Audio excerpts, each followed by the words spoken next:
The collected works of Jean-Jacques Rousseau. Contents.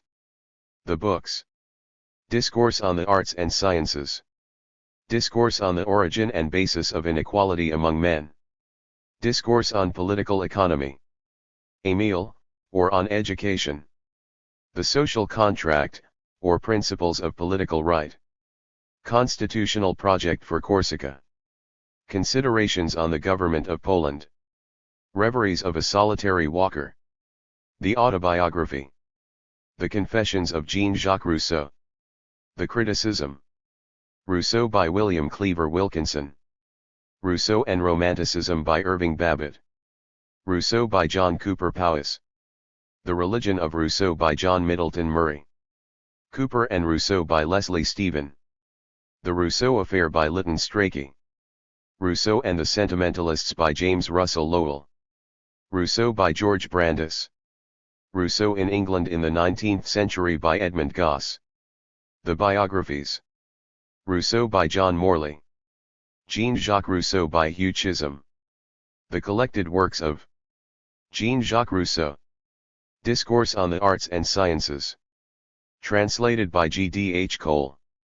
The French first edition of Discourse on the Sciences and Art appeared in 1750, published by Barrelot and Phils, with the first English translation being released the following year by W. Owen. The work was written in response to a 1749 advertisement in an issue of Mercure de France, which offered a reward from the Academy of Dijon for an essay on the relationship between the arts and sciences and morals. The author had seen the advertisement while he was visiting his friend, Denis Diderot, in prison. Diderot, who was a philosopher and editor of the Encyclopédie, was imprisoned at Vincennes between July and November 1749 as his writings about religion and morality were considered to be offensive and dangerous. Rousseau asserted that he was immediately inspired and enthused by the subject of the advertisement and he felt compelled to craft a response. Rousseau had various jobs during his 20s and 30s, including a period as a tutor in Lyon and serving as a secretary to the French ambassador to Venice. While living in Venice, he developed a lifelong passion for Italian opera, although he found working for the government to be a frustrating and dispiriting experience. The philosopher's essay answers the question: has the restoration of the sciences and the arts contributed to the purification of morals? He argues that humankind is not happier or more virtuous in modern times, but miserable and debased by a corrupt society that breeds selfishness and servitude. He believes that the things humankind is taught to admire are ultimately responsible for its degradation and suffering. Rousseau argues that it is less a case of the arts and sciences causing the corruption of society and more that a prior morally corrupt order has allowed the arts and sciences to have a further corrupting effect. 1750 French edition. Contents. Preface. Moral effects of the arts and sciences. The first part. The second part. Denis Diderot by Louis Michel Van Loo, 1767. Diderot was a philosopher and art critic, who became a prominent figure during the Enlightenment and is best known for serving as co-founder, chief editor, and contributor to the Encyclopédie along with Jean-Léon d'Alembert. A Discourse, which won the prize at the Academy of Dijon in 1750, on this question proposed by the Academy. Has the restoration of the arts and sciences had a purifying effect upon morals? Barbarous his ego sum, qui non intelliger illis. Ovid. Preface.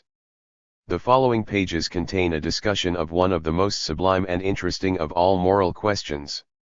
It is not concerned, however, with those metaphysical subtleties, which of late have found their way into every department of literature, and from which even our academic curricula are not always free. We have now to do with one of those truths on which the happiness of mankind depends. I foresee that I shall not readily be forgiven for having taken up the position I have adopted. Setting myself up against all that is nowadays most admired, I can expect no less than a universal outcry against me, nor is the approbation of a few sensible men enough to make me count on that of the public. But I have taken my stand, and I shall be at no pains to please either intellectuals or men of the world. There are in all ages men born to be in bondage to the opinions of the society in which they live. There are not a few, who today play the freethinker and the philosopher, who would, if they had lived in the time of the League, have been no more than fanatics. No author, who has a mind to outlive his own age, should write for such readers. A word more and I have done. As I did not expect the honor conferred on me, I had, since sending in my discourse, so altered and enlarged it as almost to make it a new work, but in the circumstances I have felt bound to publish it just as it was when it received the prize. I have only added a few notes, and left 2 alterations which are easily recognizable, of which the Academy possibly might not have approved. The respect, gratitude, and even justice I owe to that body seem to me to demand this acknowledgment. Here I am, a barbarian, because men understand me not. Moral effects of the arts and sciences. Dissipamur specie recti. Horace. The question before me is, whether the restoration of the arts and sciences has had the effect of purifying or corrupting morals. Which side am I to take? That, gentlemen, which becomes an honest man, who is sensible of his own ignorance, and thinks himself none the worse for it. I feel the difficulty of treating this subject fittingly, before the tribunal which is to judge of what I advance. How can I presume to belittle the sciences before one of the most learned assemblies in Europe, to commend ignorance in a famous academy, and reconcile my contempt for study with the respect due to the truly learned? I was aware of these inconsistencies, but not discouraged by them. It is not science, I said to myself, that I am attacking, it is virtue that I am defending, and that before virtuous men and goodness is even dearer to the good than learning to the learned. What then have I to fear? The sagacity of the assembly before which I am pleading? That, I acknowledge, is to be feared, but rather on account of faults of construction than of the views I hold. Just sovereigns have never hesitated to decide against themselves in doubtful cases, and indeed the most advantageous situation in which a just claim can be, is that of being laid before a just and enlightened arbitrator, who is judge in his own case. To this motive, which encouraged me, I may add another which finally decided me. And this is, that as I have upheld the cause of truth to the best of my natural abilities, whatever my apparent success, there is one reward which cannot fail me. That reward I shall find in the bottom of my heart. The first part.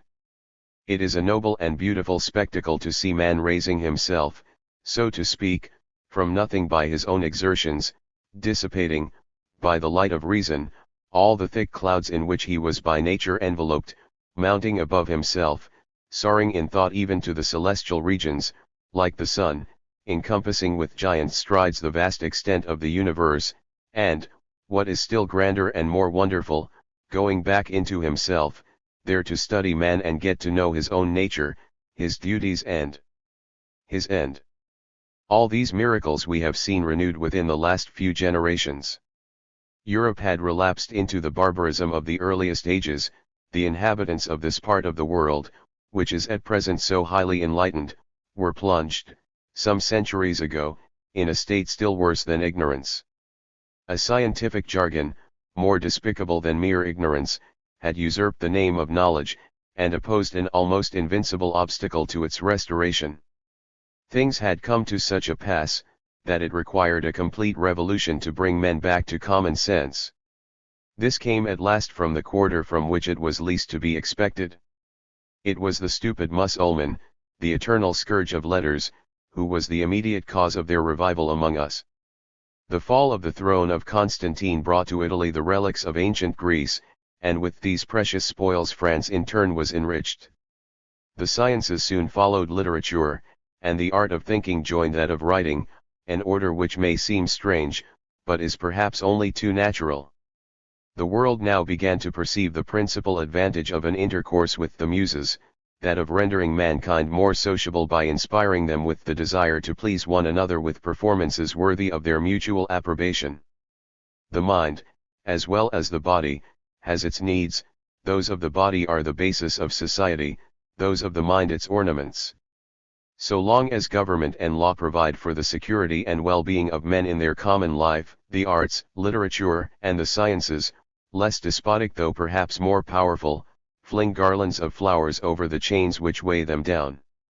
They stifle in men's breasts that sense of original liberty, for which they seem to have been born, cause them to love their own slavery, and so make of them what is called a civilized people.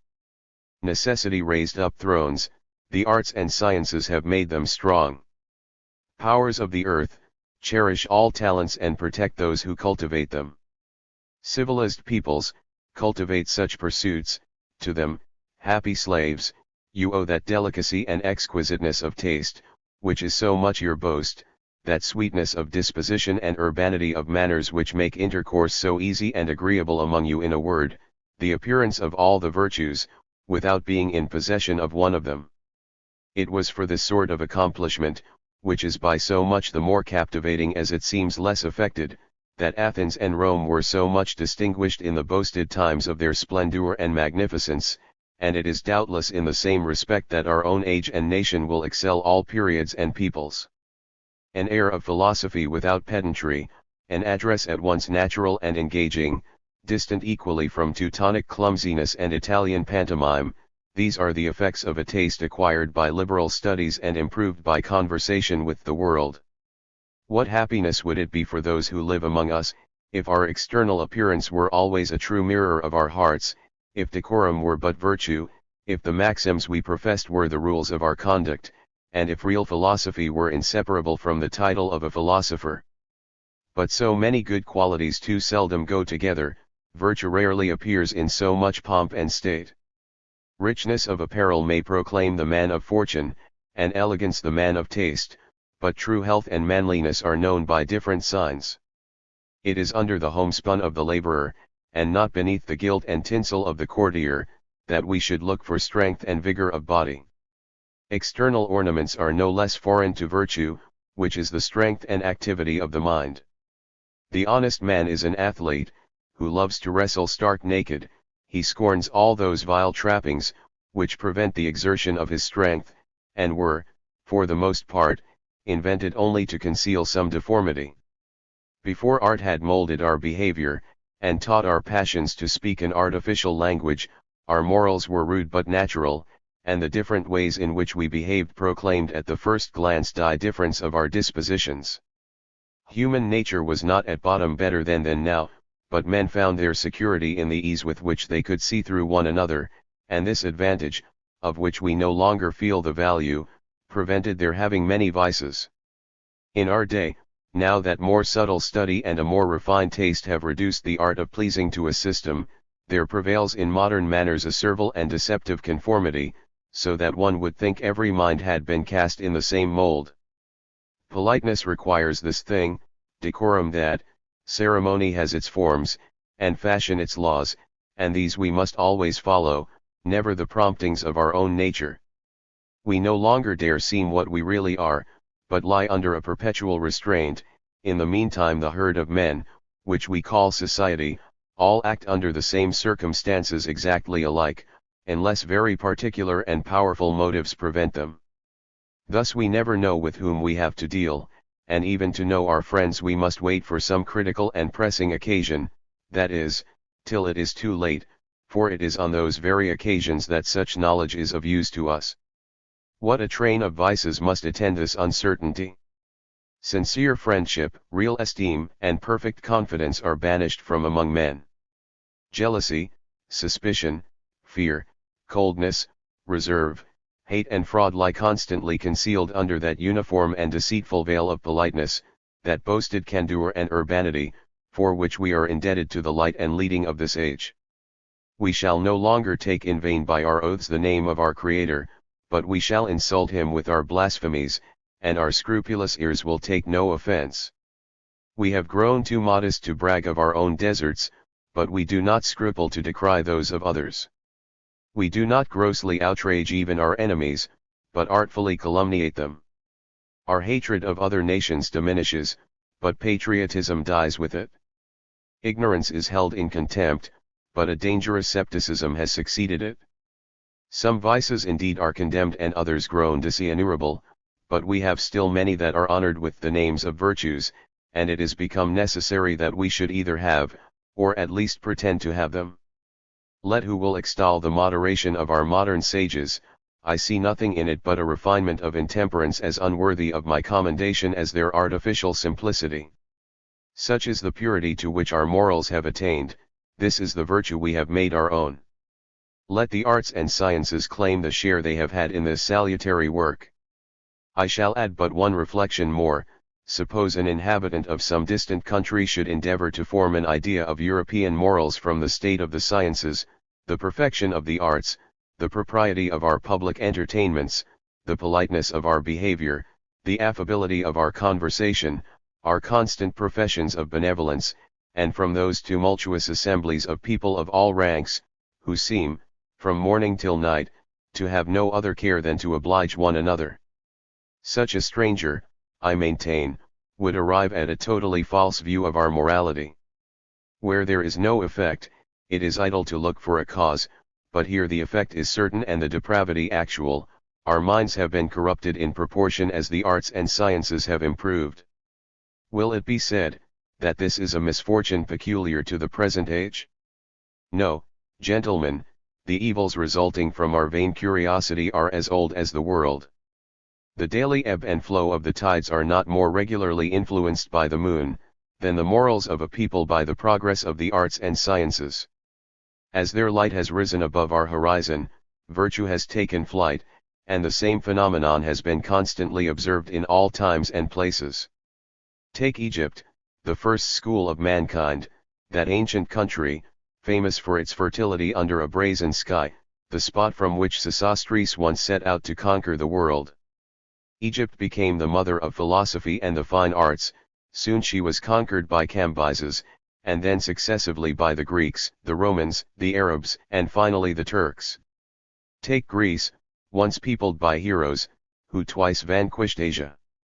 Letters, as yet in their infancy, had not corrupted the disposition of its inhabitants, but the progress of the sciences soon produced a dissoluteness of manners, and the imposition of the Macedonian yoke, from which time Greece, always learned, always voluptuous and always a slave, has experienced amid all its revolutions no more than a change of masters. Not all the eloquence of Demos thence could breathe life into a body which luxury and the arts had once enervated. It was not till the days of Ennius and Terence that Rome, founded by a shepherd, and made illustrious by peasants, began to degenerate. But after the appearance of an Ovid, a Catullus, a Martial, and the rest of those numerous obscene authors, whose very names are enough to put modesty to the blush, Rome, once the shrine of virtue, became the theatre of vice, a scorn among the nations, and an object of derision even to barbarians. Thus the capital of the world at length submitted to the yoke of slavery it had imposed on others, and the very day of its fall was the eve of that on which it conferred on one of its citizens the title of arbiter of good taste. What shall I say of that metropolis of the Eastern Empire, which, by its situation, seemed destined to be the capital of the world, that refuge of the arts and sciences, when they were banished from the rest of Europe, more perhaps by wisdom than barbarism? The most profligate debaucheries, the most abandoned villanies, the most atrocious crimes, plots, murders and assassinations form the warp and woof of the history of Constantinople. Such is the pure source from which have flowed to us the floods of knowledge on which the present age so prides itself. But wherefore should we seek, in past ages, for proofs of a truth, of which the present affords us ample evidence? There is in Asia a vast empire, where learning is held in honor, and leads to the highest dignities in the state. If the sciences improved our morals, if they inspired us with courage and taught us to lay down our lives for the good of our country, the Chinese should be wise, free and invincible.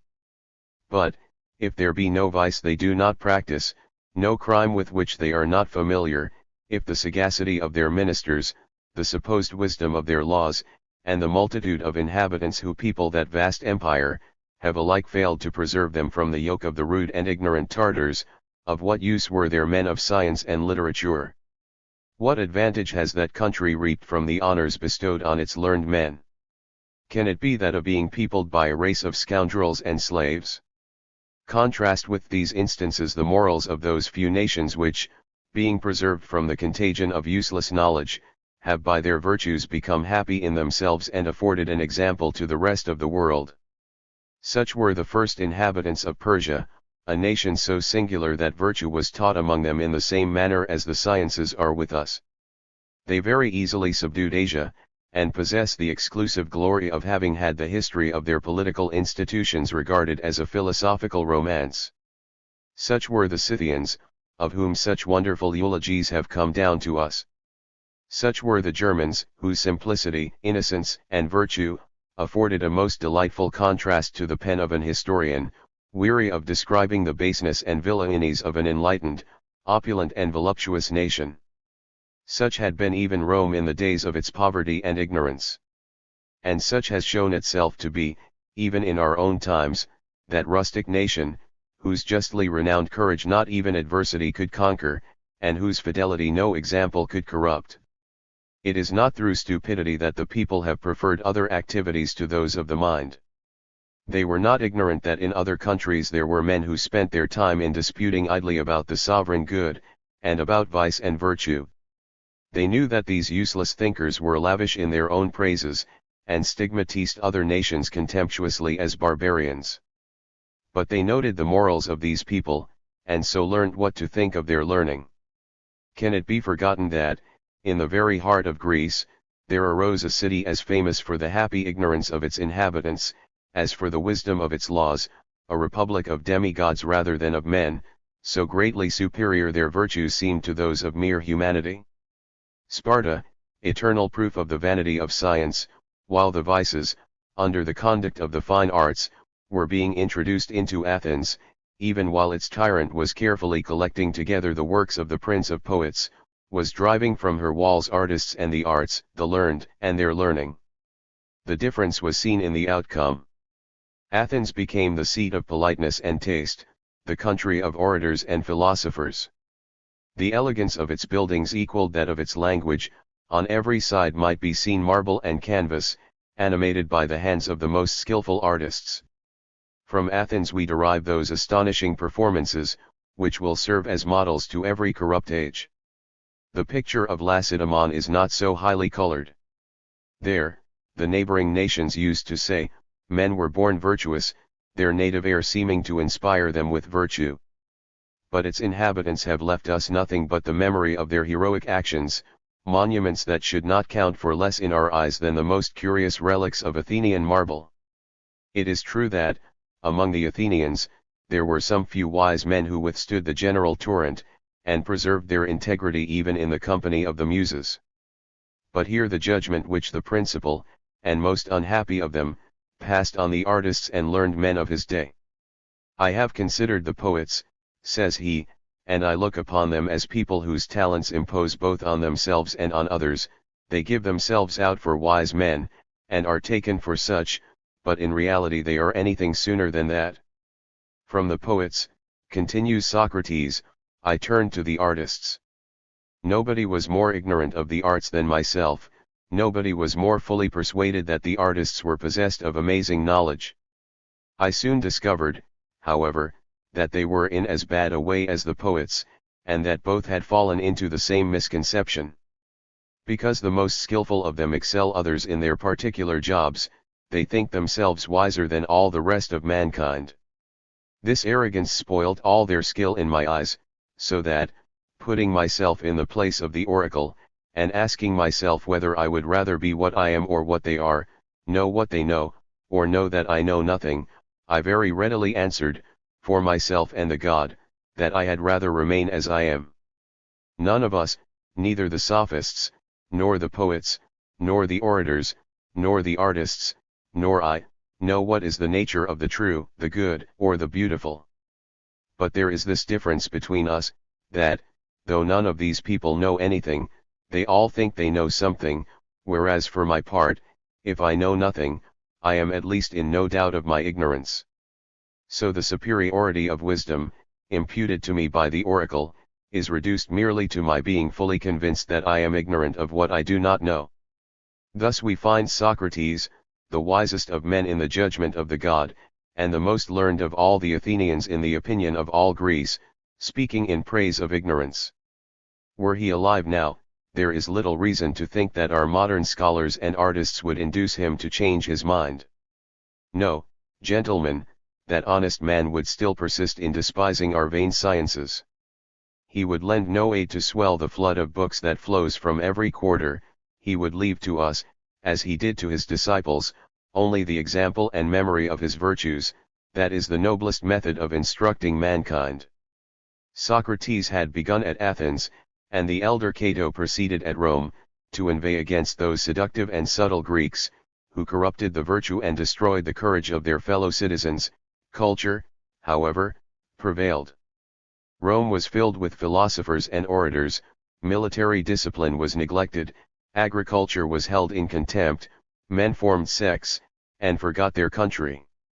To the sacred names of liberty, disinterestedness, and obedience to law, succeeded those of Epicurus, Zeno, and Arcesilaus. It was even a saying among their own philosophers that since learned men appeared among them, honest men had been in eclipse. Before that time the Romans were satisfied with the practice of virtue, they were undone when they began to study it. What would the great soul of Fabricius have felt, if it had been his misfortune to be called back to life, when he saw the pomp and magnificence of that Rome, which his arm had saved from ruin, and his honorable name made more illustrious than all its conquests? Ye gods! He would have said, what has become of those thatched roofs and rustic hearths, which were formerly the habitations of temperance and virtue? What fatal splendor has succeeded the ancient Roman simplicity? What is this foreign language, this effeminacy of manners? What is the meaning of these statues, paintings, and buildings? Fools, what have you done? You, the lords of the earth, have made yourselves the slaves of the frivolous nations you have subdued. You are governed by rhetoric eons, and it has been only to enrich architects, painters, sculptors, and stage players that you have watered Greece and Asia with your blood. Even the spoils of Carthage are the prize of a flute player. Romans! Romans! Make haste to demolish those amphitheaters, break to pieces those statues, burn those paintings, drive from among you those slaves who keep you in subjection, and whose fatal arts are corrupting your morals. Let other hands make themselves illustrious by such vain talents. The only talent worthy of Rome is that of conquering the world and making virtue its ruler. When Cineas took the Roman Senate for an assembly of kings, he was not struck by either useless pomp or studied elegance. He heard there none of that feudal eloquence, which is now the study and the charm of frivolous orators. What then was the majesty that Cineas beheld? Fellow citizens, he saw the noblest sight that ever existed under heaven, a sight which not all your riches or your arts can show, an assembly of 200 virtuous men, worthy to command in Rome, and to govern the world. But let pass the distance of time and place, and let us see what has happened in our own time and country, or rather let us banish odious descriptions that might offend our delicacy, and spare ourselves the pains of repeating the same tilings under different names. It was not for nothing that I invoked the manes of Fabricius, for what have I put into his mouth, that might not have come with as much propriety from Louis XII or Henry IV. It is true that in France Socrates would not have drunk the hemlock, but he would have drunk of a potion infinitely more bitter, of insult, mockery and contempt 100 times worse than death. Thus it is that luxury, profligacy, and slavery, have been, in all ages, the scourge of the efforts of our pride to emerge from that happy state of ignorance, in which the wisdom of Providence had placed us. That thick veil with which it has covered all its operations seems to be a sufficient proof that it never designed us for such fruitless researches. But is there, indeed, one lesson it has taught us, by which we have rightly profited, or which we have neglected with impunity?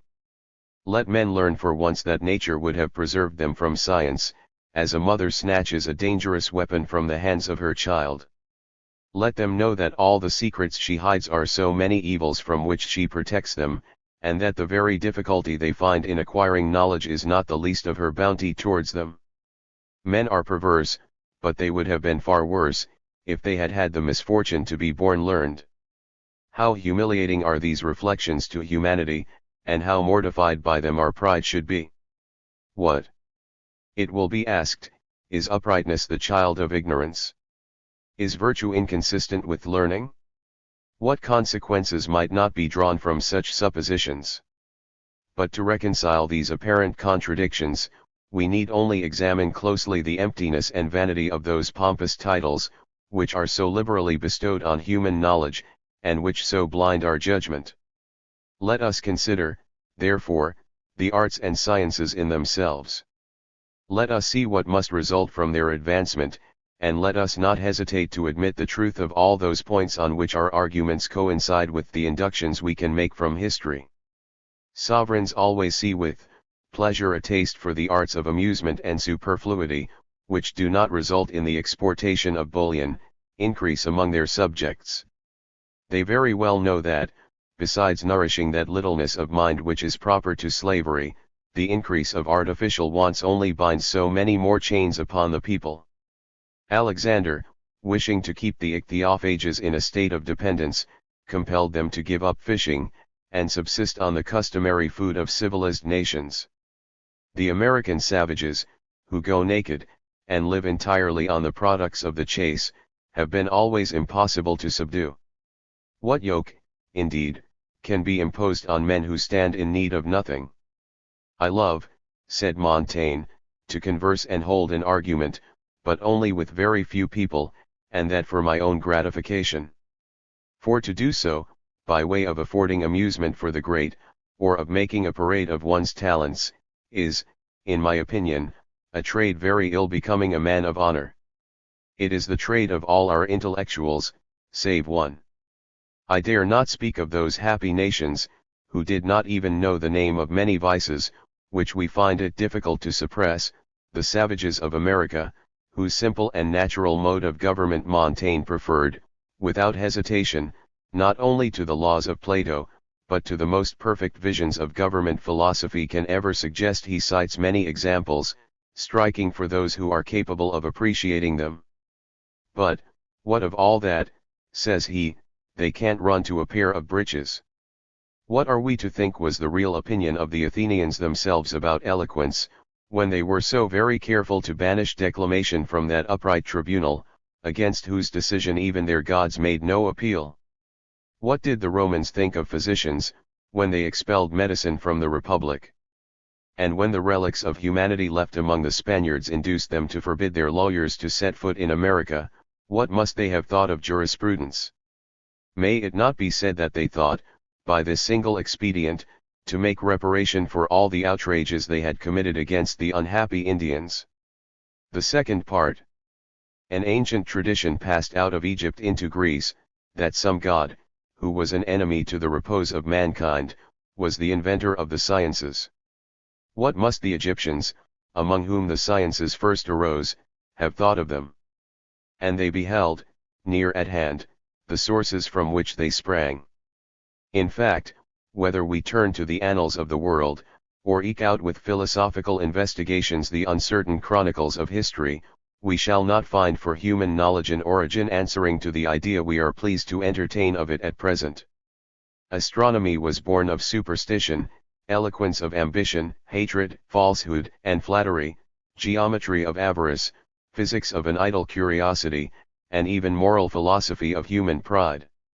Thus the arts and sciences owe their birth to our vices. We should be less doubtful of their advantages, if they had sprung from our virtues.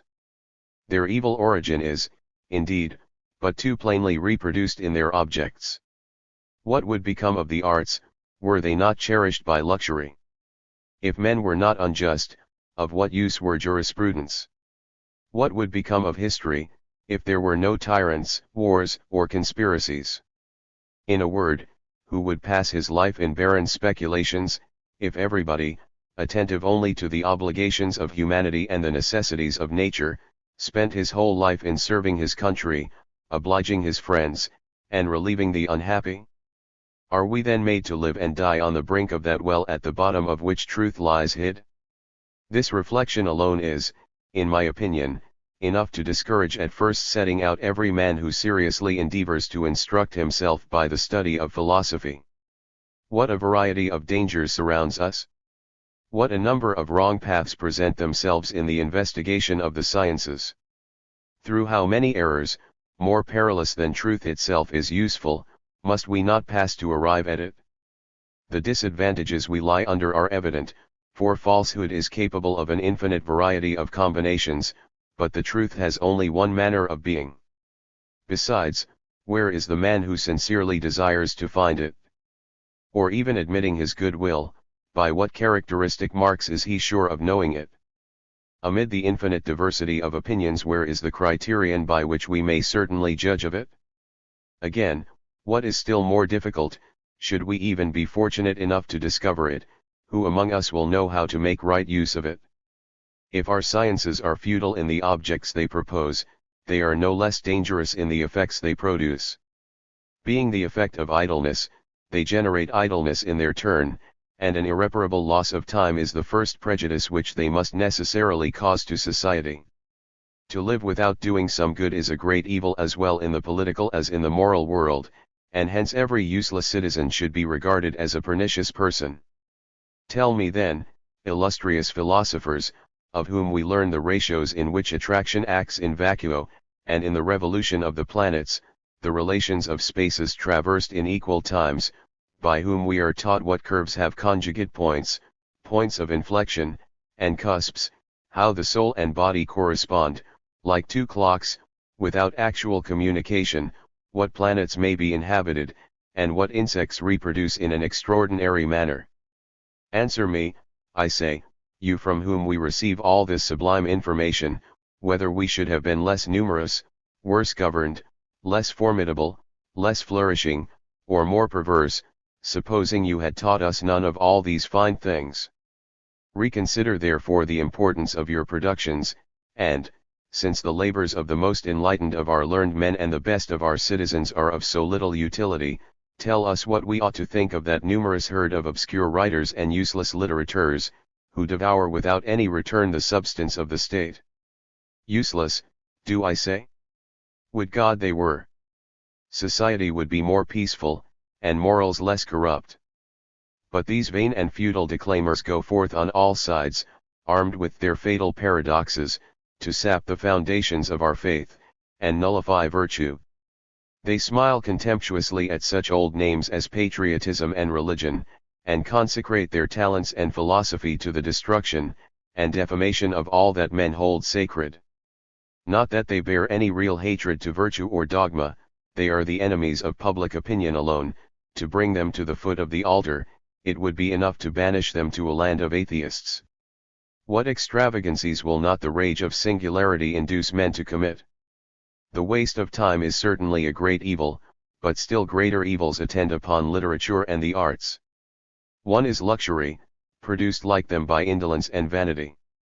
Luxury is seldom unattended by the arts and sciences, and they are always attended by luxury. I know that our philosophy, fertile in paradoxes, pretends, in contradiction to the experience of all ages, that luxury contributes to the splendor of states. But, without insisting on the necessity of sumptuary laws, can it be denied that rectitude of morals is essential to the duration of empires, and that luxury is diametrically opposed to such rectitude? Let it be admitted that luxury is a certain indication of wealth, that it even serves, if you will, to increase such wealth. What conclusion is to be drawn from this paradox, so worthy of the times? And what will become of virtue if riches are to be acquired at any cost? The politicians of the ancient world were always talking of morals and virtue, ours speak of nothing but commerce and money. One of them will tell you that in such a country a man is worth just as much as he will sell for at Algiers.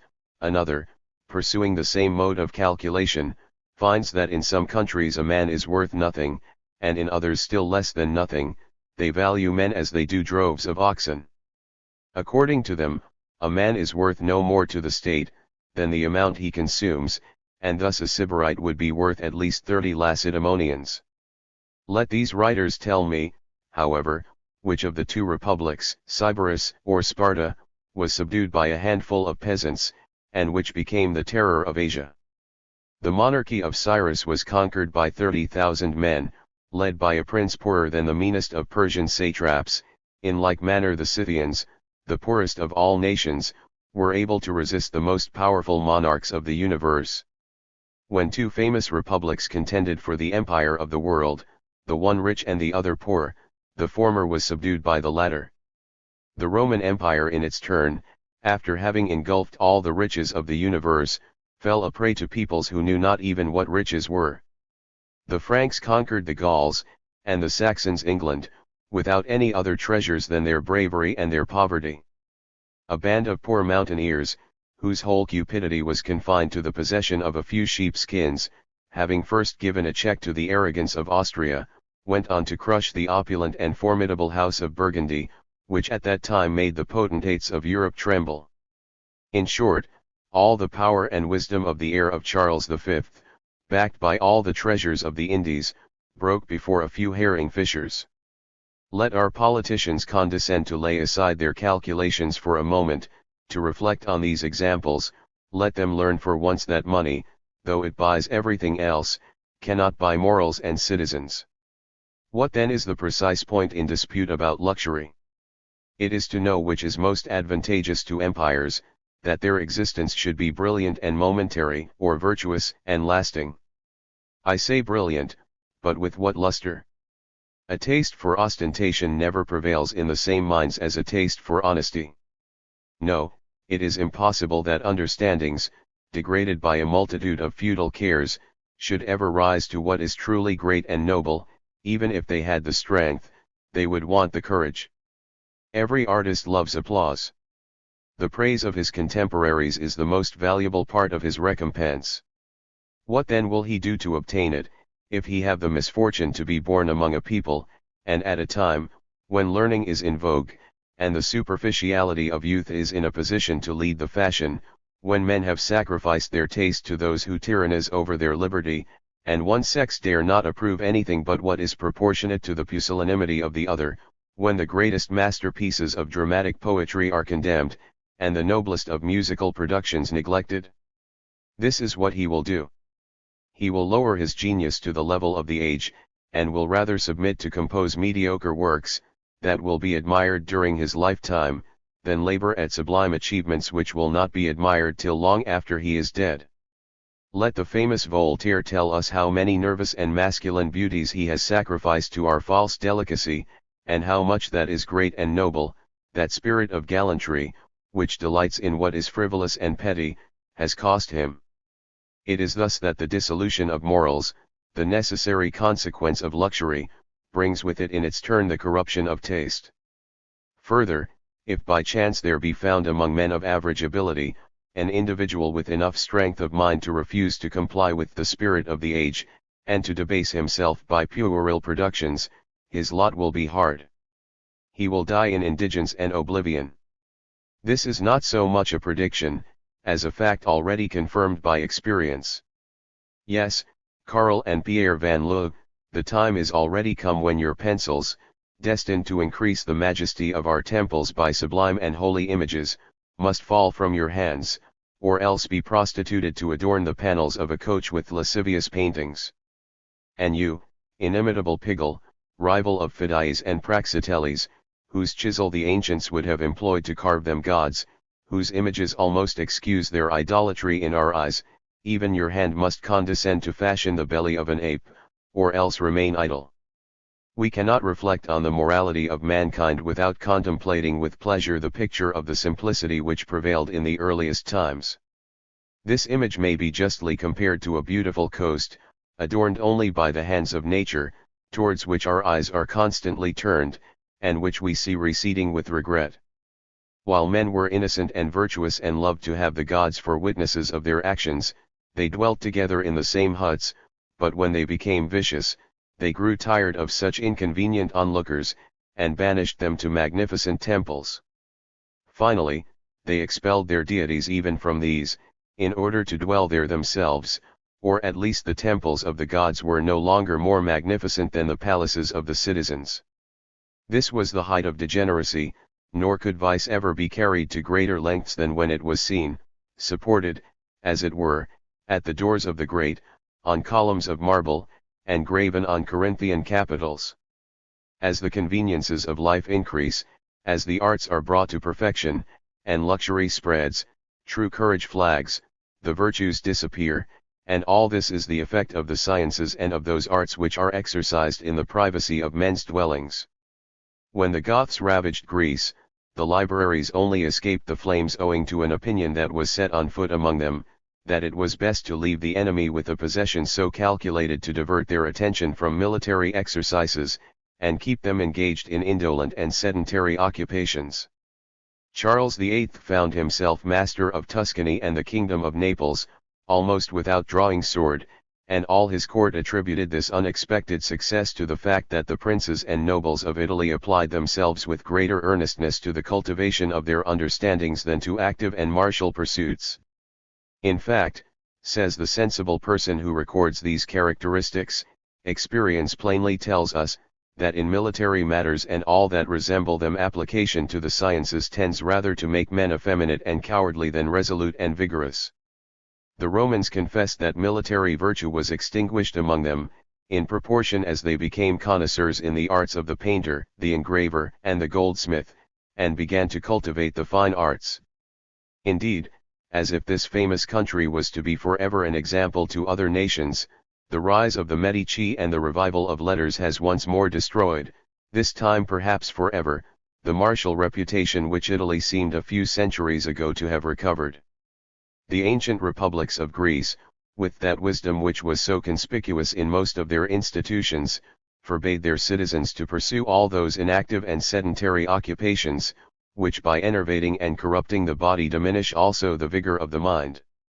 With what courage, in fact, can it be thought that hunger and thirst, fatigues, dangers, and death, can be faced by men whom the smallest want overwhelms and the slightest difficulty repels? With what resolution can soldiers support the excessive toils of war, when they are entirely unaccustomed to them? With what spirits can they make forced marches under officers who have not even the strength to travel on horseback? It is no answer to cite the reputed valor of all the modern warriors who are so scientifically trained. I hear much of their bravery in a day's battle, but I am told nothing of how they support excessive fatigue, how they stand the severity of the seasons and the inclemency of the weather. A little sunshine or snow, or the want of a few superfluities, is enough to cripple and destroy one of our finest armies in a few days.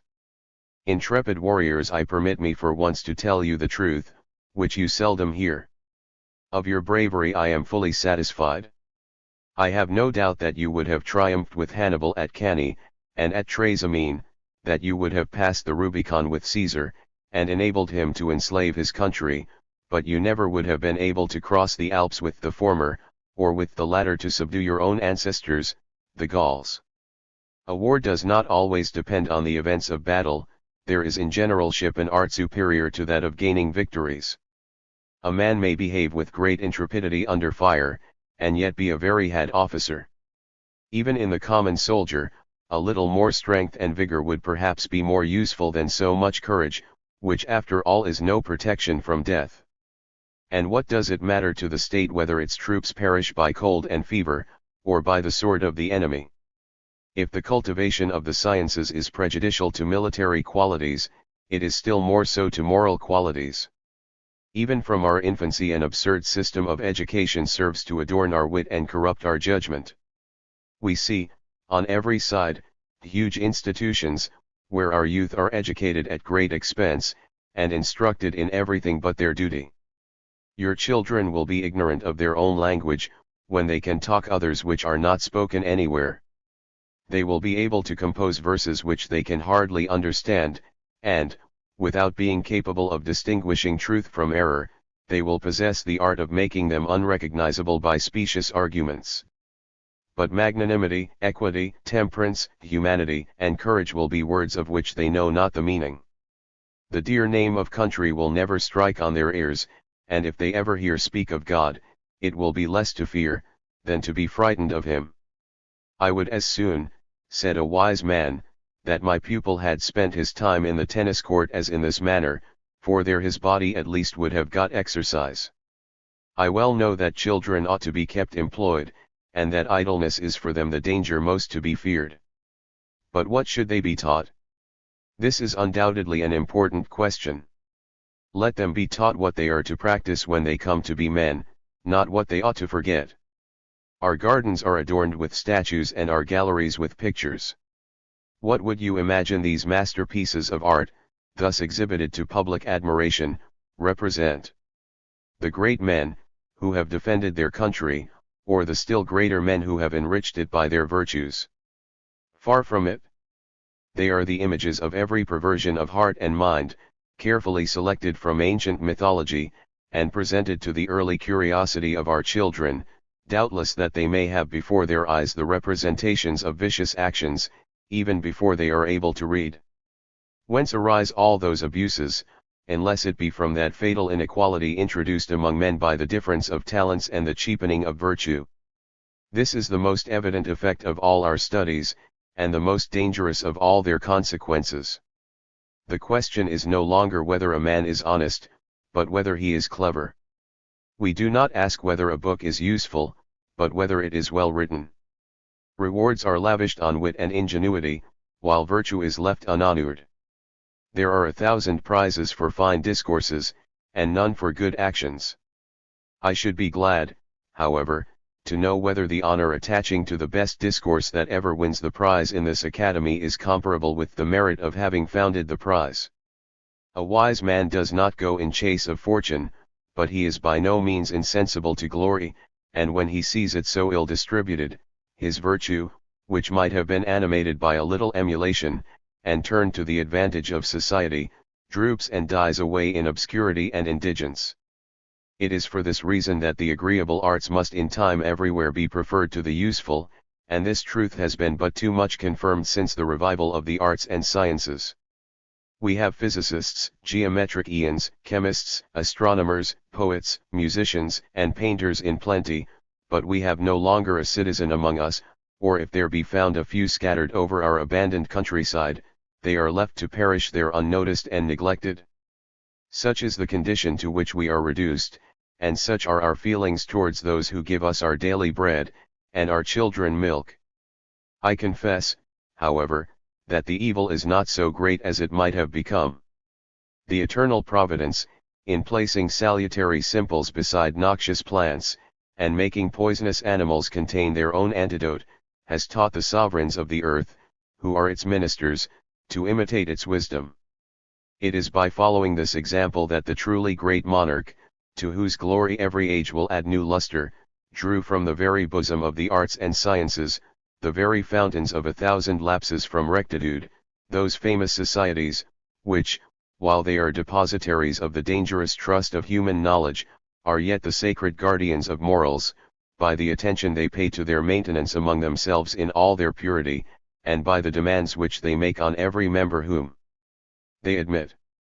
These wise institutions, confirmed by his august successor and imitated by all the kings of Europe, will serve at least to restrain men of letters, who, all aspiring to the honor of being admitted into these academies, will keep watch over themselves, and endeavor to make themselves worthy of such honor by useful performances and irreproachable morals.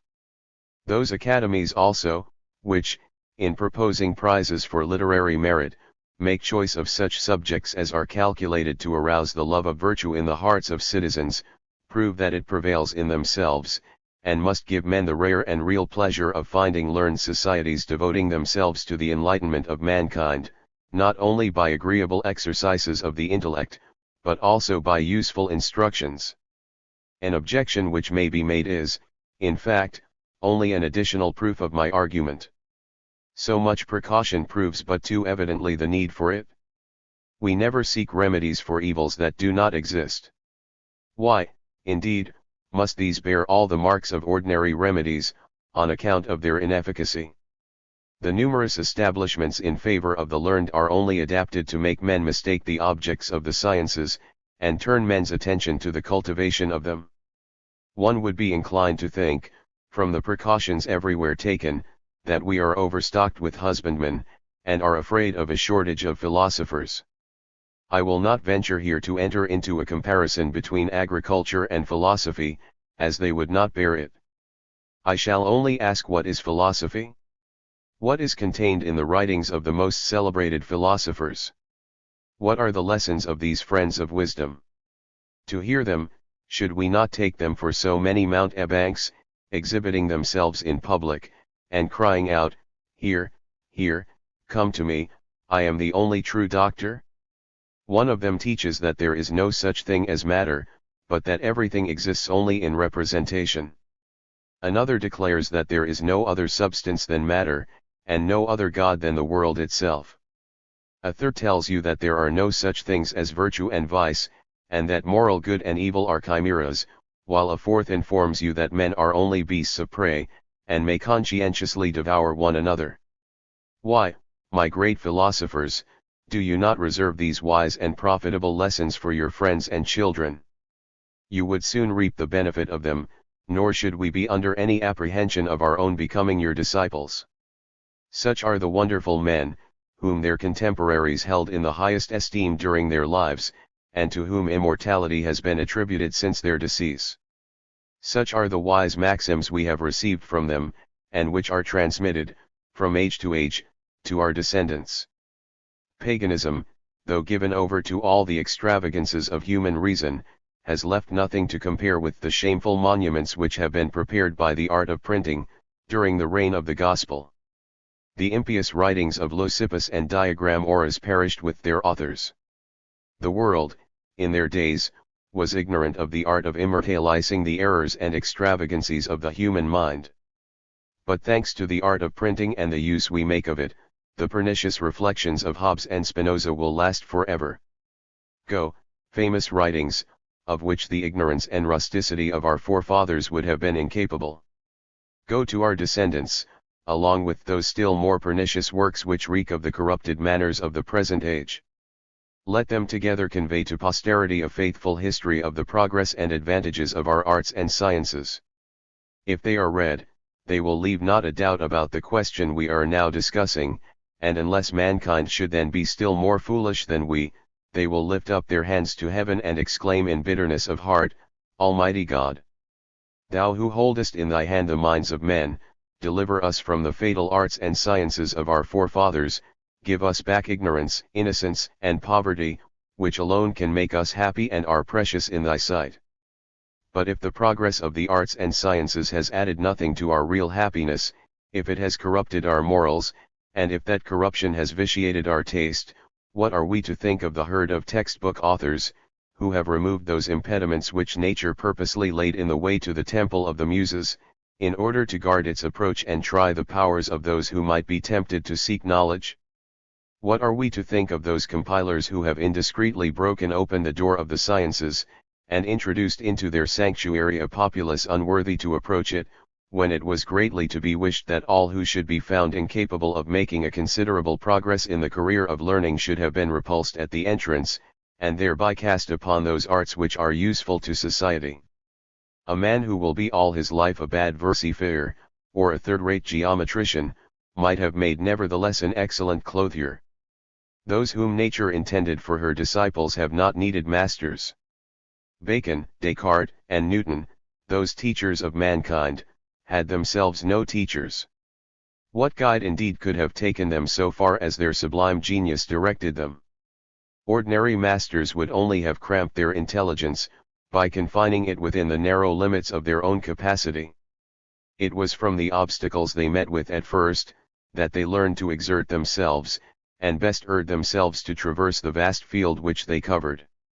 If it be proper to allow some men to apply themselves to the study of the arts and sciences, it is only those who feel themselves able to walk alone in their footsteps and to outstrip them. It belongs only to these few to raise monuments to the glory of the human understanding. But if we are desirous that nothing should be above their genius, nothing should be beyond their hopes. This is the only encouragement they require. The soul insensibly adapts itself to the objects on which it is employed, and thus it is that great occasions produce great men. The greatest orator in the world was Consul of Rome, and perhaps the greatest of philosophers Lord Chancellor of England. Can it be conceived that, if the former had only been a professor at some university, and the latter a pensioner of some academy, their works would not have suffered from their situation? Let not princes disdain to admit into their councils those who are most capable of giving them good advice.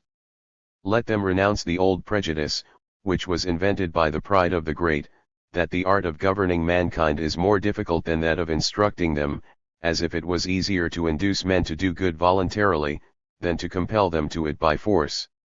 Let the learned of the first rank find an honorable refuge in their courts, let them there enjoy the only recompense worthy of them, that of promoting by their influence the happiness of the peoples they have enlightened by their wisdom. It is by this means only that we are likely to see what virtue, science, and authority can do, when animated by the noblest emulation, and working unanimously for the happiness of mankind.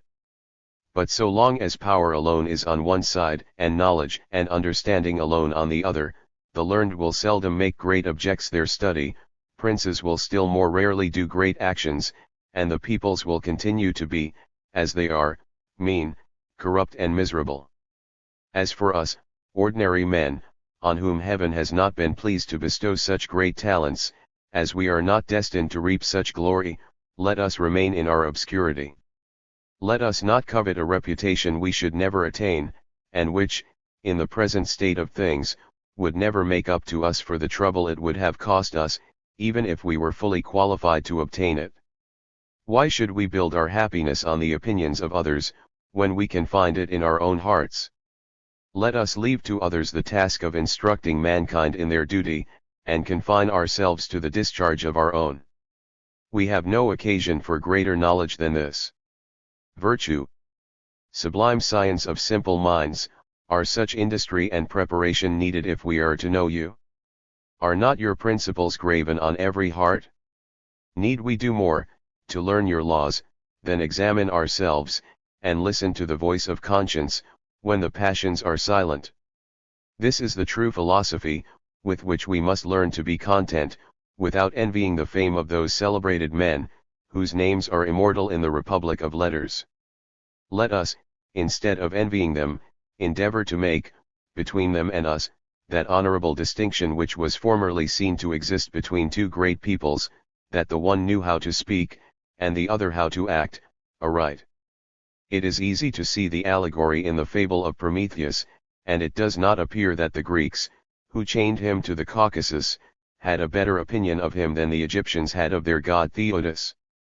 The satyr, says an ancient fable, the first time he saw a fire, was going to kiss and embrace it, but Prometheus cried out to him to forbear, or his beard would rue it.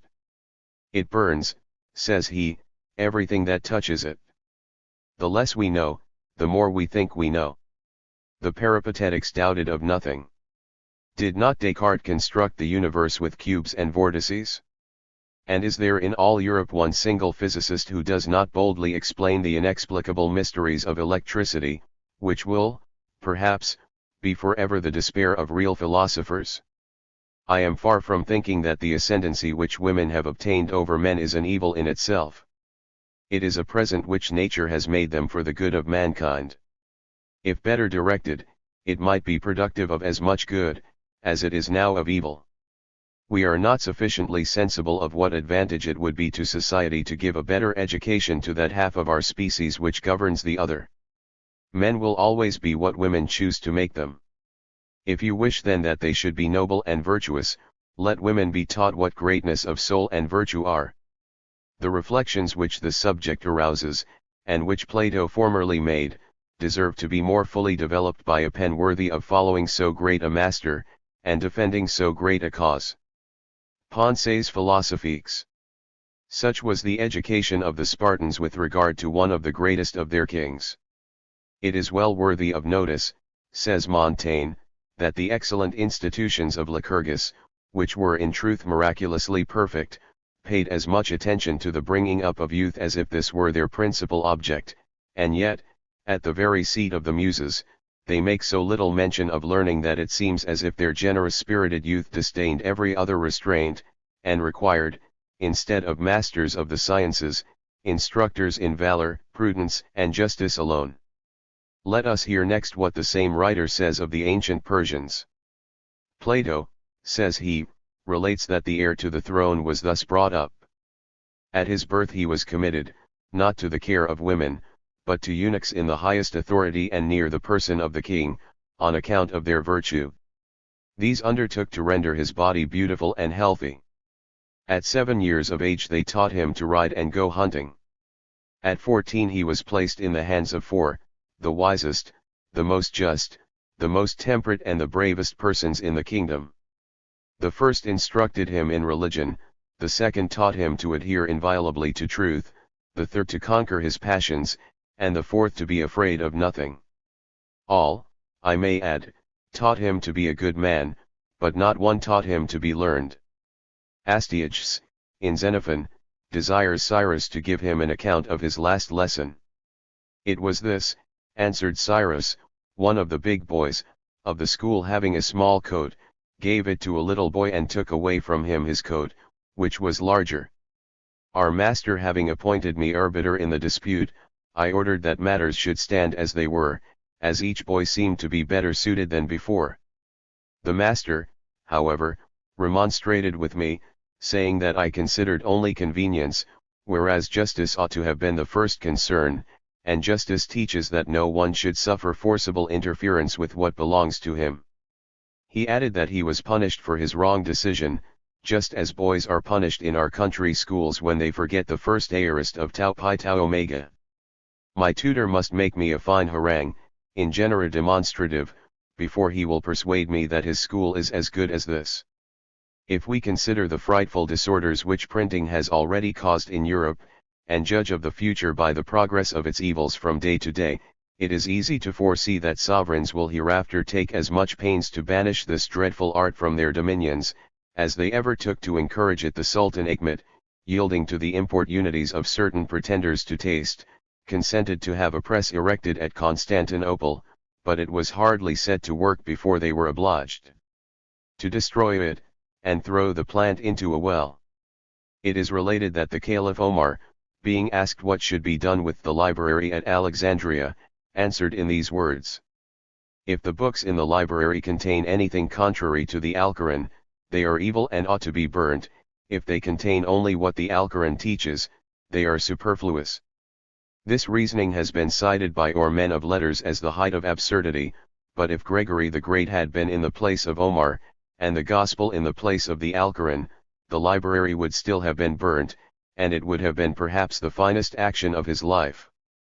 Discourse on the Origin and Basis of Inequality Among Men. Translated by G.D.H. Cole. Discourse on the Origin and Basis of Inequality Among Men was written in 1753 in response to another question posed by the Academy of Dijon: what is the origin of the inequality among mankind, and whether such inequality is authorized by the law of nature?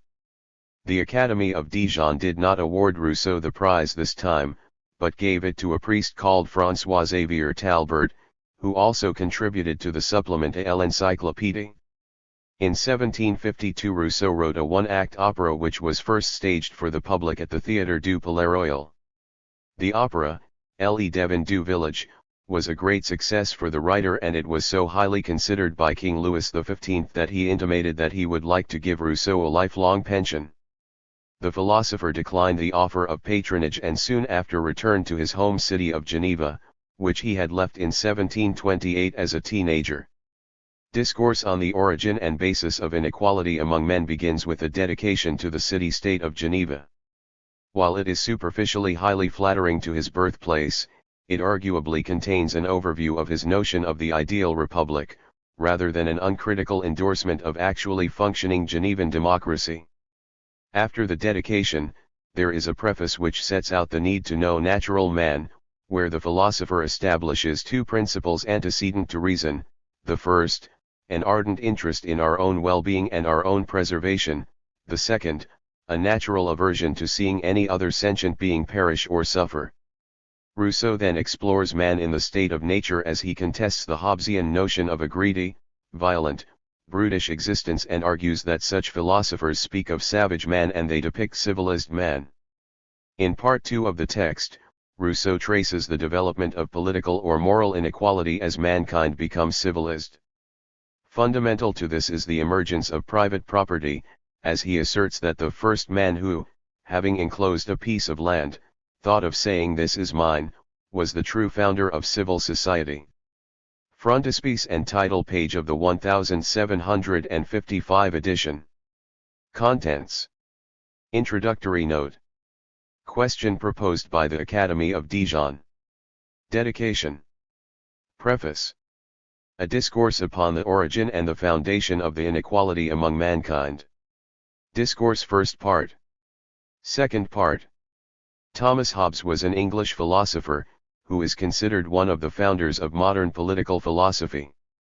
Hobbes is best known for his 1651 book Leviathan, which established the social contract theory that has served as the foundation for most later Western political philosophy. Introductory note. Jean-Jacques Rousseau was born at Geneva, June 28, 1712, the son of a watchmaker of French origin. His education was irregular, and though he tried many professions including engraving, music, and teaching, he found it difficult to support himself in any of them. The discovery of his talent as a writer came with the winning of a prize offered by the Academy of Dijon for a discourse on the question, whether the progress of the sciences and of letters has tended to corrupt or to elevate morals. He argued so brilliantly that the tendency of civilization was degrading that he became at once famous. The discourse here printed on the causes of inequality among men was written in a similar competition. He now concentrated his powers upon literature, producing two novels, La Nouvelle Heloise, the forerunner and parent of endless sentimental and picturesque fictions, and Émile, OUL Education, a work which has had enormous influence on the theory and practice of pedagogy down to our own time, and in which the Savoyard vicar appears, who is used as the mouthpiece for Rousseau's own religious ideas. Le Contrat Social elaborated the doctrine of the discourse on inequality. Both historically and philosophically it is unsound, but it was the chief literary source of the enthusiasm for liberty, fraternity, and equality, which inspired the leaders of the French Revolution, and its effects passed far beyond France. His most famous work, The Confessions, was published after his death. This book is a mine of information as to his life, but it is far from trustworthy, and the picture it gives of the author's personality and conduct, though painted in such a way as to make it absorbingly interesting, is often unpleasing in the highest degree. But it is one of the great autobiographies of the world. During Rousseau's later years he was the victim of the delusion of persecution, and although he was protected by a succession of good friends, he came to distrust and quarrel with each in turn. He died at Ermenonville, near Paris, July 2, 1778, the most widely influential French writer of his age. The Savoyard vicar and his profession of faith are introduced into Émile not, according to the author, because he wishes to exhibit his principles as those which should be taught, but to give an example of the way in which religious matters should be discussed with the young. Nevertheless, it is universally recognized that these opinions are Rousseau's own, and represent in short form his characteristic attitude toward religious belief. The vicar himself is believed to combine the traits of two Savoyard priests whom Rousseau knew in his youth. The more important was the Abbé Game, whom he had known at Turin, the other, the Abbé Gautier, who had taught him at Annecy. Question proposed by the Academy of Dijon. What is the origin of the inequality among mankind, and whether such inequality is authorized by the law of nature? Non in deprivatis, said in his Qua Bene Secundum Naturam. Esse habent, considerandum est quid sit natural. Aristotle, Politics, BKI, ch. 2. Dedication. To the Republic of Geneva. Most honorable, magnificent, and sovereign lords, convinced that only a virtuous citizen can confer on his country honors which it can accept, I have been for 30 years past working to make myself worthy to offer you some public homage, and, this fortunate opportunity supplementing in some degree the insufficiency of my efforts, I have thought myself entitled to follow in embracing it the dictates of the zeal which inspires me, rather than the right which should have been my authorization. Having had the happiness to be born among you, how could I reflect on the equality which nature has ordained between men, and the inequality which they have introduced, without reflecting on the profound wisdom by which both are in this state happily combined and made to coincide, in the manner that is most in conformity with natural law, and most favorable to society, to the maintenance of public order and to the happiness of individuals? In my researches after the best rules common sense can lay down for the constitution of a government, I have been so struck at finding them all in actuality in your own, that even had I not been born within your walls I should have thought it indispensable for me to offer this picture of human society to that people, which of all others seems to be possessed of its greatest advantages, and to have best guarded against its abuses. If I had had to make choice of the place of my birth, I should have preferred a society which had an extent proportionate to the limits of the human faculties, that is, to the possibility of being well governed, in which every person being equal to his occupation, no one should be obliged to commit to others the functions with which he was entrusted, a state, in which all the individuals being well known to one another, neither the secret machinations of vice, nor the modesty of virtue should be able to escape the notice and judgment of the public, and in which the pleasant custom of seeing and knowing one another should make the love of country rather a love of the citizens than of its soil. I should have wished to be born in a country in which the interest of the sovereign and that of the people must be single and identical, to the end that all the movements of the machine might tend always to the general happiness. And as this could not be the case, unless the sovereign and the people were one and the same person, it follows that I should have wished to be born under a democratic government, wisely tempered. I should have wished to live and die free, that is, so far subject to the laws that neither I, nor anybody else, should be able to cast off their honorable yoke, the easy and salutary yoke which the haughtiest necks bear with the greater docility, as they are made to bear no other. I should have wished then that no one within the state should be able to say he was above the law, and that no one without should be able to dictate so that the state should be obliged to recognize his authority. For, be the constitution of a government what it may, if there be within its jurisdiction a single man who is not subject to the law, all the rest are necessarily at his discretion. And if there be a national ruler within, and a foreign ruler without, however they may divide their authority, it is impossible that both should be duly obeyed, or that the state should be well governed. I should not have chosen to live in a republic of recent institution, however excellent its laws, for fear the government, being perhaps otherwise framed than the circumstances of the moment might require, might disagree with the new citizens, or they with it, and the state run the risk of overthrow and destruction almost as soon as it came into being.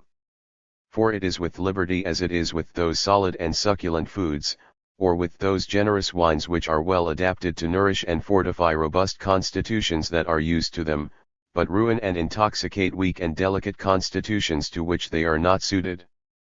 Peoples once accustomed to masters are not in a condition to do without them. If they attempt to shake off the yoke, they still more estrange themselves from freedom, as, by mistaking for it an unbridled license to which it is diametrically opposed, they nearly always manage, by their revolutions, to hand themselves over to seducers, who only make their chains heavier than before. The Roman people itself, a model for all free peoples, was wholly incapable of governing itself when it escaped from the oppression of the Tarquins. Debased by slavery, and the ignominious tasks which had been imposed upon it, it was at first no better than a stupid mob, which it was necessary to control and govern with the greatest wisdom, in order that, being accustomed by degrees to breathe the health-giving air of liberty, minds which had been enervated or rather brutalized under tyranny, might gradually acquire that severity of morals and spirit of fortitude which made it at length the people of all most worthy of respect. I should, then, have sought out for my country some peaceful and happy republic, of an antiquity that lost itself, as it were, in the night of time, which had experienced only such shocks as served to manifest and strengthen the courage and patriotism of its subjects, and whose citizens, long accustomed to a wise independence, were not only free, but worthy to be so.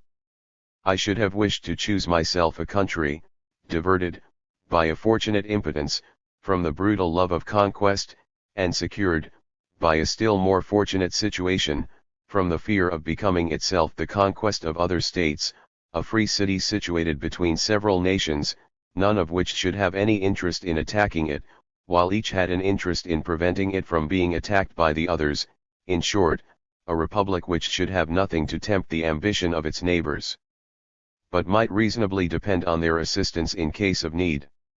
It follows that a republican state so happily situated could have nothing to fear but from itself, and that, if its members trained themselves to the use of arms, it would be rather to keep alive that military ardor and courageous spirit which are so proper among free men, and tend to keep up their taste for liberty, than from the necessity of providing for their defense. I should have sought a country, in which the right of legislation was vested in all the citizens, for who can judge better than they of the conditions under which they had best dwell together in the same society? Not that I should have approved of plebiscita, like those among the Romans, in which the rulers in the state, and those most interested in its preservation, were excluded from the deliberations on which in many cases its security depended, and in which, by the most absurd inconsistency, the magistrates were deprived of rights which the meanest citizens enjoyed.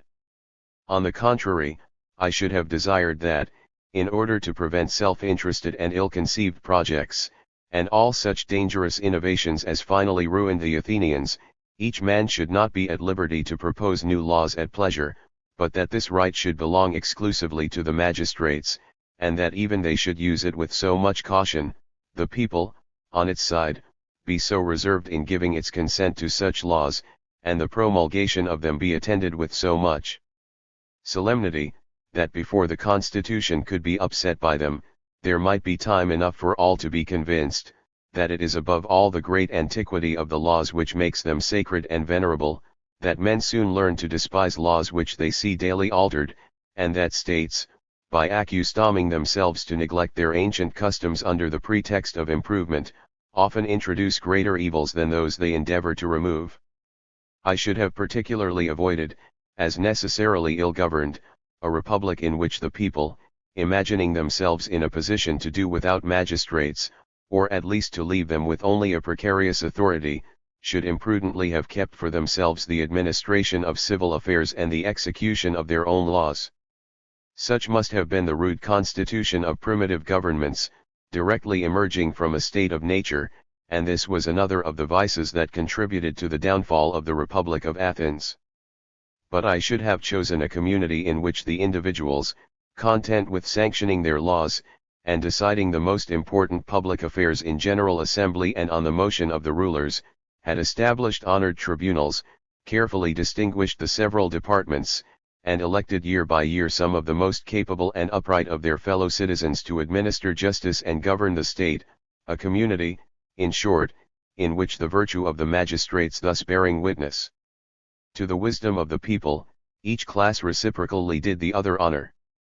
If in such a case any fatal misunderstandings arose to disturb the public peace, even these intervals of blindness and error would bear the marks of moderation, mutual esteem, and a common respect for the laws, which are sure signs and pledges of a reconciliation as lasting as sincere. Such are the advantages, most honorable, magnificent and sovereign lords, which I should have sought in the country in which I should have chosen to be born. And if Providence had added to all these a delightful situation, a temperate climate, a fertile soil, and the most beautiful countryside under heaven, I should have desired only, to complete my felicity, the peaceful enjoyment of all these blessings, in the bosom of this happy country, to live at peace in the sweet society of my fellow citizens, and practicing towards them, from their own example, the duties of friendship, humanity, and every other virtue, to leave behind me the honorable memory of a good man, and an upright and virtuous patriot. But, if less fortunate or too late grown wise, I had seen myself reduced to end an infirm and languishing life in other climates, vainly regretting that peaceful repose which I had forfeited in the imprudence of youth, I should at least have entertained the same feelings in my heart, though denied the opportunity of making use of them in my native country. Filled with a tender and disinterested love for my distant fellow citizens, I should have addressed them from my heart, much in the following terms. My dear fellow citizens, or rather my brothers, since the ties of blood, as well as the laws, unite almost all of us, it gives me pleasure that I cannot think of you, without thinking, at the same time, of all the blessings you enjoy, and of which none of you, perhaps, more deeply feels the value than I who have lost them. The more I reflect on your civil and political condition, the less can I conceive that the nature of human affairs could admit of a better. In all other governments, when there is a question of ensuring the greatest good of the state, nothing gets beyond projects and ideas, or at best bare possibilities. But as for you, your happiness is complete, and you have nothing to do but enjoy it. You require nothing more to be made perfectly happy, than to know how to be satisfied with being so. Your sovereignty, acquired or recovered by the sword, and maintained for 2 centuries past by your valor and wisdom, is at length fully and universally acknowledged.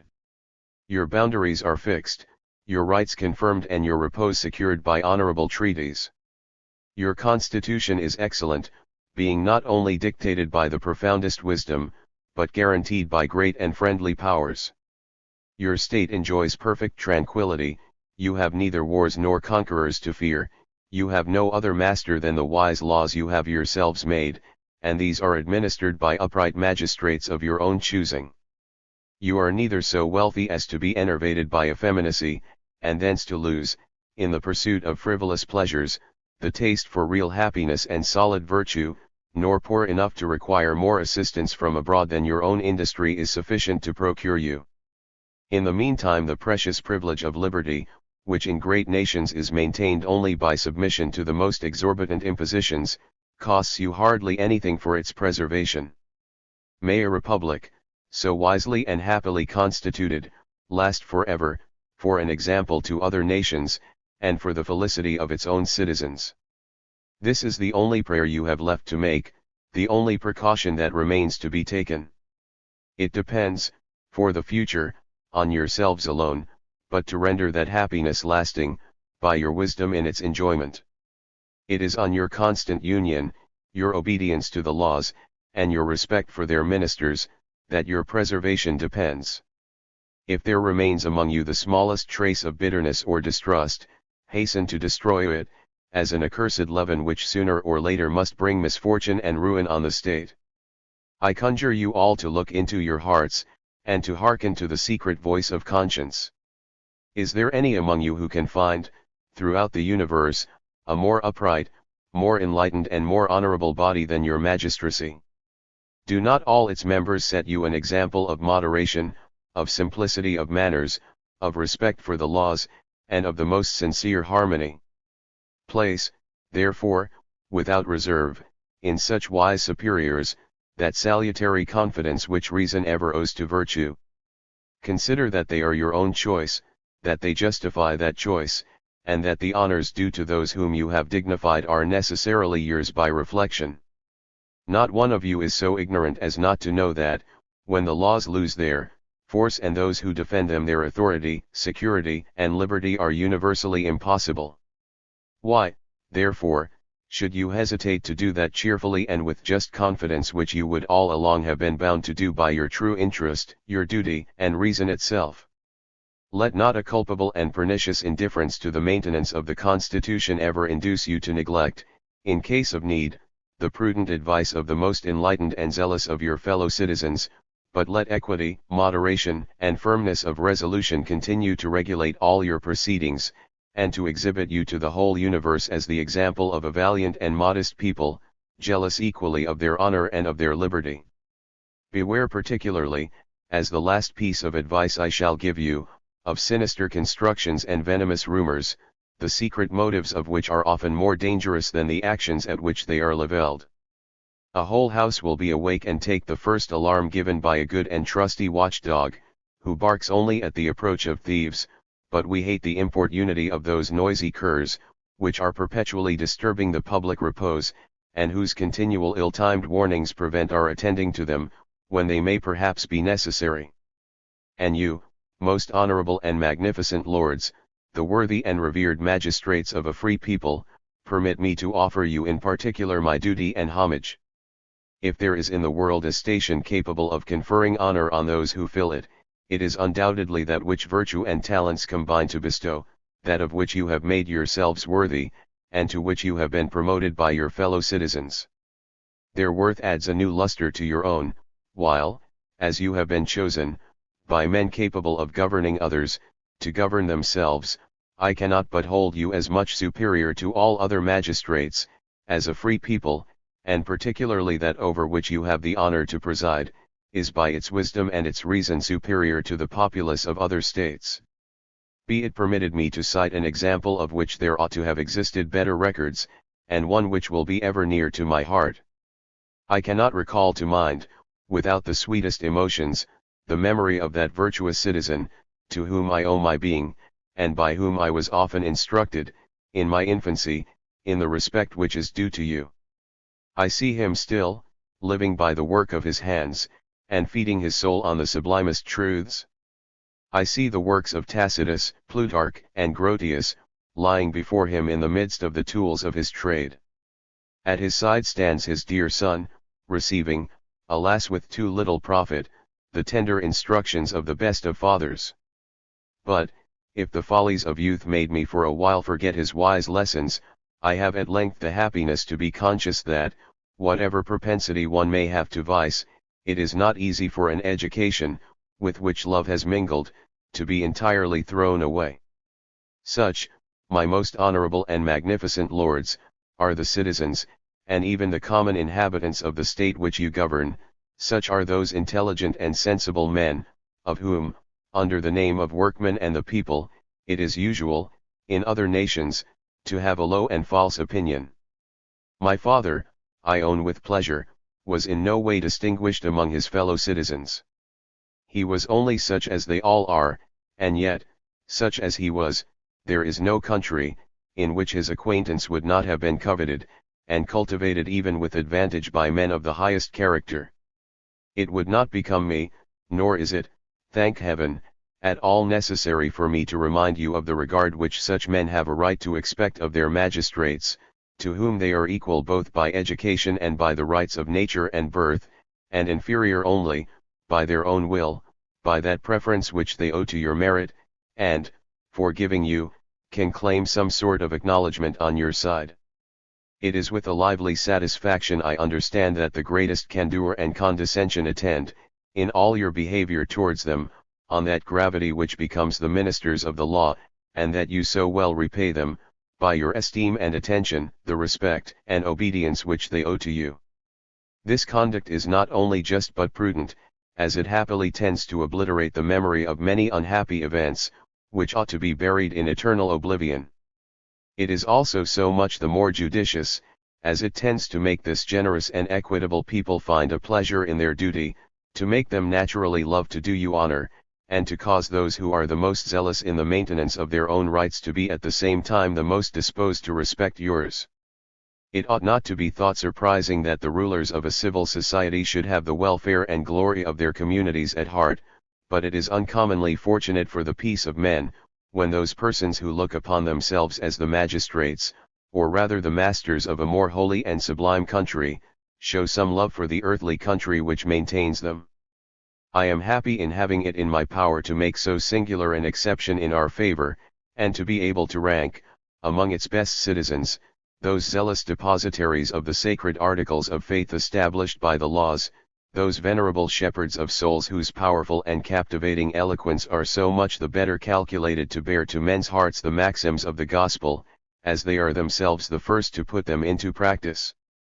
All the world knows of the great success with which the art of the pulpit is cultivated at Geneva, but men are so used to hearing divines preach one thing and practice another, that few have a chance of knowing how far the spirit of Christianity, holiness of manners, severity towards themselves and indulgence towards their neighbors, prevail throughout the whole body of our ministers. It is, perhaps, given to the city of Geneva alone, to produce the edifying example of so perfect a union between its clergy and men of letters. It is in great measure on their wisdom, their known moderation, and their zeal for the prosperity of the state that I build my hopes of its perpetual tranquility. At the same time, I notice, with a pleasure mingled with surprise and veneration, how much they detest the frightful maxims of those accursed and barbarous men, of whom history furnishes us with more than one example, who, in order to support the pretended rights of God, that is to say their own interests, have been so much the less greedy of human blood, as they were more hopeful their own in particular would be always respected. I must not forget that precious half of the Republic, which makes the happiness of the other, and whose sweetness and prudence preserve its tranquillity and virtue. Amiable and virtuous daughters of Geneva, it will be always the lot of your sex to govern ours. Happy are we, so long as your chaste influence, solely exercised within the limits of conjugal union, is exerted only for the glory of the state and the happiness of the public. It was thus the female sex commanded at Sparta, and thus you deserve to command at Geneva. What man can be such a barbarian as to resist the voice of honor and reason, coming from the lips of an affectionate wife? Who would not despise the vanities of luxury, on beholding the simple and modest attire which, from the luster it derives from you, seems the most favorable to beauty? It is your task to perpetuate, by your insinuating influence and your innocent and amiable rule, a respect for the laws of the state, and harmony among the citizens. It is yours to reunite divided families by happy marriages, and, above all things, to correct, by the persuasive sweetness of your lessons and the modest graces of your conversation, those extravagancies which our young people pick up in other countries, whence, instead of many useful things by which they might profit, they bring home hardly anything, besides a puerile air and a ridiculous manner, acquired among loose women, but an admiration for I know not what so-called grandeur, and paltry recompenses for being slaves, which can never come near the real greatness of liberty. Continue, therefore, always to be what you are, the chaste guardians of our morals, and the sweet security for our peace, exerting on every occasion the privileges of the heart and of nature, in the interests of duty and virtue.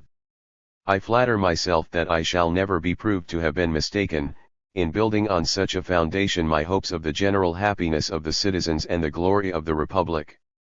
It must be confessed, however, that with all these advantages, it will not shine with that luster, by which the eyes of most men are dazzled, a puerile and fatal taste for which is the most mortal enemy of happiness and liberty. Let our dissolute youth seek elsewhere light pleasures and long repentances. Let our pretenders to taste admire elsewhere the grandeur of palaces, the beauty of equipages, sumptuous furniture, the pomp of public entertainments, and all the refinements of luxury and effeminacy. Geneva boasts nothing but men, such a sight has nevertheless a value of its own, and those who have a taste for it are well worth the admirers of all the rest.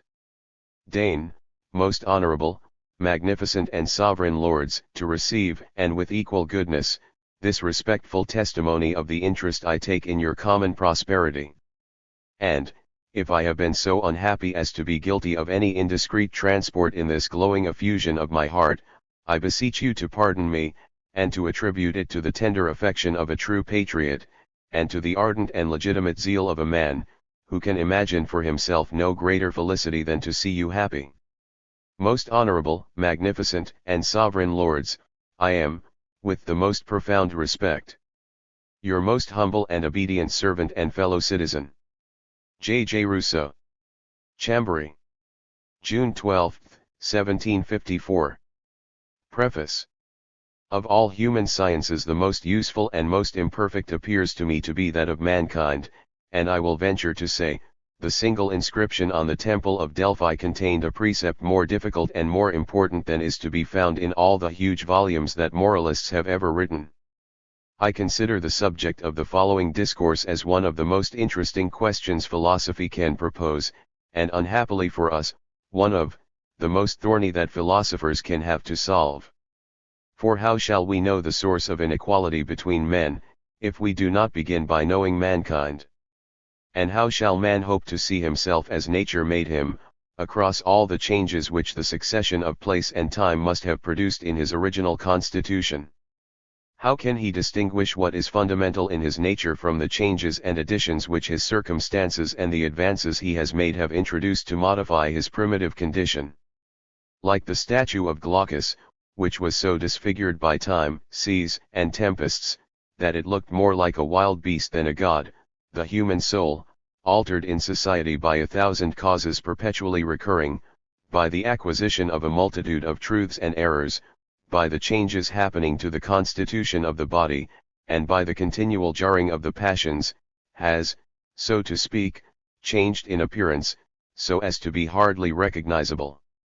Instead of a being, acting constantly from fixed and invariable principles, instead of that celestial and majestic simplicity, impressed on it by its divine author, we find in it only the frightful contrast of passion mistaking itself for reason, and of understanding grown delirious.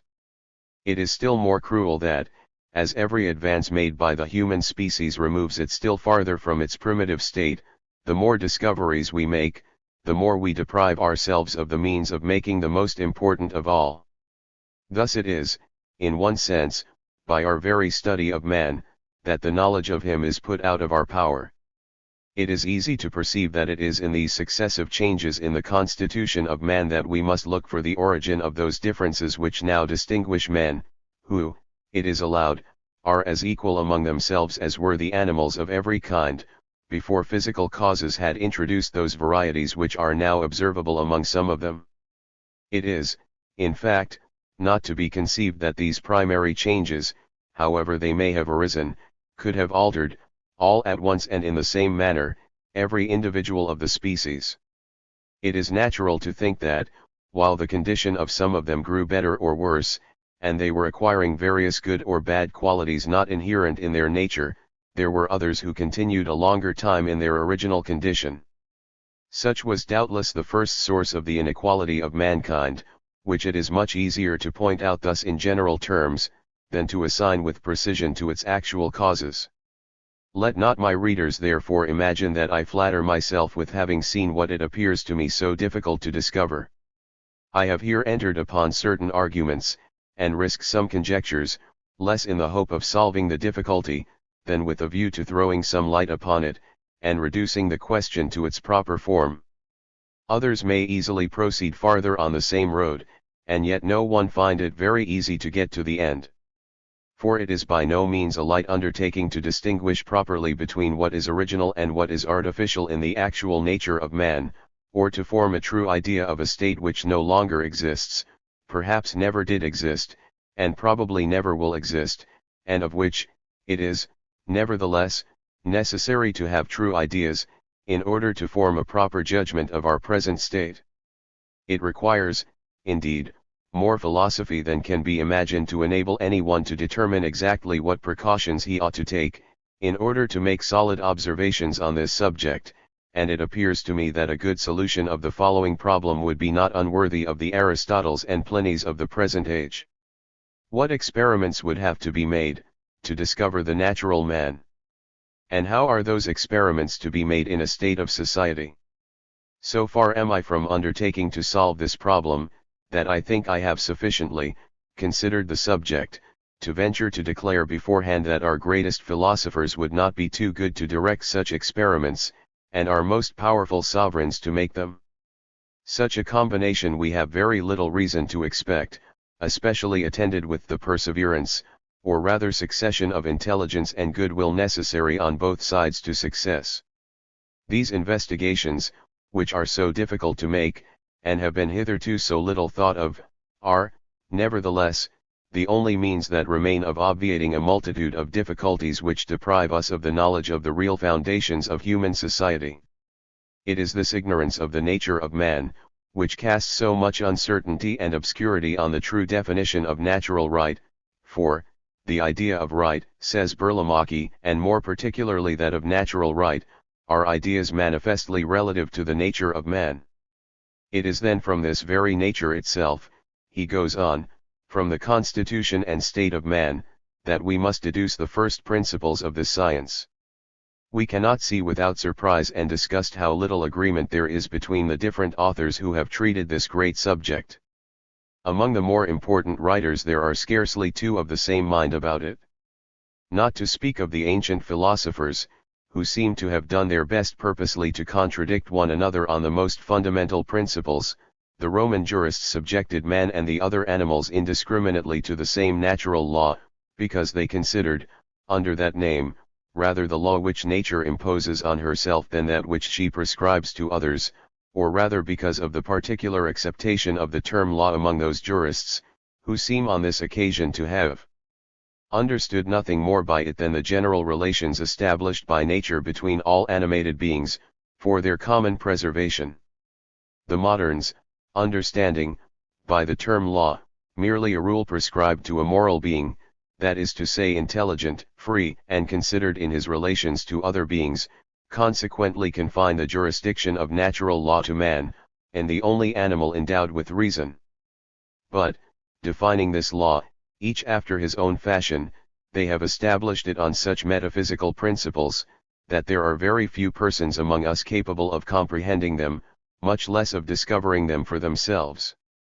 So that the definitions of these learned men, all differing in everything else, agree only in this, that it is impossible to comprehend the law of nature, and consequently to obey it, without being a very subtle casuist and a profound metaphysician.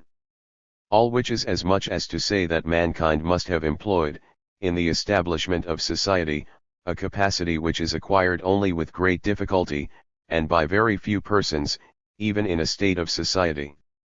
Knowing so little of nature, and agreeing so ill about the meaning of the word law, it would be difficult for us to fix on a good definition of natural law. Thus all the definitions we meet with in books, setting aside their defect in point of uniformity, have yet another fault, in that they are derived from many kinds of knowledge, which men do not possess naturally, and from advantages of which they can have no idea until they have already departed from that state. Modern writers begin by inquiring what rules it would be expedient for men to agree on for their common interest, and then give the name of natural law to a collection of these rules, without any other proof than the good that would result from their being universally practiced. This is undoubtedly a simple way of making definitions, and of explaining the nature of things by almost arbitrary conveniences. But as long as we are ignorant of the natural man, it is in vain for us to attempt to determine either the law originally prescribed to him, or that which is best adapted to his constitution. All we can know with any certainty respecting this law is that, if it is to be a law, not only the wills of those it obliges must be sensible of their submission to it, but also, to be natural, it must come directly from the voice of nature. Throwing aside, therefore, all those scientific books, which teach us only to see men such as they have made themselves, and contemplating the first and most simple operations of the human soul, I think I can perceive in it two principles prior to reason, one of them deeply interesting us in our own welfare and preservation, and the other exciting a natural repugnance at seeing any other sensible being, and particularly any of our own species, suffer pain or death. It is from the agreement and combination which the understanding is in a position to establish between these two principles, without its being necessary to introduce that of sociability, that all the rules of natural right appear to me to be derived rules which our reason is afterwards obliged to establish on other foundations, when by its successive developments it has been led to suppress nature itself.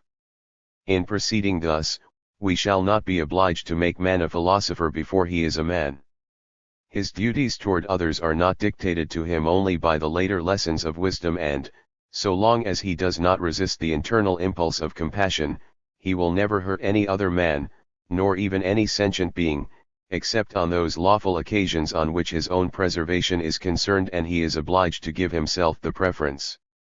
By this method also we put an end to the time-honored disputes concerning the participation of animals in natural law, for it is clear that, being destitute of intelligence and liberty, they cannot recognize that law, as they partake, however, in some measure of our nature, in consequence of the sensibility with which they are endowed, they ought to partake of natural rights so that mankind is subjected to a kind of obligation even toward the brutes. It appears, in fact, that if I am bound to do no injury to my fellow creatures, this is less because they are rational than because they are sentient beings, and this quality, being common both to men and beasts, ought to entitle the latter at least to the privilege of not being wantonly ill-treated by the former. The very study of the original man, of his real wants, and the fundamental principles of his duty, is besides the only proper method we can adopt to obviate all the difficulties which the origin of moral inequality presents, on the true foundations of the body politic, on the reciprocal rights of its members, and on many other similar topics equally important and obscure. If we look at human society with a calm and disinterested eye, it seems, at first, to show us only the violence of the powerful and the oppression of the weak.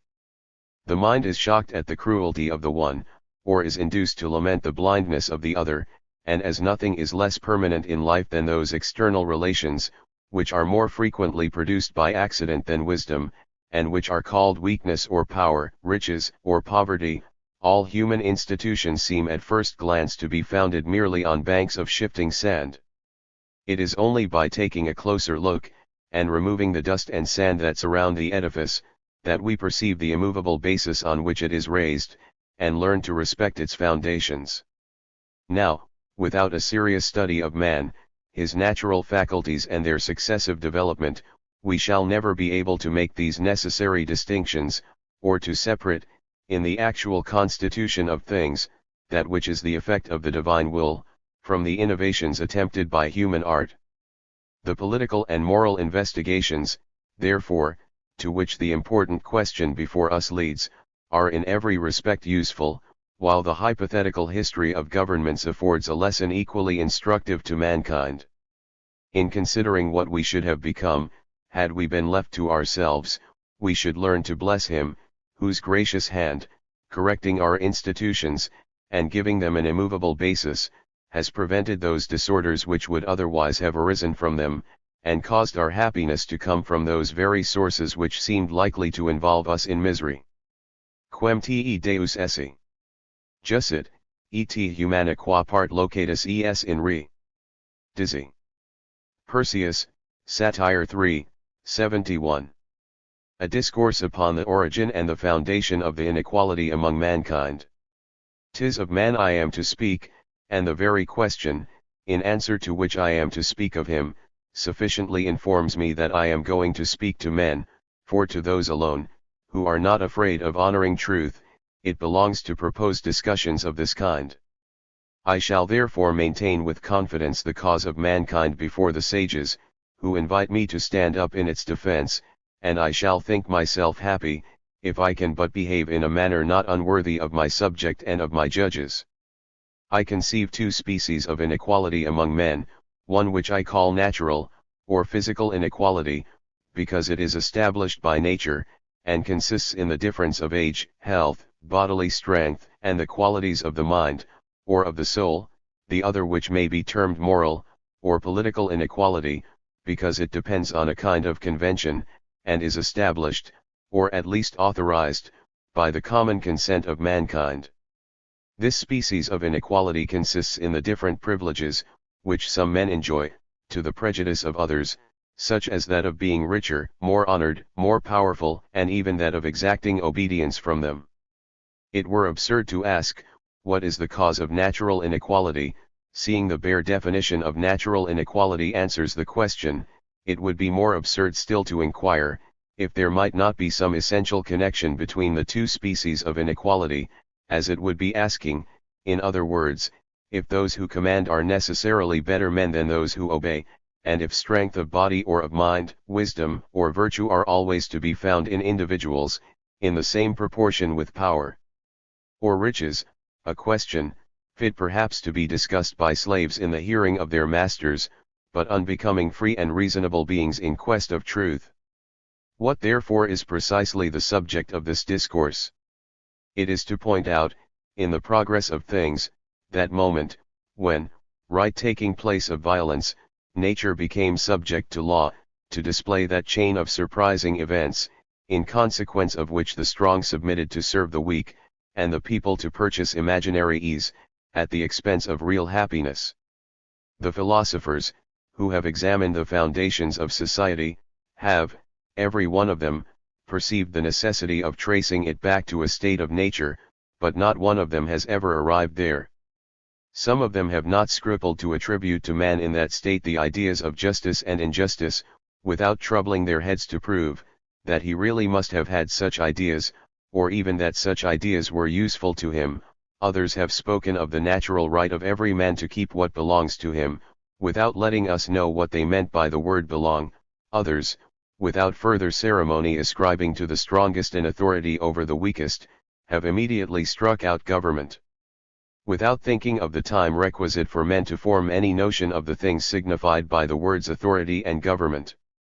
All of them, in fine, constantly harping on wants, avidity, oppression, desires and pride, have transferred to the state of nature ideas picked up in the bosom of society. In speaking of savages they described citizens. Nay, few of our own writers seem to have so much as doubted, that a state of nature did once actually exist, though it plainly appears by sacred history, that even the first man, immediately furnished as he was by God himself with both instructions and precepts, never lived in that state, and that, if we give to the books of Moses that credit which every Christian philosopher ought to give to them, we must deny that, even before the deluge, such a state ever existed among men, unless they fell into it by some extraordinary event, a paradox very difficult to maintain, and altogether impossible to prove. Let us begin therefore, by laying aside facts, for they do not affect the question. The researches, in which we may engage on this occasion, are not to be taken for historical truths, but merely as hypothetical and conditional reasonings, fitter to illustrate the nature of things, than to show their true origin, like those systems, which our naturalists daily make of the formation of the world.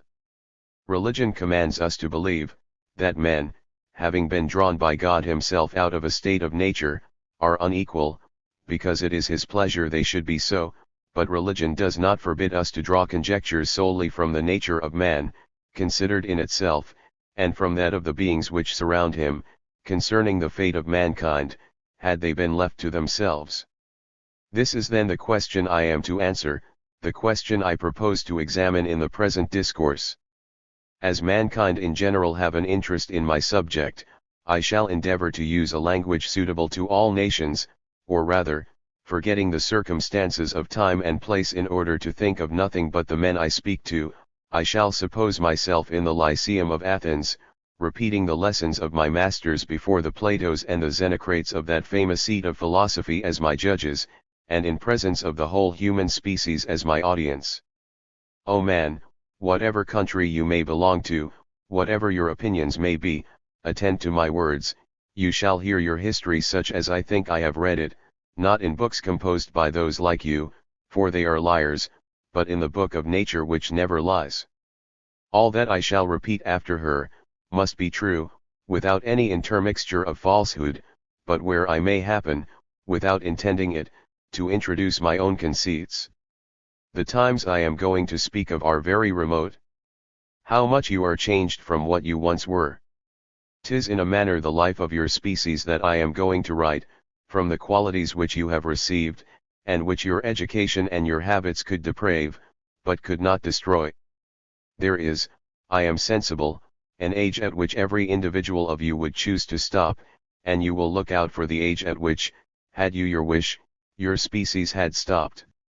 Uneasy at your present condition for reasons which threaten your unhappy posterity with still greater uneasiness, you will perhaps wish it were in your power to go back, and this sentiment ought to be considered, as the panegyric of your first parents, the condemnation of your contemporaries, and a source of terror to all those who may have the misfortune of succeeding you. Discourse First Part. However important it may be, in order to form a proper judgment of the natural state of man, to consider him from his origin, and to examine him, as it were, in the first embryo of the species, I shall not attempt to trace his organization through its successive approaches to perfection, I shall not stop to examine in the animal system what he might have been in the beginning, to become at last what he actually is, I shall not inquire whether, as Aristotle thinks, his neglected nails were no better at first than crooked talons, whether his whole body was not, bear-like, thick covered with rough hair, and whether, walking upon all fours, his eyes, directed to the earth, and confined to a horizon of a few paces extent, did not at once point out the nature and limits of his ideas. I could only form vague, and almost imaginary, conjectures on this subject. Comparative anatomy has not as yet been sufficiently improved, neither have the observations of natural philosophy been sufficiently ascertained, to establish upon such foundations the basis of a solid system. For this reason, without having recourse to the supernatural informations with which we have been favored on this head, or paying any attention to the changes, that must have happened in the conformation of the interior and exterior parts of man's body, in proportion as he applied his members to new purposes, and took to new aliments. I shall suppose his conformation to have always been, what we now behold it, that he always walked on 2 feet, made the same use of his hands that we do of ours, extended his looks over the whole face of nature, and measured with his eyes the vast extent of the heavens.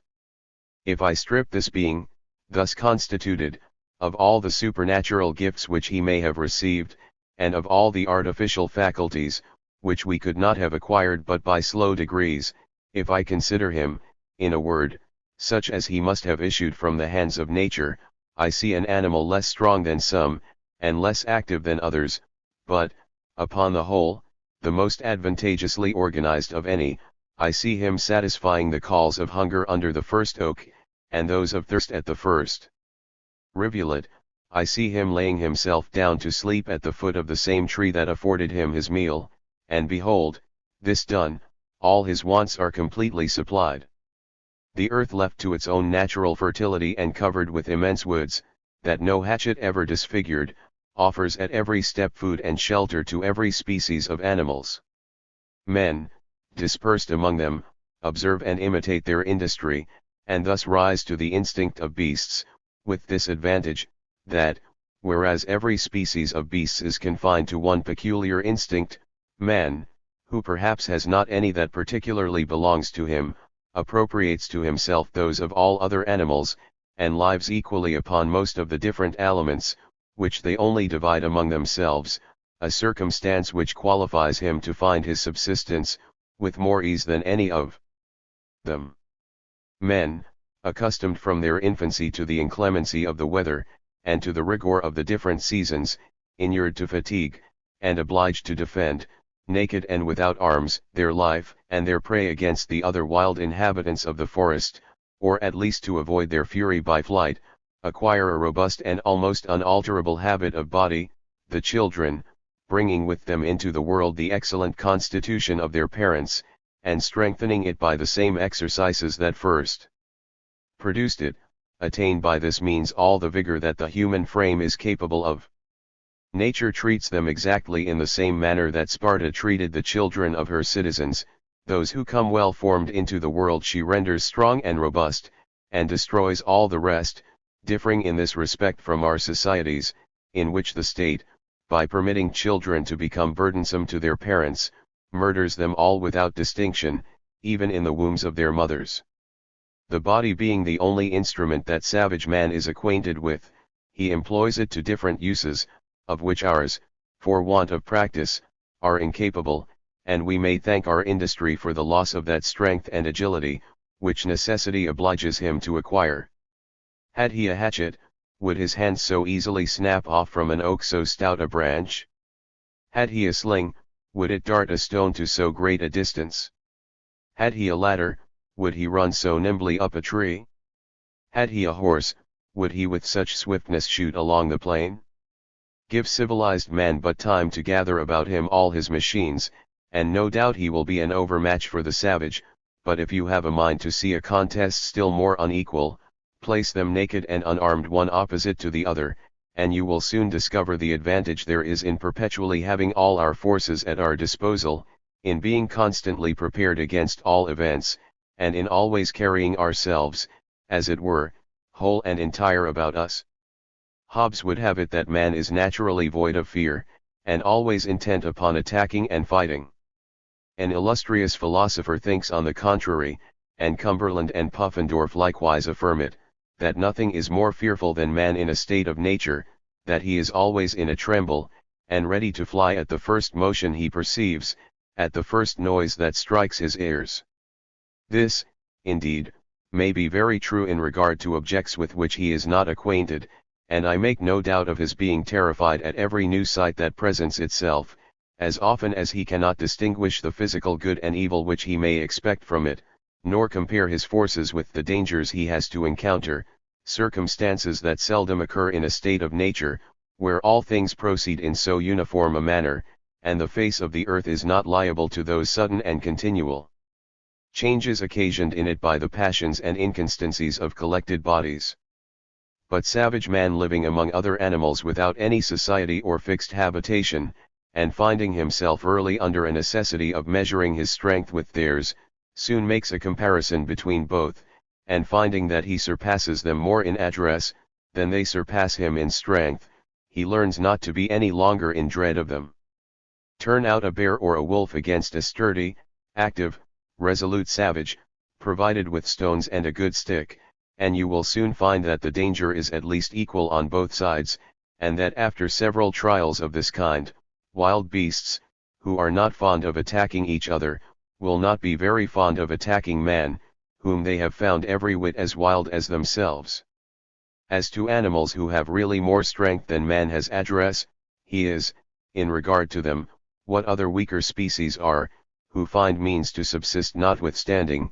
He has even this great advantage over such weaker species, that being equally fleet with them, and finding on every tree an almost inviolable asylum, he is always at liberty to take it or leave it, as he likes best, and of course to fight or to fly, whichever is most agreeable to him.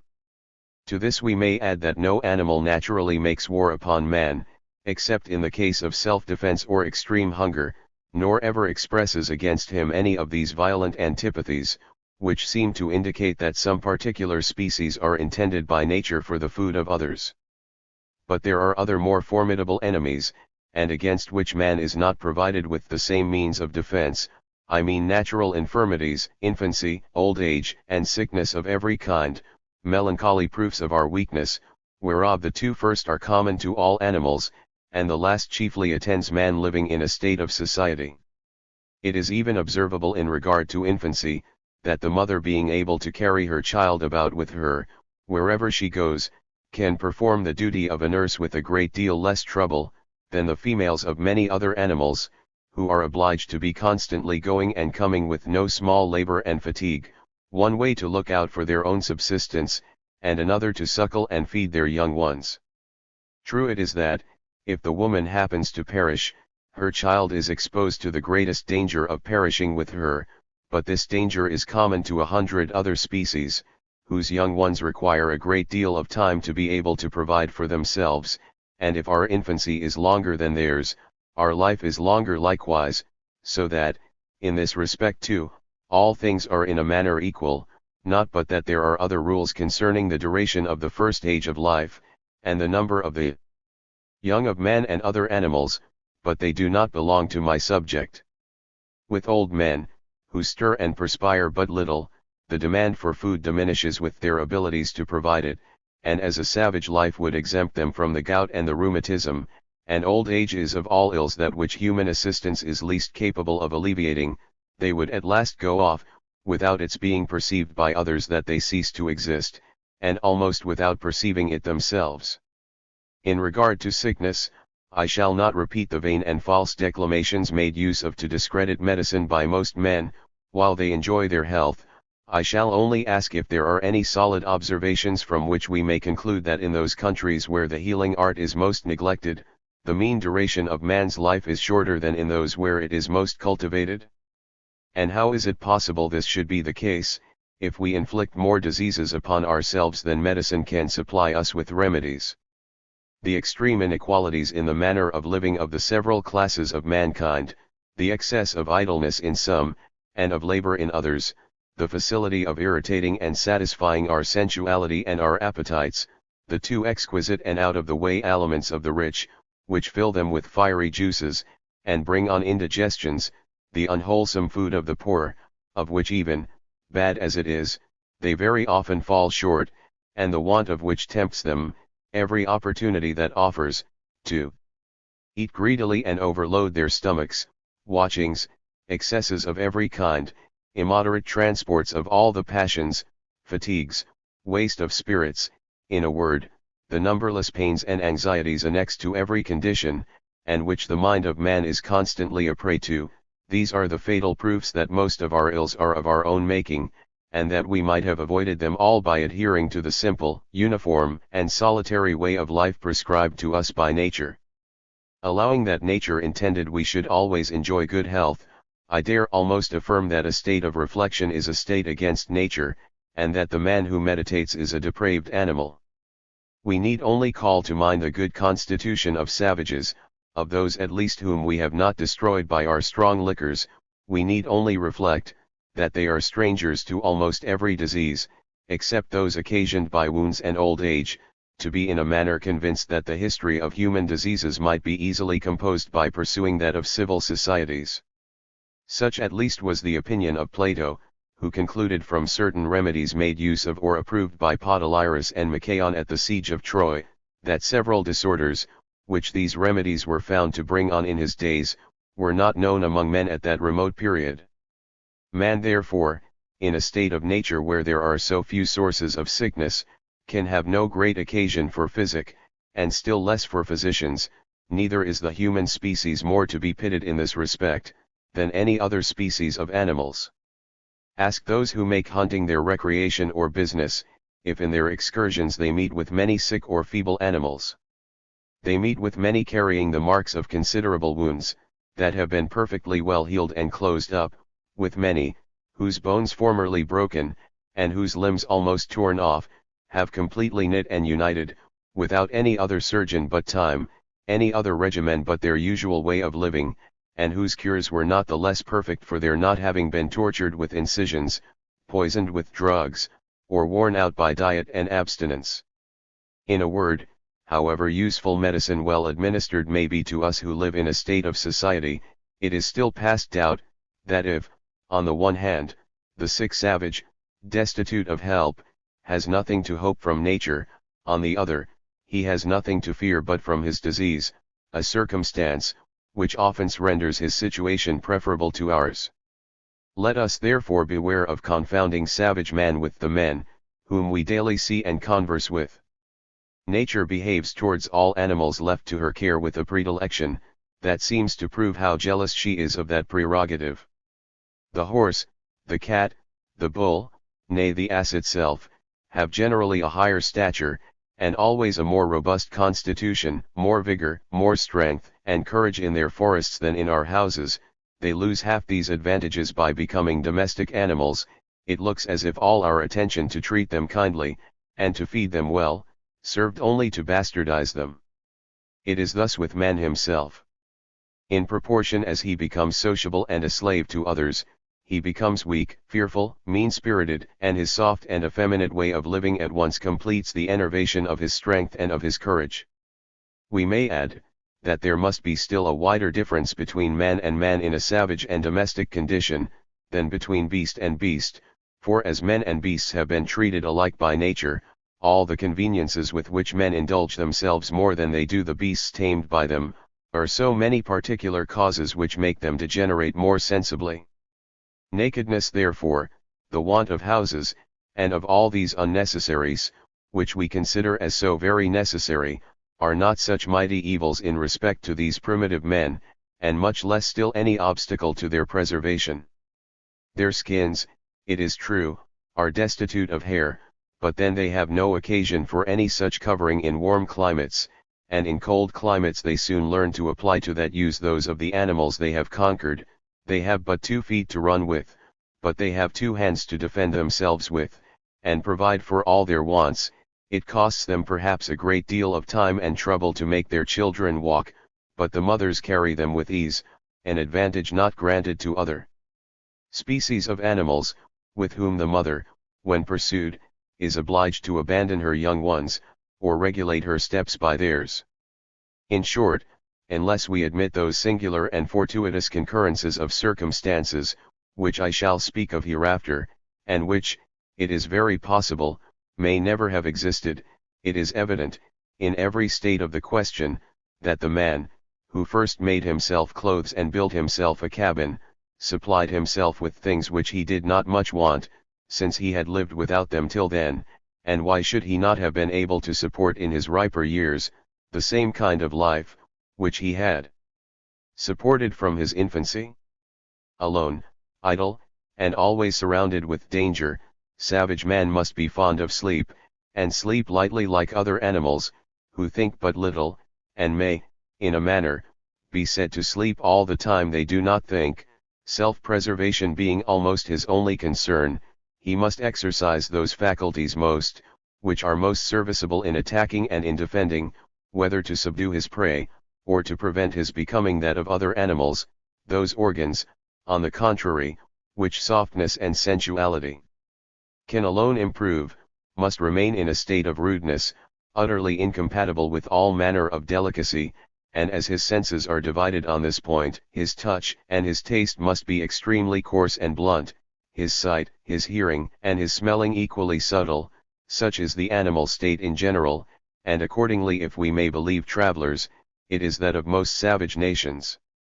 We must not therefore be surprised, that the Hottentots of the Cape of Good Hope, distinguish with their naked eyes ships on the ocean, at as great a distance as the Dutch can discern them with their glasses, nor that the savages of America should have tracked the Spaniards with their noses, to as great a degree of exactness, as the best dogs could have done, nor that all these barbarous nations support nakedness without pain, use such large quantities of pimento to give their food a relish, and drink like water the strongest liquors of Europe. As yet I have considered man merely in his physical capacity, let us now endeavor to examine him in a metaphysical and moral light. I can discover nothing in any mere animal but an ingenious machine, to which nature has given senses to wind itself up, and guard, to a certain degree, against everything that might destroy or disorder it. I perceive the very same things in the human machine, with this difference, that nature alone operates in all the operations of the beast, whereas man, as a free agent, has a share in his. One chooses by instinct, the other by an act of liberty, for which reason the beast cannot deviate from the rules that have been prescribed to it, even in cases where such deviation might be useful, and man often deviates from the rules laid down for him to his prejudice. Thus a pigeon would starve near a dish of the best flesh meat, and a cat on a heap of fruit or corn, though both might very well support life with the food which they thus disdain, did they but bethink themselves to make a trial of it. It is in this manner dissolute men run into excesses, which bring on fevers and death itself, because the mind depraves the senses, and when nature ceases to speak, the will still continues to dictate. All animals must be allowed to have ideas, since all animals have senses, they even combine their ideas to a certain degree, and, in this respect, it is only the difference of such degree, that constitutes the difference between man and beast. Some philosophers have even advanced, that there is a greater difference between some men and some others, than between some men and some beasts. It is not therefore so much the understanding that constitutes, among animals, the specifical distinction of man, as his quality of a free agent. Nature speaks to all animals, and beasts obey her voice.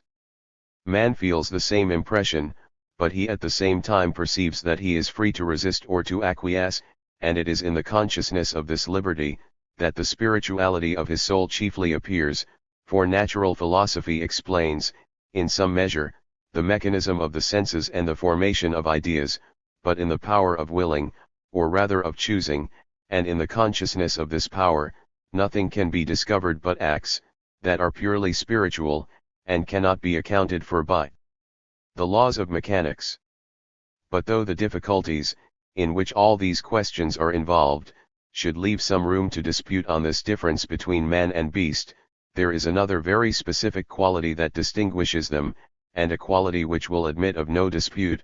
This is the faculty of improvement, a faculty which, as circumstances offer, successively unfolds all the other faculties, and resides among us not only in the species, but in the individuals that compose it, whereas a beast is, at the end of some months, all he ever will be during the rest of his life, and his species, at the end of 1,000 years, precisely what it was the first year of that long period. Why is man alone subject to dotage? Is it not, because he thus returns to his primitive condition? And because, while the beast, which has acquired nothing and has likewise nothing to lose, continues always in possession of his instinct, man, losing by old age, or by accident, all the acquisitions he had made in consequence of his perfectibility, thus falls back even lower than beasts themselves. It would be a melancholy necessity for us to be obliged to allow, that this distinctive and almost unlimited faculty is the source of all man's misfortunes, that it is this faculty, which, though by slow degrees, draws them out of their original condition, in which his days would slide away insensibly in peace and innocence, that it is this faculty, which, in a succession of ages, produces his discoveries and mistakes, his virtues and his vices, and, at long run, renders him both his own and nature's tyrant. It would be shocking to be obliged to commend, as a beneficent being, whoever he was that first suggested to the Orinoco Indians the use of those boards which they bind on the temples of their children, and which secure to them the enjoyment of some part at least of their natural imbecility and happiness. Savage man, abandoned by nature to pure instinct, or rather indemnified for that which has perhaps been denied to him by faculties capable of immediately supplying the place of it, and of raising him afterwards a great deal higher, would therefore begin with functions that were merely animal. To see and to feel would be his first condition, which he would enjoy in common with other animals. To will and not to will, to wish and to fear, would be the first, and in a manner, the only operations of his soul, till new circumstances occasioned new developments. Let moralists say what they will, the human understanding is greatly indebted to the passions, which, on their side, are likewise universally allowed to be greatly indebted to the human understanding. It is by the activity of our passions, that our reason improves. We covet knowledge merely because we covet enjoyment, and it is impossible to conceive why a man exempt from fears and desires should take the trouble to reason. The passions, in their turn, owe their origin to our wants, and their increase to our progress in science, for we cannot desire or fear anything, but in consequence of the ideas we have of it, or of the simple impulses of nature, and savage man, destitute of every species of knowledge, experiences no passions but those of this last kind. His desires never extend beyond his physical wants, he knows no goods but food, a female, and rest, he fears no evil but pain, and hunger, I say pain, and not death, for no animal, merely as such, will ever know what it is to die, and the knowledge of death, and of its terrors, is one of the first acquisitions made by man, in consequence of his deviating from the animal state.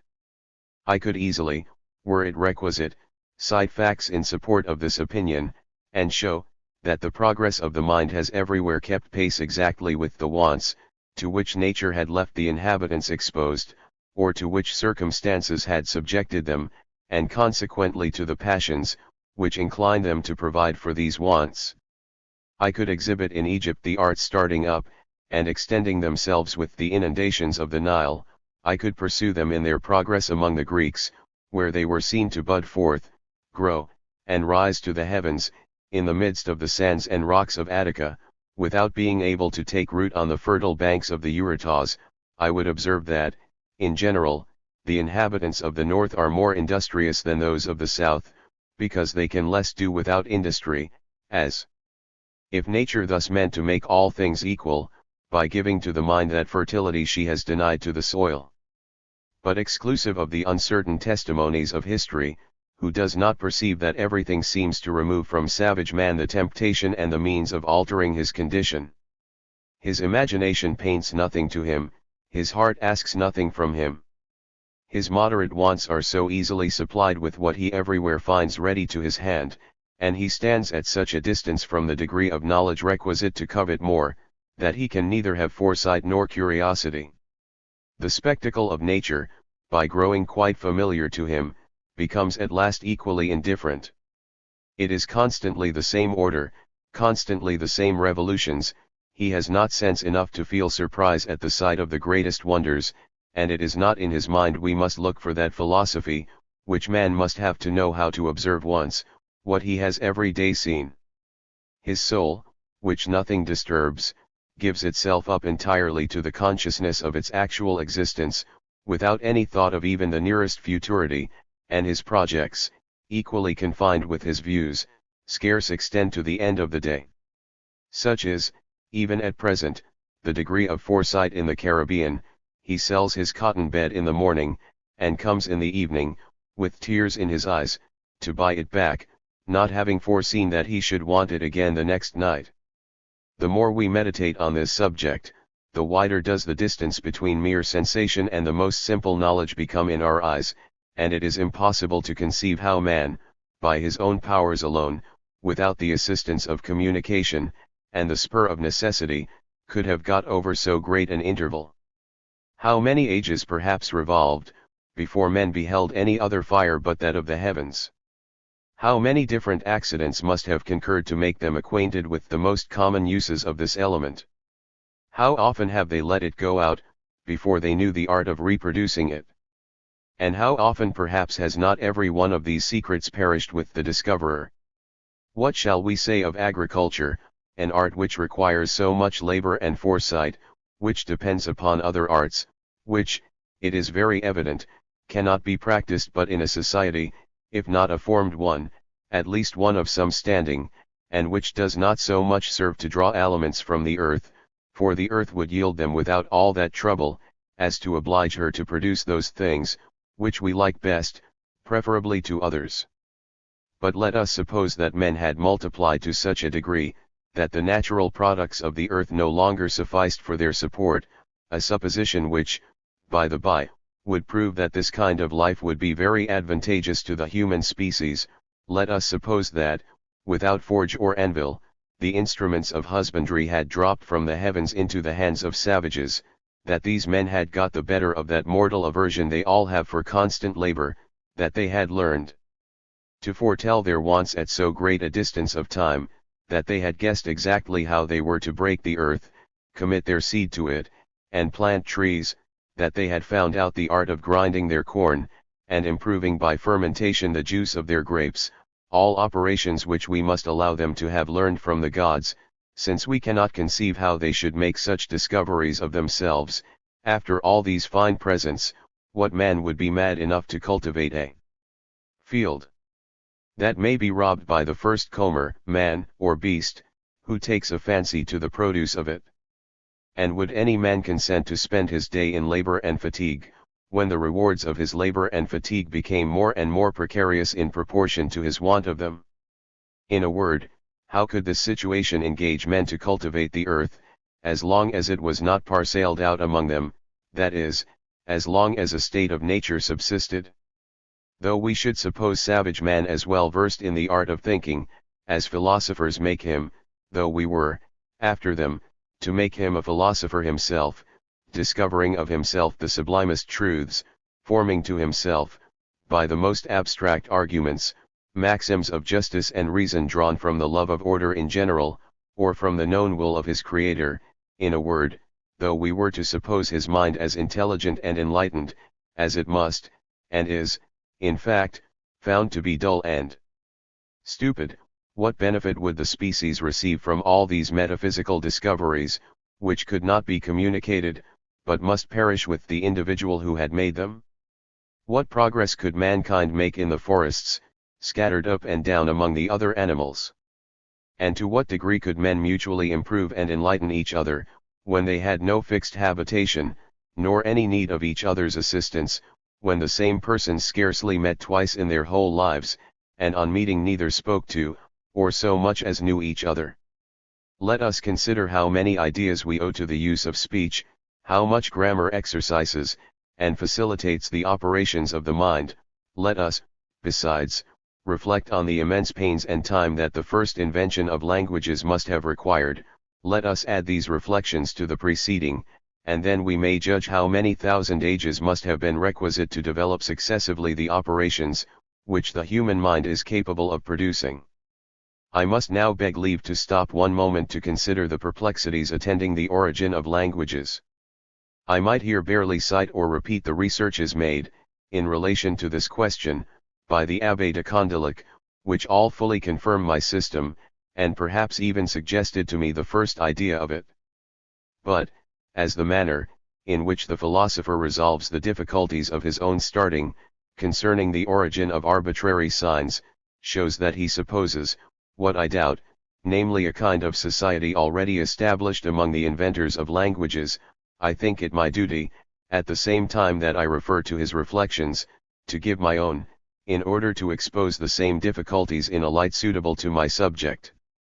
The first that offers is how languages could become necessary, For as there was no correspondence between men, nor the least necessity for any, there is no conceiving the necessity of this invention, nor the possibility of it, if it was not indispensable. I might say, with many others, that languages are the fruit of the domestic intercourse between fathers, mothers, and children, but this, besides its not answering any difficulties, would be committing the same fault with those, who reasoning on the state of nature, transfer to it ideas collected in society, always consider families as living together under one roof, and their members as observing among themselves an union, equally intimate and permanent with that which we see exist in a civil state, where so many common interests conspire to unite them, whereas in this primitive state, as there were neither houses nor cabins, nor any kind of property, every one took up his lodging at random, and seldom continued above one night in the same place, males and females united without any premeditated design, as chance, occasion, or desire brought them together, nor had they any great occasion for language to make known their thoughts to each other. They parted with the same ease. The mother suckled her children, when just born, for her own sake, but afterwards out of love and affection to them, when habit and custom had made them dear to her, but they no sooner gained strength enough to run about in quest of food than they separated even from her of their own accord, and as they scarce had any other method of not losing each other, than that of remaining constantly in each other's sight, they soon came to such a pass of forgetfulness, as not even to know each other when they happened to meet again. I must further observe that the child having all his wants to explain, and consequently more things to say to his mother, than the mother can have to say to him, it is he that must be at the chief expense of invention, and the language he makes use of must be in a great measure his own work.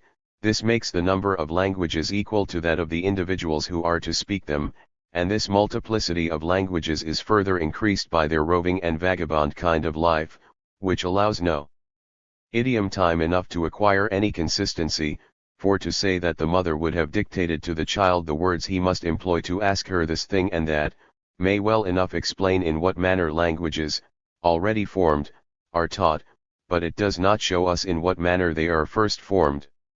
Let us suppose this first difficulty conquered, let us for a moment consider ourselves at the side of the immense space, which must have separated the pure state of nature from that in which languages became necessary, and let us, after allowing such necessity, examine how languages could begin to be established.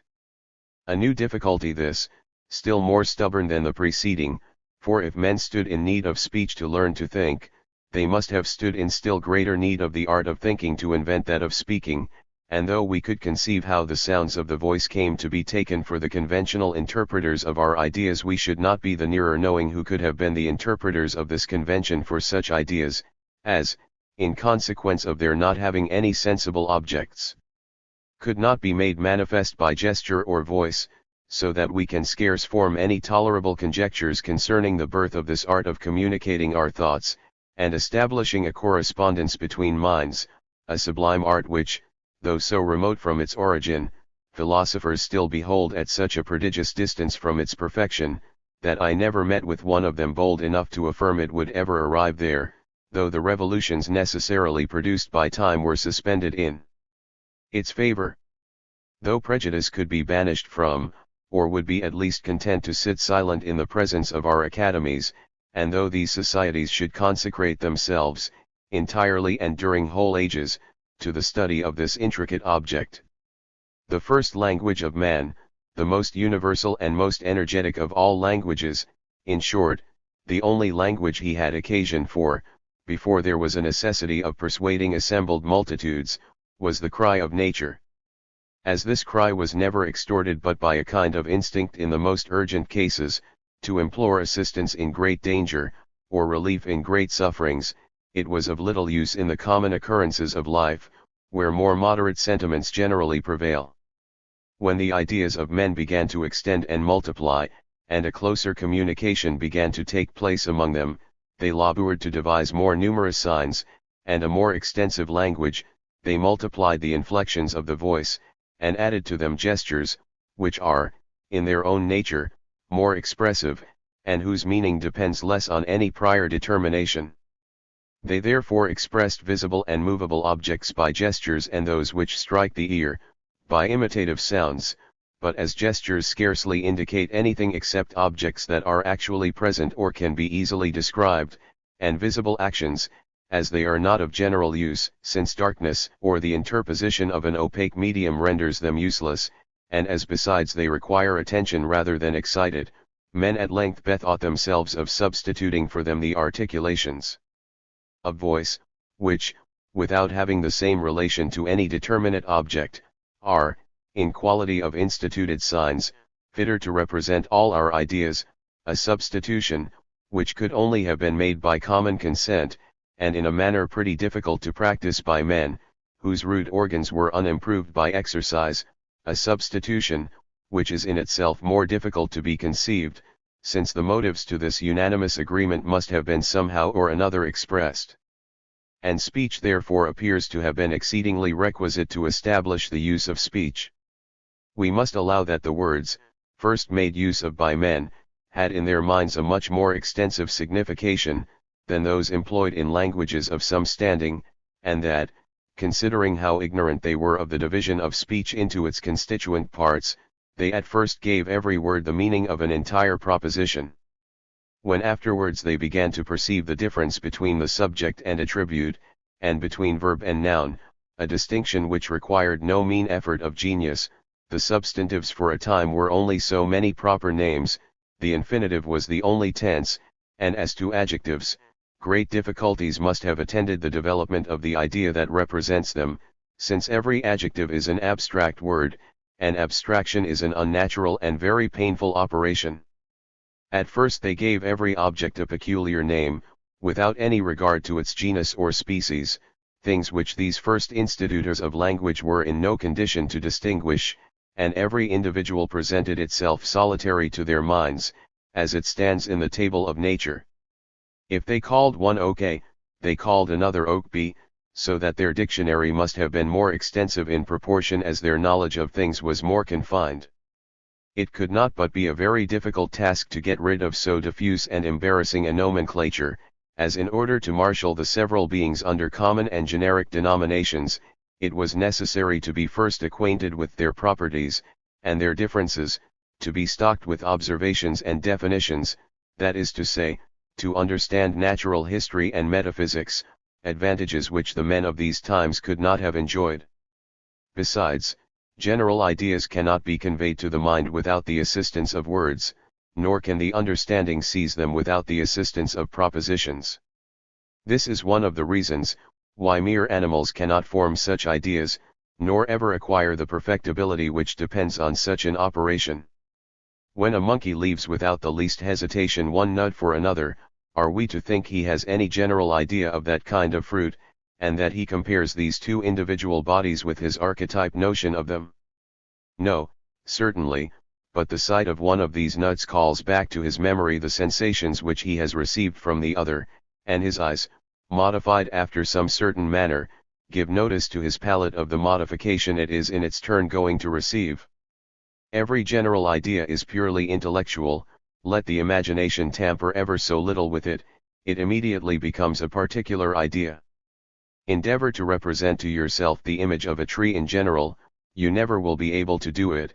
In spite of all your efforts it will appear big or little, thin or tufted, of a bright or a deep color, and were you master to see nothing in it, but what can be seen in every tree, such a picture would no longer resemble any tree. Beings perfectly abstract are perceivable in the same manner, or are only conceivable by the assistance of speech. The definition of a triangle can alone give you a just idea of that figure. The moment you form a triangle in your mind, it is this or that particular triangle and no other, and you cannot avoid giving breadth to its lines and color to its area. We must therefore make use of propositions, we must therefore speak to have general ideas, for the moment the imagination stops, the mind must stop too, if not assisted by speech. If therefore the first inventors could give no names to any ideas but those they had already, it follows that the first substantives could never have been anything more than proper names. But when by means, which I cannot conceive, our new grammarians began to extend their ideas, and generalize their words, the ignorance of the inventors must have confined this method to very narrow bounds, and as they had at first too much multiplied the names of individuals for want of being acquainted with the distinctions called genus and species, they afterwards made too few genera and species for want of having considered beings in all their differences, to push the divisions far enough. They must have had more knowledge and experience than we can allow them, and have made more researches and taken more pains, than we can suppose them willing to submit to. Now if, even at this present time, we every day discover new species, which had before escaped all our observations, how many species must have escaped the notice of men, who judged of things merely from their first appearances. As to the primitive classes and the most general notions, it were superfluous to add that these they must have likewise overlooked. How, for example, could they have thought of or understood the words, matter, spirit, substance, mode, figure, motion, since even our philosophers, who for so long a time have been constantly employing these terms, can themselves scarcely understand them, and since the ideas annexed to these words being purely metaphysical, no models of them could be found in nature. I stop at these first advances, and beseech my judges to suspend their lecture a little, in order to consider, what a great way language has still to go, in regard to the invention of physical substantives alone, to be able to express all the sentiments of man, to assume an invariable form, to bear being spoken in public and to influence society.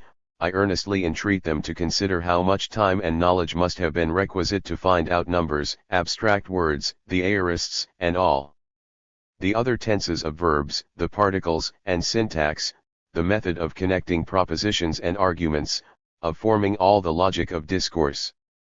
For my own part, I am so scared at the difficulties that multiply at every step, and so convinced of the almost demonstrated impossibility of languages owing their birth and establishment to means that were merely human, that I must leave to whoever may please to take it up, the task of discussing this difficult problem. Which was the most necessary, society already formed to invent languages, or languages already invented to form society? But be the case of these origins ever so mysterious, we may at least infer from the little care which nature has taken to bring men together by mutual wants, and make the use of speech easy to them, how little she has done towards making them sociable, and how little she has contributed to anything which they themselves have done to become so. In fact, it is impossible to conceive, why, in this primitive state, one man should have more occasion for the assistance of another, than one monkey, or one wolf for that of another animal of the same species, or supposing that he had, what motive could induce another to assist him, or even, in this last case, how he, who wanted assistance, and he from whom it was wanted, could agree among themselves upon the conditions. Authors, I know, are continually telling us, that in this state man would have been a most miserable creature, and if it is true, as I fancy I have proved it, that he must have continued many ages without either the desire or the opportunity of emerging from such a state, this their assertion could only serve to justify a charge against nature, and not any against the being which nature had thus constituted. But, if I thoroughly understand this term miserable, it is a word, that either has no meaning, or signifies nothing, but a privation attended with pain, and a suffering state of body or soul. Now I would fain know what kind of misery can be that of a free being, whose heart enjoys perfect peace, and body perfect health. And which is aptest to become insupportable to those who enjoy it, a civil or a natural life. In civil life we can scarcely meet a single person who does not complain of his existence, many even throw away as much of it as they can, and the united force of divine and human laws can hardly put bounds to this disorder. Was ever any free savage known to have been so much as tempted to complain of life, and lay violent hands on himself? Let us therefore judge with less pride on which side real misery is to be placed. Nothing, on the contrary, must have been so unhappy as savage man, dazzled by flashes of knowledge, racked by passions, and reasoning on a state different from that in which he saw himself placed.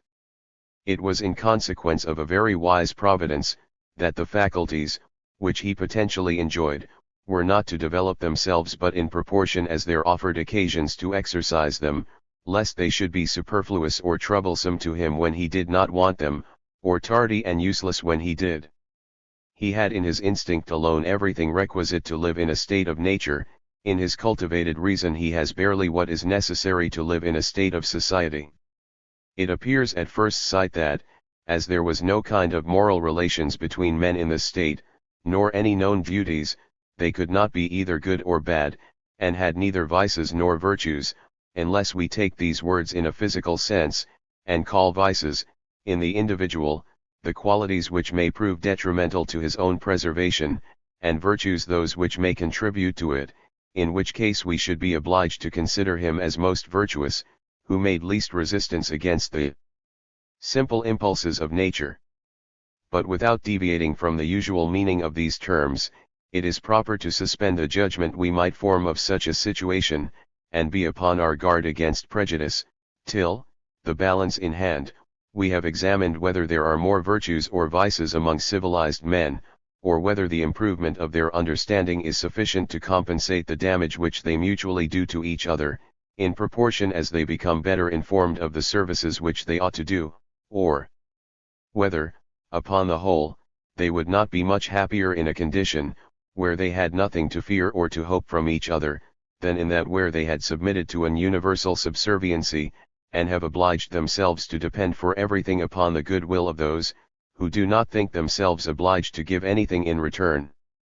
But above all things let us beware, concluding with Hobbes, that man, as having no idea of goodness, must be naturally bad, that he is vicious because he does not know what virtue is, that he always refuses to do any service to those of his own species, because he believes that none is due to them, that, in virtue of that right which he justly claims to everything he wants, he foolishly looks upon himself as proprietor of the whole universe.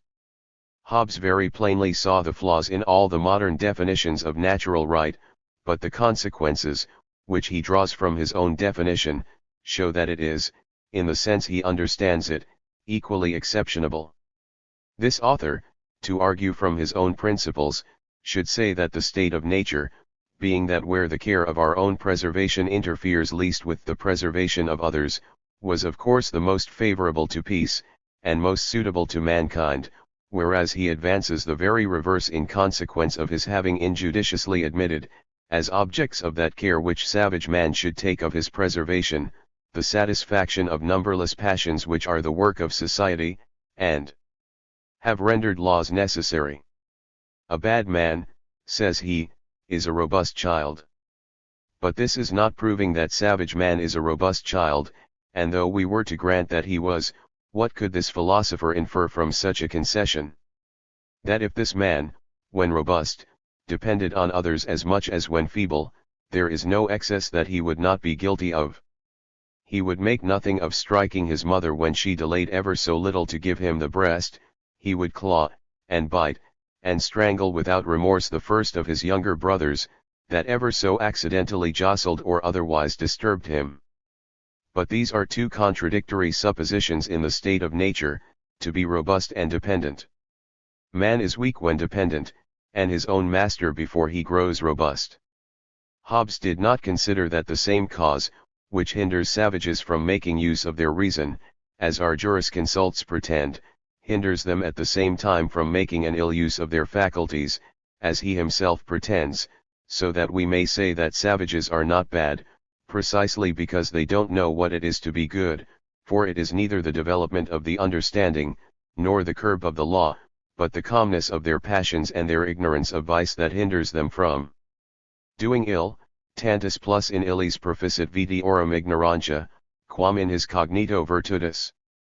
There is besides another principle that has escaped Hobbes, and which, having been given to man to moderate, on certain occasions, the blind and impetuous sallies of self-love, or the desire of self-preservation previous to the appearance of that passion, allays the ardour, with which he naturally pursues his private welfare, by an innate abhorrence to see beings suffer that resemble him.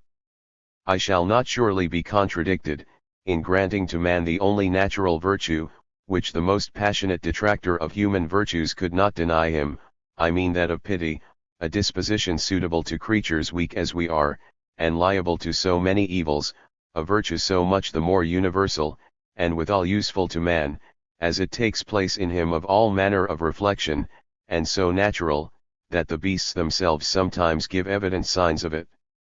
Not to speak of the tenderness of mothers for their young, and of the dangers they face to screen them from danger, with what reluctance are horses known to trample upon living bodies.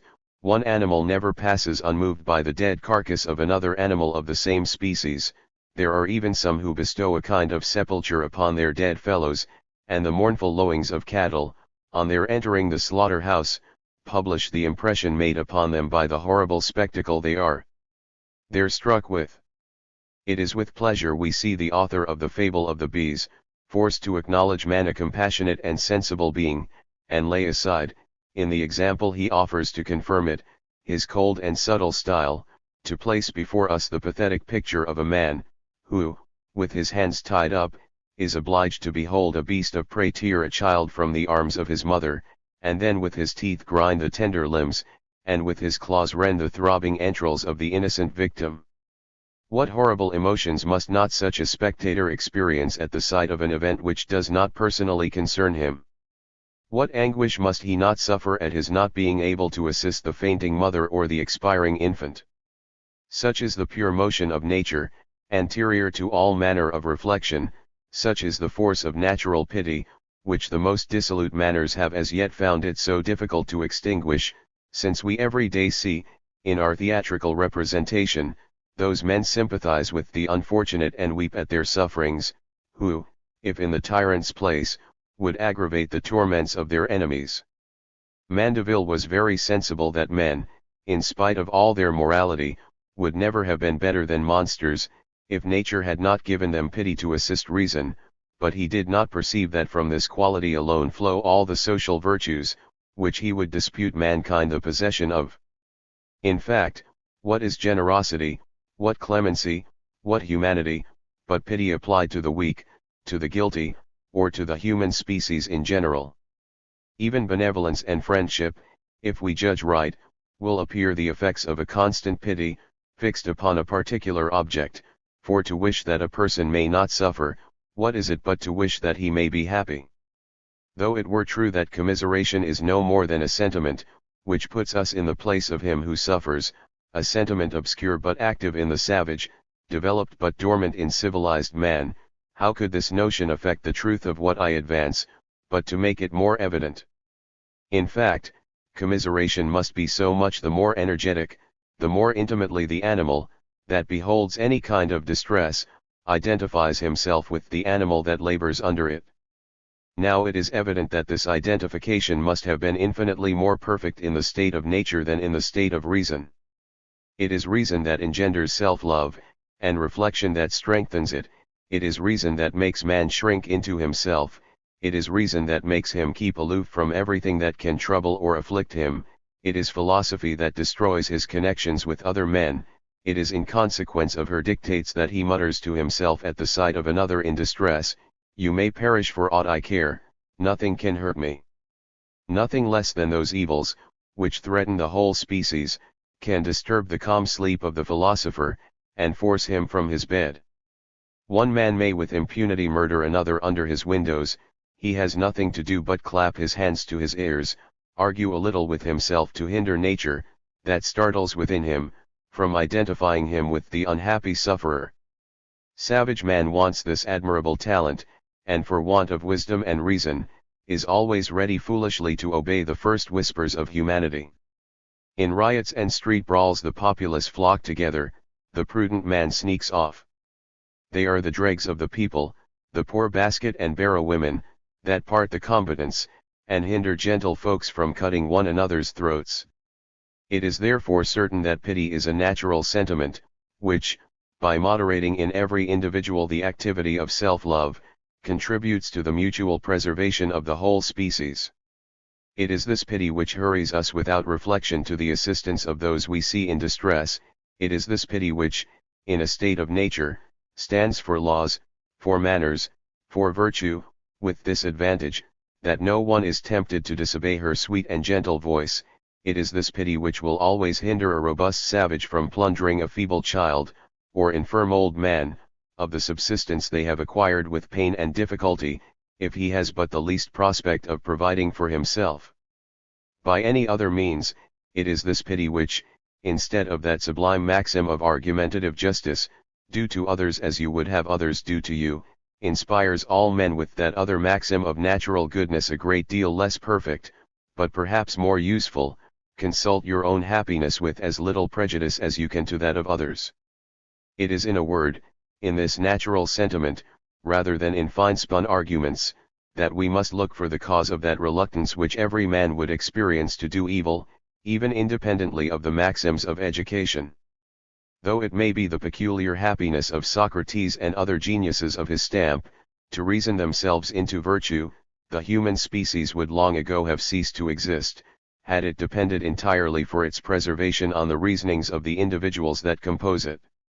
With passions so tame, and so salutary a curb, men, rather wild than wicked, and more attentive to guard against mischief than to do any to other animals, were not exposed to any dangerous dissensions, as they kept up no manner of correspondence with each other, and were of course strangers to vanity, to respect, to esteem, to contempt, as they had no notion of what we call meum and tuum, nor any true idea of justice, as they considered any violence they were liable to, as an evil that could be easily repaired, and not as an injury that deserved punishment, and as they never so much as dreamed of revenge, unless perhaps mechanically and unpremeditatedly, as a dog who bites the stone that has been thrown at him, their disputes could seldom be attended with bloodshed, were they never occasioned by a more considerable stake than that of subsistence.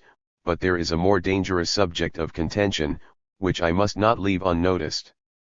Among the passions which ruffle the heart of man, there is one of a hot and impetuous nature, which renders the sexes necessary to each other, a terrible passion which despises all dangers, bears down all obstacles, and to which in its transports it seems proper to destroy the human species which it is destined to preserve.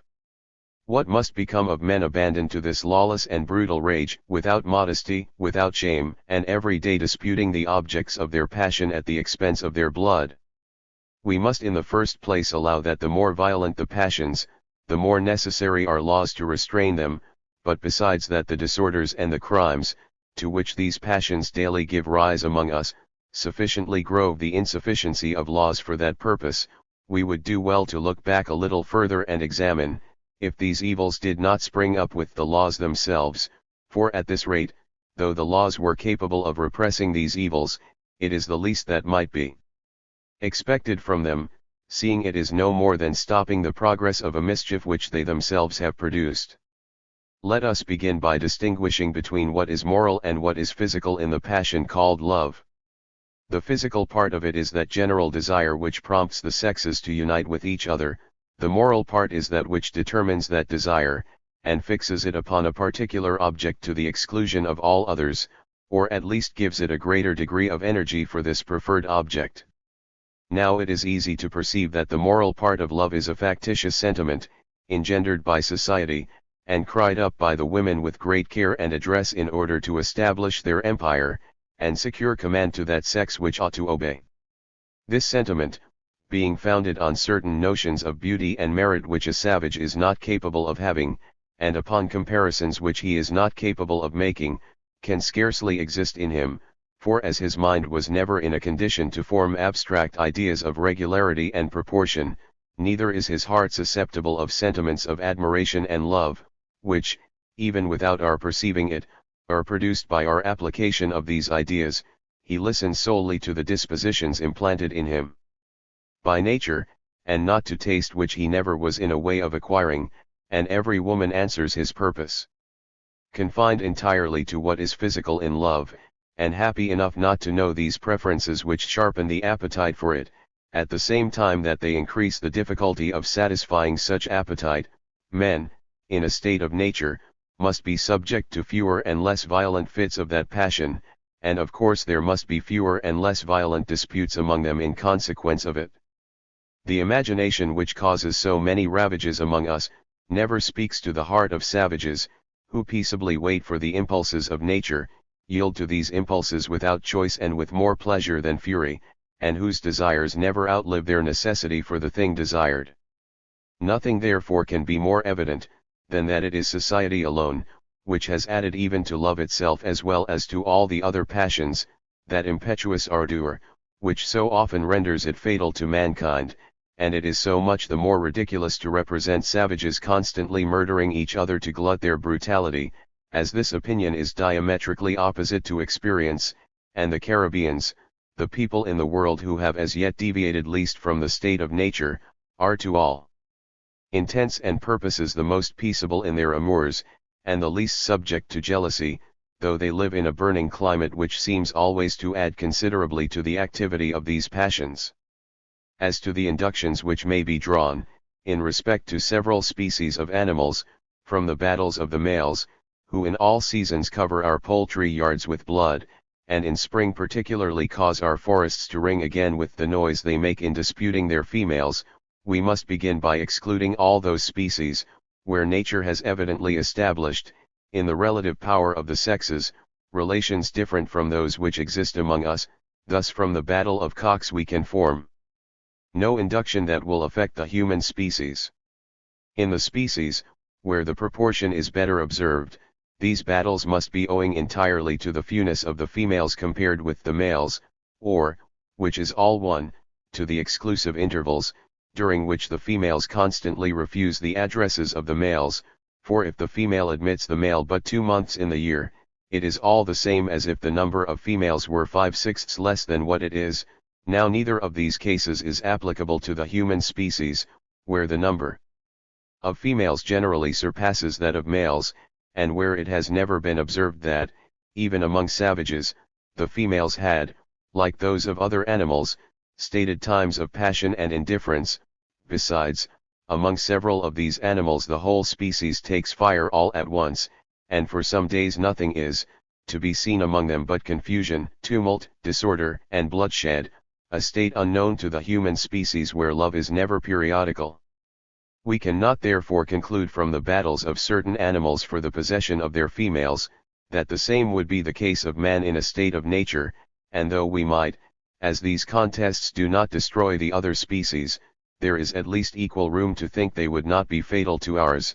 Nay, it is very probable that they would cause fewer ravages than they do in society, especially in those countries where, morality being as yet held in some esteem, the jealousy of lovers and the vengeance of husbands every day produce duels, murders and even worse crimes, where the duty of an eternal fidelity serves only to propagate adultery, and the very laws of continence and honor necessarily contribute to increase dissoluteness, and multiply abortions.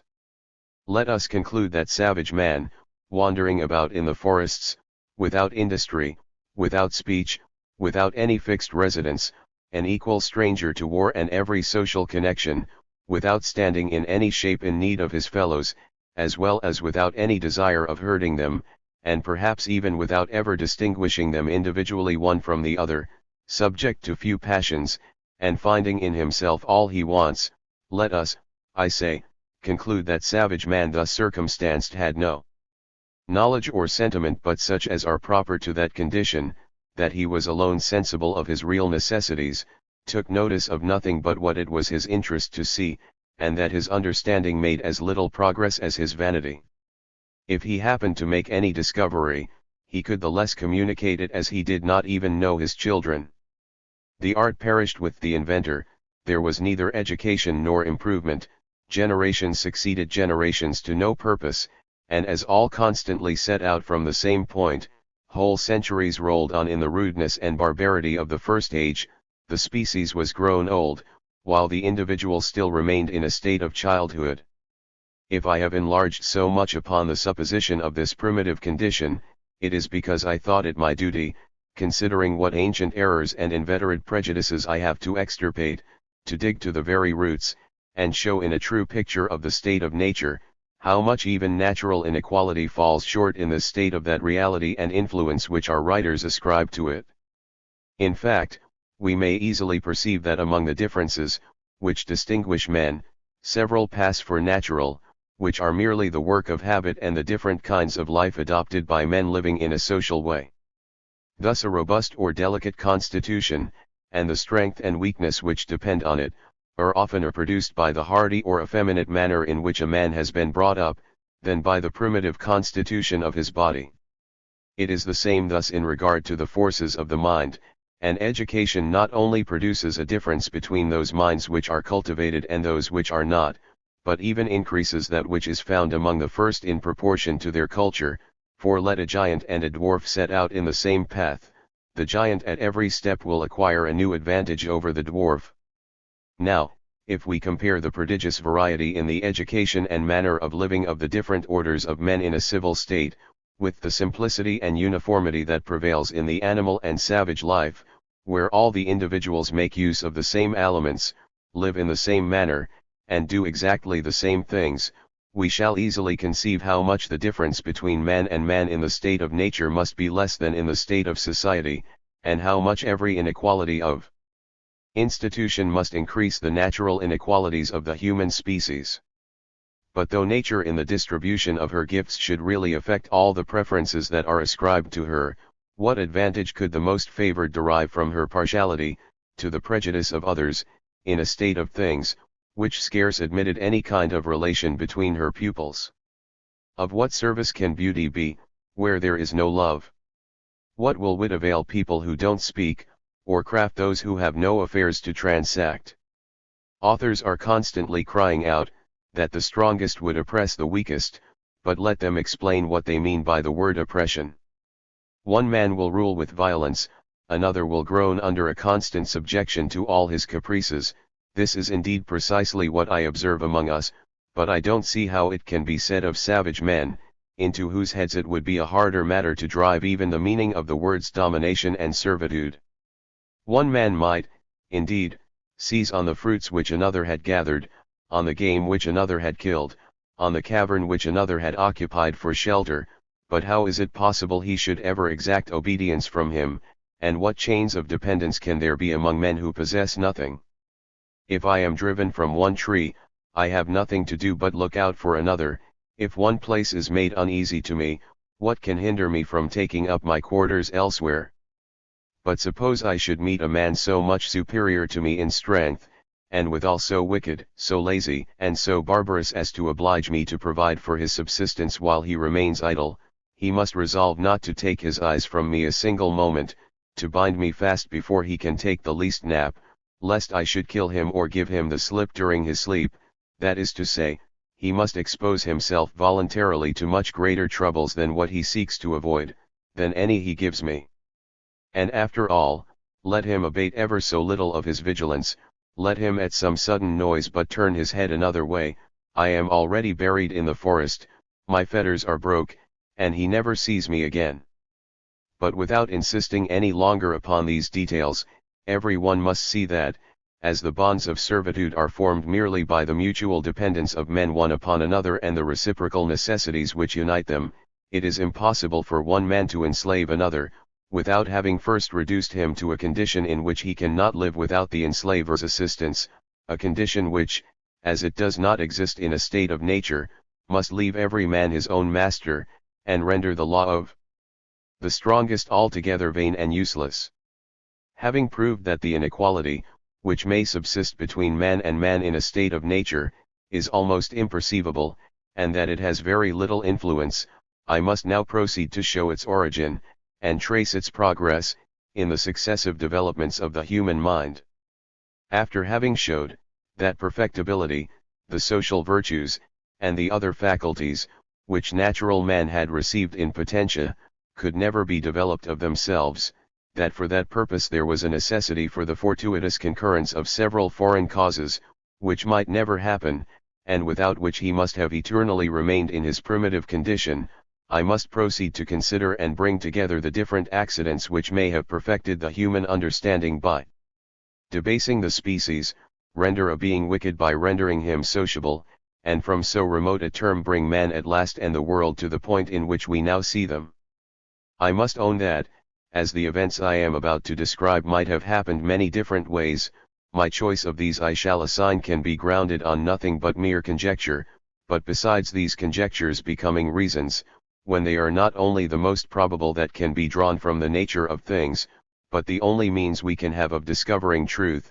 The consequences I mean to deduce from mine will not be merely conjectural, since, on the principles I have just established, it is impossible to form any other system, that would not supply me with the same results, and from which I might not draw the same conclusions.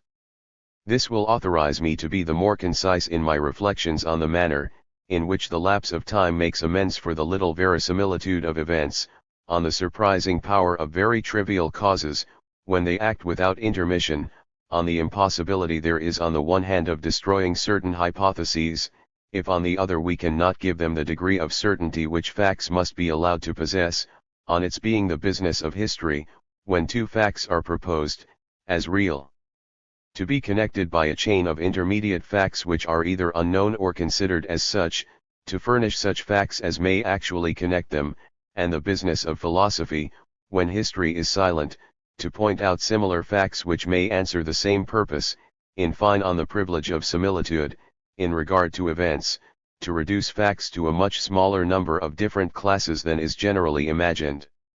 It suffices me to offer these objects to the consideration of my judges, it suffices me to have conducted my inquiry in such a manner as to save common readers the trouble of considering them.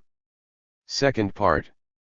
The first man, who, after enclosing a piece of ground, took it into his head to say, "This is mine," and found people simple enough to believe him, was the true founder of civil society. How many crimes, how many wars, how many murders, how many misfortunes and horrors, would that man have saved the human species, who pulling up the stakes or filling up the ditches should have cried to his fellows, "Be sure not to listen to this impostor, you are lost, if you forget that the fruits of the earth belong equally to us all, and the earth itself to nobody." But it is highly probable that things were now come to such a pass, that they could not continue much longer in the same way, for as this idea of property depends on several prior ideas which could only spring up gradually one after another, it was not formed all at once in the human mind, men must have made great progress, they must have acquired a great stock of industry and knowledge, and transmitted and increased it from age to age before they could arrive at this last term of the state of nature. Let us therefore take up things a little higher, and collect into one point of view, and in their most natural order, this slow succession of events and mental improvements. The first sentiment of man was that of his existence, his first care that of preserving it. The productions of the earth yielded him all the assistance he required, instinct prompted him to make use of them. Among the various appetites, which made him at different times experience different modes of existence, there was one that excited him to perpetuate his species, and this blind propensity, quite void of anything like pure love or affection, produced nothing but an act that was merely animal. The present heat once allayed, the sexes took no further notice of each other, and even the child ceased to have any tie in his mother, the moment he ceased to want her assistance. Such was the condition of infant man, such was the life of an animal confined at first to pure sensations, and so far from harboring any thought of forcing her gifts from nature, that he scarcely availed himself of those which she offered to him of her own accord. But difficulties soon arose, and there was a necessity for learning how to surmount them, the height of some trees, which prevented his reaching their fruits, the competition of other animals equally fond of the same fruits, the fierceness of many that even aimed at his life, these were so many circumstances, which obliged him to apply to bodily exercise. There was a necessity for becoming active, swift-footed, and sturdy in battle. The natural arms, which are stones and the branches of trees, soon offered themselves to his assistance. He learned to surmount the obstacles of nature, to contend in case of necessity with other animals, to dispute his subsistence even with other men, or indemnify himself for the loss of whatever he found himself obliged to part with to the strongest. In proportion as the human species grew more numerous, and extended itself, its pains likewise multiplied and increased. The difference of soils, climates, and seasons, might have forced men to observe some difference in their way of living. Bad harvests, long and severe winters, and scorching summers which parched up all the fruits of the earth, required extraordinary exertions of industry. On the seashore, and the banks of rivers, they invented the line and the hook, and became fishermen and ichthyophagous. In the forests they made themselves bows and arrows, and became huntsmen and warriors. In the cold countries they covered themselves with the skins of the beasts they had killed. Thunder, a volcano, or some happy accident made them acquainted with fire, a new resource against the rigors of winter. They discovered the method of preserving this element, then that of reproducing it, and lastly the way of preparing with it the flesh of animals, which heretofore they devoured raw from the carcass. This reiterated application of various beings to himself, and to one another, must have naturally engendered in the mind of man the idea of certain relations. These relations, which we express by the words, great, little, strong, weak, swift, slow, fearful, bold, and the like, compared occasionally, and almost without thinking of it, produced in him some kind of reflection, or rather a mechanical prudence, which pointed out to him the precautions most essential to his preservation and safety. The new lights resulting from this development increased his superiority over other animals, by making him sensible of it. He laid himself out to ensnare them, he played them 1,000 tricks, and though several surpassed him in strength or in swiftness, he in time became the master of those that could be of any service to him, and a sore enemy to those that could do him any mischief. 'Tis thus, that the first look he gave into himself produced the first emotion of pride in him. 'Tis thus that, at a time he scarce knew how to distinguish between the different ranks of existence, by attributing to his species the first rank among animals in general, he prepared himself at a distance to pretend to it as an individual among those of his own species in particular. Though other men were not to him what they are to us, and he had scarce more intercourse with them than with other animals, they were not overlooked in his observations.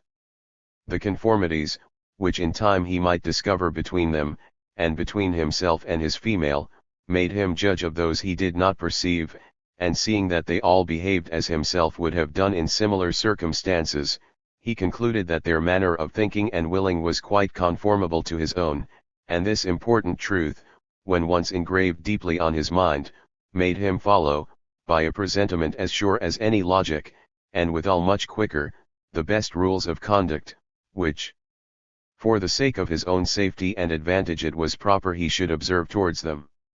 Instructed by experience that the love of happiness is the sole principle of all human actions, he found himself in a condition to distinguish the few cases, in which common interest might authorize him to build upon the assistance of his fellows, and those still fewer, in which a competition of interests might justly render it suspected.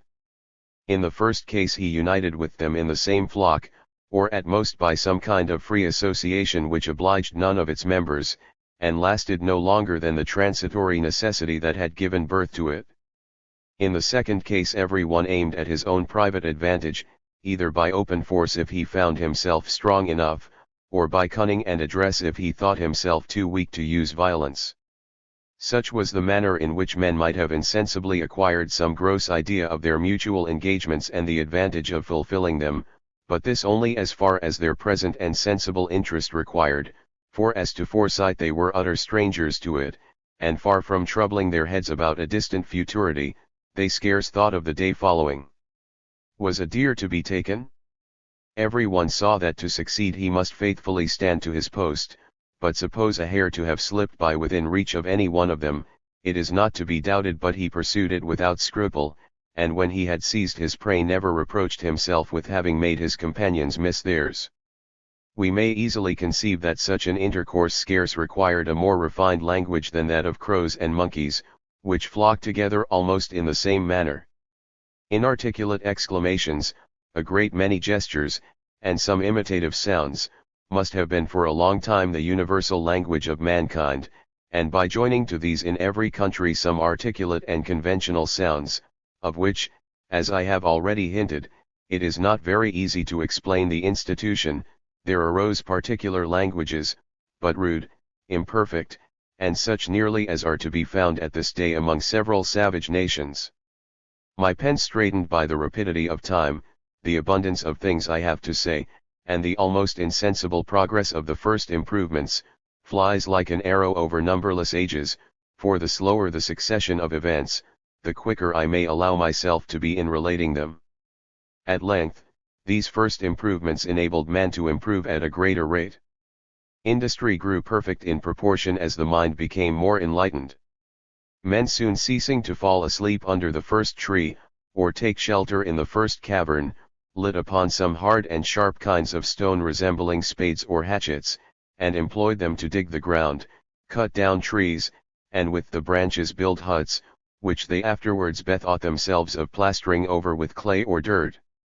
This was the epoch of a first revolution, which produced the establishment and distinction of families, and which introduced a species of property, and along with it perhaps 1,000 quarrels and battles. As the strongest however were probably the first to make themselves cabins, which they knew they were able to defend, we may conclude that the weak found it much shorter and safer to imitate than to attempt to dislodge them, and as to those, who were already provided with cabins, no one could have any great temptation to seize upon that of his neighbor, not so much because it did not belong to him, as because it could be of no service to him, and as besides to make himself master of it, he must expose himself to a very sharp conflict with the present occupiers. The first developments of the heart were the effects of a new situation, which united husbands and wives, parents and children, under one roof. The habit of living together gave birth to the sweetest sentiments the human species is acquainted with, conjugal and paternal love.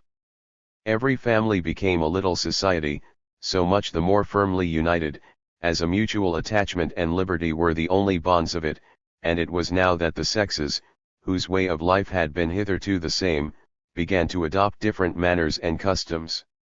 The women became more sedentary, and accustomed themselves to stay at home and look after the children, while the men rambled abroad in quest of subsistence for the whole family.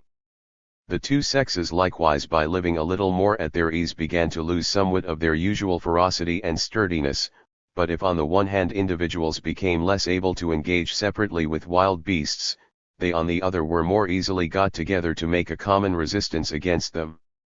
In this new state of things, the simplicity and solitariness of man's life, the limitedness of his wants, and the instruments which he had invented to satisfy them, leaving him a great deal of leisure, he employed it to supply himself with several conveniences unknown to his ancestors, and this was the first yoke he inadvertently imposed upon himself, and the first source of mischief which he prepared for his children, for besides continuing in this manner to soften both body and mind, these conveniences having through use lost almost all their aptness to please, and even degenerated into real wants, the privation of them became far more intolerable than the possession of them had been agreeable. To lose them was a misfortune, to possess them no happiness. Here we may a little better discover how the use of speech insensibly commences or improves in the bosom of every family, and may likewise from conjectures concerning the manner in which divers particular causes might have propagated language, and accelerated its progress by rendering it every day more and more necessary. Great inundations or earthquakes surrounded inhabited districts with water or precipices. Portions of the continent were by revolutions of the globe torn off and split into islands. It is obvious that among men thus collected, and forced to live together, a common idiom must have started up much sooner, than among those who freely wandered through the forests of the mainland. Thus it is very possible that the inhabitants of the islands formed in this manner, after their first essays in navigation, brought among us the use of speech, and it is very probable at least that society and languages commenced in islands and even acquired perfection there, before the inhabitants of the continent knew anything of either. Everything now begins to wear a new aspect. Those who heretofore wandered through the woods, by taking to a more settled way of life, gradually flock together, coalesce into several separate bodies, and at length form in every country distinct nations, united in character and manners, not by any laws or regulations, but by an uniform manner of life, a sameness of provisions, and the common influence of the climate. A permanent neighborhood must at last infallibly create some connection between different families. The transitory commerce required by nature soon produced, among the youth of both sexes living in contiguous cabins, another kind of commerce, which besides being equally agreeable is rendered more durable by mutual intercourse. Men begin to consider different objects, and to make comparisons. They insensibly acquire ideas of merit and beauty, and these soon produce sentiments of preference. By seeing each other often they contract a habit, which makes it painful not to see each other always. Tender and agreeable sentiments steal into the soul, and are by the smallest opposition wound up into the most impetuous fury. Jealousy kindles with love, discord triumphs, and the gentlest of passions requires sacrifices of human blood to appease it. In proportion as ideas and sentiments succeed each other, and the head and the heart exercise themselves, men continue to shake off their original wildness, and their connections become more intimate and extensive. They now begin to assemble round a great tree, singing and dancing. The genuine offspring of love and leisure, become the amusement or rather the occupation of the men and women, free from care, thus gathered together. Every one begins to survey the rest, and wishes to be surveyed himself, and public esteem acquires a value. He who sings or dances best, the handsomest, the strongest, the most dexterous, the most eloquent, comes to be the most respected. This was the first step towards inequality, and at the same time towards vice. From these first preferences there proceeded on one side vanity and contempt, on the other envy and shame, and the fermentation raised by these new leavens at length produced combinations fatal to happiness and innocence. Men no sooner began to set a value upon each other, and know what esteem was, than each laid claim to it, and it was no longer safe for any man to refuse it to another. Hence the first duties of civility and politeness, even among savages, and hence every voluntary injury became an affront, as besides the mischief, which resulted from it as an injury, the party offended was sure to find in it a contempt for his person more intolerable than the mischief itself. It was thus that every man, punishing the contempt expressed for him by others in proportion to the value he set upon himself, the effects of revenge became terrible, and men learned to be sanguinary and cruel. Such precisely was the degree attained by most of the savage nations with whom we are acquainted. And it is for want of sufficiently distinguishing ideas, and observing at how great a distance these people were from the first state of nature, that so many authors have hastily concluded that man is naturally cruel, and requires a regular system of police to be reclaimed, whereas nothing can be more gentle than he in his primitive state, when placed by nature at an equal distance from the stupidity of brutes, and the pernicious good sense of civilized man, and equally confined by instinct and reason to the care of providing against the mischief which threatens him. He is withheld by natural compassion from doing any injury to others, so far from being ever so little prone even to return that which he has received. For according to the axiom of the wise Locke, where there is no property, there can be no injury. But we must take notice, that the society now formed and the relations now established among men required in them qualities different from those, which they derived from their primitive constitution, that as a sense of morality began to insinuate itself into human actions, and every man, before the enacting of laws, was the only judge and avenger of the injuries he had received, that goodness of heart suitable to the pure state of nature by no means suited infant society, that it was necessary punishments should become severer in the same proportion that the opportunities of offending became more frequent, and the dread of vengeance add strength to the too weak curb of the law. Thus, though men were become less patient, and natural compassion had already suffered some alteration, this period of the development of the human faculties, holding a just mean between the indolence of the primitive state, and the petulant activity of self-love, must have been the happiest and most durable epoch. The more we reflect on this state, the more convinced we shall be, that it was the least subject of any to revolutions, the best for man, and that nothing could have drawn him out of it but some fatal accident, which, for the public good, should never have happened. The example of the savages, most of whom have been found in this condition, seems to confirm that mankind was formed ever to remain in it, that this condition is the real youth of the world, and that all ulterior improvements have been so many steps, in appearance towards the perfection of individuals, but in fact towards the decrepitness of the species. As long as men remain satisfied with their rustic cabins, as long as they confine themselves to the use of clothes made of the skins of other animals, and the use of thorns and fish bones, in putting these skins together, as long as they continued to consider feathers and shells as sufficient ornaments, and to paint their bodies of different colors, to improve or ornament their bows and arrows, to form and scoop out with sharp-edged stones some little fishing boats, or clumsy instruments of music, in a word, as long as they undertook such works only as a single person could finish, and stuck to such arts as did not require the joint endeavors of several hands, they lived free, healthy, honest, and happy, as much as their nature would admit, and continued to enjoy with each other all the pleasures of an independent intercourse, but from the moment one man began to stand in need of another's assistance, from the moment it appeared an advantage for one man to possess the quantity of provisions requisite for two,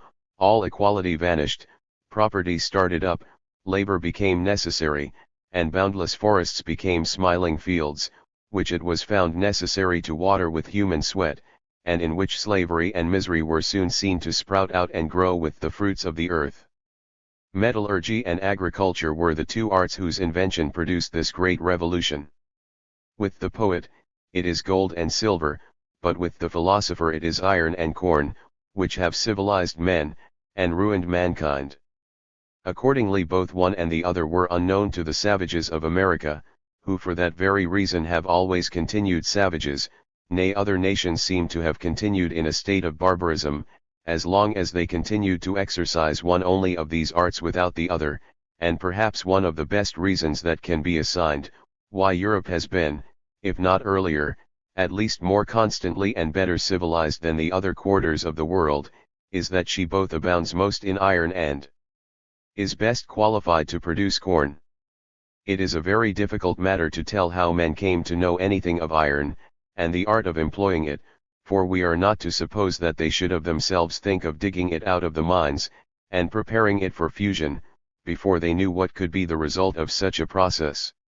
On the other hand, there is the less reason to attribute this discovery to any accidental fire, as mines are formed nowhere but in dry and barren places, and such as are bare of trees and plants, so that it looks as if nature had taken pains to keep from us so mischievous a secret. Nothing therefore remains but the extraordinary circumstance of some volcano, which, belching forth metallic substances ready fused, might have given the spectators a notion of imitating that operation of nature, and after all we must suppose them endued with an extraordinary stock of courage and foresight to undertake so painful a work, and have, at so great a distance, an eye to the advantages they might derive from it, qualities scarcely suitable but to heads more exercised, than those of such discoverers can be supposed to have been. As to agriculture, the principles of it were known a long time before the practice of it took place, and it is hardly possible that men, constantly employed in drawing their subsistence from trees and plants, should not have early hit on the means employed by nature for the generation of vegetables, but in all probability it was very late before their industry took a turn that way, either because trees, which with their land and water game supplied them with sufficient food, did not require their attention, or because they did not know the use of corn, or because they had no instruments to cultivate it, or because they were destitute of foresight in regard to future necessities, or in fine, because they wanted means to hinder others from running away with the fruit of their labors. We may believe that on their becoming more industrious they began their agriculture by cultivating with sharp stones and pointed sticks a few poles or roots about their cabins, and that it was a long time before they knew the method of preparing corn, and were provided with instruments necessary to raise it in large quantities, not to mention the necessity there is, in order to follow this occupation and sow lands, to consent to lose something at present to gain a great deal hereafter, a precaution very foreign to the turn of man's mind in a savage state, in which, as I have already taken notice, he can hardly foresee his wants from morning to night. For this reason the invention of other arts must have been necessary to oblige mankind to apply to that of agriculture. As soon as men were wanted to fuse and forge iron, others were wanted to maintain them. The more hands were employed in manufactures, the fewer hands were left to provide subsistence for all, though the number of mouths to be supplied with food continued the same, and as some required commodities in exchange for their iron, The rest at last found out the method of making iron subservient to the multiplication of commodities. Hence on the one hand husbandry and agriculture, and on the other the art of working metals and of multiplying the uses of them. To the tilling of the earth the distribution of it necessarily succeeded, and to property once acknowledged, the first rules of justice, for to secure every man his own, every man must have something. Moreover, as men began to extend their views to futurity, and all found themselves in possession of more or less goods capable of being lost, every one in particular had reason to fear, lest reprisals should be made on him for any injury he might do to others. This origin is so much the more natural, as it is impossible to conceive how property can flow from any other source but industry, for what can a man add but his labor to things which he has not made, in order to acquire a property in them? 'Tis the labor of the hands alone, which giving the husbandman a title to the produce of the land he has tilled gives him a title to the land itself, at least till he has gathered in the fruits of it, and so on from year to year, and this enjoyment forming a continued possession is easily transformed into a property. The ancients, says Grotius, by giving to Ceres the epithet of legislatrix, and to a festival celebrated in her honor the name of Thesmorphoria, insinuated that the distribution of lands produced a new kind of right, that is, the right of property different from that which results from the law of nature. Things thus circumstanced might have remained equal, if men's talents had been equal, and if, for instance, the use of iron, and the consumption of commodities had always held an exact proportion to each other, but as this proportion had no support, it was soon broken. The man that had most strength performed most labor, the most dexterous turned his labor to best account, the most ingenious found out methods of lessening his labor, the husbandman required more iron, or the smith more corn, and while both worked equally, one earned a great deal by his labor, while the other could scarce live by his. It is thus that natural inequality insensibly unfolds itself with that arising from a variety of combinations, and that the difference among men, developed by the difference of their circumstances, becomes more sensible, more permanent in its effects, and begins to influence in the same proportion the condition of private persons. Things once arrived at this period, it is an easy matter to imagine the rest. I shall not stop to describe the successive inventions of other arts, the progress of language, the trial and employments of talents, the inequality of fortunes, the use or abuse of riches, nor all the details which follow these, and which every one may easily supply. I shall just give a glance at mankind placed in this new order of things. Behold then all our faculties developed, our memory and imagination at work, self-love interested, reason rendered active, and the mind almost arrived at the utmost bounds of that perfection it is capable of. Behold all our natural qualities put in motion, the rank and condition of every man established, not only as to the quantum of property and the power of serving or hurting others, but likewise as to genius, beauty, strength, or address, merit or talents, and as these were the only qualities which could command respect, it was found necessary to have or at least to affect them. It was requisite for men to be thought what they really were not. To be and to appear became two very different things, and from this distinction sprang pomp and knavery, and all the vices which form their train. On the other hand, man, heretofore free and independent, was now in consequence of a multitude of new wants brought under subjection, as it were, to all nature, and especially to his fellows, whose slave in some sense he became even by becoming their master. If rich, he stood in need of their services; if poor, of their assistance. Even mediocrity itself could not enable him to do without them. He must therefore have been continually at work to interest them in his happiness, and make them, if not really, at least apparently find their advantage in laboring for his. This rendered him sly and artful in his dealings with some, imperious and cruel in his dealings with others, and laid him under the necessity of using ill all those whom he stood in need of, as often as he could not awe them into a compliance with his will, and did not find it his interest to purchase it at the expense of real services. In fine, an insatiable ambition, the rage of raising their relative fortunes, not so much through real necessity, as to overtop others, inspire all men with a wicked inclination to injure each other, and with a secret jealousy so much the more dangerous, as to carry its point with the greater security, it often puts on the face of benevolence. In a word, sometimes nothing was to be seen but a contention of endeavors on the one hand, and an opposition of interests on the other, while a secret desire of thriving at the expense of others constantly prevailed. Such were the first effects of property, and the inseparable attendants of infant inequality. Riches, before the invention of signs to represent them, could scarce consist in anything but lands and cattle, the only real goods which men can possess. But when estates increased so much in number and in extent as to take in whole countries and touch each other, it became impossible for one man to aggrandize himself but at the expense of some other, and the supernumerary inhabitants, who were too weak or too indolent to make such acquisitions in their turn, impoverished without losing anything, because while everything about them changed they alone remained the same, were obliged to receive or force their subsistence from the hands of the rich. And hence began to flow, according to the different characters of each, domination and slavery, or violence and rapine. The rich on their side scarce began to taste the pleasure of commanding, when they preferred it to every other, and making use of their old slaves to acquire new ones, they no longer thought of anything but subduing and enslaving their neighbors, like those ravenous wolves, who having once tasted human flesh, despise every other food, and devour nothing but men for the future. It is thus that the most powerful or the most wretched, respectively considering their power and wretchedness as a kind of title to the substance of others, even equivalent to that of property, the equality once broken was followed by the most shocking disorders. It is thus that the usurpations of the rich, the pillagings of the poor, and the unbridled passions of all, by stifling the cries of natural compassion, and the as yet feeble voice of justice, rendered man avaricious, wicked, and ambitious.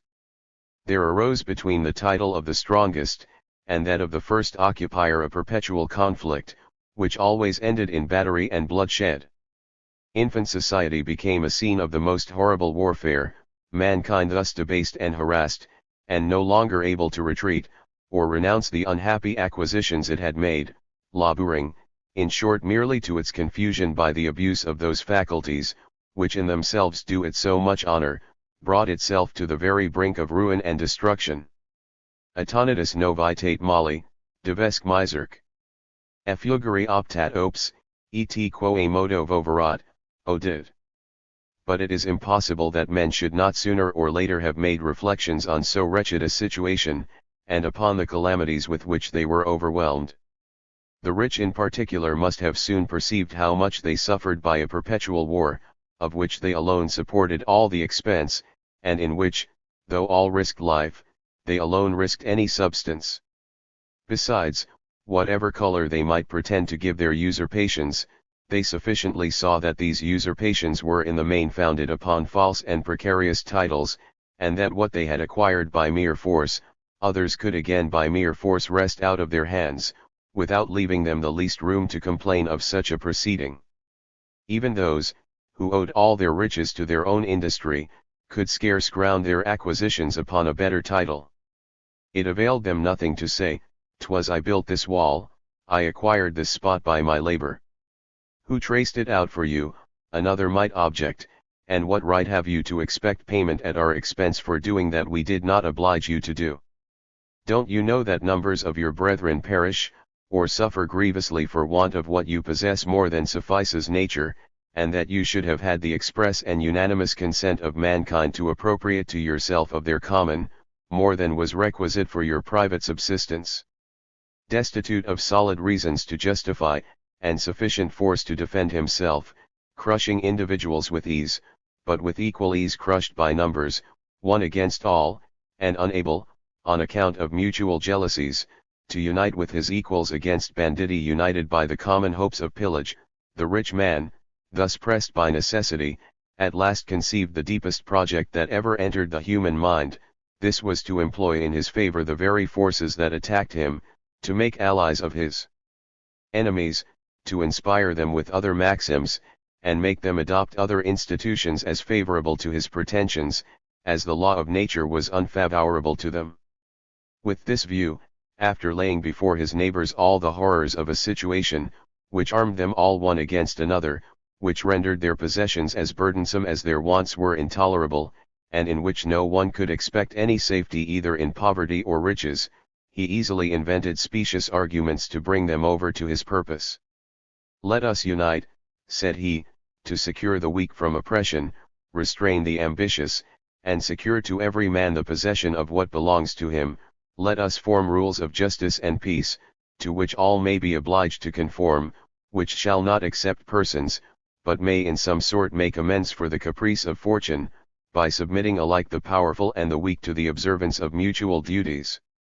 In a word, instead of turning our forces against ourselves, let us collect them into a sovereign power, which may govern us by wise laws, may protect and defend all the members of the association, repel common enemies, and maintain a perpetual concord and harmony among us.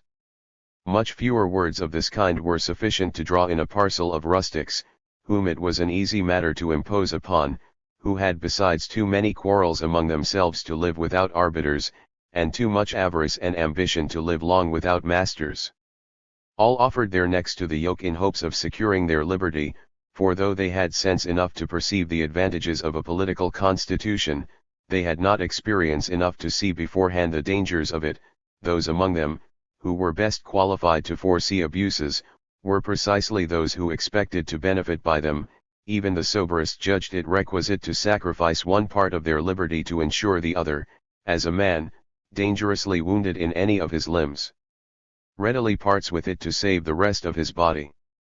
Such was, or must have been, had man been left to himself, the origin of society and of the laws, which increased the fetters of the weak, and the strength of the rich, irretrievably destroyed natural liberty, fixed forever the laws of property and inequality, changed an artful usurpation into an irrevocable title, and for the benefit of a few ambitious individuals subjected the rest of mankind to perpetual labor, servitude, and misery. We may easily conceive how the establishment of a single society rendered that of all the rest absolutely necessary, and how, to make head against united forces, it became necessary for the rest of mankind to unite in their turn. Societies once formed in this manner, soon multiplied or spread to such a degree, as to cover the face of the earth, and not to leave a corner in the whole universe, where a man could throw off the yoke, and withdraw his head from under the often ill-conducted sword which he saw perpetually hanging over it. The civil law being thus become the common rule of citizens, the law of nature no longer obtained but among the different societies, in which, under the name of the law of nations, it was qualified by some tacit conventions to render commerce possible, and supply the place of natural compassion, which, losing by degrees all that influence over societies which it originally had over individuals, no longer exists but in some great souls, who consider themselves as citizens of the world, and, forcing the imaginary barriers that separate people from people, after the example of the sovereign being from whom we all derive our existence, make the whole human race the object of their benevolence.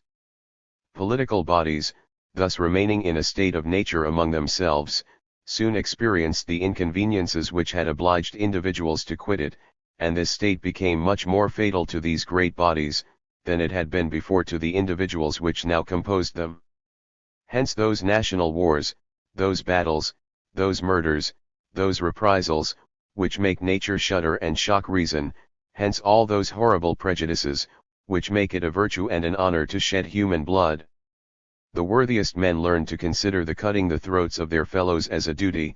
At length men began to butcher each other by thousands without knowing for what, and more murders were committed in a single action, and more horrible disorders at the taking of a single town, than had been committed in the state of nature during ages together upon the whole face of the earth. Such are the first effects we may conceive to have arisen from the division of mankind into different societies. Let us return to their institution. I know that several writers have assigned other origins of political society, as for instance, the conquests of the powerful, or the union of the weak, and it is no matter which of these causes we adopt in regard to what I am going to establish. That, however, which I have just laid down, seems to me the most natural, for the following reasons. First, because, In the first case, the right of conquest being in fact no right at all, it could not serve as a foundation for any other right, the conqueror and the conquered ever remaining with respect to each other in a state of war, unless the conquered, restored to the full possession of their liberty, should freely choose their conqueror for their chief. Till then, whatever capitulations might have been made between them, as these capitulations were founded upon violence, and of course de facto null and void, there could not have existed in this hypothesis either a true society, or a political body, or any other law but that of the strongest. Second, because these words strong and weak, are ambiguous in the second case, for during the interval between the establishment of the right of property or prior occupation and that of political government, the meaning of these terms is better expressed by the words poor and rich, as before the establishment of laws men in reality had no other means of reducing their equals, but by invading the property of these equals, or by parting with some of their own property to them. Third, because the poor having nothing but their liberty to lose, it would have been the height of madness in them to give up willingly the only blessing they had left without obtaining some consideration for it, whereas the rich being sensible, if I may say so, in every part of their possessions, it was much easier to do them mischief, and therefore more incumbent upon them to guard against it, and because, in fine, it is but reasonable to suppose, that a thing has been invented by him to whom it could be of service rather than by him to whom it must prove detrimental.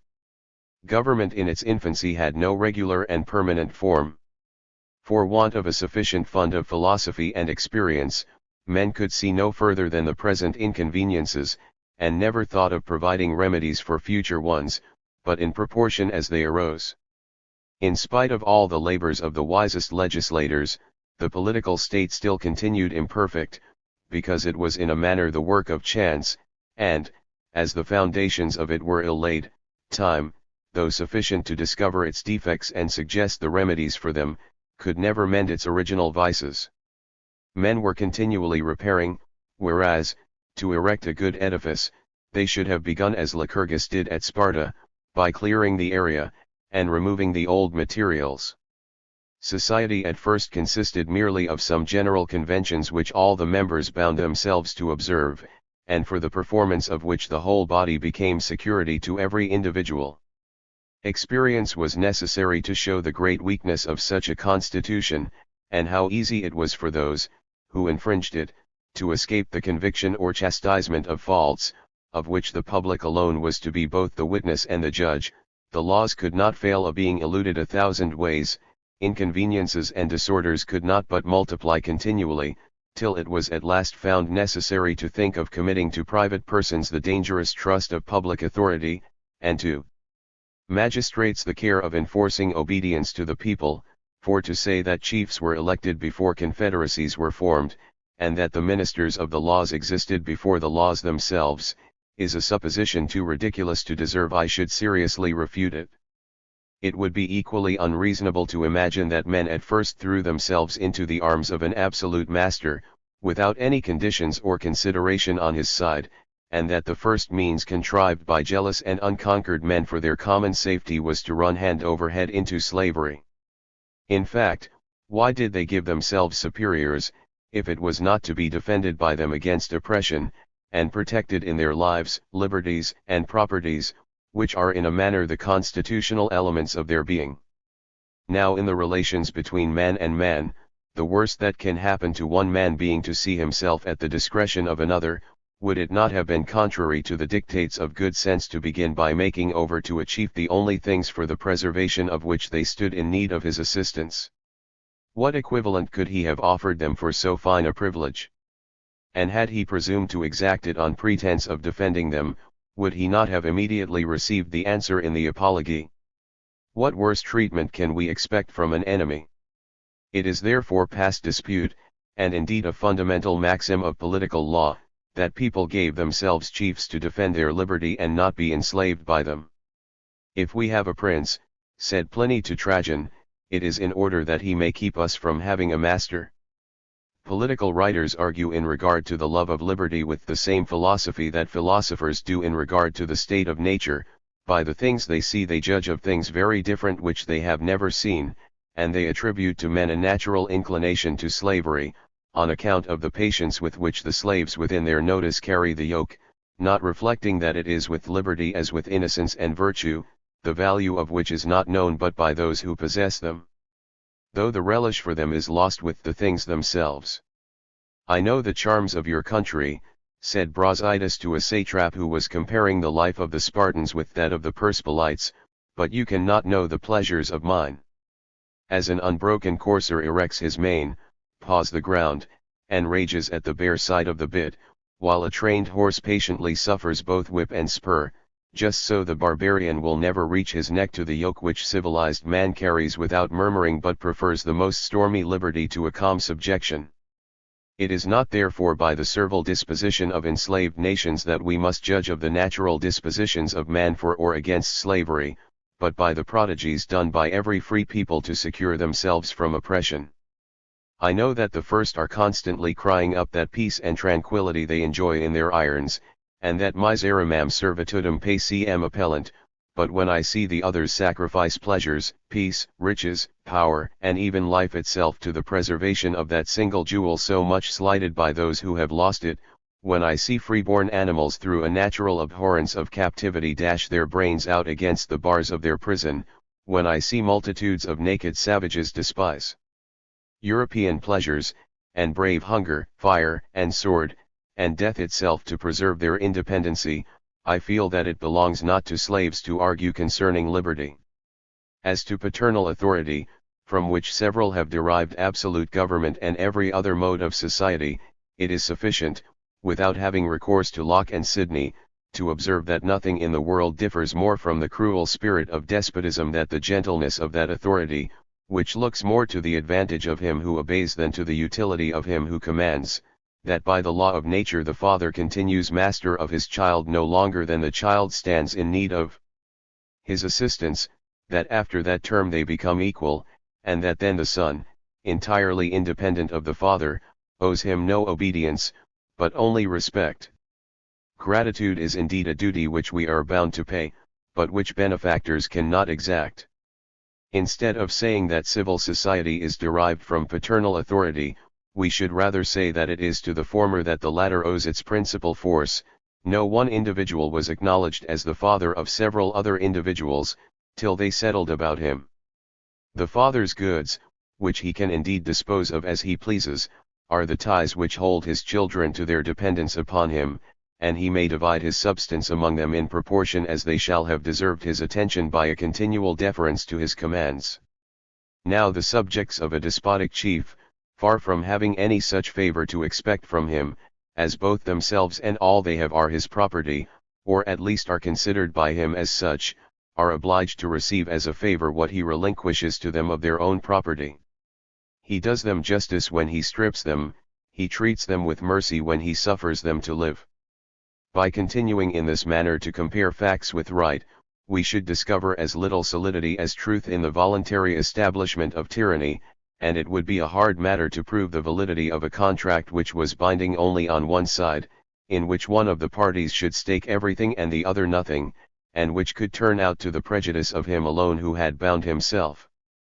This odious system is even, at this day, far from being that of wise and good monarchs, and especially of the kings of France, as may be seen by divers passages in their edicts, and particularly by that of a celebrated piece published in 1667 in the name and by the orders of Louis XIV. Let it therefore not be said that the sovereign is not subject to the laws of his realm, since, that he is a maxim of the law of nations which flattery has sometimes attacked, but which good princes have always defended as the tutelary divinity of their realms. How much more reasonable is it to say with the sage Plato, that the perfect happiness of a state consists in the subjects obeying their prince, the prince obeying the laws, and the laws being equitable and always directed to the good of the public. I shall not stop to consider, if, liberty being the most noble faculty of man, it is not degrading one's nature, reducing oneself to the level of brutes, who are the slaves of instinct, and even offending the author of one's being, to renounce without reserve the most precious of his gifts, and submit to the commission of all the crimes he has forbid us, merely to gratify a mad or a cruel master, and if this sublime artist ought to be more irritated at seeing his work destroyed than at seeing it dishonored. I shall only ask what right those, who were not afraid thus to degrade themselves, could have to subject their dependants to the same ignominy, and renounce, in the name of their posterity, blessings for which it is not indebted to their liberality, and without which life itself must appear a burthen to all those who are worthy to live. Puffendorf says that, as we can transfer our property from one to another by contracts and conventions, we may likewise divest ourselves of our liberty in favor of other men. This, in my opinion, is a very poor way of arguing, for, in the first place, the property I cede to another becomes by such cession a thing quite foreign to me, and the abuse of which can no way affect me, but it concerns me greatly that my liberty is not abused, and I cannot, without incurring the guilt of the crimes I may be forced to commit, expose myself to become the instrument of any.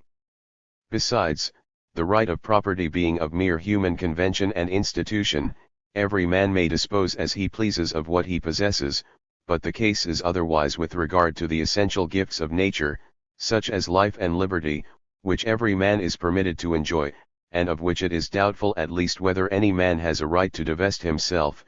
By giving up the one, we degrade our being, by giving up the other we annihilate it as much as it is our power to do so, and as no temporal enjoyments can indemnify us for the loss of either, it would be at once offending both nature and reason to renounce them for any consideration.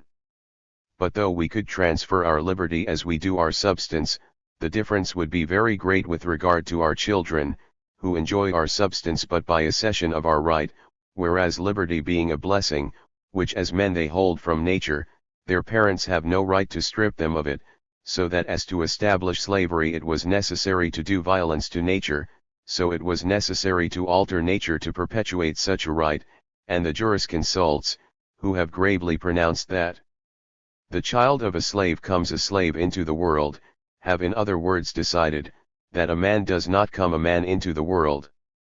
It therefore appears to me incontestably true, that not only governments did not begin by arbitrary power, which is but the corruption and extreme term of government, and at length brings it back to the law of the strongest, against which governments were at first the remedy, but even that, allowing they had commenced in this manner, such power being illegal in itself could never have served as a foundation to the rights of society, nor of course to the inequality of institution. I shall not now enter upon the inquiries which still remain to be made into the nature of the fundamental pacts of every kind of government, but, following the common opinion, confine myself in this place to the establishment of the political body as a real contract between the multitude and the chiefs elected by it. A contract by which both parties oblige themselves to the observance of the laws that are therein stipulated, and form the bands of their union. The multitude having, on occasion of the social relations between them, entered all their wills in one person, all the articles, in regard to which this will explains itself, become so many fundamental laws, which oblige without exception all the members of the state, and one of which laws regulates the choice and the power of the magistrates appointed to look to the execution of the rest. This power extends to everything that can maintain the constitution, but extends to nothing that can alter it. To this power are added honors, that may render the laws and the ministers of them respectable, and the persons of the ministers are distinguished by certain prerogatives, which may make them amends for the great fatigues inseparable from a good administration. The magistrate, on his side, obliges himself not to use the power with which he is entrusted but conformably to the intention of his constituents, to maintain every one of them in the peaceable possession of his property, and upon all occasions prefer the good of the public to his own private interest. Before experience had demonstrated, or a thorough knowledge of the human heart had pointed out, the abuses inseparable from such a constitution, it must have appeared so much the more perfect, as those appointed to look to its preservation were themselves most concerned therein, for magistracy and its rights being built solely on the fundamental laws, as soon as these ceased to exist, the magistrates would cease to be lawful, the people would no longer be bound to obey them, and, as the essence of the state did not consist in the magistrates but in the laws, the members of it would immediately become entitled to their primitive and natural liberty.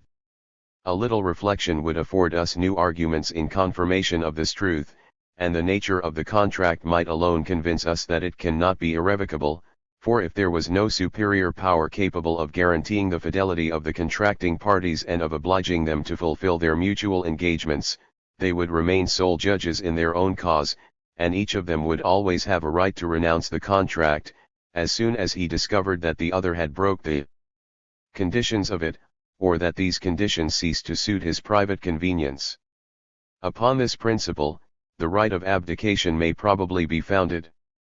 Now, to consider as we do nothing but what is human in this institution, if the magistrate, who has all the power in his own hands, and who appropriates to himself all the advantages of the contract, has notwithstanding a right to divest himself of his authority, how much a better right must the people, who pay for all the faults of its chief, have to renounce their dependence upon him.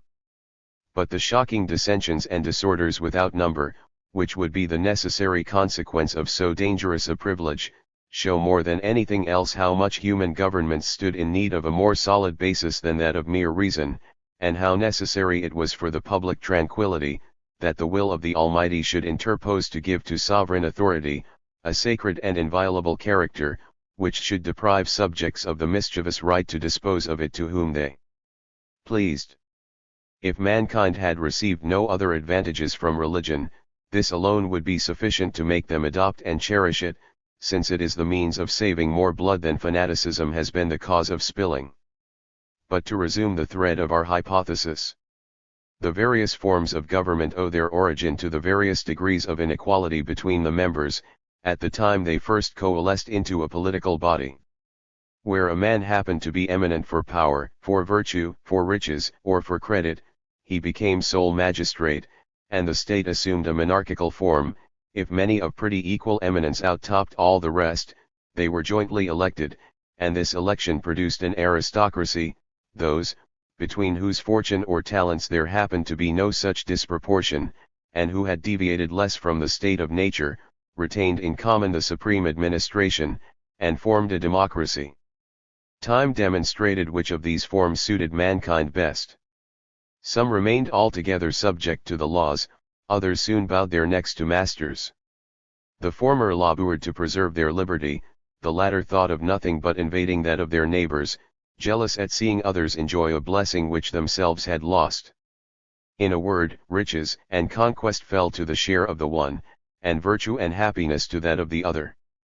In these various modes of government the offices at first were all elective, and when riches did not preponderate, the preference was given to merit, which gives a natural ascendant, and to age, which is the parent of deliberateness in council, and experience in execution. The ancients among the Hebrews, the gerents of Sparta, the Senate of Rome, nay, the very etymology of our word seigneur, show how much grey hairs were formerly respected. The oftener the choice fell upon old men, the oftener it became necessary to repeat it, and the more the trouble of such repetitions became sensible, electioneering took place, factions arose, the parties contracted ill blood, civil wars blazed forth, the lives of the citizens were sacrificed to the pretended happiness of the state, and things at last came to such a pass, as to be ready to relapse into their primitive confusion. The ambition of the principal men induced them to take advantage of these circumstances to perpetuate the hitherto temporary charges in their families. The people already inured to dependence, accustomed to ease and the conveniences of life, and too much enervated to break their fetters, consented to the increase of their slavery for the sake of securing their tranquility, and it is thus that chiefs, become hereditary, contracted the habit of considering magistracies as a family estate, and themselves as proprietors of those communities, of which at first they were but mere officers, to call their fellow citizens their slaves, to look upon them, like so many cows or sheep, as a part of their substance, and to style themselves the peers of gods, and kings of kings. By pursuing the progress of inequality in these different revolutions, we shall discover that the establishment of laws and of the right of property was the first term of it, the institution of magistrates the second, and the third and last the changing of legal into arbitrary power, so that the different states of rich and poor were authorized by the first epoch, those of powerful and weak by the second, and by the third those of master and slave, which formed the last degree of inequality. And the term in which all the rest at last end, till new revolutions entirely dissolve the government, or bring it back nearer to its legal constitution. To conceive the necessity of this progress, we are not so much to consider the motives for the establishment of political bodies, as the forms these bodies assume in their administration, and the inconveniences with which they are essentially attended, for those vices, which render social institutions necessary, are the same which render the abuse of such institutions unavoidable, and as the laws, in general less strong than the passions, restrain men without changing them, it would be no hard matter to prove that every government, which carefully guarding against all alteration and corruption should scrupulously comply with the ends of its institution, was unnecessarily instituted, and that a country, where no one either eluded the laws, or made an ill use of magistracy, required neither laws nor magistrates. Political distinctions are necessarily attended with civil distinctions. The inequality between the people and the chiefs increase so fast as to be soon felt by the private members, and appears among them in 1,000 shapes according to their passions, their talents, and the circumstances of affairs. The magistrate cannot usurp any illegal power without making himself creatures, with whom he must divide it. Besides, the citizens of a free state suffer themselves to be oppressed merely in proportion as, hurried on by a blind ambition, and looking rather below than above them, they come to love authority more than independence. When they submit to fetters, 'tis only to be the better able to fetter others in their turn. It is no easy matter to make him obey, who does not wish to command, and the most refined policy would find it impossible to subdue those men, who only desire to be independent, but inequality easily gains ground among base and ambitious souls, ever ready to run the risks of fortune, and almost indifferent whether they command or obey, as she proves either favorable or adverse to them. Thus then there must have been a time, when the eyes of the people were bewitched to such a degree, that their rulers needed only to have said to the most pitiful wretch, "Be great you and all your posterity," to make him immediately appear great in the eyes of every one as well as in his own, and his descendants took still more upon them, in proportion to their removes from him, the more distant and uncertain the cause, the greater the effect, the longer line of drones a family produced, the more illustrious it was reckoned. Were this a proper place to enter into details, I could easily explain in what manner inequalities in point of credit and authority become unavoidable among private persons the moment that, united into one body, they are obliged to compare themselves one with another, and to note the differences which they find in the continual use every man must make of his neighbor. These differences are of several kinds, but riches, nobility or rank, power and personal merit, being in general the principal distinctions, by which men in society measure each other, I could prove that the harmony or conflict between these different forces is the surest indication of the good or bad original constitution of any state. I could make it appear that, as among these four kinds of inequality, personal qualities are the source of all the rest, riches is that in which they ultimately terminate, because, being the most immediately useful to the prosperity of individuals, and the most easy to communicate, they are made use of to purchase every other distinction. By this observation we are enabled to judge with tolerable exactness, how much any people has deviated from its primitive institution, and what steps it has still to make to the extreme term of corruption.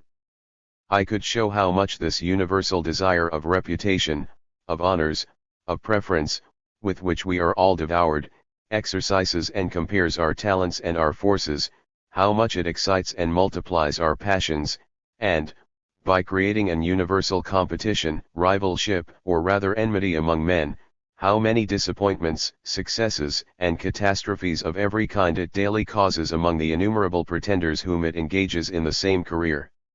I could show that it is to this itch of being spoken of, to this fury of distinguishing ourselves which seldom or never gives us a moment's respite, that we owe both the best and the worst things among us, our virtues and our vices, our sciences and our errors, our conquerors and our philosophers, that is to say, a great many bad things to a very few good ones. I could prove, in short, that if we behold a handful of rich and powerful men seated on the pinnacle of fortune and greatness, while the crowd grovel in obscurity and want, it is merely because the first prize what they enjoy but in the same degree that others want it, and that, without changing their condition, they would cease to be happy the minute the people cease to be miserable. But these details would alone furnish sufficient matter for a more considerable work, in which might be weighed the advantages and disadvantages of every species of government, relatively to the rights of man in a state of nature, and might likewise be unveiled all the different faces under which inequality has appeared to this day, and may hereafter appear to the end of time, according to the nature of these several governments, and the revolutions time must unavoidably occasion in them. We should then see the multitude oppressed by domestic tyrants in consequence of those very precautions taken by them to guard against foreign masters. We should see oppression increase continually without its being ever possible for the oppressed to know where it would stop, nor what lawful means they had left to check its progress. We should see the rights of citizens, and the liberties of nations extinguished by slow degrees, and the groans, and protestations and appeals of the weak treated as seditious murmurings. We should see policy confined to a mercenary portion of the people the honor of defending the common cause. We should see imposts made necessary by such measures, the disheartened husbandman desert his field even in time of peace, and quit the plough to take up the sword. We should see fatal and whimsical rules laid down concerning the point of honor. We should see the champions of their country sooner or later become her enemies, and perpetually holding their poniards to the breasts of their fellow citizens. Nay, the time would come when they might be heard to say to the oppressor of their country, Pectori si fratres gladium jugulaci parentis. Conduro me jubias, gravido ec in viscera partua. Conjuges, in vita perigam tamen omnia dextra. From the vast inequality of conditions and fortunes, from the great variety of passions and of talents, of useless arts, of pernicious arts, of frivolous sciences, would issue clouds of prejudices equally contrary to reason, to happiness, to virtue. We should see the chiefs foment everything that tends to weaken men formed into societies by dividing them, everything that, while it gives society an air of apparent harmony, sows in it the seeds of real division, everything that can inspire the different orders with mutual distrust and hatred by an opposition of their rights and interest, and of course strengthen that power which contains them all.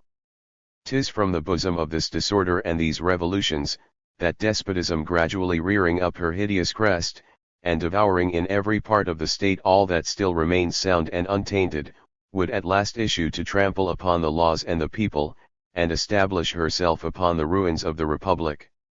The times immediately preceding this last alteration would be times of calamity and trouble, but at last everything would be swallowed up by the monster, and the people would no longer have chiefs or laws, but only tyrants. At this fatal period all regard to virtue and manners would likewise disappear, for despotism, cui ex honesto nulla est spes, tolerates no other master, wherever it reigns. The moment it speaks, probity and duty lose all their influence, and the blindest obedience is the only virtue the miserable slaves have left them to practice. This is the last term of inequality, the extreme point which closes the circle and meets that from which we set out. 'Tis here that all private men return to their primitive equality, because they are no longer of any account, and that, the subjects having no longer any law but that of their master, nor the master any other law but his passions, all notions of good and principles of justice again disappear. 'Tis here that everything returns to the sole law of the strongest, and of course to a new state of nature different from that with which we began, inasmuch as the first was the state of nature in its purity, and the last the consequence of excessive corruption. There is, in other respects, so little difference between these two states, and the contract of government is so much dissolved by despotism, that the despot is no longer master than he continues the strongest, and that, as soon as his slaves can expel him, they may do it without his having the least right to complain of their using him ill. The insurrection, which ends in the death or despotism of a sultan, is as juridical an act as any by which the day before he disposed of the lives and fortunes of his subjects. Force alone upheld him, force alone overturns him. Thus all things take place and succeed in their natural order, and whatever may be the upshot of these hasty and frequent revolutions, no one man has reason to complain of another's injustice, but only of his own indiscretion or bad fortune. By thus discovering and following the lost and forgotten tracks, by which man from the natural must have arrived at the civil state, by restoring, with the intermediate positions which I have been just indicating, those which want of leisure obliges me to suppress, or which my imagination has not suggested, every attentive reader must unavoidably be struck at the immense space which separates these two states. 'Tis in this slow succession of things he may meet with the solution of an infinite number of problems in morality and politics, which philosophers are puzzled to solve. He will perceive that, the mankind of one age not being the mankind of another, the reason why Diogenes could not find a man was, that he sought among his contemporaries the man of an earlier period. Cato, he will then see, fell with Rome and with liberty, because he did not suit the age in which he lived, and the greatest of men served only to astonish that world, which would have cheerfully obeyed him, had he come into it 500 years earlier. In a word, he will find himself in a condition to understand how the soul and the passions of men by insensible alterations change as it were their nature, how it comes to pass, that at the long run our wants and our pleasures change objects, that, original man vanishing by degrees, society no longer offers to our inspection but an assemblage of artificial men and factitious passions, which are the work of all these new relations, and have no foundation in nature.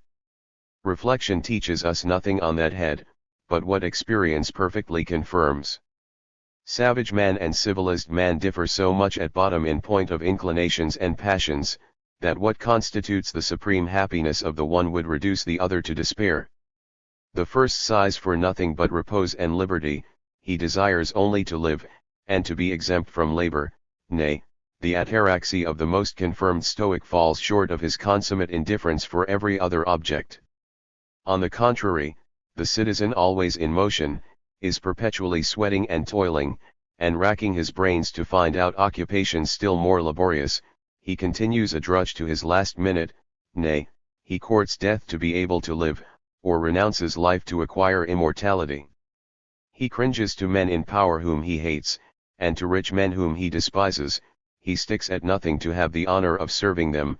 He is not ashamed to value himself on his own weakness and the protection they afford him, and proud of his chains, he speaks with disdain of those who have not the honor of being the partner of his bondage. What a spectacle must the painful and envied labors of an European minister of state form in the eyes of a Caribbean! How many cruel deaths would not this indolent savage prefer to such a horrid life, which very often is not even sweetened by the pleasure of doing good? But to see the drift of so many cares, his mind should first have affixed some meaning to these words power and reputation.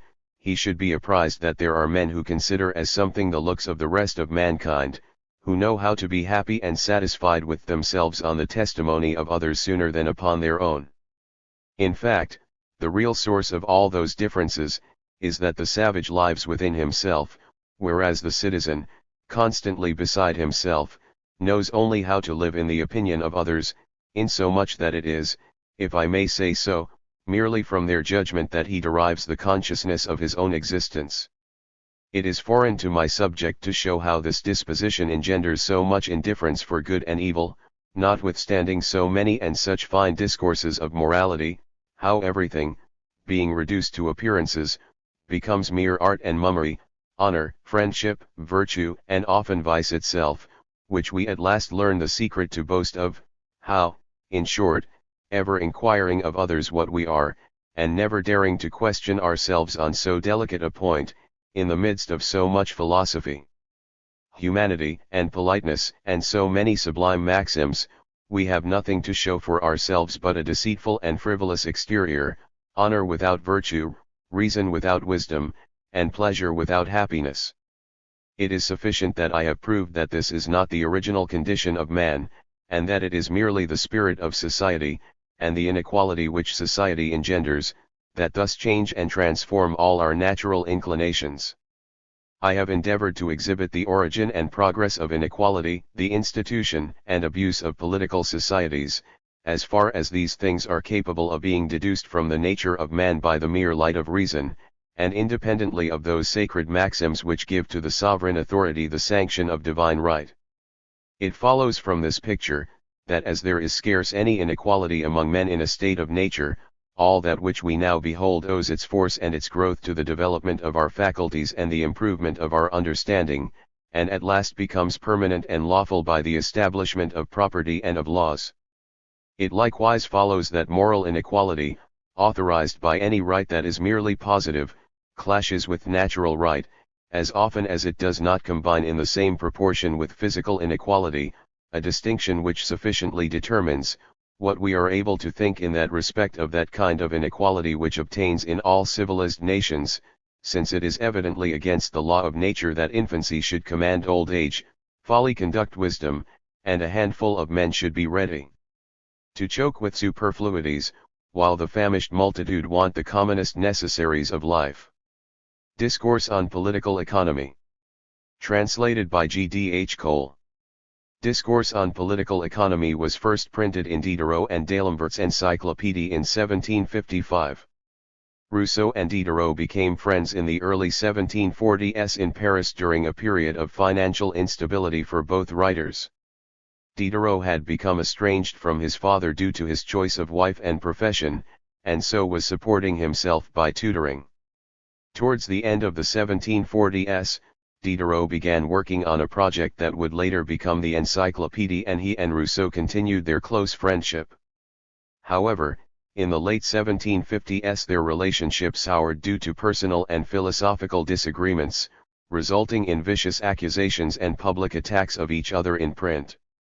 Diderot was incredibly hurt and angry about the termination of their friendship, and in an unpublished essay, Tablets, he lambasted his former friend, calling Rousseau false, vain as Satan, ungrateful, cruel, hypocritical and malicious.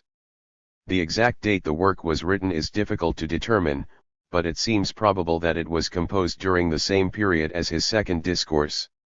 Rousseau's discourse on political economy begins by arguing that it is incorrect to draw an analogy between the state and the family in terms of authority and rule. He states that they differ too much in extent to be regulated in the same manner, and there will always be a great difference between domestic government and civil government. He explores these differences before introducing ideas that would become central pillars of his political theory in the social contract, such as the concept of the general will. Rousseau also examines the subject of taxation, a subject barely discussed in the social contract, as he argues that he who possesses only the common necessaries of life should pay nothing at all, while the tax on him who is in possession of superfluities may justly be extended to everything he has over and above mere necessaries. Early edition of his work.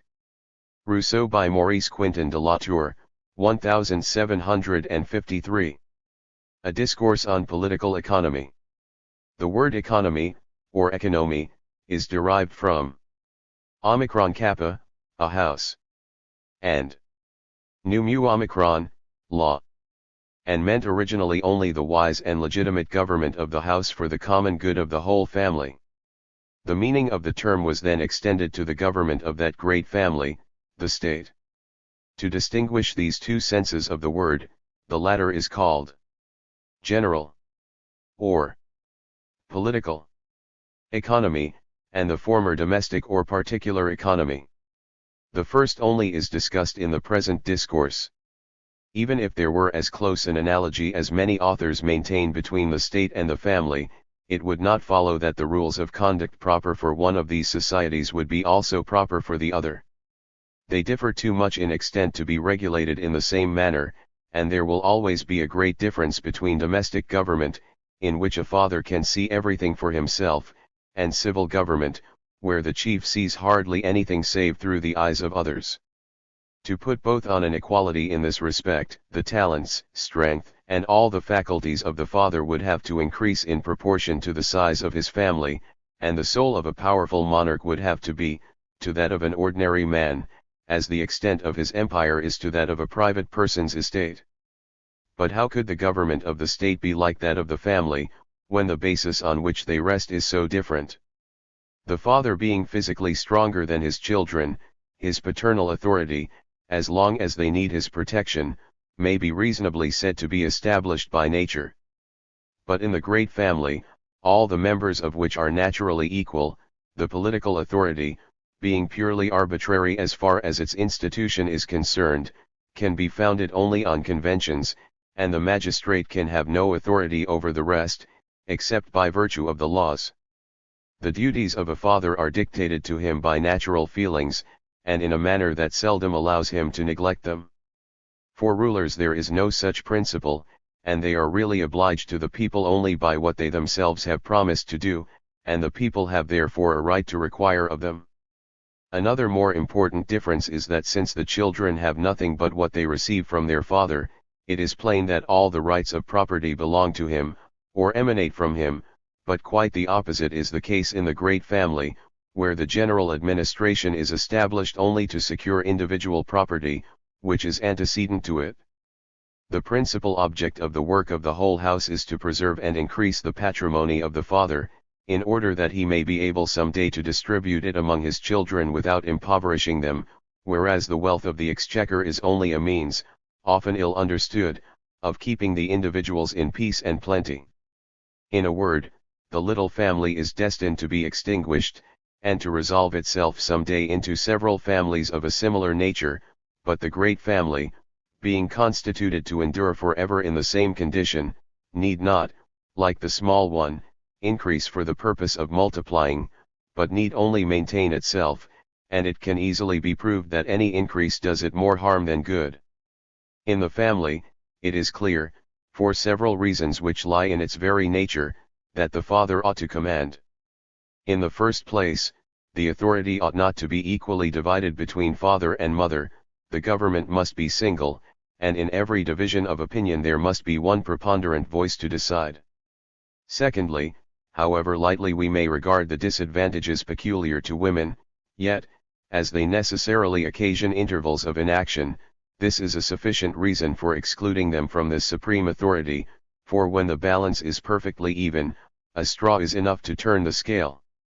Besides, the husband ought to be able to superintend his wife's conduct, because it is of importance for him to be assured that the children, whom he is obliged to acknowledge and maintain, belong to no one but himself.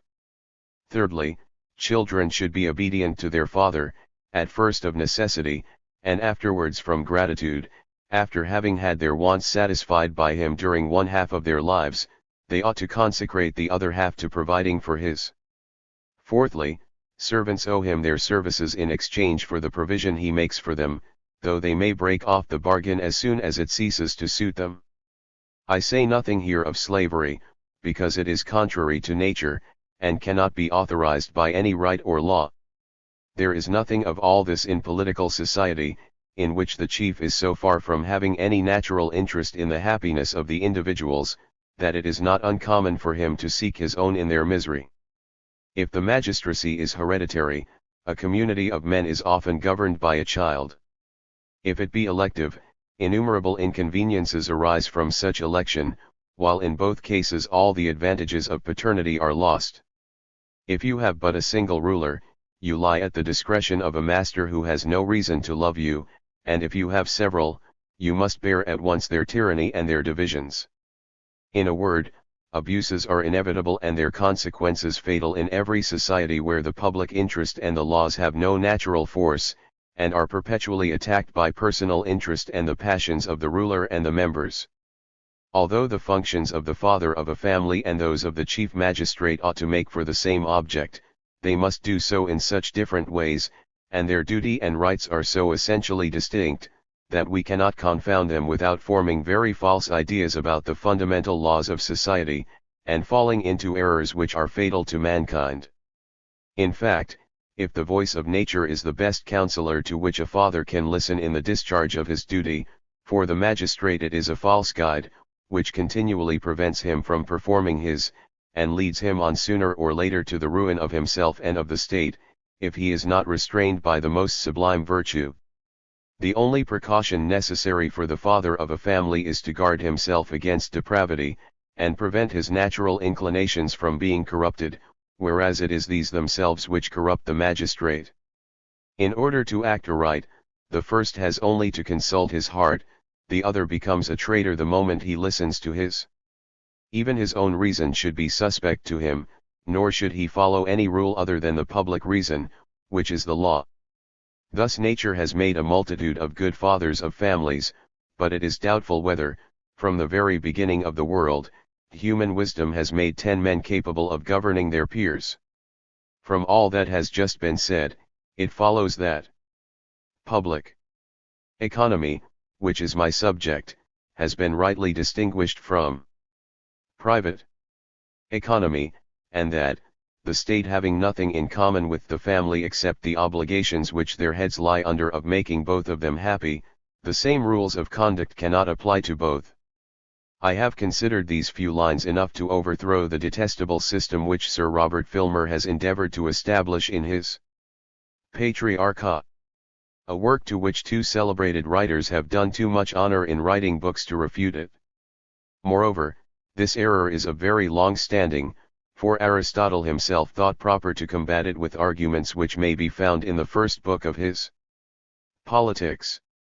I must here ask my readers to distinguish also between public economy, which is my subject and which I call government, and the supreme authority, which I call sovereignty.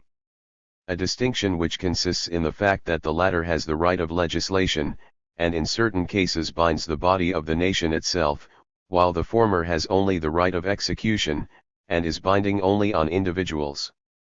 I shall take the liberty of making use of a very common, and in some respects inaccurate, comparison, which will serve to illustrate my meaning. The body politic, taken individually, may be considered as an organized, living body, resembling that of man. The sovereign power represents the head, the laws and customs are the brain, the source of the nerves and seat of the understanding, will and senses, of which the judges and magistrates are the organs, commerce, industry, and agriculture are the mouth and stomach which prepare the common subsistence, the public income is the blood, which a prudent economy, in performing the functions of the heart, causes to distribute through the whole body nutriment and life. The citizens are the body and the members, which make the machine live, move, and work, and no part of this machine can be damaged without the painful impression being at once conveyed to the brain, if the animal is in a state of health. The life of both bodies is the self common to the whole, the reciprocal sensibility and internal correspondence of all the parts. Where this communication ceases, where the formal unity disappears, and the contiguous parts belong to one another only by juxtaposition, the man is dead, or the state is dissolved.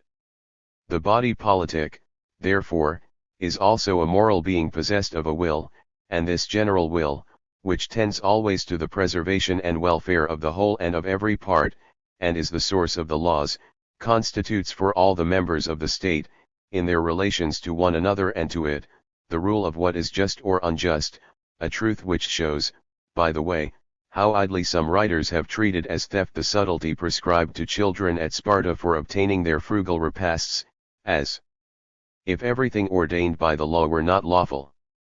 It is important to observe that this rule of justice, though certain with regard to all citizens, may be defective with regard to foreigners. The reason is clear. The will of the state, though general in relation to its own members, is no longer so in relation to other states and their members, but becomes, for them, a particular and individual will, which has its rule of justice in the law of nature. This, however, enters equally into the principle here laid down, for in such a case, the great city of the world becomes the body politic, whose general will is always the law of nature, and of which the different states and peoples are individual members. From these distinctions, applied to each political society and its members, are derived the most certain and universal rules, by which we can judge whether a government is good or bad, and in general of the morality of all human actions. Every political society is composed of other smaller societies of different kinds, each of which has its interests and its rules of conduct, but those societies which everybody perceives, because they have an external and authorized form, are not the only ones that actually exist in the state, all individuals who are united by a common interest compose as many others, either transitory or permanent, whose influence is none the less real because it is less apparent, and the proper observation of whose various relations is the true knowledge of public morals and manners. The influence of all these tacit or formal associations causes, by the influence of their will, as many different modifications of the public will. The will of these particular societies has always two relations: for the members of the association, it is a general will; for the great society, it is a particular will, and it is often right with regard to the first object, and wrong as to the second. An individual may be a devout priest, a brave soldier, or a zealous senator, and yet a bad citizen. A particular resolution may be advantageous to the smaller community, but pernicious to the greater. It is true that particular societies being always subordinate to the general society in preference to others, the duty of a citizen takes precedence of that of a senator, and a man's duty of that of a citizen, but unhappily personal interest is always found in inverse ratio to duty, and increases in proportion as the association grows narrower, and the engagement less sacred, which irrefragably proves that the most general will is always the most just also, and that the voice of the people is, in fact, the voice of God. It does not follow that the public decisions are always equitable; they may possibly, for reasons which I have given, not be so when they have to do with foreigners. Thus it is not impossible that a republic, though in itself well governed, should enter upon an unjust war. Nor is it less possible for the council of a democracy to pass unjust decrees, and condemn the innocent, but this never happens unless the people is seduced by private interests, which the credit or eloquence of some clever person substitutes for those of the state, in which case the general will be one thing, and the result of the public deliberation another. This is not contradicted by the case of the Athenian democracy, for Athens was in fact not a democracy, but a very tyrannical aristocracy, governed by philosophers and orators. Carefully determine what happens in every public deliberation, and it will be seen that the general will is always for the common good, but very often there is a secret division, a tacit confederacy, which, for particular ends, causes the natural disposition of the assembly to be set at naught. In such a case the body of society is really divided into other bodies, the members of which acquire a general will, which is good and just with respect to these new bodies, but unjust and bad with regard to the whole, from which each is thus dismembered. We see then how easy it is, by the help of these principles, to explain those apparent contradictions, which are noticed in the conduct of many persons who are scrupulously honest in some respects, and cheats and scoundrels in others, who trample underfoot the most sacred duties, and yet are faithful to the death to engagements that are often illegitimate. Thus the most depraved of men always pay some sort of homage to public faith, and even robbers, who are the enemies of virtue in the great society, pay some respect to the shadow of it in their secret caves. In establishing the general will as the first principle of public economy, and the fundamental rule of government, I have not thought it necessary to inquire seriously whether the magistrates belong to the people, or the people to the magistrates, or whether in public affairs the good of the state should be taken into account, or only that of its rulers. That question indeed has long been decided one way in theory, and another in practice, and in general it would be ridiculous to expect that those who are in fact masters will prefer any other interest to their own. It would not be improper, therefore, further to distinguish public economy as popular or tyrannical. The former is that of every state, in which there reigns between the people and the rulers unity of interest and will; the latter will necessarily exist wherever the government and the people have different interests, and, consequently, opposing wills. The rules of the latter are written at length in the archives of history, and in the satires of Machiavelli. The rules of the former are found only in the writings of those philosophers who venture to proclaim the rights of humanity. The first and most important rule of legitimate or popular government, that is to say, of government whose object is the good of the people, is therefore, as I have observed, to follow in everything the general will. But to follow this will it is necessary to know it, and above all to distinguish it from the particular will, beginning with one's self. This distinction is always very difficult to make, and only the most sublime virtue can afford sufficient illumination for it. As, in order to will, it is necessary to be free, a difficulty no less great than the former arises that of preserving at once the public liberty and the authority of government. Look into the motives which have induced men, once united by their common needs in a general society, to unite themselves still more intimately by means of civil societies. You will find no other motive than that of assuring the property, life, and liberty of each member by the protection of all. But can men be forced to defend the liberty of any one among them, without trespassing on that of others? And how can they provide for the public needs, without alienating the individual property of those who are forced to contribute to them?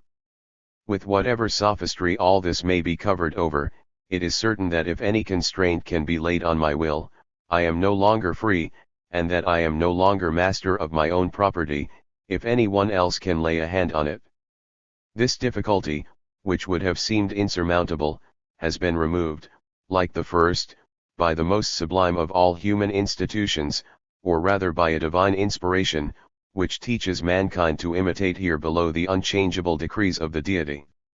By what inconceivable art has a means been found of making men free by making them subject, of using in the service of the state the properties, the persons, and even the lives of all its members, without constraining and without consulting them, of confining their will by their own admission, of overcoming their refusal by that consent, and forcing them to punish themselves, when they act against their own will?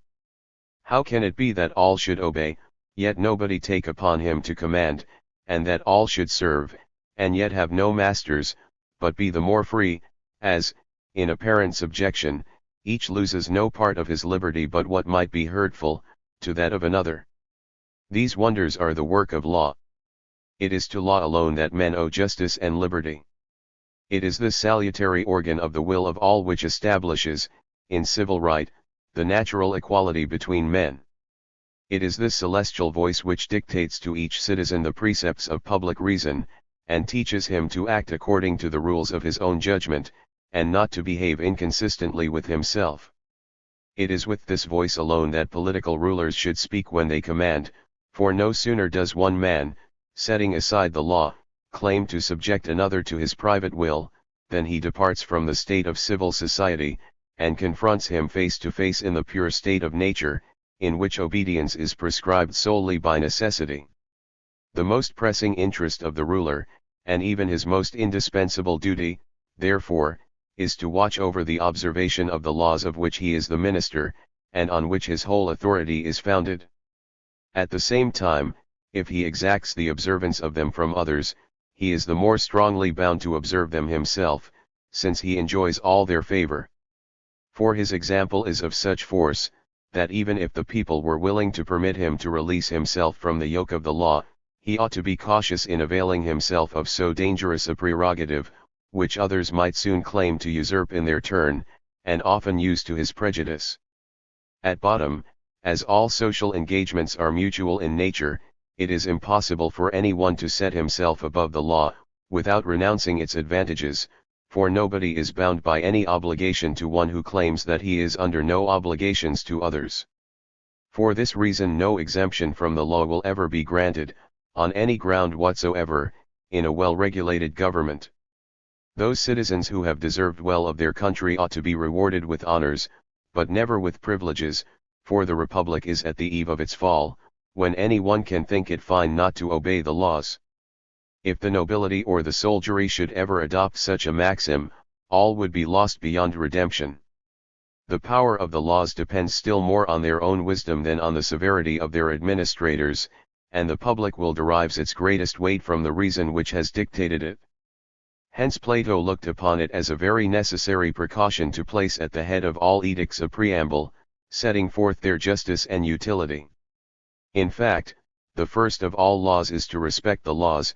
The severity of penalties is only a vain resource, invented by little minds in order to substitute terror for that respect which they have no means of obtaining. It has constantly been observed that in those countries where legal punishments are most severe, they are also most frequent, so that the cruelty of such punishments is a proof only of the multitude of criminals, and, punishing everything with equal severity, induces those who are guilty to commit crimes, in order to escape being punished for their faults. But though the government be not master of the law, it is much to be its guarantor, and to possess 1,000 means of inspiring the love of it. In this alone the talent of reigning consists. With force in one's hands, there is no art required to make the whole world tremble, nor indeed much to gain men's hearts, for experience has long since taught the people to give its rulers great credit for all the evil they abstain from doing it, and to adore them if they do not absolutely hate it. A fool, if he be obeyed, may punish crimes as well as another, but the true statesman is he who knows how to prevent them. It is over the wills, even more than the actions, of his subjects that his honorable rule is extended. If he could secure that every one should act aright, he would no longer have anything to do, and the masterpiece of his labors would be to be able to remain unemployed. It is certain, at least, that the greatest talent a ruler can possess is to disguise his power, in order to render it less odious, and to conduct the state so peaceably as to make it seem to have no need of conductors. I conclude, therefore, that, as the first duty of the legislator is to make the laws conformable to the general will, the first rule of public economy is that the administration of justice should be conformable to the laws. It will even be enough to prevent the state from being ill-governed, that the legislator shall have provided, as he should, for every need of place, climate, soil, custom, neighborhood, and all the rest of the relations peculiar to the people he had to institute. Not but what there still remains an infinity of details of administration and economy, which are left to the wisdom of the government, but there are two infallible rules for its good conduct on these occasions. One is, that the spirit of the law ought to decide in every particular case that could not be foreseen. The other is that the general will, the source and supplement of all laws, should be consulted wherever they fail. But how, I shall be asked, can the general will be known in cases in which it has not expressed itself? Must the whole nation be assembled together at every unforeseen event? Certainly not. It ought the less to be assembled, because it is by no means certain that its decision would be the expression of the general will. Besides, the method would be impracticable in a great people, and is hardly ever necessary where the government is well intentioned, for the rulers well know that the general will is always on the side which is most favorable to the public interest, that is to say, most equitable, so that it is needful only to act justly, to be certain of following the general will. When this is flouted too openly, it makes itself felt, in spite of the formidable restraint of the public authority. I shall cite the nearest possible examples that may be followed in such cases. In China, it is the constant maxim of the prince to decide against his officers, in every dispute that arises between them and the people. If bread be too dear in any province, the intendant of that province is thrown into prison. If there be an insurrection in another, the governor is dismissed, and every mandarin answers with his head for all the mischief that happens in his department.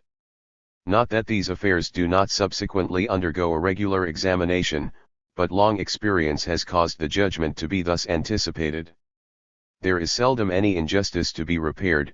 In the meantime, the emperor, being satisfied that public outcry does not arise without cause, always discovers, through the seditious clamours which he punishes, just grievances to redress. It is a great thing to preserve the rule of peace and order through all the parts of the republic. It is a great thing that the state should be tranquil, and the law respected, but if nothing more is done, there will be in all this more appearance than reality, for that government which confines itself to mere obedience will find difficulty in getting itself obeyed. If it is good to know how to deal with men as they are, it is much better to make them what there is need that they should be. The most absolute authority is that which penetrates into a man's inmost being, and concerns itself no less with his will than with his actions. It is certain that all peoples become in the long run what the government makes them, warriors, citizens, men, when it so pleases, or merely populace and rabble, when it chooses to make them so. Hence every prince who despises his subjects, dishonors himself, in confessing that he does not know how to make them worthy of respect. Make men, therefore, if you would command men, if you would have them obedient to the laws, make them love the laws, and then they will need only to know what is their duty to do it. This was the great art of ancient governments, in those distant times when philosophers gave laws to men, and made use of their authority only to render them wise and happy. Thence arose the numerous sumptuary laws, the many regulations of morals, and all the public rules of conduct which were admitted or rejected with the greatest care. Even tyrants did not forget this important part of administration, but took as great pains to corrupt the morals of their slaves, as magistrates took to correct those of their fellow citizens. But our modern governments, which imagine they have done everything when they have raised money, conceive that it is unnecessary and even impossible to go a step further. 2. The second essential rule of public economy is no less important than the first. If you would have the general will accomplished, bring all the particular wills into conformity with it, in other words, as virtue is nothing more than this conformity of the particular wills with the general will, establish the reign of virtue. If our politicians were less blinded by their ambition, they would see how impossible it is for any establishment whatever to act in the spirit of its institution, unless it is guided in accordance with the law of duty. They would feel that the greatest support of public authority lies in the hearts of the citizens, and that nothing can take the place of morality in the maintenance of government. It is not only upright men who know how to administer the laws, but at bottom only good men know how to obey them. The man who once gets the better of remorse, will not shrink before punishments which are less severe, and less lasting, and from which there is at least the hope of escaping, whatever precautions are taken. Those who only require impunity in order to do wrong will not fail to find means of eluding the law, and avoiding its penalties. In this case, as all particular interests unite against the general interest, which is no longer that of any individual, public vices have a greater effect in enervating the laws than the laws in the repression of such vices, so that the corruption of the people and of their rulers will at length extend to the government, however wise it may be. The worst of all abuses is to pay an apparent obedience to the laws, only in order actually to break them with security. For in this case the best laws soon become the most pernicious, and it would be 100 times better that they should not exist. In such a situation, it is vain to add edicts to edicts and regulations to regulations. Everything serves only to introduce new abuses, without correcting the old. The more laws are multiplied, the more they are despised, and all the new officials appointed to supervise them are only so many more people to break them, and either to share the plunder with their predecessors, or to plunder apart on their own. The reward of virtue soon becomes that of robbery. The vilest of men rise to the greatest credit, the greater they are the more despicable they become, their infamy appears even in their dignities, and their very honors dishonor them. If they buy the influence of the leaders or the protection of women, it is only that they may sell justice, duty, and the state in their turn. In the meantime, the people, feeling that its vices are not the first cause of its misfortunes, murmurs and complains that all its misfortunes come solely from those whom it pays to protect it from such things. It is under these circumstances that the voice of duty no longer speaks in men's hearts, and their rulers are obliged to substitute the cry of terror, or the lure of an apparent interest, of which they subsequently trick their creatures. In this situation they are compelled to have recourse to all the petty and despicable shifts which they call rules of state and mysteries of the cabinet. All the vigor that is left in the government is used by its members in ruining and supplanting one another, while the public business is neglected, or is transacted only as personal interest requires and directs. In short, the whole art of those great politicians lies in so mesmerizing those they stand in need of, that each may think he is laboring for his own interest in working for theirs, I say. Theirs. On the false supposition that it is the real interest of rulers to annihilate a people in order to make it subject, and to ruin their own property in order to secure their possession of it. But when the citizens love their duty, and the guardians of the public authority sincerely apply themselves to the fostering of that love by their own example and assiduity, every difficulty vanishes, and government becomes so easy that it needs none of that art of darkness, whose blackness is its only mystery. Those enterprising spirits, so dangerous and so much admired, all those great ministers, whose glory is inseparable from the miseries of the people, are no longer regretted. Public morality supplies what is wanting in the genius of the rulers, and the more virtue reigns, the less need there is for talent. Even ambition is better served by duty than by usurpation. When the people is convinced that its rulers are laboring only for its happiness, its deference saves them the trouble of laboring to strengthen their power, and history shows us, in 1,000 cases, that the authority of one who is beloved over those whom he loves is 100 times more absolute than all the tyranny of usurpers. This does not mean that the government ought to be afraid to make use of its power, but that it ought to make use of it only in a lawful manner. We find in history 1,000 examples of pusillanimous or ambitious rulers, who were ruined by their slackness or their pride, not one who suffered for having been strictly just. But we ought not to confound negligence with moderation, or clemency with weakness. To be just, it is necessary to be severe. To permit vice, when one has the right and the power to suppress it, is to be oneself vicious. It is not enough to say to the citizens, "Be good."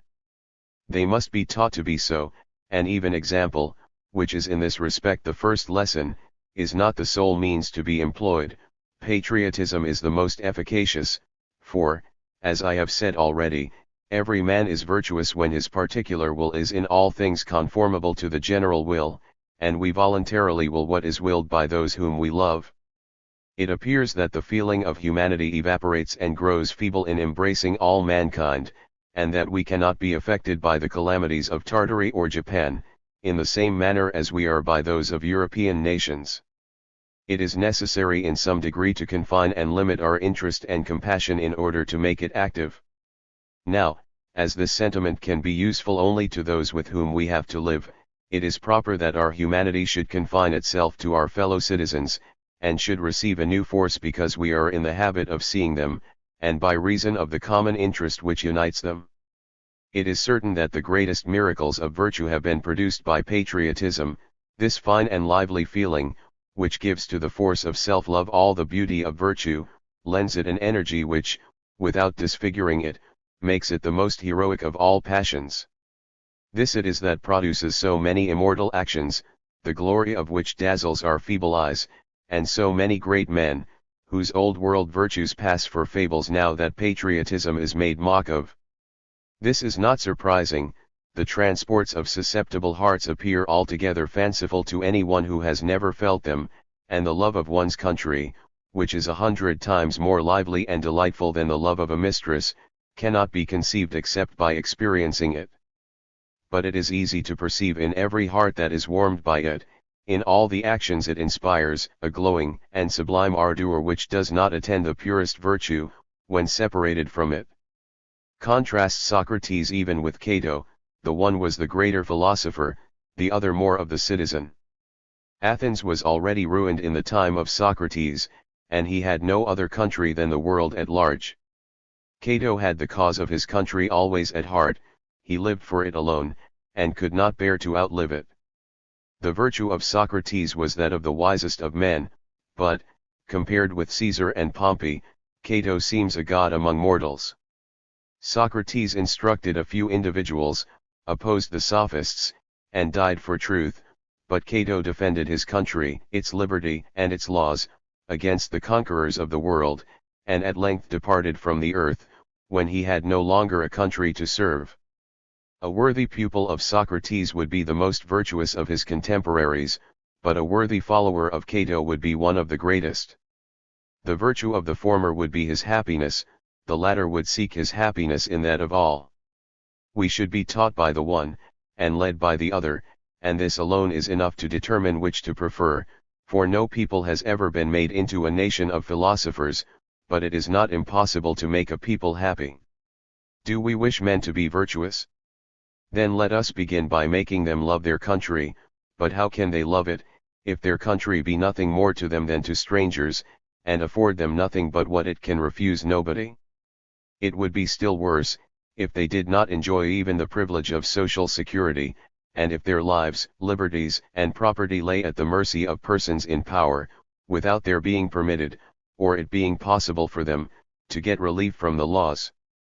For in that case, being subjected to the duties of the state of civil society, without enjoying even the common privileges of the state of nature, and without being able to use their strength in their own defense, they would be in the worst condition in which freemen could possibly find themselves, and the word country would mean for them something merely odious and ridiculous.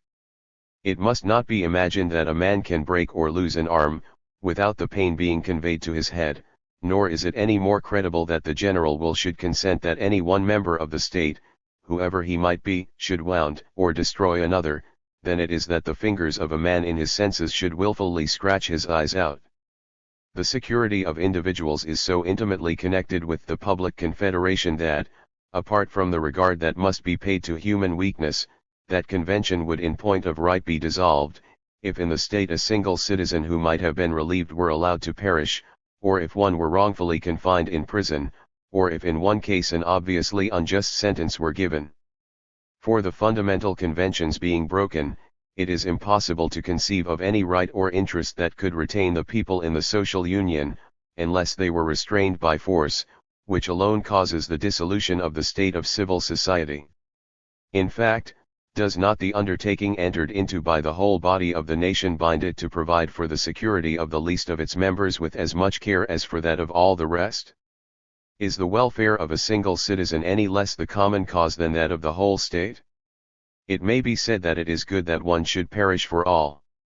I am ready to admire such a saying when it comes from the lips of a virtuous and worthy patriot, voluntarily and dutifully sacrificing himself for the good of his country, but if we are to understand by it, that it is lawful for the government to sacrifice an innocent man for the good of the multitude, I look upon it as one of the most execrable rules tyranny ever invented, the greatest falsehood that can be advanced, the most dangerous admission that can be made, and a direct contradiction of the fundamental laws of society.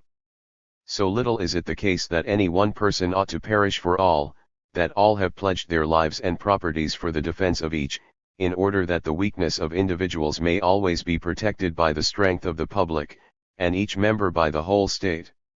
Suppose we take from the whole people one individual after another, and then press the advocates of this rule to explain more exactly what they mean by the body of the state. And we shall see that it will at length be reduced to a small number of persons, who are not the people, but the officers of the people, and who, having bound themselves by personal oath to perish for the welfare of the people, would thence infer that the people is to perish for their own. Need we look for examples of the protection which the state owes to its members, and the respect it owes to their persons? It is only among the most illustrious and courageous nations that they are to be found. It is only among free peoples that the dignity of man is realized. It is well known into what perplexity the whole Republic of Sparta was thrown, when the question of punishing a guilty citizen arose. In Macedon, the life of a man was a matter of such importance, that Alexander the Great, at the height of his glory, would not have dared to put a Macedonian criminal to death in cold blood, till the accused had appeared to make his defense before his fellow citizens, and had been condemned by them. But the Romans distinguished themselves above all other peoples by the regard which their government paid to the individual, and by its scrupulous attention to the preservation of the inviolable rights of all the members of the state. Nothing was so sacred among them as the life of a citizen, and no less than an assembly of the whole people was needed to condemn one. Not even the Senate, nor the consuls, in all their majesty, possessed the right, but the crime and punishment of a citizen were regarded as a public calamity among the most powerful people in the world. So hard indeed did it seem to shed blood for any crime whatsoever, that by the Lex Portia, the penalty of death was commuted into that of banishment for all those who were willing to survive the loss of so great a country. Everything both at Rome, and in the Roman armies, breathed that love of fellow citizens one for another, and that respect for the Roman name, which raised the courage and inspired the virtue of every one who had the honor to bear it. The cap of a citizen delivered from slavery, the civic crown of him who had saved the life of another, were looked upon with the greatest pleasure amid the pomp of their triumphs, and it is remarkable that among the crowns which were bestowed in honor of splendid actions in war, the civic crown and that of the triumphant general alone were of laurel, all the others being merely of gold. It was thus that Rome was virtuous and became the mistress of the world. Ambitious rulers. A herdsman governs his dogs and cattle, and yet is only the meanest of mankind. If it be a fine thing to command, it is when those who obey us are capable of doing us honor. Show respect, therefore, to your fellow citizens, and you will render yourselves worthy of respect. Show respect to liberty, and your power will increase daily. Never exceed your rights, and they will soon become unlimited. Let our country then show itself the common mother of her citizens, let the advantages they enjoy in their country endear it to them, let the government leave them enough share in the public administration to make them feel that they are at home, and let the laws be in their eyes only the guarantees of the common liberty. These rights, great as they are, belong to all men, but without seeming to attack them directly, the ill will of rulers may in fact easily reduce their effect to nothing. The law, which they thus abuse, serves the powerful at once as a weapon of offense, and as a shield against the weak, and the pretext of the public good is always the most dangerous scourge of the people. What is most necessary, and perhaps most difficult, in government, is rigid integrity in doing strict justice to all, and above all in protecting the poor against the tyranny of the rich. The greatest evil has already come about, when there are poor men to be defended, and rich men to be restrained. It is on the middle classes alone that the whole force of the law is exerted. They are equally powerless against the treasures of the rich and the penury of the poor. The first mocks them, the second escapes them. The one breaks the meshes, the other passes through them. It is therefore one of the most important functions of government to prevent extreme inequality of fortunes, not by taking away wealth from its possessors, but by depriving all men of means to accumulate it, not by building hospitals for the poor, but by securing the citizens from becoming poor.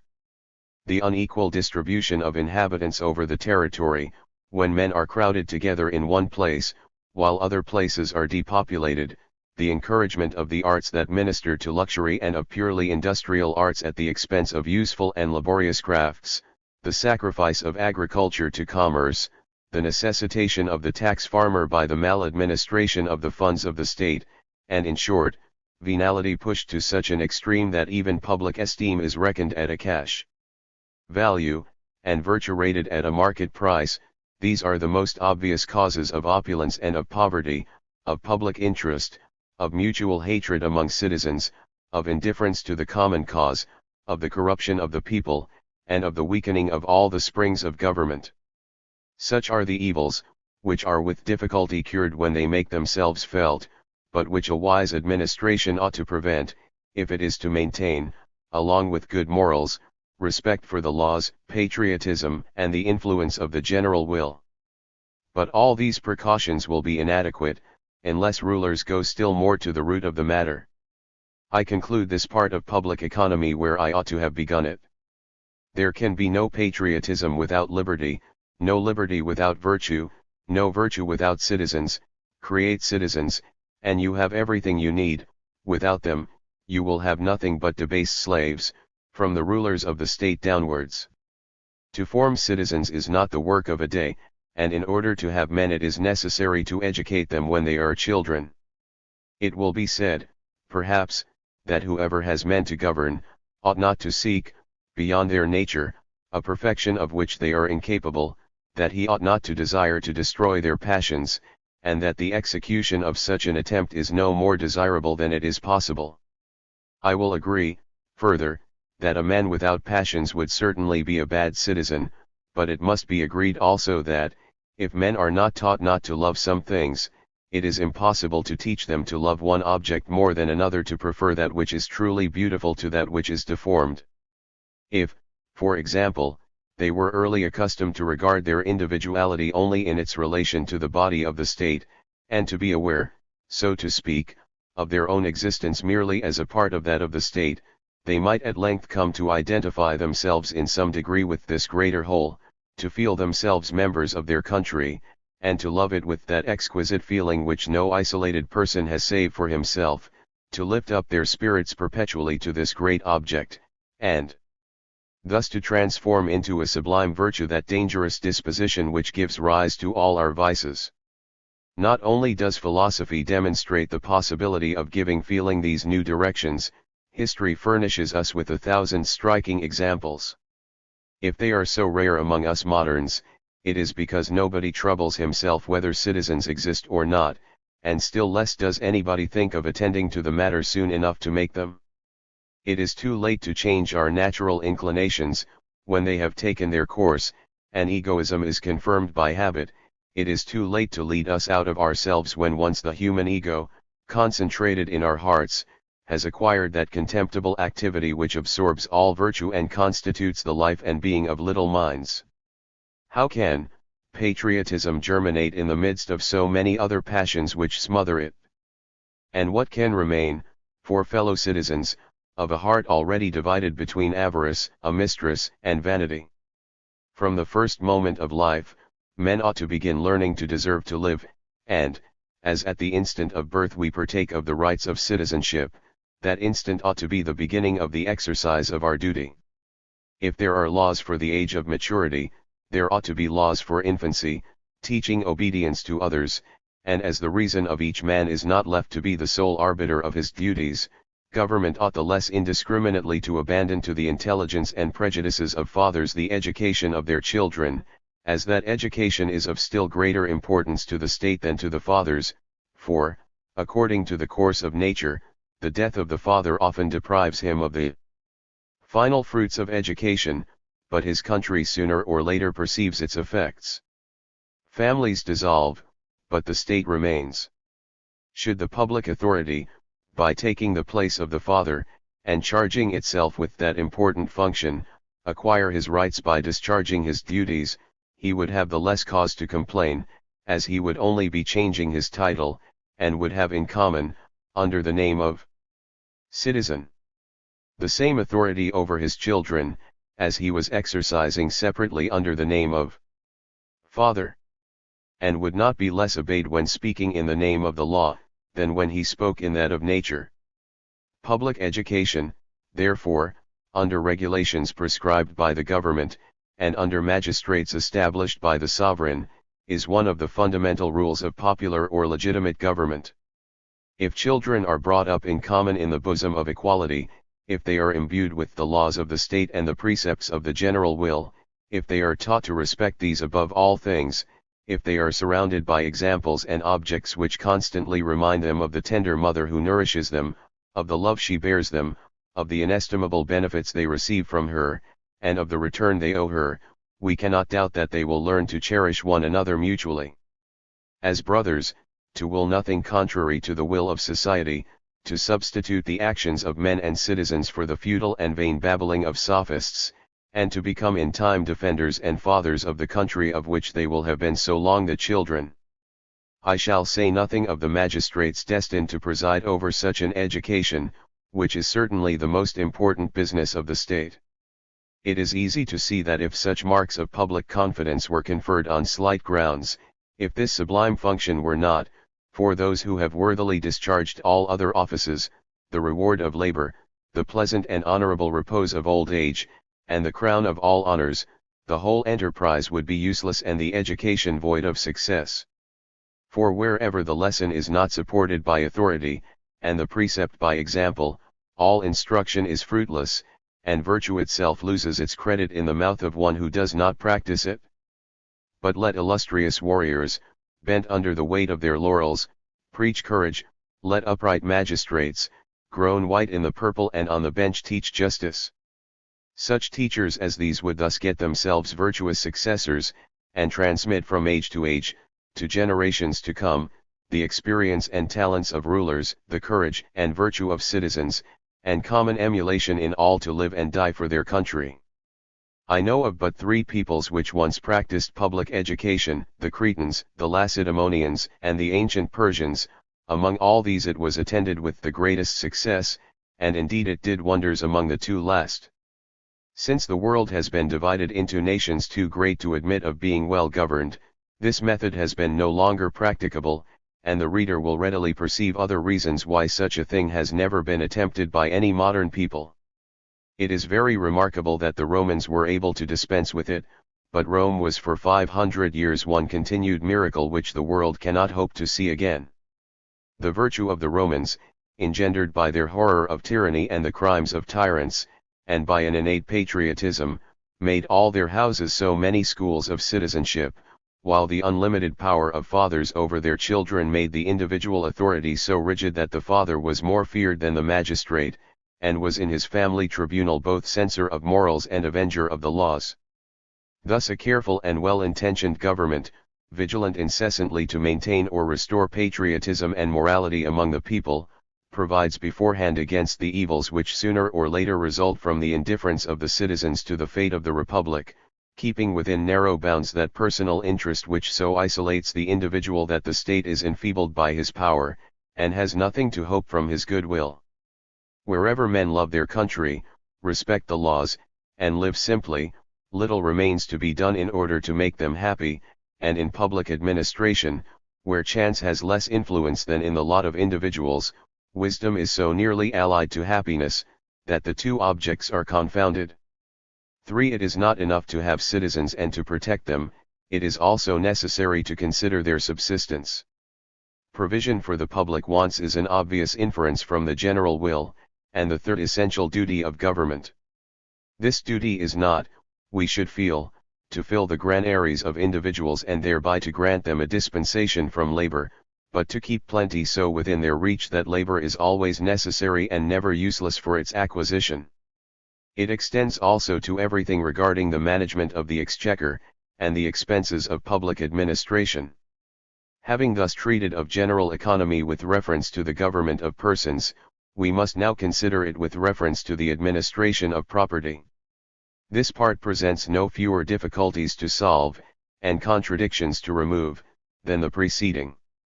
It is certain that the right of property is the most sacred of all the rights of citizenship, and even more important in some respects than liberty itself, either because it more nearly affects the preservation of life, or because, property being more easily usurped and more difficult to defend than life, the law ought to pay a greater attention to what is most easily taken away, or finally, because property is the true foundation of civil society, and the real guarantee of the undertakings of citizens, for if property were not answerable for personal actions, nothing would be easier than to evade duties and laugh at the laws.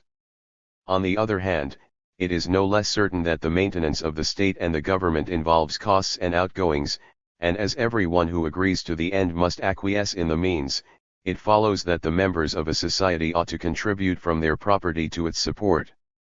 Besides, it is difficult to secure the property of individuals on one side, without attacking it on another, and it is impossible that all the regulations which govern the order of succession, will, contracts, and should not lay individuals under some constraint as to the disposition of their goods, and should not consequently restrict the right of property.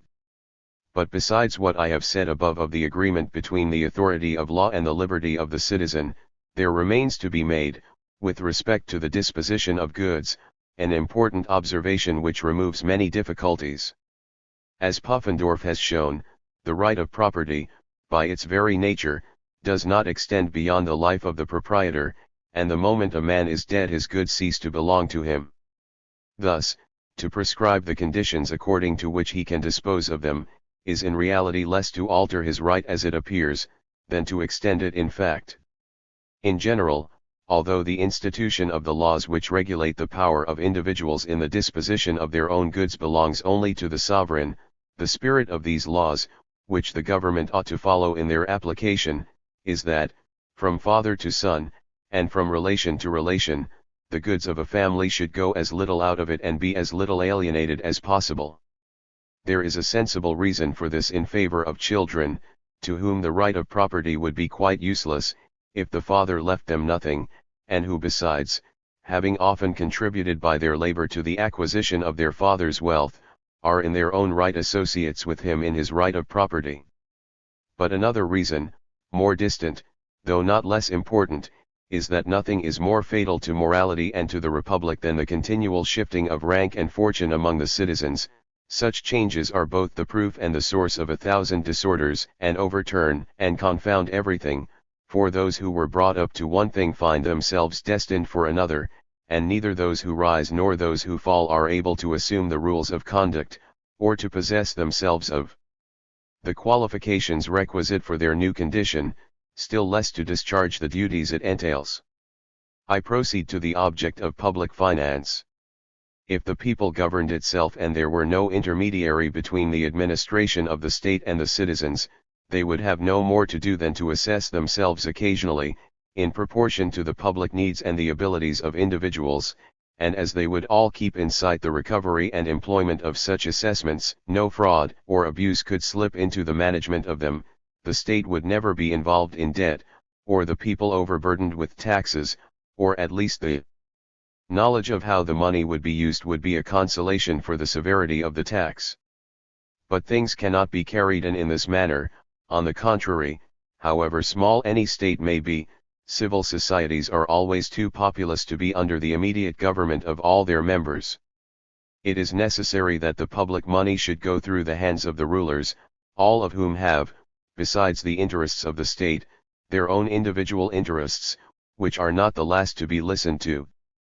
The people, on its side, perceiving rather the cupidity and ridiculous expenditure of its rulers than the public needs, murmurs at seeing itself stripped of necessaries to furnish others with superfluities, and when once these complaints have reached a certain degree of bitterness, the most upright administration will find it impossible to restore confidence. In such a case, voluntary contributions bring in nothing, and forced contributions are illegitimate. This cruel alternative of letting the state perish, or of violating the sacred right of property, which is its support, constitutes the great difficulty of just and prudent economy. The first step which the founder of a republic ought to take after the establishment of laws, is to settle a sufficient fund for the maintenance of the magistrates and other officials, and for other public expenses. This fund, if it consist of money, is called aerarium, or fisc, and public domain. If it consist of lands, this, for obvious reasons, is much to be preferred. Whoever has reflected on this matter must be of the opinion of Bodin, who looks upon the public domain as the most reputable and certain means of providing for the needs of the state. It is remarkable also that Romulus, in his division of lands, made it his first care to set apart a third for the use of the state. I confess it is not impossible for the produce of the domain, if it be badly managed, to be reduced to nothing, but it is not of the essence of public demesnes to be badly administered. Before any use is made of this fund, it should be assigned or accepted by an assembly of the people, or of the estates of the country, which should determine its future use. After this solemnity, which makes such funds inalienable, their very nature is, in a manner, changed, and the revenues become so sacred, that it is not only the most infamous theft, but actual treason, to misapply them or pervert them from the purpose for which they were destined. It reflects great dishonor on Rome that the integrity of Cato the censor was something so very remarkable, and that an emperor, on rewarding the talents of a singer with a few crowns, thought it necessary to observe that the money came from his own private purse, and not from that of the state. But if we find Fugalbus, where are we to look for a Cato?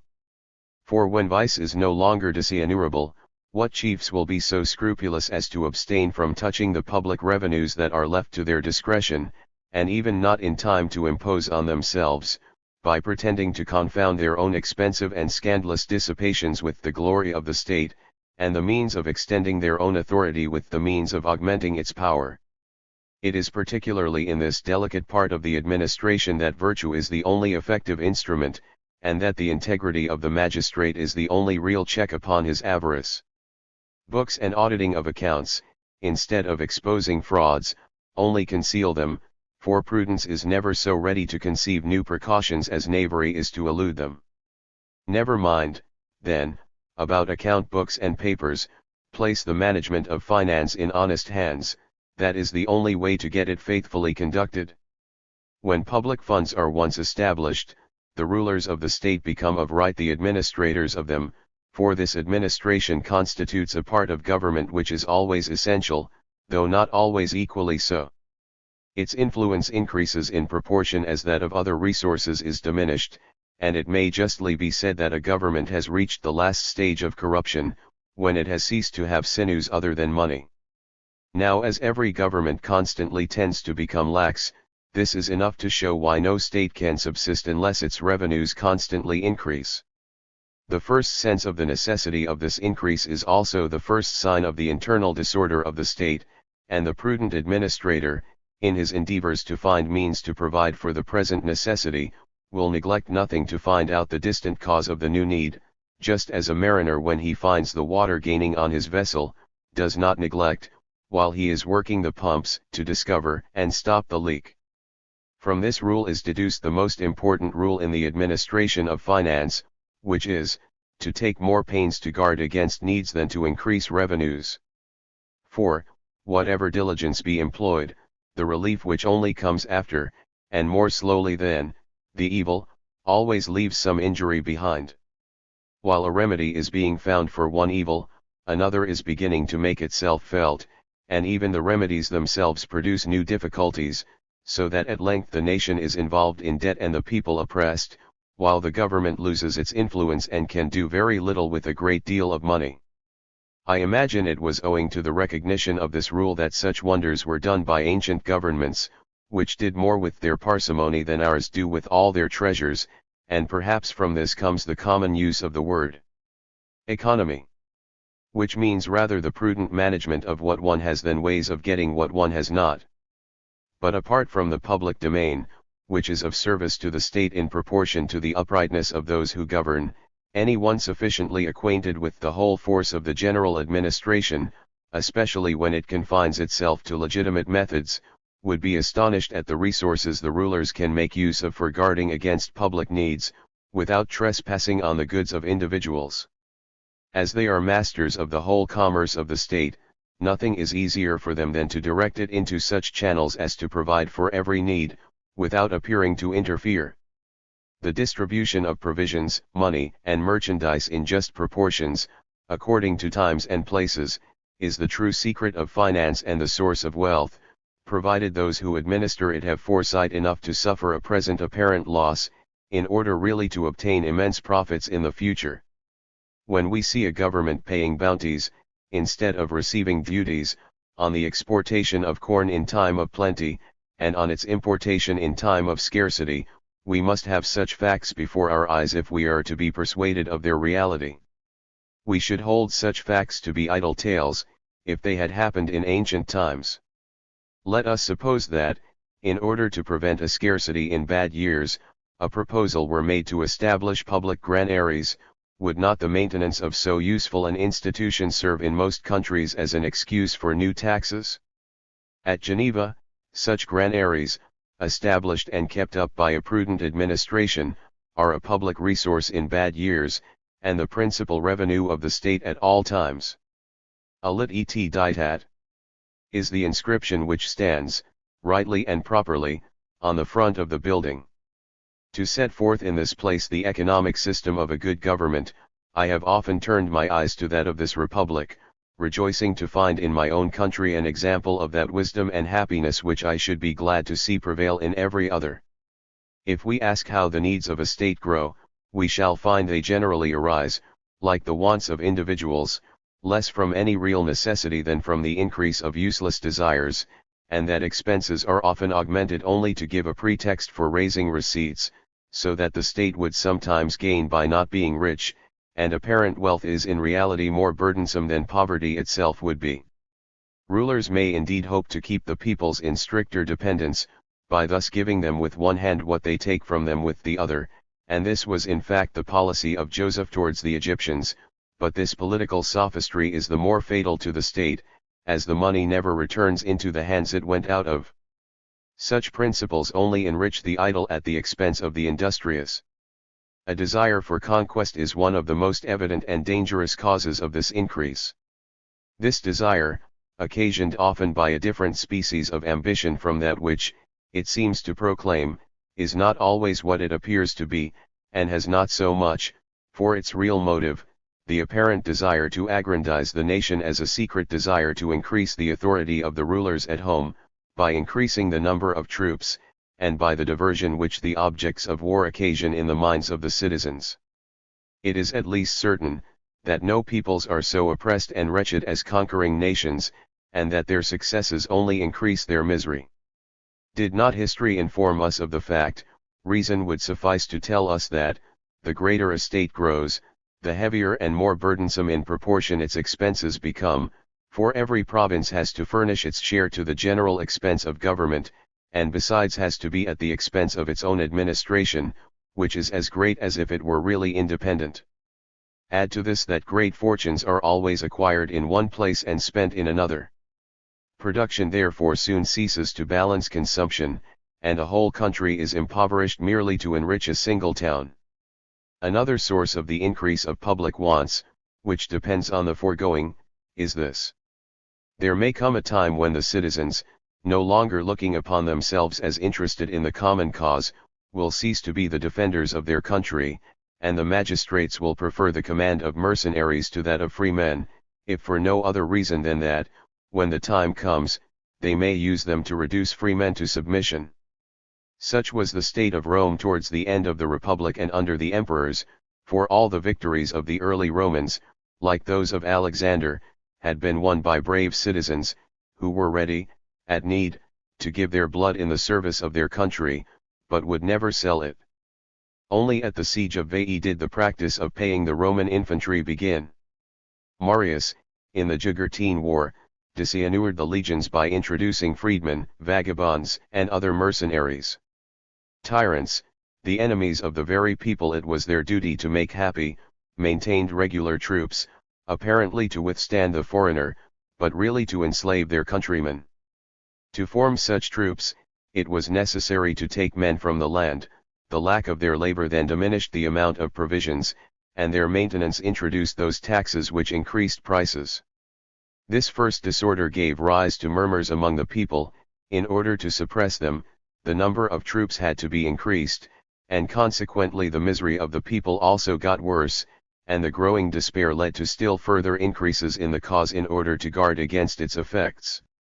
On the other hand, the mercenaries, whose merit we may judge of by the price at which they sold themselves, proud of their own meanness, and despising the laws that protected them, as well as their fellows whose bread they ate, imagined themselves more honored in being Caesar's satellites than in being defenders of Rome. As they were given over to blind obedience, their swords were always at the throats of their fellow citizens, and they were prepared for general butchery at the first sign. It would not be difficult to show that this was one of the principal causes of the ruin of the Roman Empire. The invention of artillery and fortifications has forced the princes of Europe, in modern times, to return to the use of regular troops, in order to garrison their towns, but however lawful their motives, it is to be feared the effect may be no less fatal. There is no better reason now than formerly for depopulating the country to form armies and garrisons, nor should the people be oppressed to support them. In a word, these dangerous establishments have increased of late years with such rapidity in this part of the world, that they evidently threaten to depopulate Europe, and sooner or later to ruin its inhabitants. Be this as it may, it ought to be seen that such institutions necessarily subvert the true economic system, which draws the principal revenue of the state from the public domain, and leave only the troublesome resource of subsidies and imposts, with which it remains to deal. It should be remembered that the foundation of the social compact is property, and its first condition, that every one should be maintained in the peaceful possession of what belongs to him. It is true that, by the same treaty, every one binds himself, at least tacitly, to be assessed toward the public wants, but as this undertaking cannot prejudice the fundamental law, and presupposes that the need is clearly recognized by all who contribute to it, it is plain that such assessment, in order to be lawful, must be voluntary. It must depend, not indeed on a particular will, as if it were necessary to have the consent of each individual, and that he should give no more than just what he pleased, but on a general will, decided by vote of a majority, and on the basis of a proportional rating which leaves nothing arbitrary in the imposition of the tax. That taxes cannot be legitimately established except by the consent of the people or its representatives, is a truth generally admitted by all philosophers and jurists of any repute on questions of public right, not even excepting Bodin. If any of them have laid down rules which seem to contradict this, their particular motives for doing so may easily be seen, and they introduce so many conditions and restrictions that the argument comes at bottom to the same thing, for whether the people has it in its power to refuse, or the sovereign ought not to exact, is a matter of indifference with regard to right, and if the point in question concerns only power, it is useless to inquire whether it is legitimate or not. Contributions levied on the people are two kinds, real, levied on commodities, and personal, paid by the head. Both are called taxes or subsidies. When the people fixes the sum to be paid, it is called subsidy, but when it grants the product of an imposition, it is called a tax. We are told in the spirit of the laws that a capitation tax is most suited to slavery, and a real tax most in accordance with liberty. This would be incontestable, if the circumstances of every person were equal, for otherwise nothing can be more disproportionate than such a tax, and it is in the observations of exact proportions that the spirit of liberty consists. But if a tax by heads were exactly proportioned to the circumstances of individuals, as what is called the capitation tax in France might be, would be the most equitable and consequently the most proper for free men. These proportions appear at first very easy to note, because, being relative to each man's position in the world, their incidence is always public, but proper regard is seldom paid to all the elements that should enter into such a calculation, even apart from deception arising from avarice, fraud, and self-interest. In the first place, we have to consider the relation of quantities, according to which, ceteris paribus, the person who has 10 times the property of another man ought to pay 10 times as much to the state. Secondly, the relation of the use made, that is to say, the distinction between necessaries and superfluities. He who possesses only the common necessaries of life should pay nothing at all, while the tax on him who is in possession of superfluities may justly be extended to everything he has over and above mere necessaries. To this he will possibly object that, when his rank is taken into account, what may be superfluous to a man of inferior station is necessary for him. But this is false, for a grandee has 2 legs just like a cowherd, and, like him again, but 1 belly. Besides, these pretended necessaries are really so little necessary to his rank, that if he should renounce them on any worthy occasion, he would only be the more honored. The populace would be ready to adore a minister who went to council on foot, because he had sold off his carriages to supply a pressing need of the state. Lastly, to no man does the law prescribe magnificence, and propriety is no argument against right. A third relation, which is never taken into account, though it ought to be the chief consideration, is the advantage that every person derives from the social confederacy, for this provides a powerful protection for the immense possessions of the rich, and hardly leaves the poor man in quiet possession of the cottage he builds with his own hands. Are not all the advantages of society for the rich and powerful? Are not all lucrative posts in their hands? Are not all privileges and exemptions reserved for them alone? Is not the public authority always on their side? If a man of eminence robs his creditors, or is guilty of other knaveries, is he not always assured of impunity? Are not the assaults, acts of violence, assassinations, and even murders committed by the great, matters that are hushed up in a few months, and of which nothing more is thought? But if a great man himself is robbed or insulted, the whole police force is immediately in motion, and woe even to innocent persons who chance to be suspected. If he has to pass through any dangerous road, the country is up in arms to escort him. If the axle-tree of his chaise breaks, everybody flies to his assistance. If there is a noise at his door, he speaks but a word, and all is silent. If he is incommoded by the crowd, he waves his hand and every one makes way. If his coach is met on the road by a wagon, his servants are ready to beat the driver's brains out, and 50 honest pedestrians going quietly about their business had better be knocked on the head than an idle jackanapes be delayed in his coach. Yet all this respect costs him not a farthing, it is the rich man's right, and not what he buys with his wealth. How different the case of the poor man! The more humanity owes him, the more society denies him. Every door is shut against him, even when he has a right to its being opened, and if ever he obtains justice, it is with much greater difficulty than others obtain favors. If the militia is to be raised or the highway to be mended, he is always given the preference, he always bears the burden which his richer neighbor has influence enough to get exempted from. On the least accident that happens to him, everybody avoids him. If his cart be overturned in the road, so far is he from receiving any assistance, that he is lucky if he does not get horsewhipped by the impudent lackeys of some young duke. In a word, all gratuitous assistance is denied to the poor when they need it, just because they cannot pay for it. I look upon any poor man as totally undone, if he has the misfortune to have an honest heart, a fine daughter, and a powerful neighbor.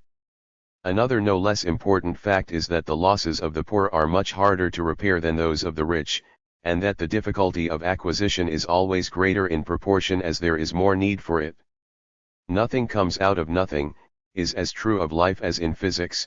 Money is the seed of money, and the first guinea is sometimes more difficult to acquire than the second million. Add to this that what the poor pay is lost to them forever, and remains in, or returns to, the hands of the rich, and as, to those who share in the government or to their dependents, the whole produce of the taxes must sooner or later pass. Although they pay their share, these persons have always a sensible interest in increasing them. The terms of the social compact between these two estates of men may be summed up in a few words. You have need of me, because I am rich and you are poor. We will therefore come to an agreement. I will permit you to have the honor of serving me, on condition that you bestow on me the little you have left, in return for the pains I shall take to command you. Putting all these considerations carefully together, we shall find that, in order to levy taxes in a truly equitable and proportionate manner, the imposition ought not to be in simple ratio to the property of the contributors, but in compound ratio to the difference of their conditions and the superfluity of their possessions. This very important and difficult operation is daily made by numbers of honest clerks, who know their arithmetic, but a Plato or a Montesquieu would not venture to undertake it without the greatest diffidence, or without praying to heaven for understanding and integrity. Another disadvantage of personal taxes is that they may be too much felt or raised with too great severity. This, however, does not prevent them from being frequently evaded, for it is much easier for persons to escape a tax than for their possessions. Of all impositions, that on land, or real taxation, has always been regarded as most advantageous in countries where more attention is paid to what the tax will produce, and to the certainty of recovering the product, than to securing the least discomfort for the people.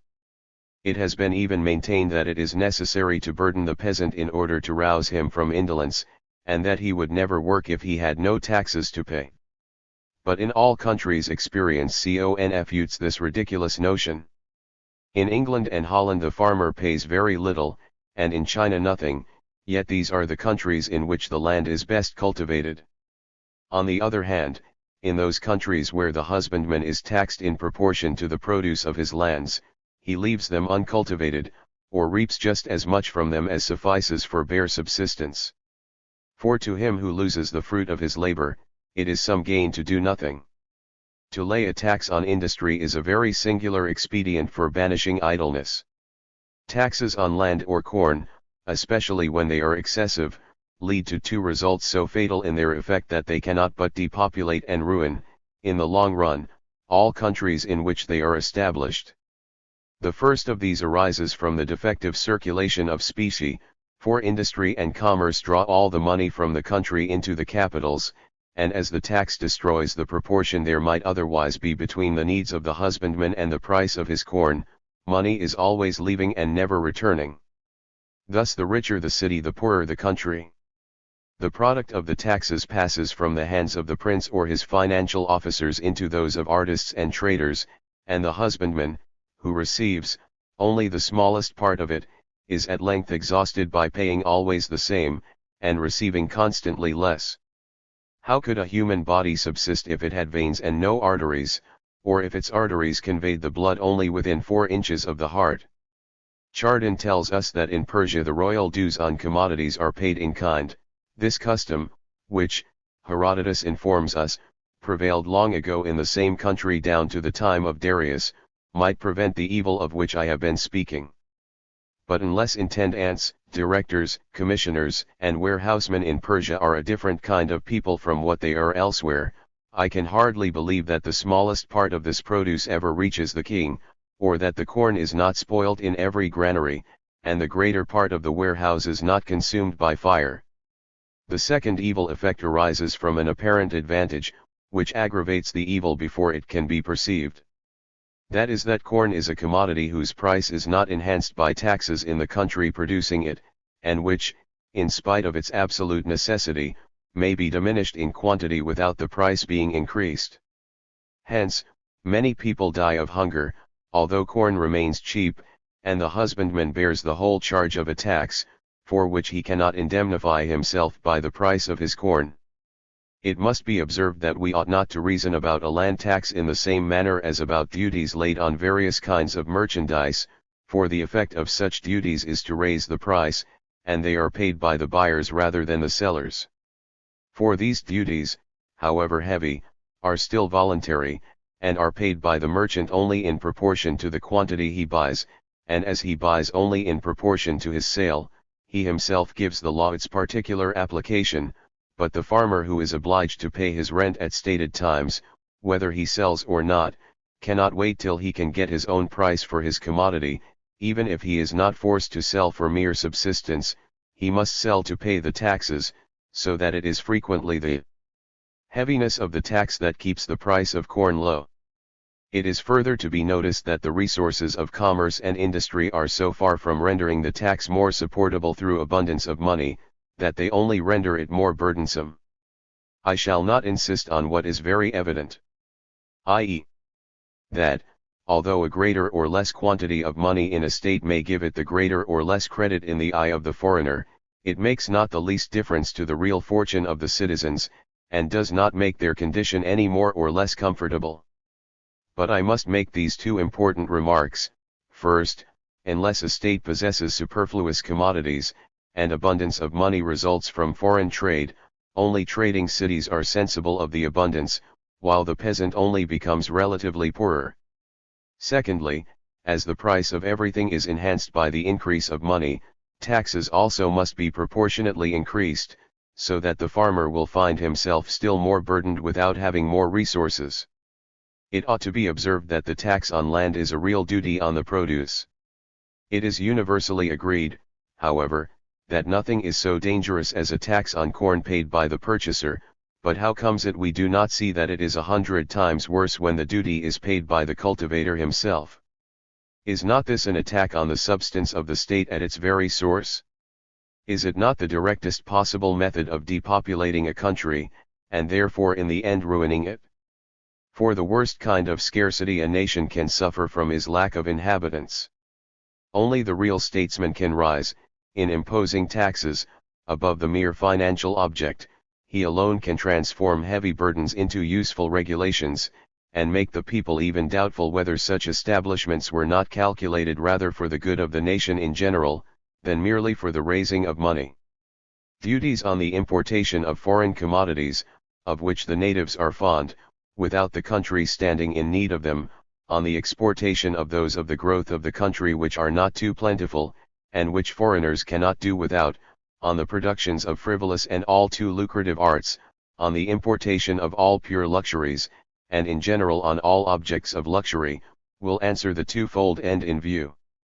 It is by such taxes, indeed, by which the poor are eased, and the burdens thrown on the rich, that it is possible to prevent the continual increase of inequality of fortune, the subjection of such a multitude of artisans and useless servants to the rich, the multiplication of idle persons in our cities, and the depopulation of the countryside. It is important that the value of any commodity and the duties laid on it should be so proportioned that the avarice of individuals may not be too strongly tempted to fraud by the greatness of the possible profit. To make smuggling difficult, those commodities should be singled out which are hardest to conceal.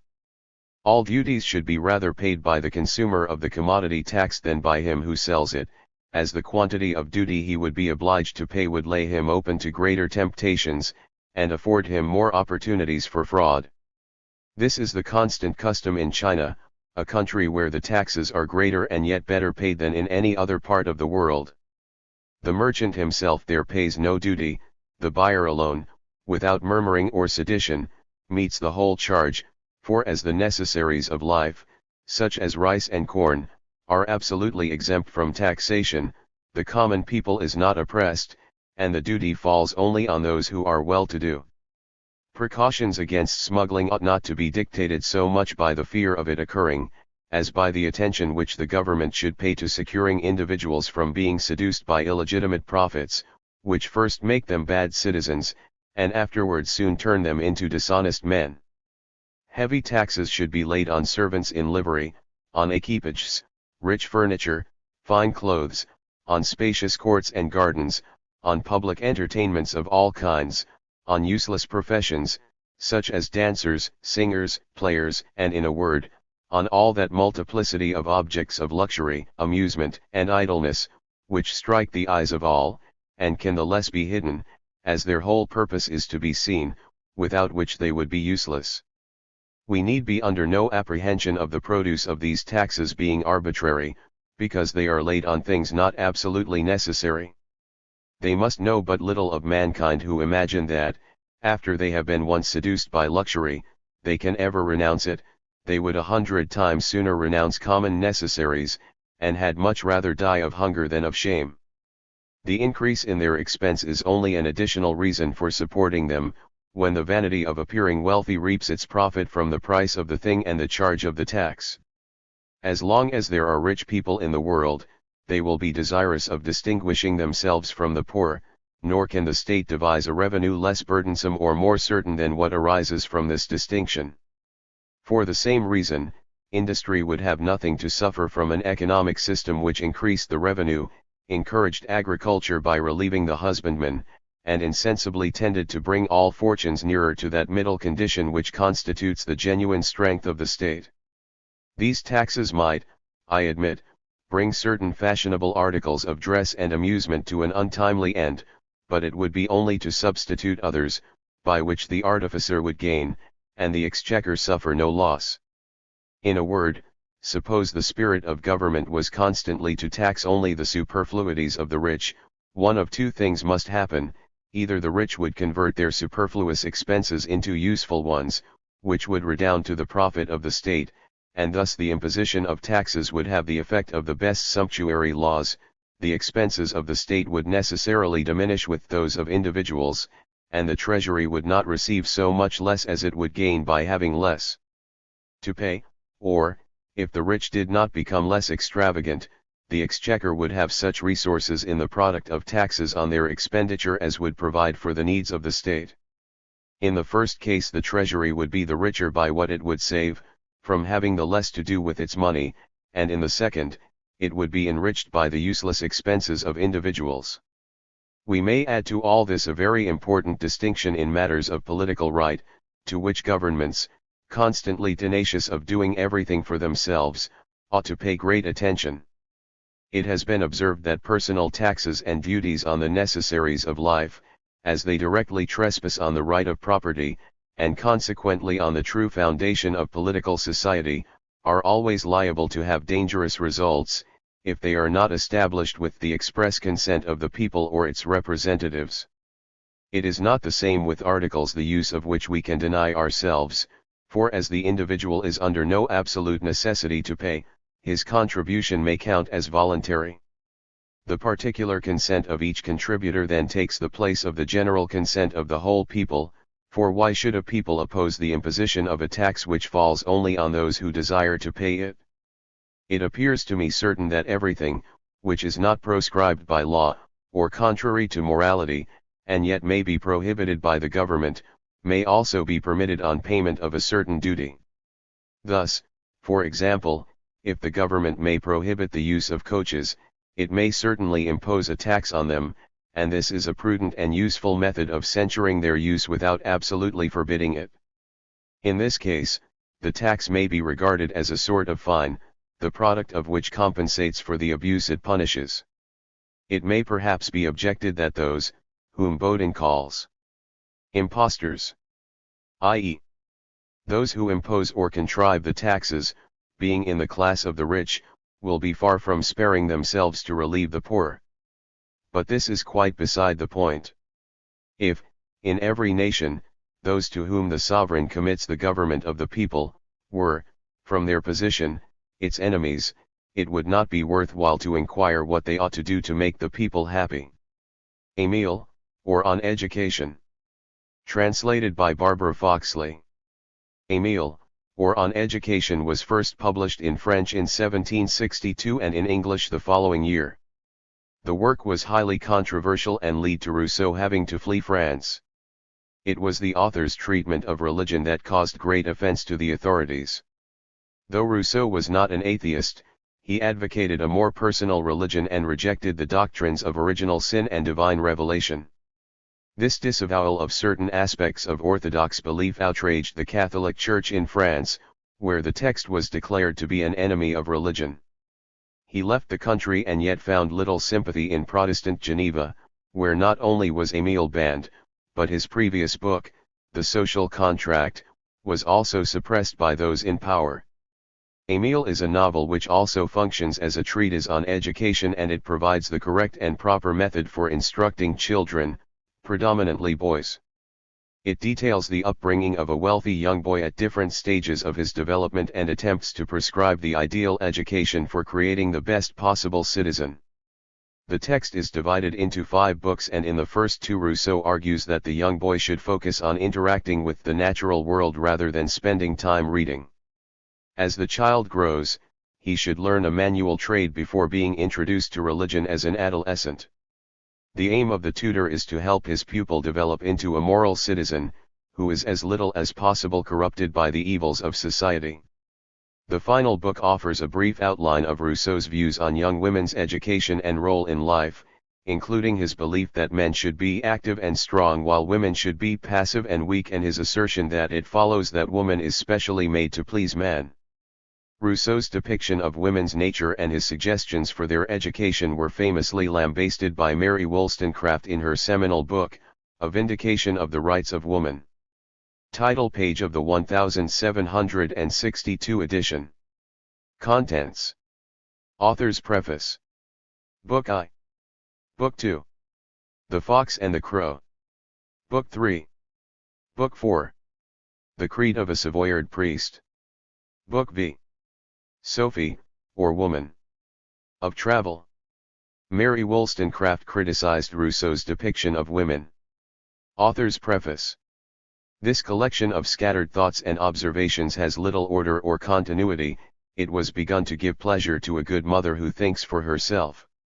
My first idea was to write a tract a few pages long, but I was carried away by my subject, and before I knew what I was doing my tract had become a kind of book, too large indeed for the matter contained in it, but too small for the subject of which it treats. For a long time I hesitated whether to publish it or not, and I have often felt, when at work upon it, that it is one thing to publish a few pamphlets and another to write a book. After vain attempts to improve it, I have decided that it is my duty to publish it as it stands.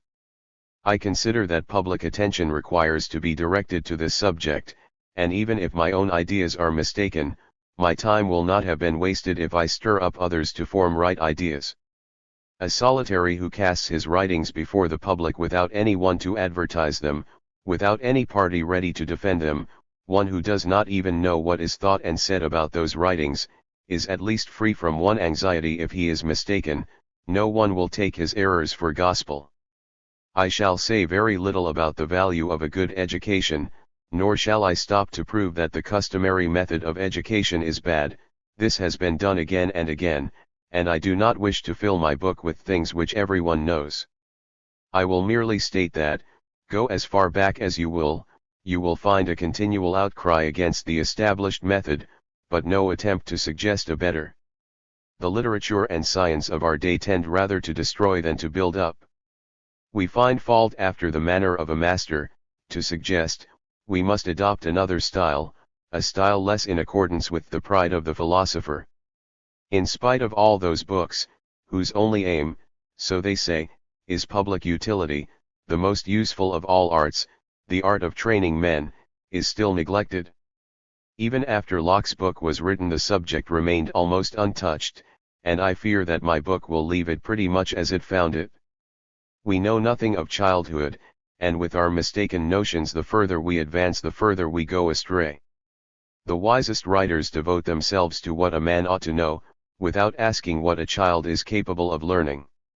They are always looking for the man in the child, without considering what he is before he becomes a man. It is to this study that I have chiefly devoted myself, so that if my method is fanciful and unsound, my observations may still be of service. I may be greatly mistaken as to what ought to be done, but I think I have clearly perceived the material which is to be worked upon. Begin thus by making a more careful study of your scholars, for it is clear that you know nothing about them, yet if you read this book with that end in view, I think you will find that it is not entirely useless. With regard to what will be called the systematic portion of the book, which is nothing more than the course of nature, it is here that the reader will probably go wrong, and no doubt I shall be attacked on this side, and perhaps my critics may be right. You will tell me, this is not so much a treatise on education as the visions of a dreamer with regard to education. What can I do? I have not written about other people's ideas of education, but about my own. My thoughts are not those of others. This reproach has been brought against me again and again. But is it within my power to furnish myself with other eyes, or to adopt other ideas? It is within my power to refuse to be wedded to my own opinions and to refuse to think myself wiser than others. I cannot change my mind, I can distrust myself. This is all I can do, and this I have done. If I sometimes adopt a confident tone, it is not to impress the reader, it is to make my meaning plain to him. Why should I profess to suggest as doubtful that which is not a matter of doubt to myself? I say just what I think. When I freely express my opinion, I have so little idea of claiming authority that I always give my reasons, so that you may weigh and judge them for yourselves, but though I would not obstinately defend my ideas, I think it my duty to put them forward, for the principles with regard to which I differ from other writers are not matters of indifference. We must know whether they are true or false, for on them depends the happiness or the misery of mankind. People are always telling me to make practicable suggestions. You might as well tell me to suggest what people are doing already, or at least to suggest improvements which may be incorporated with the wrong methods at present in use. There are matters with regard to which such a suggestion is far more chimerical than my own, for in such a connection the good is corrupted and the bad is none the better for it. I would rather follow exactly the established method than adopt a better method by halves. There would be fewer contradictions in the man, he cannot aim at one and the same time at two different objects. Fathers and mothers, what you desire that you can do. May I count on your goodwill? There are two things to be considered with regard to any scheme. In the first place, is it good in itself? In the second, can it be easily put into practice? With regard to the first of these, it is enough that the scheme should be intelligible and feasible in itself, that what is good in it should be adapted to the nature of things, in this case, for example, that the proposed method of education should be suitable to man and adapted to the human heart. The second consideration depends upon certain given conditions in particular cases. These conditions are accidental and therefore variable, they may vary indefinitely. Thus one kind of education would be possible in Switzerland and not in France, another would be adapted to the middle classes but not to the nobility.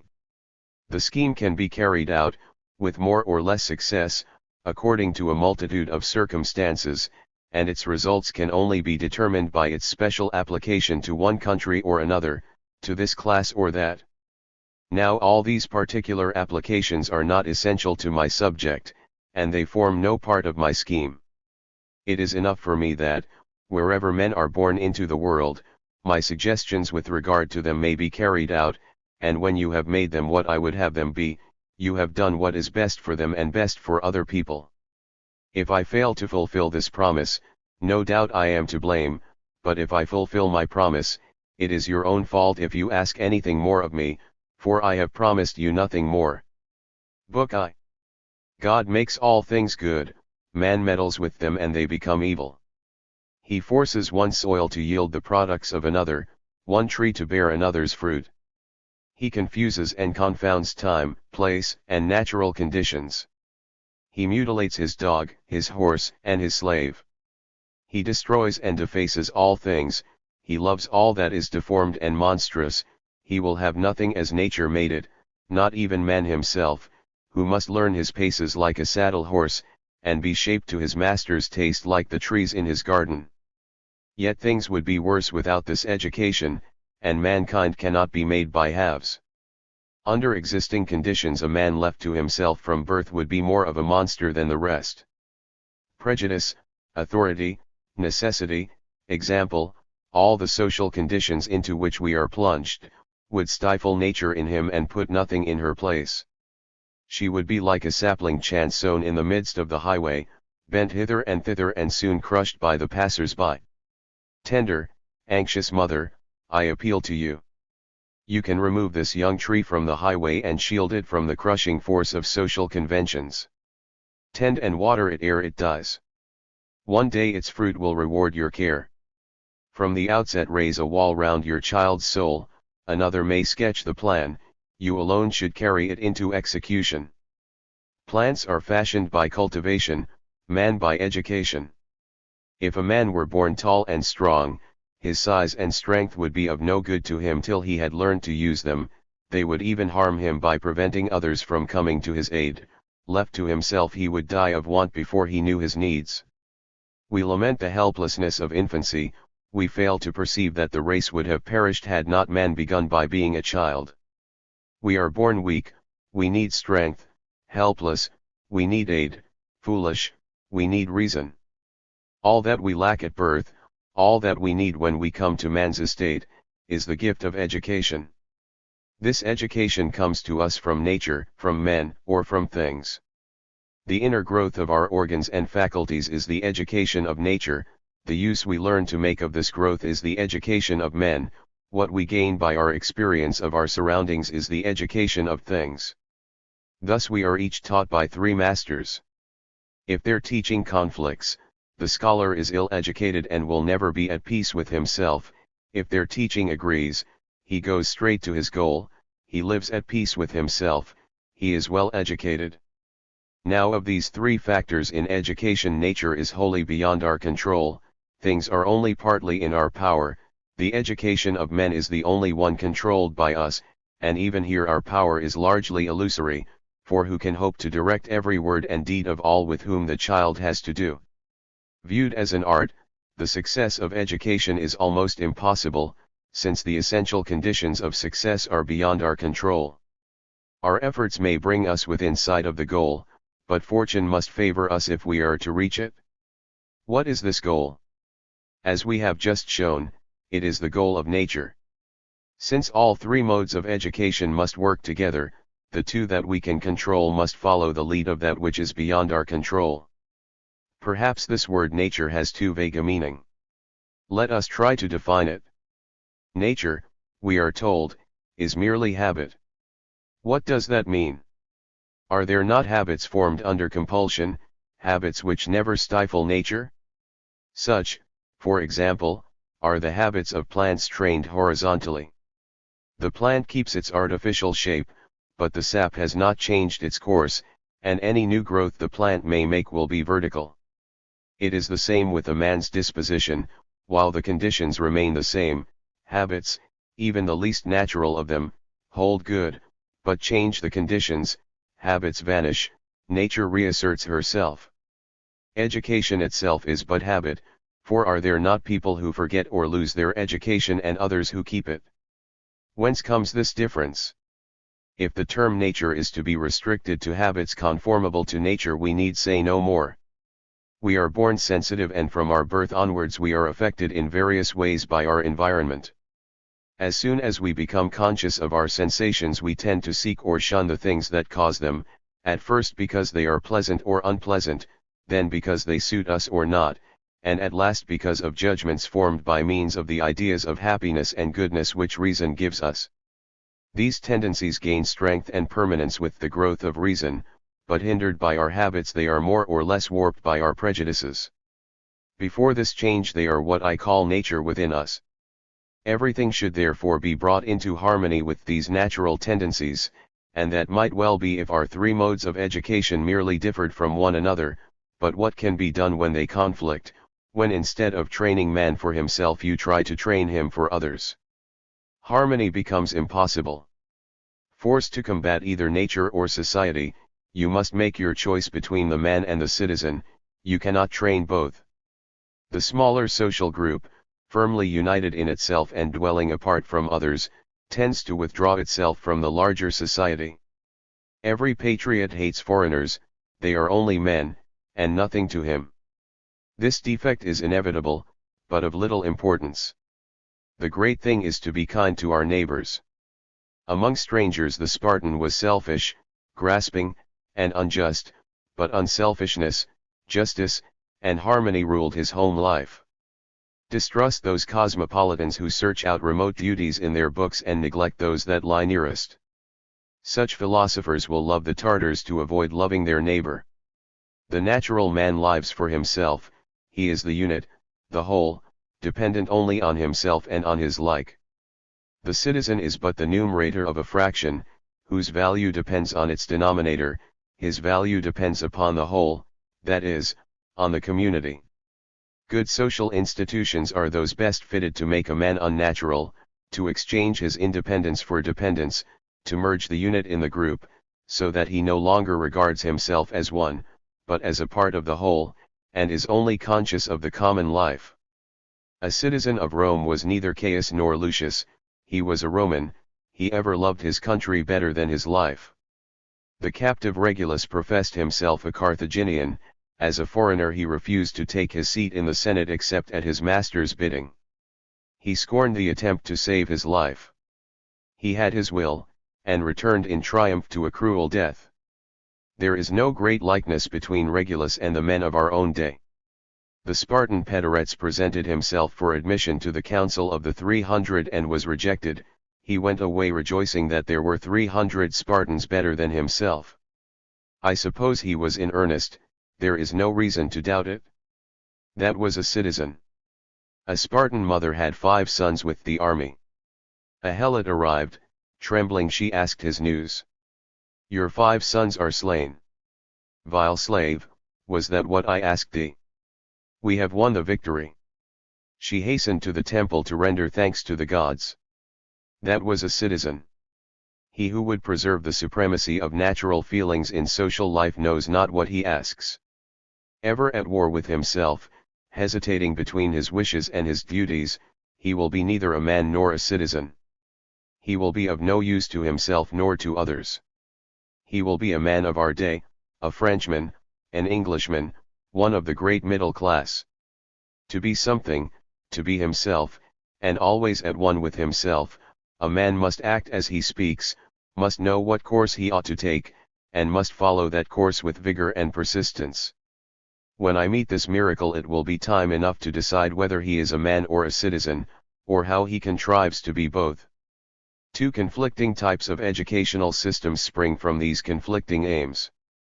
One is public and common to many, the other private and domestic.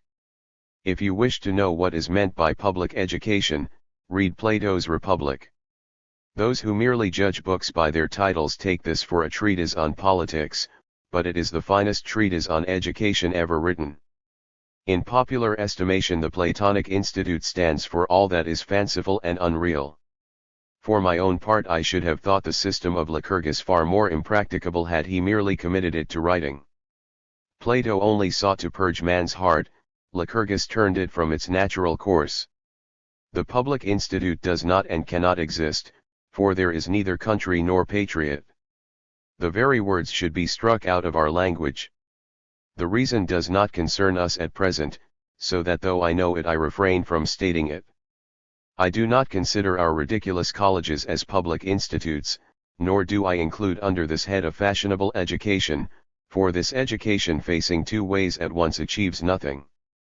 It is only fit to turn out hypocrites, always professing to live for others, while thinking of themselves alone. These professions, however, deceive no one, for every one has his share in them. They are so much labor wasted. Our inner conflicts are caused by these contradictions. Drawn this way by nature and that way by man, compelled to yield to both forces, we make a compromise and reach neither goal. We go through life, struggling and hesitating, and die before we have found peace, useless alike to ourselves and to others.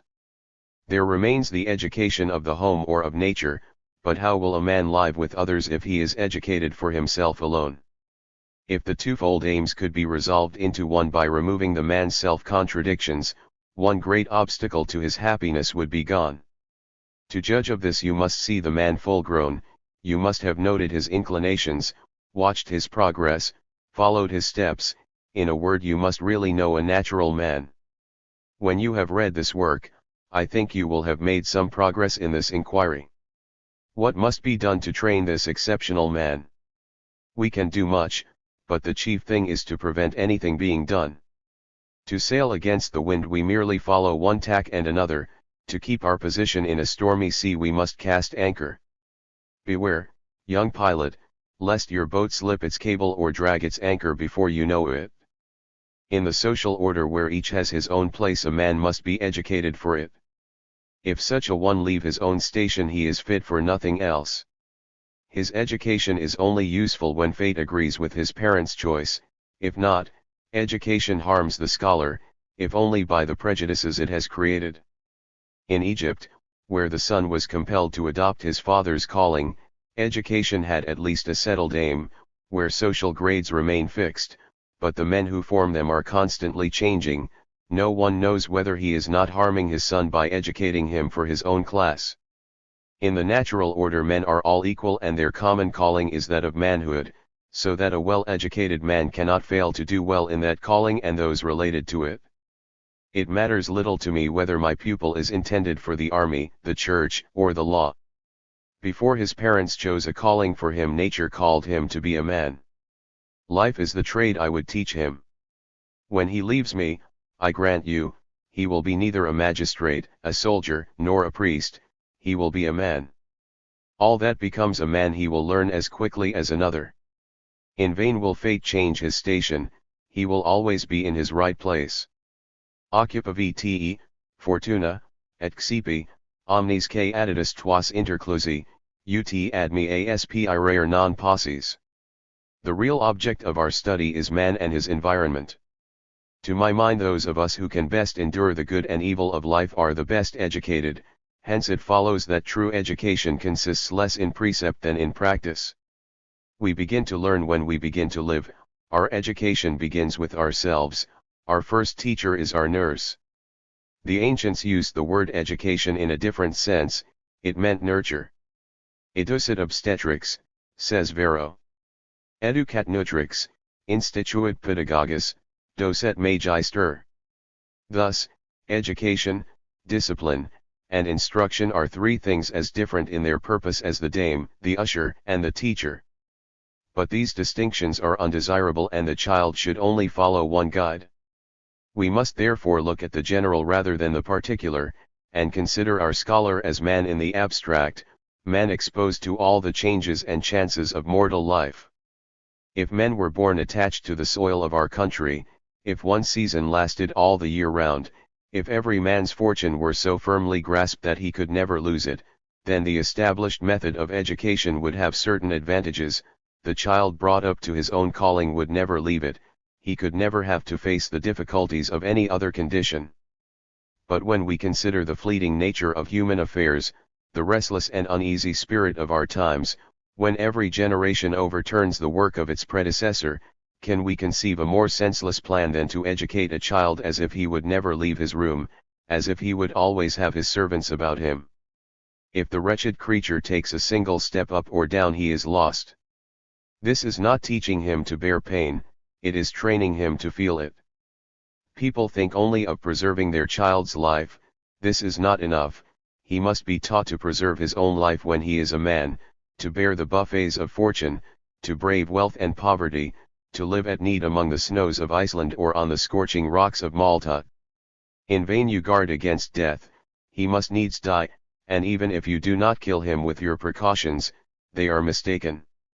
Teach him to live rather than to avoid death. Life is not breath, but action, the use of our senses, our mind, our faculties, every part of ourselves which makes us conscious of our being. Life consists less in length of days than in the keen sense of living. A man may be buried at 100 and may never have lived at all. He would have fared better had he died young. Our wisdom is slavish prejudice, our customs consist in control, constraint, compulsion. Civilized man is born and dies a slave. The infant is bound up in swaddling clothes, the corpse is nailed down in his coffin. All his lifelong man is imprisoned by our institutions. I am told that many midwives profess to improve the shape of the infant's head by rubbing, and they are allowed to do it. Our heads are not good enough as God made them, they must be molded outside by the nurse and inside by the philosopher. The Caribs are better off than we are. The child has hardly left the mother's womb, it has hardly begun to move and stretch its limbs, when it is deprived of its freedom. It is wrapped in swaddling bands, laid down with its head fixed, its legs stretched out, and its arms by its sides, it is wound round with linen and bandages of all sorts so that it cannot move. It is fortunate if it has room to breathe, and it is laid on its side so that water which should flow from its mouth can escape, for it is not free to turn its head on one side for this purpose. The newborn child requires to stir and stretch his limbs to free them from the stiffness resulting from being curled up so long. His limbs are stretched indeed, but he is not allowed to move them. Even the head is confined by a cap. One would think they were afraid the child should look as if it were alive. Thus the internal impulses which should lead to growth find an insurmountable obstacle in the way of the necessary movements. The child exhausts his strength in vain struggles, or he gains strength very slowly. He was freer and less constrained in the womb, he has gained nothing by birth. The inaction, the constraint to which the child's limbs are subjected can only check the circulation of the blood and humors, it can only hinder the child's growth in size and strength, and injure its constitution. Where these absurd precautions are absent, all the men are tall, strong, and well made. Where children are swaddled, the country swarms with the hump-backed, the lame, the bow-legged, the rickety, and every kind of deformity. In our fear lest the body should become deformed by free movement, we hasten to deform it by putting it in a press. We make our children helpless lest they should hurt themselves. Is not such a cruel bondage certain to affect both health and temper? Their first feeling is one of pain and suffering, they find every necessary movement hampered, more miserable than a galley slave. In vain they struggle, they become angry, they cry. Their first words you say are tears. That is so. From birth you are always checking them, your first gifts are fetters, your first treatment, torture. Their voice alone is free, why should they not raise it in complaint? They cry because you are hurting them, if you were swaddled you would cry louder still. What is the origin of this senseless and unnatural custom? Since mothers have despised their first duty and refused to nurse their own children, they have had to be entrusted to hired nurses. Finding themselves the mothers of a stranger's children, without the ties of nature, they have merely tried to save themselves trouble. A child unswaddled would need constant watching, well swaddled it is cast into a corner and its cries are unheeded.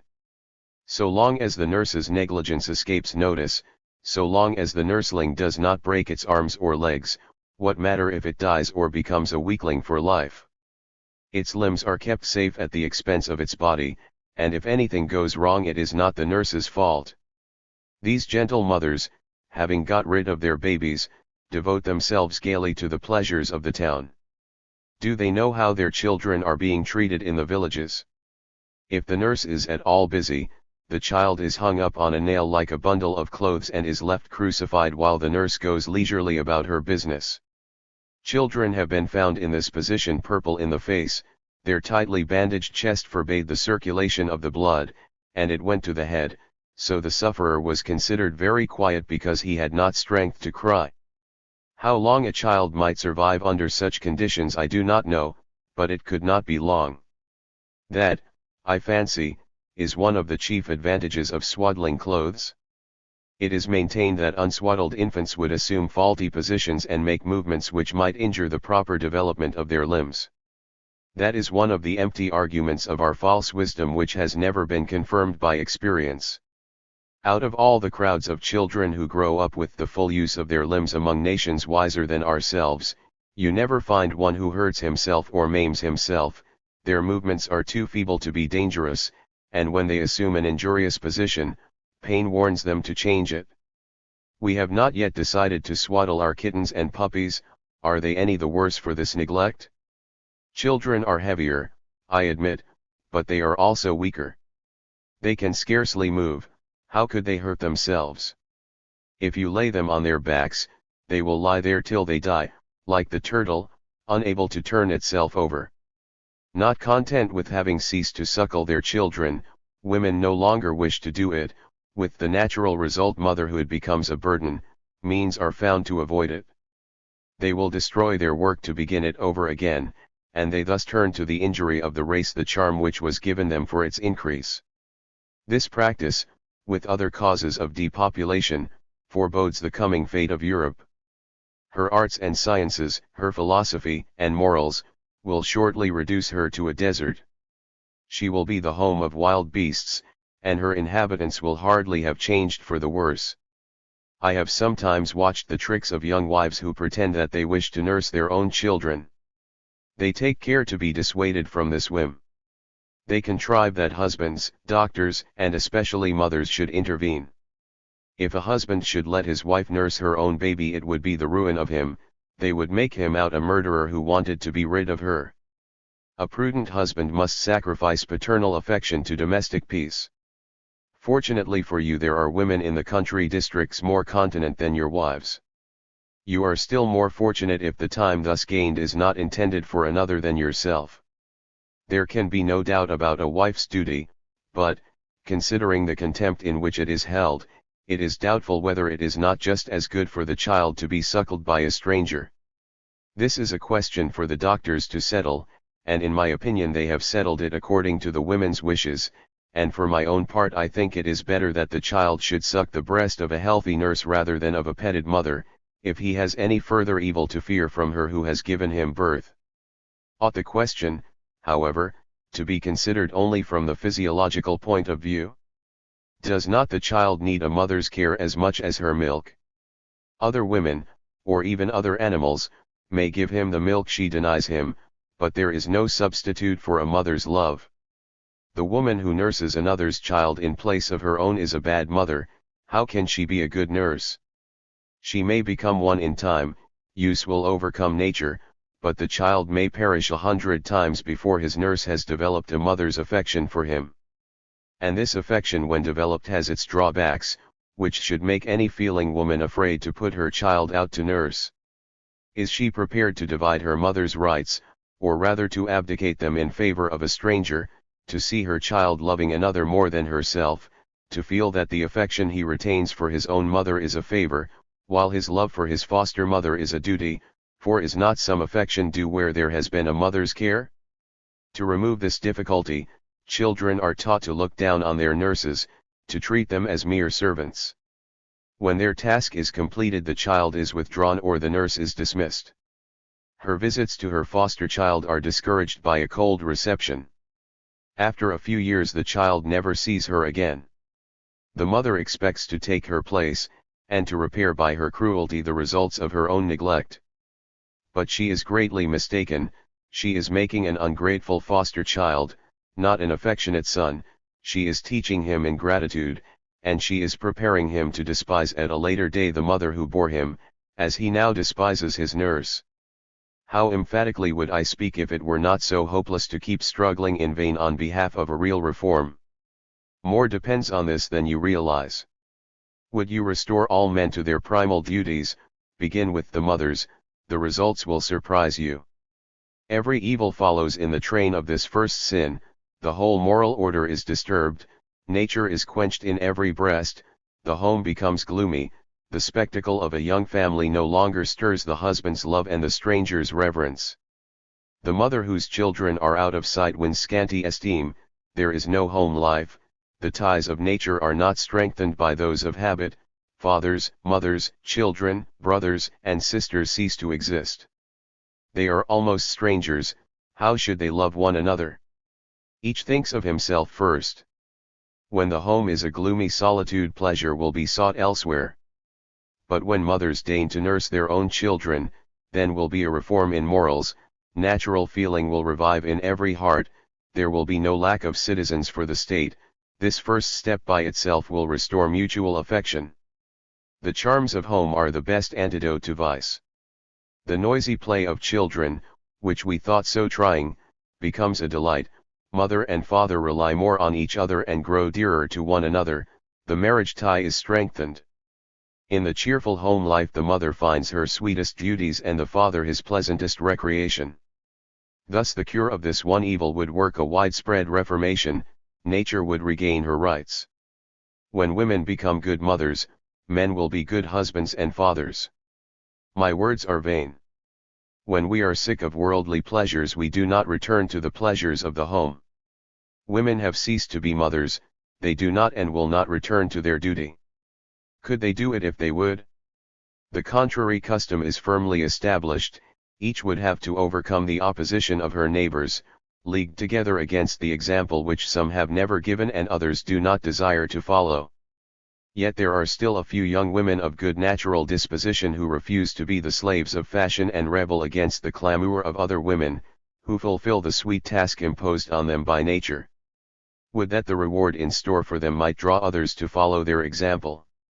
My conclusion is based upon plain reason, and upon facts I have never seen disputed, and I venture to promise these worthy mothers the firm and steadfast affection of their husbands and the truly filial love of their children and the respect of all the world. Childbirth will be easy and will leave no ill results, their health will be strong and vigorous, and they will see their daughters follow their example, and find that example quoted as a pattern to others. No mother, no child, their duties are reciprocal, and when ill done by the one they will be neglected by the other. The child should love his mother before he knows what he owes her. If the voice of instinct is not strengthened by habit it soon dies, the heart is stillborn. From the outset we have strayed from the path of nature. There is another byway which may tempt our feet from the path of nature.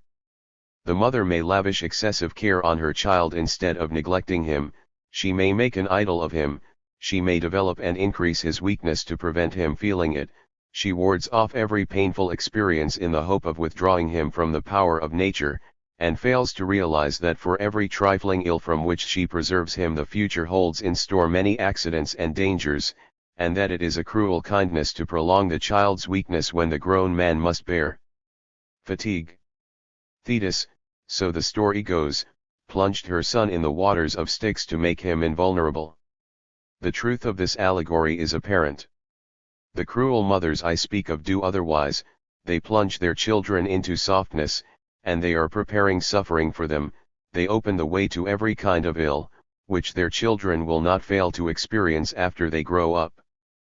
Fix your eyes on nature, follow the path traced by her.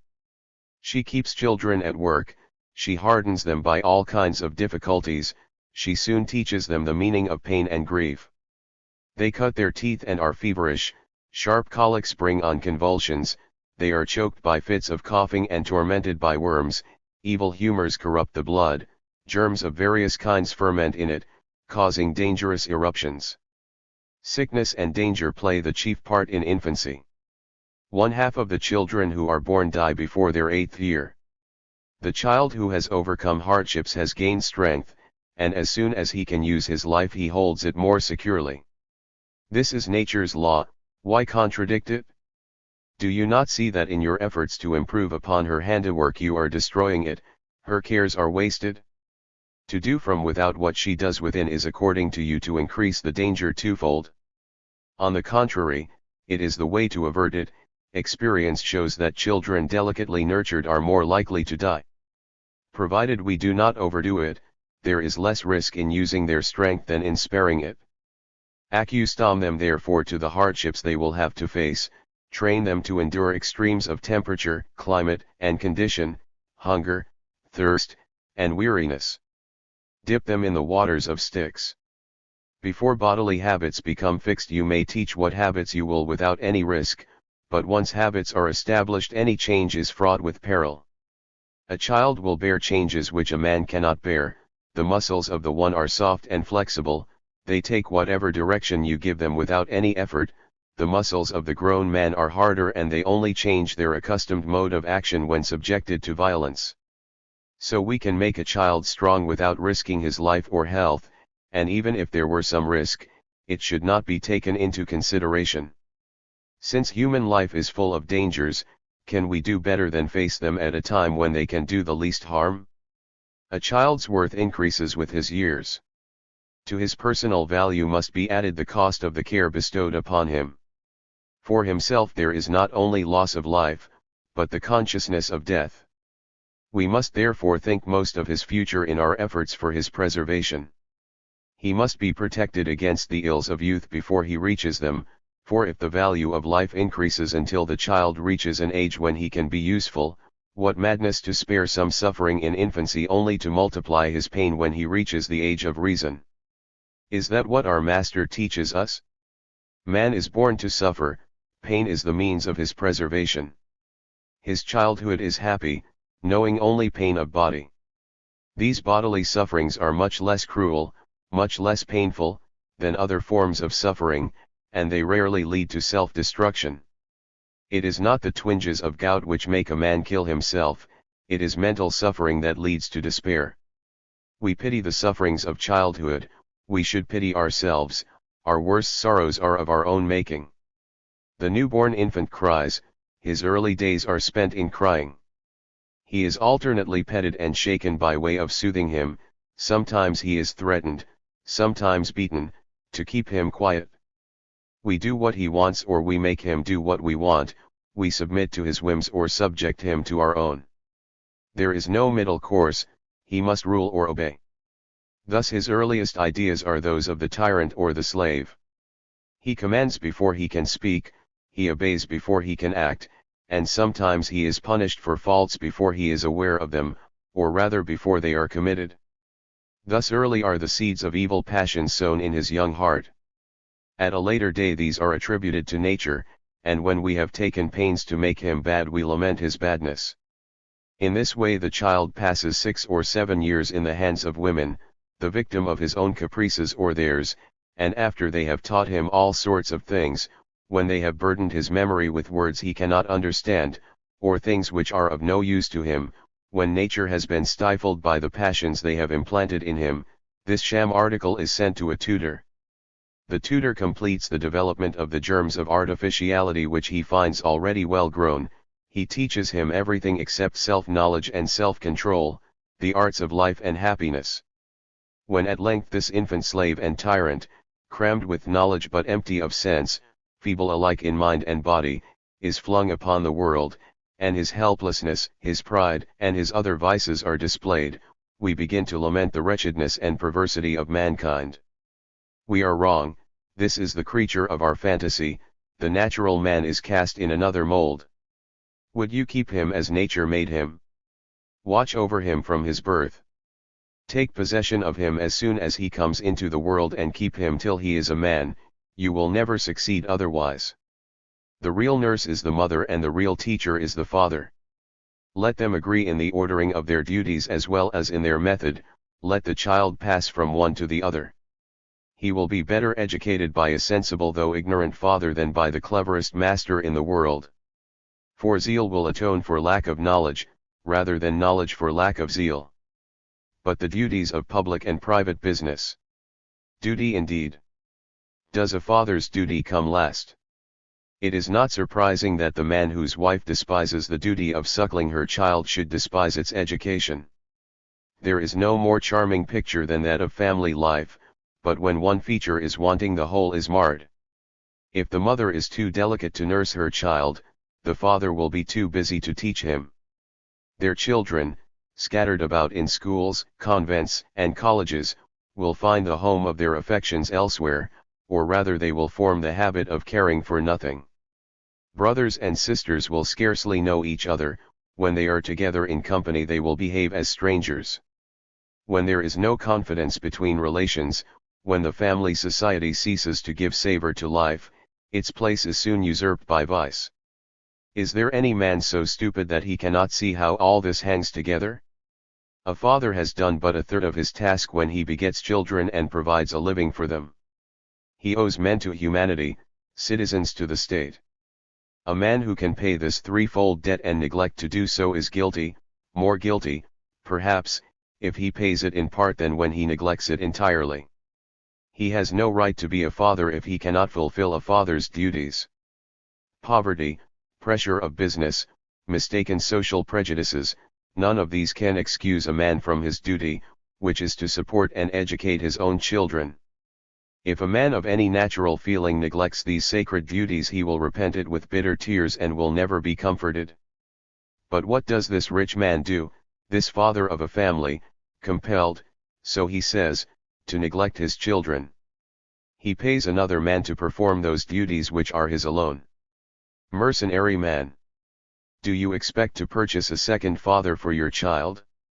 Do not deceive yourself, it is not even a master you have hired for him, it is a flunky, who will soon train such another as himself. There is much discussion as to the characteristics of a good tutor. My first requirement, and it implies a good many more, is that he should not take up his task for reward. There are callings so great that they cannot be undertaken for money without showing our unfitness for them. Such callings are those of the soldier and the teacher. But who must train my child? I have just told you, you should do it yourself. I cannot. You cannot. Then find a friend. I see no other course. A tutor. What a noble soul! Indeed, for the training of a man one must either be a father or more than man. It is this duty you would calmly hand over to a hireling. The more you think of it the harder you will find it. The tutor must have been trained for his pupil, his servants must have been trained for their master, so that all who come near him may have received the impression which is to be transmitted to him. We must pass from education to education, I know not how far. How can a child be well educated by one who has not been well educated himself? Can such a one be found? I know not. In this age of degradation who knows the height of virtue to which man's soul may attain? But let us assume that this prodigy has been discovered.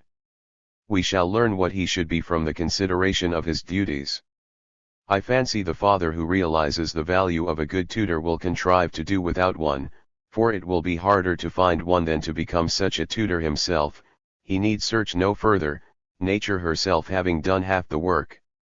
Someone whose rank alone is known to me suggested that I should educate his son. He did me a great honor, no doubt, but far from regretting my refusal, he ought to congratulate himself on my prudence. Had the offer been accepted, and had I been mistaken in my method, there would have been an education ruined. Had I succeeded, things would have been worse. His son would have renounced his title and refused to be a prince. I feel too deeply the importance of a tutor's duties and my own unfitness, ever to accept such a post. Whoever offered it, and even the claims of friendship would be only an additional motive for my refusal. Few, I think, will be tempted to make me such an offer when they have read this book, and I beg anyone who would do so to spare his pains. I have had enough experience of the task to convince myself of my own unfitness, and my circumstances would make it impossible, even if my talents were such as to fit me for it. I have thought it my duty to make this public declaration to those who apparently refuse to do me the honor of believing in the sincerity of my determination. If I am unable to undertake the more useful task, I will at least venture to attempt the easier one. I will follow the example of my predecessors and take up, not the task, but my pen, and instead of doing the right thing I will try to say it. I know that in such an undertaking the author, who ranges at will among theoretical systems, utters many fine precepts impossible to practice, and even when he says what is practicable it remains undone for want of details and examples as to its application. I have therefore decided to take an imaginary pupil, to assume on my own part the age, health, knowledge, and talents required for the work of his education, to guide him from birth to manhood, when he needs no guide but himself. This method seems to me useful for an author who fears lest he may stray from the practical to the visionary, for as soon as he departs from common practice he has only to try his method on his pupil. He will soon know, or the reader will know for him, whether he is following the development of the child and the natural growth of the human heart. This is what I have tried to do. Lest my book should be unduly bulky, I have been content to state those principles the truth of which is self-evident. But as to the rules which call for proof, I have applied them to Émile or to others, and I have shown, in very great detail, how my theories may be put into practice. Such at least is my plan. The reader must decide whether I have succeeded. At first I have said little about Émile, for my earliest maxims of education, though very different from those generally accepted, are so plain that it is hard for a man of sense to refuse to accept them, but as I advance, my scholar, educated after another fashion than yours, is no longer an ordinary child, he needs a special system. Then he appears upon the scene more frequently, and towards the end I never lose sight of him for a moment, until, whatever he may say, he needs me no longer.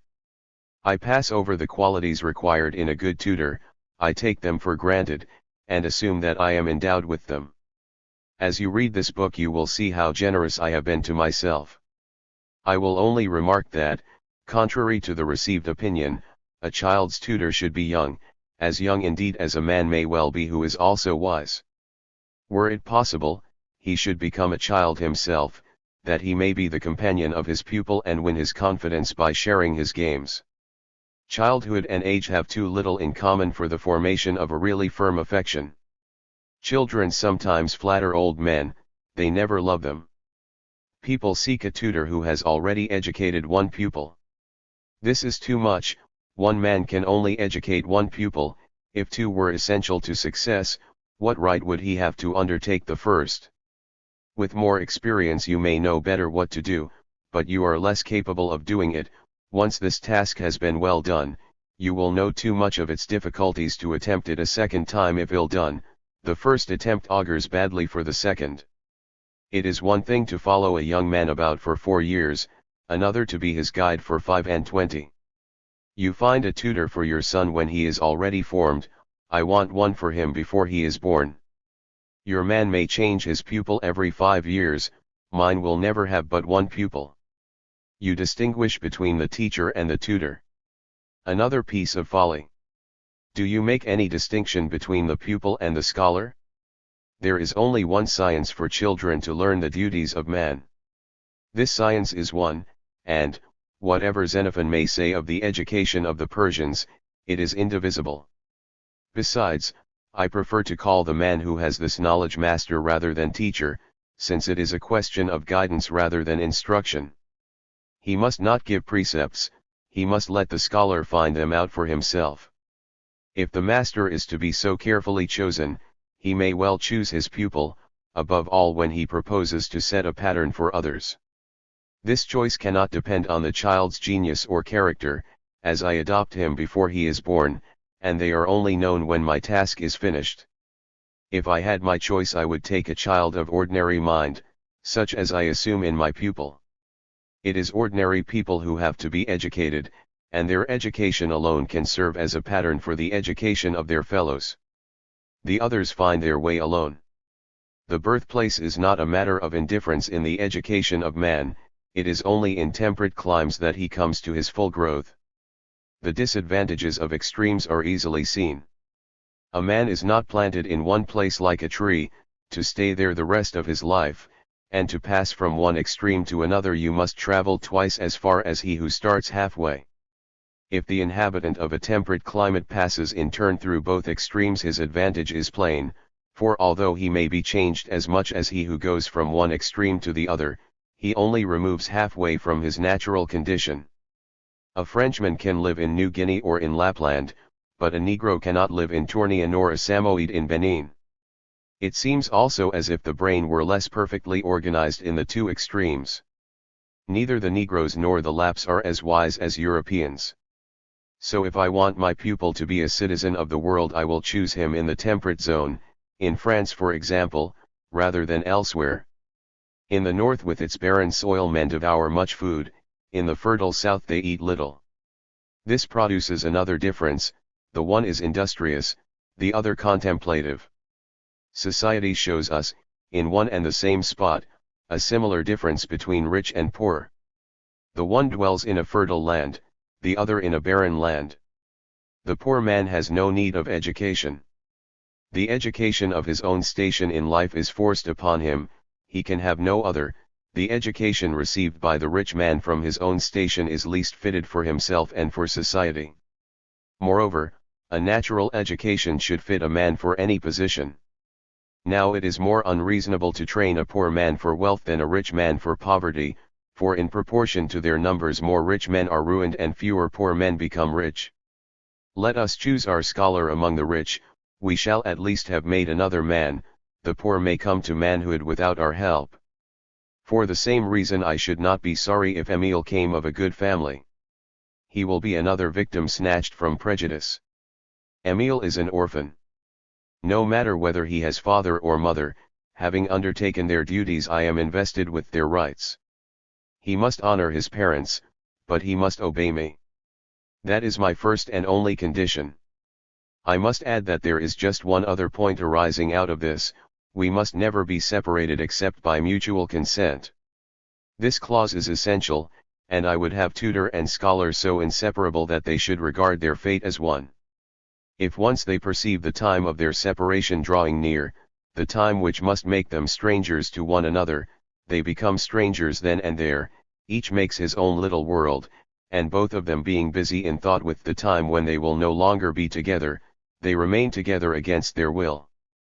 The disciple regards his master as the badge and scourge of childhood, the master regards his scholar as a heavy burden which he longs to be rid of. Both are looking forward to the time when they will part, and as there is never any real affection between them, there will be scant vigilance on the one hand, and on the other scant obedience. But when they consider they must always live together, they must needs love one another, and in this way they really learn to love one another. The pupil is not ashamed to follow as a child the friend who will be with him in manhood, the tutor takes an interest in the efforts whose fruits he will enjoy, and the virtues he is cultivating in his pupil form a store laid up for his old age. This agreement made beforehand assumes a normal birth, a strong, well-made, healthy child. A father has no choice, and should have no preference within the limits of the family God has given him, all his children are his alike, the same care and affection is due to all. Crippled or well-made, weak or strong, each of them is a trust for which he is responsible to the giver, and nature is a party to the marriage contract along with husband and wife.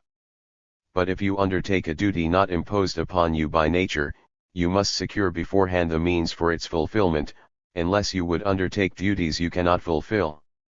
If you take the care of a sickly, unhealthy child, you are a sick nurse, not a tutor. To preserve a useless life you are wasting the time which should be spent in increasing its value, you risk the sight of a despairing mother reproaching you for the death of her child, who ought to have died long ago. I would not undertake the care of a feeble, sickly child, should he live to 80 years. I want no pupil who is useless alike to himself and others, one whose sole business is to keep himself alive, one whose body is always a hindrance to the training of his mind.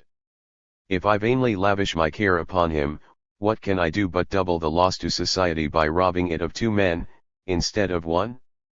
Let another tend this weakling for me, I am quite willing, I approve his charity, but I myself have no gift for such a task, I could never teach the art of living to one who needs all his strength to keep himself alive. The body must be strong enough to obey the mind, a good servant must be strong. I know that intemperance stimulates the passions, in course of time it also destroys the body, fasting and penance often produce the same results in an opposite way. The weaker the body, the more imperious its demands, the stronger it is, the better it obeys. All sensual passions find their home in effeminate bodies, the less satisfaction they can get the keener their sting. A feeble body makes a feeble mind. Hence the influence of physic, an art which does more harm to man than all the evils it professes to cure. I do not know what the doctors cure us of, but I know this: they infect us with very deadly diseases, cowardice, timidity, credulity, the fear of death. What matter if they make the dead walk? We have no need of corpses. They fail to give us men, and it is men we need. Medicine is all the fashion in these days, and very naturally. It is the amusement of the idle and unemployed, who do not know what to do with their time, and so spend it in taking care of themselves. If by ill luck they had happened to be born immortal, they would have been the most miserable of men. A life they could not lose would be of no value to them. Such men must have doctors to threaten and flatter them, to give them the only pleasure they can enjoy, the pleasure of not being dead. I will say no more at present as to the uselessness of medicine. My aim is to consider its bearings on morals. Still, I cannot refrain from saying that men employ the same sophism about medicine as they do about the search for truth. They assume that the patient is cured and that the seeker after truth finds it. They fail to see that against one life saved by the doctors you must set 100 slain, and against the value of one truth discovered the errors which creep in with it. The science which instructs and the medicine which heals are no doubt excellent, but the science which misleads us and the medicine which kills us are evil. Teach us to know them apart. That is the real difficulty. If we were content to be ignorant of truth, we should not be the dupes of falsehood. If we did not want to be cured in spite of nature, we should not be killed by the doctors. We should do well to steer clear of both, and we should evidently be the gainers. I do not deny that medicine is useful to some men. I assert that it is fatal to mankind. You will tell me, as usual, that the doctors are to blame, that medicine herself is infallible. Well and good, then give us the medicine without the doctor, for when we have both, the blunders of the artist are 100-fold greater than our hopes from the art. This lying art, invented rather for the ills of the mind than of the body, is useless to both alike. It does less to cure us of our diseases than to fill us with alarm. It does less to ward off death than to make us dread its approach. It exhausts life rather than prolongs it. Should it even prolong life, it would only be to the prejudice of the race, since it makes us set its precautions before society and our fears before our duties. It is the knowledge of danger that makes us afraid. If we thought ourselves invulnerable, we should know no fear. The poet armed Achilles against danger and so robbed him of the merit of courage. On such terms any man would be an Achilles. Would you find a really brave man? Seek him where there are no doctors, where the results of disease are unknown, and where death is little thought of. By nature a man bears pain bravely and dies in peace. It is the doctors with their rules, the philosophers with their precepts, the priests with their exhortations, who debase the heart and make us afraid to die. Give me a pupil who has no need of these, or I will have nothing to do with him. No one else shall spoil my work. I will educate him myself or not at all. That wise man, Locke, who had devoted part of his life to the study of medicine, advises us to give no drugs to the child, whether as a precaution, or on account of slight ailments. I will go farther, and will declare that, as I never call in a doctor for myself, I will never send for one for Émile, unless his life is clearly in danger, when the doctor can but kill him. I know the doctor will make capital out of my delay. If the child dies, he was called in too late. If he recovers, it is his doing. So be it. Let the doctor boast, but do not call him in except in extremity. As the child does not know how to be cured, he knows how to be ill. The one art takes the place of the other and is often more successful. It is the art of nature. When a beast is ill, it keeps quiet and suffers in silence, but we see fewer sickly animals than sick men. How many men have been slain by impatience, fear, anxiety, and above all by medicine, men whom disease would have spared, and time alone have cured. I shall be told that animals, who live according to nature, are less liable to disease than ourselves. Well, that way of living is just what I mean to teach my pupil. He should profit by it in the same way. Hygiene is the only useful part of medicine, and hygiene is rather a virtue than a science. Temperance and industry are man's true remedies. Work sharpens his appetite and temperance teaches him to control it. To learn what system is most beneficial, you have only to study those races remarkable for health, strength, and length of days. If common observation shows us that medicine neither increases health nor prolongs life, it follows that this useless art is worse than useless, since it wastes time, men, and things on what is pure loss. Not only must we deduct the time spent, not in using life, but preserving it, but if this time is spent in tormenting ourselves, it is worse than wasted. It is so much to the bad, and to reckon fairly a corresponding share must be deducted from what remains to us. A man who lives 10 years for himself and others without the help of doctors lives more for himself and others than one who spends 30 years as their victim. I have tried both, so I think I have a better right than most to draw my own conclusions. For these reasons I decline to take any but a strong and healthy pupil, and these are my principles for keeping him in health. I will not stop to prove at length the value of manual labor and bodily exercise for strengthening the health and constitution. No one denies it. Nearly all the instances of long life are to be found among the men who have taken most exercise, who have endured fatigue and labor. Neither will I enter into details as to the care I shall take for this alone. It will be clear that it forms such an essential part of my practice that it is enough to get hold of the idea without further explanation. When our life begins, our needs begin too. The newborn infant must have a nurse. If his mother will do her duty, so much the better. Her instructions will be given her in writing, but this advantage has its drawbacks. It removes the tutor from his charge. But it is to be hoped that the child's own interests, and her respect for the person to whom she is about to confide so precious a treasure, will induce the mother to follow the master's wishes, and whatever she does you may be sure she will do better than another. If we must have a strange nurse, make a good choice to begin with. It is one of the misfortunes of the rich to be cheated on all sides. What wonder they think ill of mankind? It is riches that corrupt men, and the rich are rightly the first to feel the defects of the only tool they know. Everything is ill done for them, except what they do themselves, and they do next to nothing. When a nurse must be selected, the choice is left to the doctor. What happens? The best nurse is the one who offers the highest bribe. I shall not consult the doctor about Émile's nurse. I shall take care to choose her myself. I may not argue about it so elegantly as the surgeon, but I shall be more reliable. I shall be less deceived by my zeal than the doctor by his greed. There is no mystery about this choice. Its rules are well known, but I think we ought probably to pay more attention to the age of the milk as well as its quality. The first milk is watery. It must be almost an aperient, to purge the remains of the meconium curdled in the bowels of the newborn child. Little by little the milk thickens and supplies more solid food as the child is able to digest it.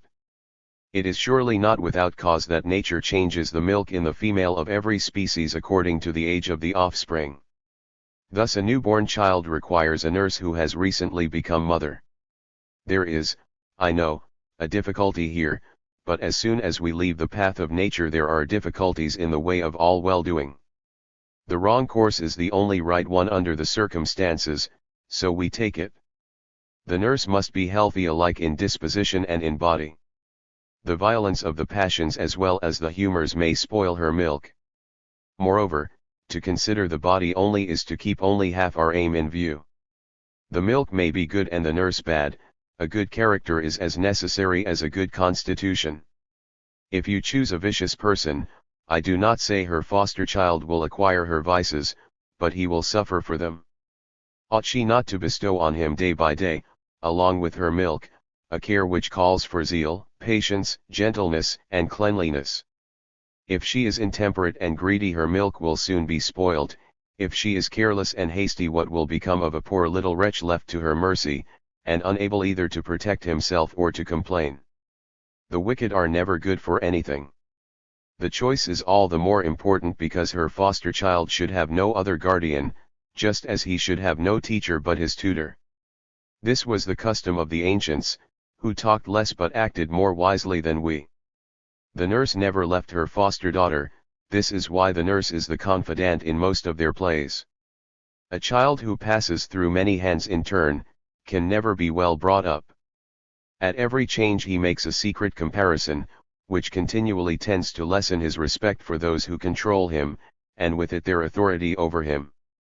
If once he thinks there are grown-up people with no more sense than children, the authority of age is destroyed and his education is ruined.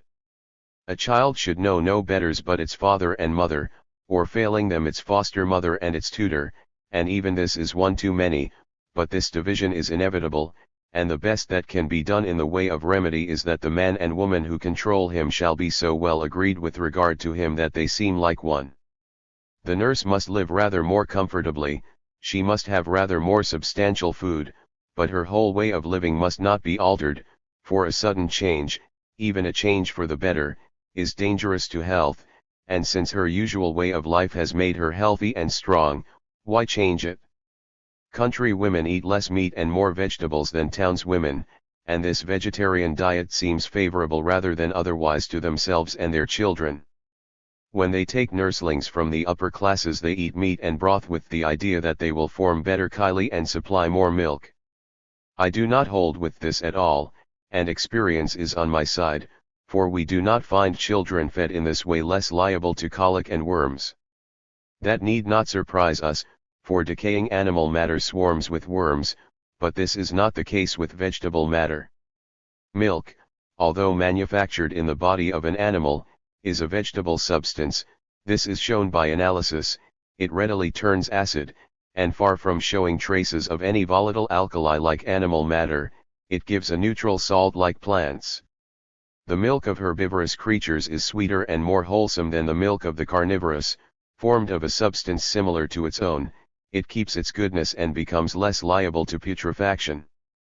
If quantity is considered, it is well known that farinaceous foods produce more blood than meat, so they ought to yield more milk. If a child were not weaned too soon, and if it were fed on vegetarian food, and its foster mother were a vegetarian, I do not think it would be troubled with worms. Milk derived from vegetable foods may perhaps be more liable to go sour, but I am far from considering sour milk an unwholesome food. Whole nations have no other food and are none the worse, and all the array of absorbents seems to me mere humbug. There are constitutions which do not thrive on milk, others can take it without absorbents. People are afraid of the milk separating or curdling. That is absurd, for we know that milk always curdles in the stomach. This is how it becomes sufficiently solid to nourish children and young animals. If it did not curdle, it would merely pass away without feeding them. In vain you dilute milk and use absorbents. Whoever swallows milk digests cheese. This rule is without exception. Rennet is made from a calf's stomach. Instead of changing the nurse's usual diet, I think it would be enough to give food in larger quantities and better of its kind. It is not the nature of the food that makes a vegetable diet indigestible, but the flavoring that makes it unwholesome. Reform your cookery, use neither butter nor oil for frying. Butter, salt, and milk should never be cooked. Let your vegetables be cooked in water and only seasoned when they come to table. The vegetable diet, far from disturbing the nurse, will give her a plentiful supply of milk. If a vegetable diet is best for the child, how can meat food be best for his nurse? The things are contradictory. Fresh air affects children's constitutions, particularly in early years. It enters every pore of a soft and tender skin. It has a powerful effect on their young bodies. Its effects can never be destroyed. So I should not agree with those who take a country woman from her village and shut her up in one room in a town and her nursling with her. I would rather send him to breathe the fresh air of the country than the foul air of the town. He will take his new mother's position, will live in her cottage, where his tutor will follow him. The reader will bear in mind that this tutor is not a paid servant, but the father's friend. But if this friend cannot be found, If this transfer is not easy, if none of my advice can be followed, you will say to me, what shall I do instead? I have told you already, do what you are doing, no advice is needed there. Men are not made to be crowded together in ant hills, but scattered over the earth to till it. The more they are massed together, the more corrupt they become. Disease and vice are the sure results of overcrowded cities. Of all creatures man is least fitted to live in herds. Huddled together like sheep, men would very soon die. Man's breath is fatal to his fellows. This is literally as well as figuratively true. Men are devoured by our towns. In a few generations the race dies out or becomes degenerate, it needs renewal, and it is always renewed from the country. Send your children to renew themselves, so to speak, send them to regain in the open fields the strength lost in the foul air of our crowded cities. Women hurry home that their children may be born in the town, they ought to do just the opposite, especially those who mean to nurse their own children. They would lose less than they think, and in more natural surroundings the pleasures associated by nature with maternal duties would soon destroy the taste for other delights. The newborn infant is first bathed in warm water to which a little wine is usually added. I think the wine might be dispensed with. As nature does not produce fermented liquors, it is not likely that they are of much value to her creatures. In the same way it is unnecessary to take the precaution of heating the water. In fact, among many races the newborn infants are bathed with no more ado in rivers or in the sea. Our children, made tender before birth by the softness of their parents, come into the world with a constitution already enfeebled, which cannot be at once exposed to all the trials required to restore it to health. Little by little they must be restored to their natural vigor. Begin then by following this custom, and leave it off gradually. Wash your children often, their dirty ways show the need of this. If they are only wiped their skin is injured, but as they grow stronger gradually reduce the heat of the water, till at last you bathe them winter and summer in cold, even in ice-cold water. To avoid risk this change must be slow, gradual, and imperceptible, so you may use the thermometer for exact measurements. This habit of the bath, once established, should never be broken off, it must be kept up all through life. I value it not only on grounds of cleanliness and present health, but also as a wholesome means of making the muscles supple, and accustoming them to bear without risk or effort extremes of heat and cold. As he gets older I would have the child trained to bathe occasionally in hot water of every bearable degree, and often in every degree of cold water. Now water being a denser fluid touches us at more points than air, so that, having learned to bear all the variations of temperature in water, we shall scarcely feel this of the air. When the child draws its first breath do not confine it in tight wrappings. No cap, no bandages, nor swaddling clothes. Loose and flowing flannel wrappers, which leave its limbs free and are not too heavy to check his movements, not too warm to prevent his feeling the air. Put him in a big cradle, well padded, where he can move easily and safely. As he begins to grow stronger, let him crawl about the room, let him develop and stretch his tiny limbs, you will see him gain strength from day to day. Compare him with a well-swaddled child of the same age and you will be surprised at their different rates of progress. You must expect great opposition from the nurses, who find a half-strangled baby needs much less watching. Besides his dirtiness is more perceptible in an open garment, he must be attended to more frequently. Indeed, custom is an unanswerable argument in some lands and among all classes of people. Do not argue with the nurses, give your orders, see them carried out, and spare no pains to make the attention you prescribe easy in practice. Why not take your share in it? With ordinary nurslings, where the body alone is thought of, nothing matters so long as the child lives and does not actually die, but with us, when education begins with life, the newborn child is already a disciple, not of his tutor, but of nature.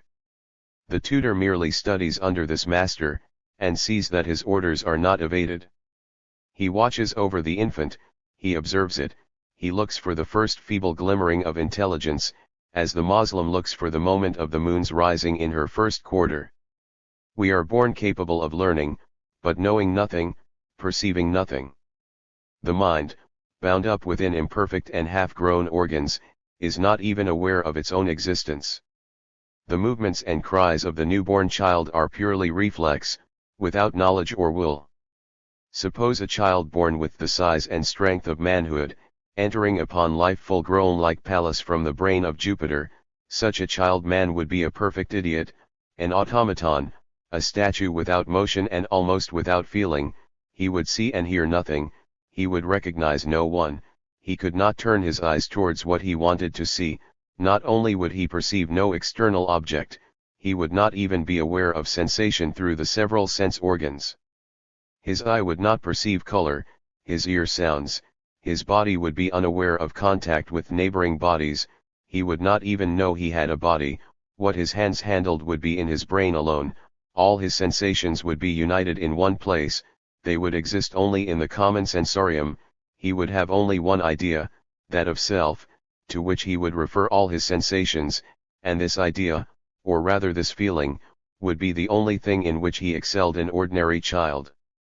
This man, full grown at birth, would also be unable to stand on his feet, he would need a long time to learn how to keep his balance, perhaps he would not even be able to try to do it, and you would see the big strong body left in one place like a stone, or creeping and crawling like a young puppy.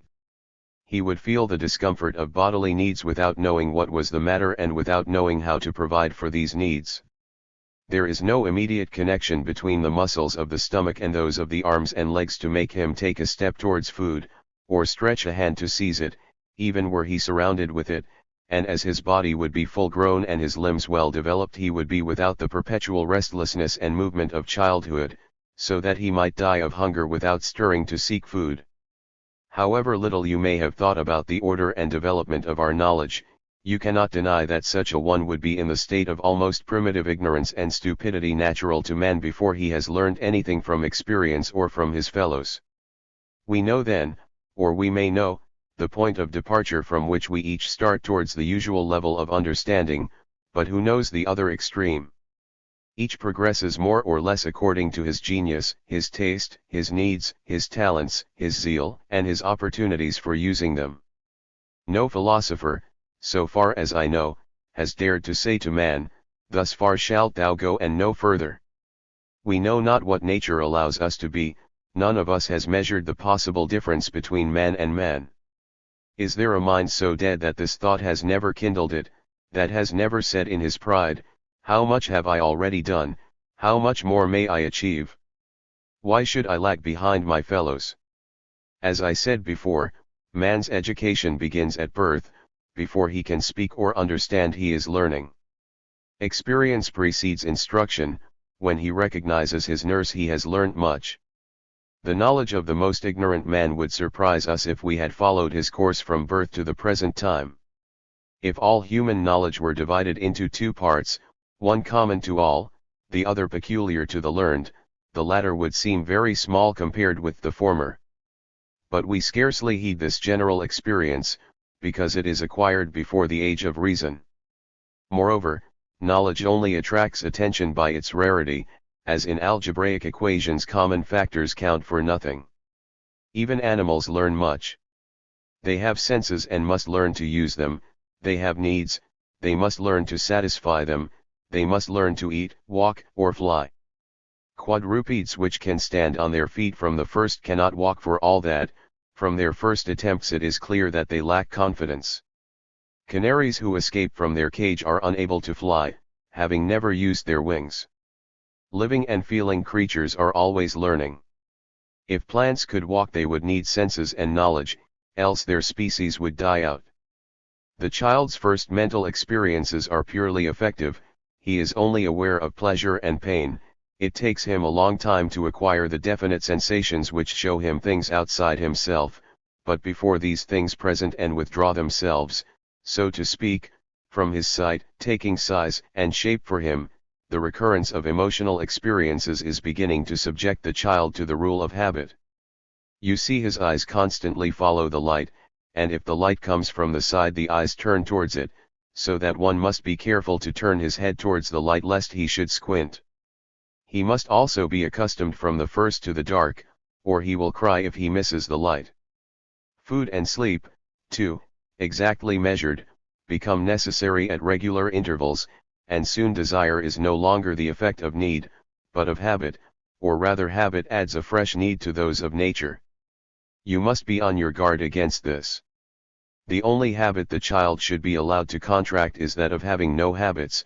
Let him be carried on either arm, let him be accustomed to offer either hand, to use one or other indifferently, let him not want to eat, sleep, or do anything at fixed hours, nor be unable to be left alone by day or night. Prepare the way for his control of his liberty and the use of his strength by leaving his body its natural habit, by making him capable of lasting self-control, of doing all that he wills when his will is formed. As soon as the child begins to take notice, what is shown him must be carefully chosen. The natural man is interested in all new things. He feels so feeble that he fears the unknown. The habit of seeing fresh things without ill effects destroys this fear. Children brought up in clean houses where there are no spiders are afraid of spiders, and this fear often lasts through life. I never saw peasants, man, woman, or child, afraid of spiders. Since the mere choice of things shown him may make the child timid or brave, why should not his education begin before he can speak or understand? I would have him accustomed to see fresh things, ugly, repulsive, and strange beasts, but little by little, and far off till he is used to them, and till having seen others handle them he handles them himself. If in childhood he sees toads, snakes, and crayfish, he will not be afraid of any animal when he is grown up. Those who are continually seeing terrible things think nothing of them. All children are afraid of masks. I begin by showing Émile a mask with a pleasant face, then someone puts this mask before his face, I begin to laugh, they all laugh too, and the child with them. By degrees I accustom him to less pleasing masks, and at last hideous ones. If I have arranged my stages skillfully, far from being afraid of the last mask, he will laugh at it as he did at the first. After that I am not afraid of people frightening him with masks. When Hector bids farewell to Andromache, the young Astyanax, startled by the nodding plumes on the helmet, does not know his father, he flings himself weeping upon his nurse's bosom and wins from his mother a smile mingled with tears. What must be done to stay this terror? Just what Hector did, put the helmet on the ground and caress the child. In a calmer moment one would do more, one would go up to the helmet, play with the plumes, let the child feel them. At last the nurse would take the helmet and place it laughingly on her own head, if indeed a woman's hand dare touch the armor of Hector. If Émile must get used to the sound of a gun, I first fire a pistol with a small charge. He is delighted with this sudden flash, this sort of lightning. I repeat the process with more powder, gradually I add a small charge without a wad, then a larger. In the end I accustom him to the sound of a gun, to fireworks, cannon, and the most terrible explosions. I have observed that children are rarely afraid of thunder unless the peals are really terrible and actually hurt the ear, otherwise this fear only comes to them when they know that thunder sometimes hurts or kills. When reason begins to cause fear, let use reassure them.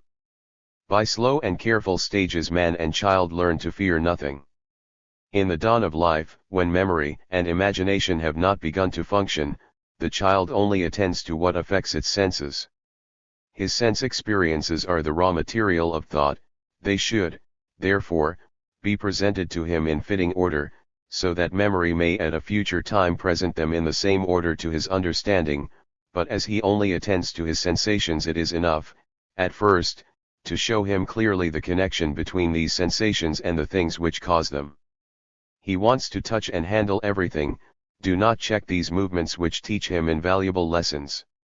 Thus he learns to perceive the heat, cold, hardness, softness, weight, or lightness of bodies, to judge their size and shape and all their physical properties, by looking, feeling, listening, and, above all, by comparing sight and touch, by judging with the eye what sensation they would cause to his hand. It is only by movement that we learn the difference between self and not self. it is only by our own movements that we gain the idea of space.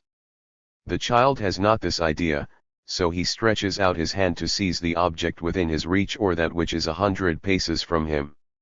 You take this as a sign of tyranny, an attempt to bid the thing draw near, or to bid you bring it. Nothing of the kind, it is merely that the object first seen in his brain, then before his eyes, now seems close to his arms, and he has no idea of space beyond his reach. Be careful, therefore, to take him about, to move him from place to place, and to let him perceive the change in his surroundings, so as to teach him to judge of distances. When he begins to perceive distances, then you must change your plan, and only carry him when you please, not when he pleases, for as soon as he is no longer deceived by his senses, there is another motive for his effort. This change is remarkable and calls for explanation. The discomfort caused by real needs is shown by signs, when the help of others is required. Hence the cries of children, they often cry, "It must be so." Since they are only conscious of feelings, when those feelings are pleasant they enjoy them in silence, when they are painful they say so in their own way and demand relief. Now when they are awake they can scarcely be in a state of indifference, either they are asleep or else they are feeling something. All our languages are the result of art. It has long been a subject of inquiry whether there ever was a natural language common to all. No doubt there is, and it is the language of children before they begin to speak. This language is inarticulate, but it has tone, stress, and meaning. The use of our own language has led us to neglect it so far as to forget it altogether. Let us study children and we shall soon learn it afresh from them. Nurses can teach us this language, they understand all their nurslings say to them, they answer them, and keep up long conversations with them, and though they use words, these words are quite useless. It is not the hearing of the word, but its accompanying intonation that is understood. To the language of intonation is added the no less forcible language of gesture. The child uses, not its weak hands, but its face. The amount of expression in these undeveloped faces is extraordinary, their features change from one moment to another with incredible speed. You see smiles, desires, terror, come and go like lightning, every time the face seems different. The muscles of the face are undoubtedly more mobile than our own. On the other hand, the eyes are almost expressionless. Such must be the sort of signs they use at an age when their only needs are those of the body. Grimaces are the sign of sensation, the glance expresses sentiment. As man's first state is one of want and weakness, his first sounds are cries and tears. The child feels his needs and cannot satisfy them, he begs for help by his cries. Is he hungry or thirsty? There are tears, is he too cold or too hot? More tears, he needs movement and is kept quiet, more tears, he wants to sleep and is disturbed, he weeps. The less comfortable he is, the more he demands change. He has only one language because he has, so to say, only one kind of discomfort. In the imperfect state of his sense organs he does not distinguish their several impressions, all ills produce one feeling of sorrow. These tears, which you think so little worthy of your attention, give rise to the first relation between man and his environment. Here is forged the first link in the long chain of social order. When the child cries he is uneasy, he feels some need which he cannot satisfy, you watch him, seek this need, find it, and satisfy it. If you can neither find it nor satisfy it, the tears continue and become tiresome. The child is petted to quiet him, he is rocked or sung to sleep. If he is obstinate, the nurse becomes impatient and threatens him, cruel nurses sometimes strike him. What strange lessons for him at his first entrance into life! I shall never forget seeing one of these troublesome crying children thus beaten by his nurse. He was silent at once. I thought he was frightened, and said to myself, this will be a servile being from whom nothing can be got but by harshness. I was wrong, the poor wretch was choking with rage, he could not breathe, he was black in the face. A moment later there were bitter cries, every sign of the anger, rage, and despair of this age was in his tones. I thought he would die. Had I doubted the innate sense of justice and injustice in man's heart, this one instance would have convinced me. I am sure that a drop of boiling liquid falling by chance on that child's hand would have hurt him less than that blow, slight in itself, but clearly given with the intention of hurting him. This tendency to anger, vexation, and rage needs great care. Boerhaave thinks that most of the diseases of children are of the nature of convulsions, because the head being larger in proportion and the nervous system more extensive than in adults, they are more liable to nervous irritation. Take the greatest care to remove from them any servants who tease, annoy, or vex them. They are 100-fold more dangerous and more fatal than fresh air and changing seasons. When children only experience resistance in things and never in the will of man, they do not become rebellious or passionate, and their health is better. This is one reason why the children of the poor, who are freer and more independent, are generally less frail and weakly, more vigorous than those who are supposed to be better brought up by being constantly thwarted, but you must always remember that it is one thing to refrain from thwarting them, but quite another to obey them. The child's first tears are prayers, beware lest they become commands. He begins by asking for aid, he ends by demanding service. Thus from his own weakness, the source of his first consciousness of dependence, springs the later idea of rule and tyranny, but as this idea is aroused rather by his needs than by our services, we begin to see moral results whose causes are not in nature. Thus we see how important it is, even at the earliest age, to discern the secret meaning of the gesture or cry. When the child tries to seize something without speaking, he thinks he can reach the object, for he does not rightly judge its distance. When he cries and stretches out his hands, he no longer misjudges the distance, he bids the object approach, or orders you to bring it to him. In the first case bring it to him slowly, in the second do not even seem to hear his cries. The more he cries the less you should heed him. He must learn in good time not to give commands to men, for he is not their master, nor to things, for they cannot hear him. Thus when the child wants something you mean to give him, it is better to carry him to it rather than to bring the thing to him. From this he will draw a conclusion suited to his age, and there is no other way of suggesting it to him. The Abbé Saint-Pierre calls men big children, one might also call children little men. These statements are true, but they require explanation. But when Hobbes calls the wicked a strong child, his statement is contradicted by facts. All wickedness comes from weakness. The child is only naughty because he is weak. Make him strong and he will be good. If we could do everything we should never do wrong.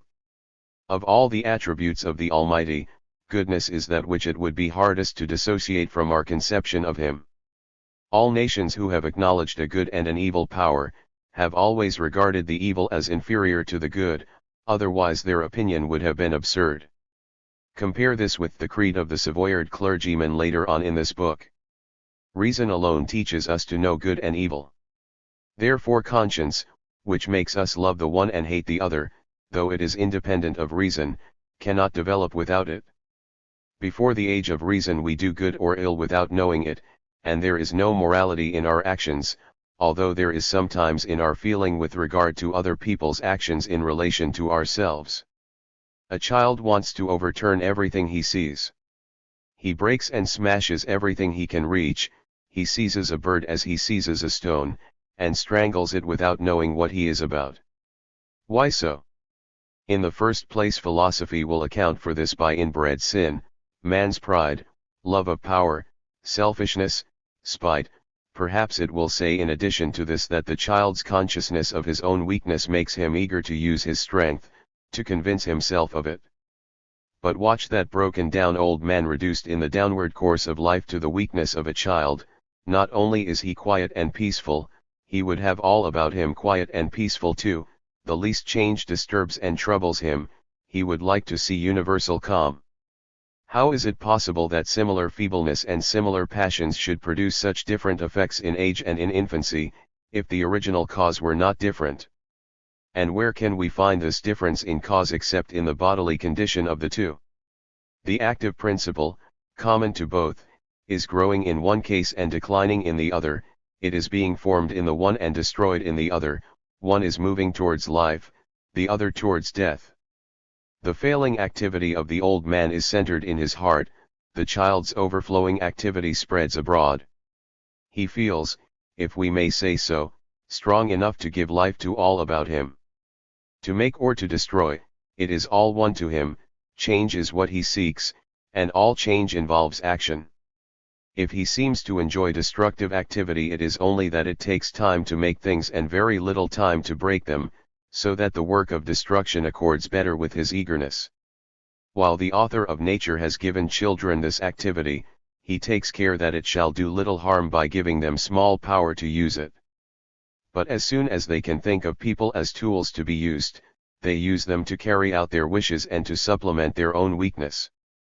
This is how they become tiresome, masterful, imperious, naughty, and unmanageable, a development which does not spring from a natural love of power, but one which has been taught them, for it does not need much experience to realize how pleasant it is to set others to work and to move the world by a word.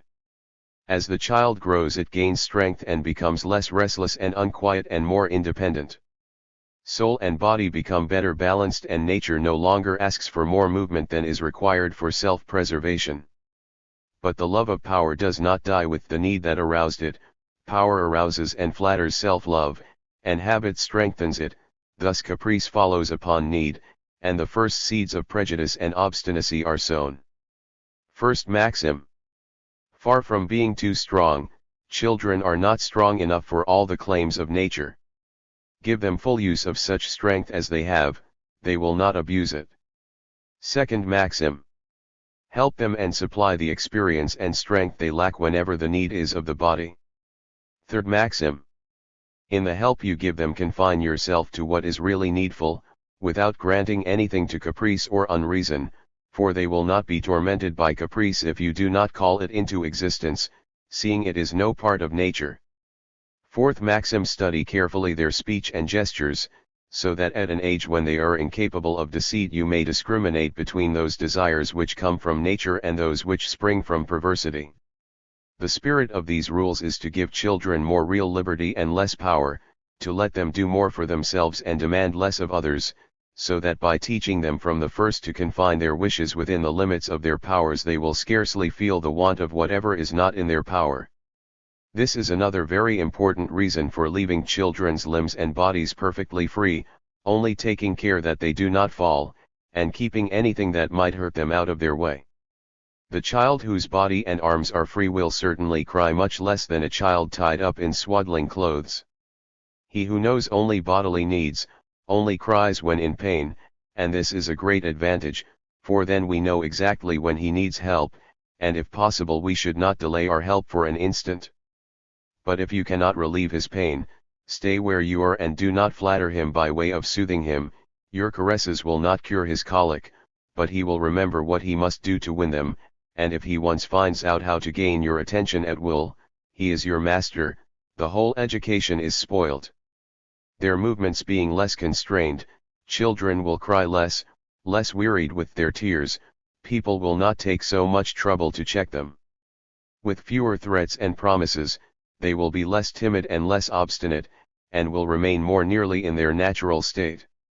Ruptures are produced less by letting children cry than by the means taken to stop them, and my evidence for this is the fact that the most neglected children are less liable to them than others. I am very far from wishing that they should be neglected. On the contrary, it is of the utmost importance that their wants should be anticipated, so that they need not proclaim their wants by crying. But neither would I have unwise care bestowed on them. Why should they think it wrong to cry when they find they can get so much by it? When they have learned the value of their silence they take good care not to waste it. In the end they will so exaggerate its importance that no one will be able to pay its price, then worn out with crying they become exhausted, and are at length silent. Prolonged crying on the part of a child neither swaddled nor out of health, a child who lacks nothing, is merely the result of habit or obstinacy. Such tears are no longer the work of nature, but the work of the child's nurse, who could not resist its importunity and so has increased it, without considering that while she quiets the child today she is teaching him to cry louder tomorrow. Moreover, When caprice or obstinacy is the cause of their tears, there is a sure way of stopping them by distracting their attention by some pleasant or conspicuous object which makes them forget that they want to cry. Most nurses excel in this art, and rightly used it is very useful, but it is of the utmost importance that the child should not perceive that you mean to distract his attention, and that he should be amused without suspecting you are thinking about him. Now this is what most nurses cannot do. Most children are weaned too soon. The time to wean them is when they cut their teeth. This generally causes pain and suffering. At this time the child instinctively carries everything he gets hold of to his mouth to chew it. To help forward this process he is given as a plaything some hard object such as ivory or a wolf's tooth. I think this is a mistake. Hard bodies applied to the gums do not soften them, far from it, they make the process of cutting the teeth more difficult and painful. Let us always take instinct as our guide.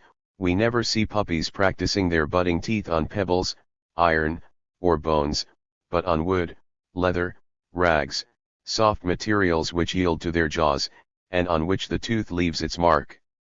We can do nothing simply, not even for our children. Toys of silver, gold, coral, cut crystal, rattles of every price and kind, what vain and useless appliances! Away with them all. Let us have no corals or rattles. A small branch of a tree with its leaves and fruit, a stick of licorice which he may suck and chew, will amuse him as well as these splendid trifles, and they will have this advantage at least, he will not be brought up to luxury from his birth. It is admitted that pap is not a very wholesome food. Boiled milk and uncooked flour cause gravel and do not suit the stomach. In pap the flour is less thoroughly cooked than in bread and it has not fermented. I think bread and milk or rice cream are better. If you will have pap, the flour should be lightly cooked beforehand. In my own country they make a very pleasant and wholesome soup from flour thus heated. Meat broth or soup is not a very suitable food and should be used as little as possible. The child must first get used to chewing his food. This is the right way to bring the teeth through, and when the child begins to swallow, the saliva mixed with the food helps digestion. I would have them first chew dried fruit or crusts. I should give them as playthings little bits of dry bread or biscuits, like the Piedmont bread, known in the country as grisses. By dint of softening this bread in the mouth some of it is eventually swallowed, the teeth come through of themselves, and the child is weaned almost imperceptibly. Peasants have usually very good digestions, and they are weaned with no more ado. From the very first children hear spoken language, we speak to them before they can understand or even imitate spoken sounds. The vocal organs are still stiff, and only gradually lend themselves to the reproduction of the sounds heard. It is even doubtful whether these sounds are heard distinctly as we hear them. The nurse may amuse the child with songs and with very merry and varied intonation, but I object to her bewildering the child with a multitude of vain words of which it understands nothing but her tone of voice. I would have the first words he hears few in number, distinctly and often repeated, while the words themselves should be related to things which can first be shown to the child. That fatal facility in the use of words we do not understand begins earlier than we think. In the schoolroom the scholar listens to the verbiage of his master as he listened in the cradle to the babble of his nurse. I think it would be a very useful education to leave him in ignorance of both. All sorts of ideas crowd in upon us when we try to consider the development of speech and the child's first words. Whatever we do they all learn to talk in the same way, and all philosophical speculations are utterly useless. To begin with, they have, so to say, a grammar of their own, whose rules and syntax are more general than our own. If you attend carefully you will be surprised to find how exactly they follow certain analogies, very much mistaken if you like, but very regular. These forms are only objectionable because of their harshness or because they are not recognized by custom. I have just heard a child severely scolded by his father for saying, "Mon père, irajety." Now we see that this child was following the analogy more closely than our grammarians, for as they say to him, "Vas why should he not say, irajety?" Notice too the skillful way in which he avoids the hiatus in irajey or yiraje. Is it the poor child's fault that we have so unskillfully deprived the phrase of this determinative adverb why, because we did not know what to do with it? It is an intolerable piece of pedantry and most superfluous attention to detail to make a point of correcting all children's little sins against the customary expression, for they always cure themselves with time. Always speak correctly before them, let them never be so happy with anyone as with you, and be sure that their speech will be imperceptibly modelled upon yours without any correction on your part. But a much greater evil, and one far less easy to guard against, is that they are urged to speak too much, as if people were afraid they would not learn to talk of themselves. This indiscreet zeal produces an effect directly opposite to what is meant. They speak later and more confusedly. The extreme attention paid to everything they say makes it unnecessary for them to speak distinctly, and as they will scarcely open their mouths, many of them contract a vicious pronunciation and a confused speech, which last all their life and make them almost unintelligible. I have lived much among peasants, and I never knew one of them lisp, man or woman, boy or girl. Why is this? Are their speech organs differently made from our own? No, but they are differently used. There is a hillock facing my window on which the children of the place assemble for their games. Although they are far enough away, I can distinguish perfectly what they say, and often get good notes for this book. Every day my ear deceives me as to their age. I hear the voices of children of 10, I look and see the height and features of children of 3 or 4. This experience is not confined to me, the townspeople who come to see me, and whom I consult on this point, all fall into the same mistake. This results from the fact that, up to 5 or 6, children in town, brought up in a room and under the care of a nursery governess, do not need to speak above a whisper to make themselves heard. As soon as their lips move, people take pains to make out what they mean. They are taught words which they repeat inaccurately, and by paying great attention to them the people who are always with them rather guess what they meant to say than what they said. It is quite a different matter in the country. A peasant woman is not always with her child, he is obliged to learn to say very clearly and loudly what he wants, if he is to make himself understood. Children scattered about the fields at a distance from their fathers, mothers, and other children, gain practice in making themselves heard at a distance, and in adapting the loudness of the voice to the distance which separates them from those to whom they want to speak. This is the real way to learn pronunciation, not by stammering out a few vowels into the ear of an attentive governess. So when you question a peasant child, he may be too shy to answer, but what he says distinctly, while the nurse must serve as interpreter for the town child. Without her one can understand nothing of what he is muttering between his teeth. As they grow older, the boys are supposed to be cured of this fault at college, the girls in the convent schools, and indeed both usually speak more clearly than children brought up entirely at home. But they are prevented from acquiring as clear a pronunciation as the peasants. In this way they are required to learn all sorts of things by heart, and to repeat aloud what they have learned, for when they are studying they get into the way of gabbling and pronouncing carelessly and ill. It is still worse when they repeat their lessons, they cannot find the right words, they drag out their syllables. This is only possible when the memory hesitates, the tongue does not stammer of itself. Thus they acquire or continue habits of bad pronunciation. Later on you will see that Émile does not acquire such habits, or at least not from this cause. I grant you uneducated people and villagers often fall into the opposite extreme. They almost always speak too loud, their pronunciation is too exact, and leads to rough and coarse articulation, their accent is too pronounced, they choose their expressions badly, etc. But, to begin with, this extreme strikes me as much less dangerous than the other, for the first law of speech is to make oneself understood, and the chief fault is to fail to be understood. To pride ourselves on having no accent is to pride ourselves on ridding our phrases of strength and elegance. Emphasis is the soul of speech, it gives it its feeling and truth. Emphasis deceives less than words, perhaps that is why well-educated people are so afraid of it. From the custom of saying everything in the same tone has arisen that of poking fun at people without their knowing it. When emphasis is proscribed, Its place is taken by all sorts of ridiculous, affected, and ephemeral pronunciations, such as one observes especially among the young people about court. It is this affectation of speech and manner which makes Frenchmen disagreeable and repulsive to other nations on first acquaintance. Emphasis is found, not in their speech, but in their bearing. That is not the way to make themselves attractive. All these little faults of speech, which you are so afraid the children will acquire, are mere trifles. They may be prevented or corrected with the greatest ease, but the faults which are taught them when you make them speak in a low, indistinct, and timid voice, when you are always criticizing their tone and finding fault with their words, are never cured. A man who has only learned to speak in society of fine ladies could not make himself heard at the head of his troops, and would make little impression on the rabble in a riot. First teach the child to speak to men, he will be able to speak to the women when required.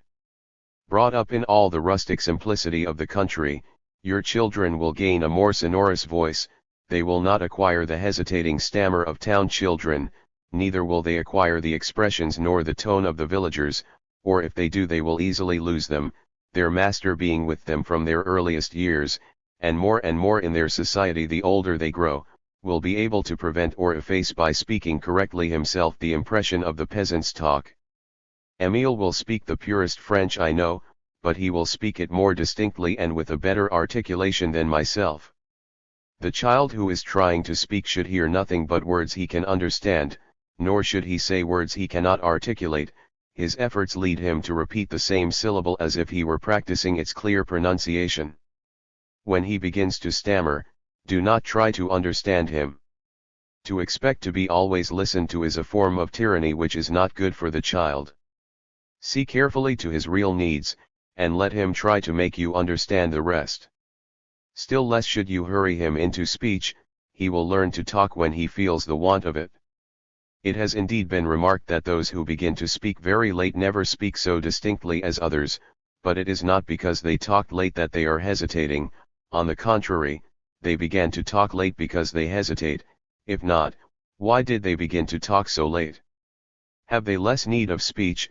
Have they been less urged to it? On the contrary, the anxiety aroused with the first suspicion of this backwardness leads people to tease them much more to begin to talk than those who articulated earlier, and this mistaken zeal may do much to make their speech confused, when with less haste they might have had time to bring it to greater perfection. Children who are forced to speak too soon have no time to learn either to pronounce correctly or to understand what they are made to say. While left to themselves they first practice the easiest syllables, and then, adding to them little by little some meaning which their gestures explain, they teach you their own words before they learn yours. By this means they do not acquire your words till they have understood them. Being in no hurry to use them, they begin by carefully observing the sense in which you use them, and when they are sure of them they adopt them. The worst evil resulting from the precocious use of speech by young children is that we not only fail to understand the first words they use, we misunderstand them without knowing it, so that while they seem to answer us correctly, they fail to understand us and we them. This is the most frequent cause of our surprise at children's sayings. We attribute to them ideas which they did not attach to their words. This lack of attention on our part to the real meaning which words have for children seems to me the cause of their earliest misconceptions, and these misconceptions, even when corrected, color their whole course of thought for the rest of their life. I shall have several opportunities of illustrating these by examples later on. Let the child's vocabulary, therefore, be limited. It is very undesirable that he should have more words than ideas, that he should be able to say more than he thinks. One of the reasons why peasants are generally shrewder than townsfolk is, I think, that their vocabulary is smaller. They have few ideas, but those few are thoroughly grasped. The infant is progressing in several ways at once. He is learning to talk, eat, and walk about the same time. This is really the first phase of his life. Up till now, he was little more than he was before birth. He had neither feeling nor thought. He was barely capable of sensation, he was unconscious of his own existence. Vivit, et est vitae nescius ipsi sui. Ovid. Book 2. We have now reached the second phase of life, Infancy, strictly so called, is over, for the words infans and pure are not synonymous. The latter includes the former, which means literally one who cannot speak, thus Valerius speaks of purum infantum. But I shall continue to use the word child according to the custom of our language till an age for which there is another term. When children begin to talk they cry less. This progress is quite natural, one language supplants another. As soon as they can say it hurts me, why should they cry, unless the pain is too sharp for words? If they still cry, those about them are to blame. When once Émile has said, it hurts me, it will take a very sharp pain to make him cry. If the child is delicate and sensitive, if by nature he begins to cry for nothing, I let him cry in vain and soon check his tears at their source. So long as he cries I will not go near him, I come at once when he leaves off crying. He will soon be quiet when he wants to call me, or rather he will utter a single cry. Children learn the meaning of signs by their effects, they have no other meaning for them. However much a child hurts himself when he is alone, he rarely cries, unless he expects to be heard. Should he fall or bump his head, or make his nose bleed, or cut his fingers, I shall show no alarm, nor shall I make any fuss over him, I shall take no notice, at any rate at first. The harm is done, he must bear it, all my zeal could only frighten him more and make him more nervous. Indeed it is not the blow but the fear of it which distresses us when we are hurt. I shall spare him this suffering at least, for he will certainly regard the injury as he sees me regard it, if he finds that I hasten anxiously to him, if I pity him or comfort him, he will think he is badly hurt. If he finds I take no notice, he will soon recover himself, and will think the wound is healed when it ceases to hurt. This is the time for his first lesson in courage, and by bearing slight ills without fear we gradually learn to bear greater. I shall not take pains to prevent Émile hurting himself, far from it, I should be vexed if he never hurt himself, if he grew up unacquainted with pain. To bear pain is his first and most useful lesson. It seems as if children were small and weak on purpose to teach them these valuable lessons without danger. The child has such a little way to fall he will not break his leg, if he knocks himself with a stick he will not break his arm, if he seizes a sharp knife he will not grasp it tight enough to make a deep wound. So far as I know, no child, left to himself, has ever been known to kill or maim itself, or even to do itself any serious harm, unless it has been foolishly left on a high place, or alone near the fire, or within reach of dangerous weapons. What is there to be said for all the paraphernalia with which the child is surrounded to shield him on every side so that he grows up at the mercy of pain, with neither courage nor experience, so that he thinks he is killed by a pinprick and faints at the sight of blood? With our foolish and pedantic methods we are always preventing children from learning what they could learn much better by themselves, while we neglect what we alone can teach them. Can anything be sillier than the pains taken to teach them to walk, as if there were anyone who was unable to walk when he grows up through his nurse's neglect? How many we see walking badly all their life because they were ill-taught? Émile shall have no head pads, no go-karts, no leading strings, or at least as soon as he can put one foot before another he shall only be supported along pavements, and he shall be taken quickly across them. Instead of keeping him mewed up in a stuffy room, take him out into a meadow every day, let him run about, let him struggle and fall again and again, the oftener the better, he will learn all the sooner to pick himself up. The delights of liberty will make up for many bruises. My pupil will hurt himself oftener than yours, but he will always be merry. Your pupils may receive fewer injuries, but they are always thwarted, constrained, and sad. I doubt whether they are any better off. As their strength increases, children have also less need for tears. They can do more for themselves, they need the help of others less frequently. With strength comes the sense to use it. It is with this second phase that the real personal life has its beginning, it is then that the child becomes conscious of himself. During every moment of his life memory calls up the feeling of self, he becomes really one person, always the same, and therefore capable of joy or sorrow. Hence we must begin to consider him as a moral being. Although we know approximately the limits of human life and our chances of attaining those limits, nothing is more uncertain than the length of the life of any one of us. Very few reach old age. The chief risks occur at the beginning of life. The shorter our past life, the less we must hope to live. Of all the children who are born, scarcely one half reach adolescence, and it is very likely your pupil will not live to be a man. What is to be thought, therefore, of that cruel education which sacrifices the present to an uncertain future, that burdens a child with all sorts of restrictions and begins by making him miserable, in order to prepare him for some far-off happiness which he may never enjoy? Even if I considered that education wise in its aims, how could I view without indignation those poor wretches subjected to an intolerable slavery and condemned like galley slaves to endless toil, with no certainty that they will gain anything by it? The age of harmless mirth is spent in tears, punishments, threats, and slavery. You torment the poor thing for his good, you fail to see that you are calling death to snatch him from these gloomy surroundings. Who can say how many children fall victims to the excessive care of their fathers and mothers? They are happy to escape from this cruelty, this is all that they gain from the ills they are forced to endure, they die without regretting, having known nothing of life but its sorrows. Men, be kind to your fellow men, this is your first duty, kind to every age and station, kind to all that is not foreign to humanity. What wisdom can you find that is greater than kindness? Love childhood, indulge its sports, its pleasures, its delightful instincts. Who has not sometimes regretted that age when laughter was ever on the lips, and when the heart was ever at peace?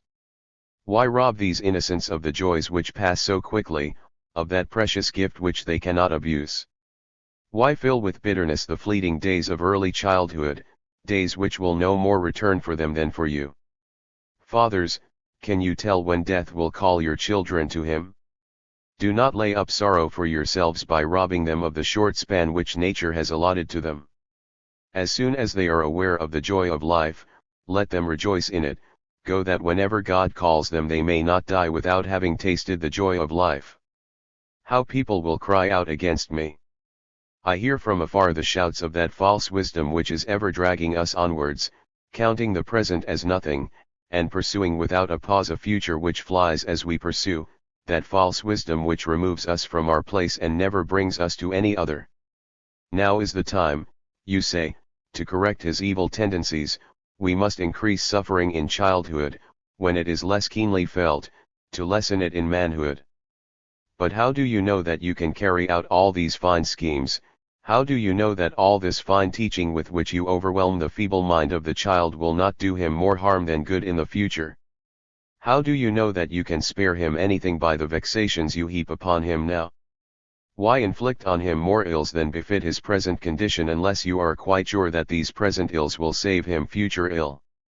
And what proof can you give me that those evil tendencies you profess to cure are not the result of your foolish precautions rather than of nature? What a poor sort of foresight, to make a child wretched in the present with the more or less doubtful hope of making him happy at some future day! If such blundering thinkers fail to distinguish between liberty and license, between a merry child and a spoilt darling, let them learn to discriminate. Let us not forget what befits our present state in the pursuit of vain fancies. Mankind has its place in the sequence of things, childhood has its place in the sequence of human life, the man must be treated as a man and the child as a child. Give each his place, and keep him there. Control human passions according to man's nature, that is all we can do for his welfare. The rest depends on external forces, which are beyond our control. Absolute good and evil are unknown to us. In this life they are blended together, we never enjoy any perfectly pure feeling, nor do we remain for more than a moment in the same state.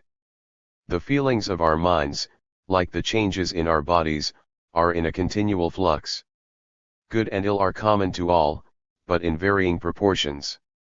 The happiest is he who suffers least, the most miserable is he who enjoys least. Ever more sorrow than joy, this is the lot of all of us. Man's happiness in this world is but a negative state, it must be reckoned by the fewness of his ills. Every feeling of hardship is inseparable from the desire to escape from it, every idea of pleasure from the desire to enjoy it. All desire implies a want, and all wants are painful, hence our wretchedness consists in the disproportion between our desires and our powers. A conscious being whose powers were equal to his desires would be perfectly happy. What then is human wisdom? Where is the path of true happiness?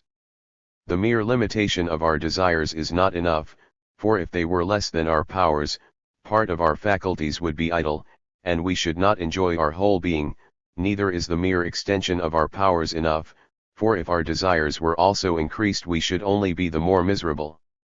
True happiness consists in decreasing the difference between our desires and our powers, in establishing a perfect equilibrium between the power and the will.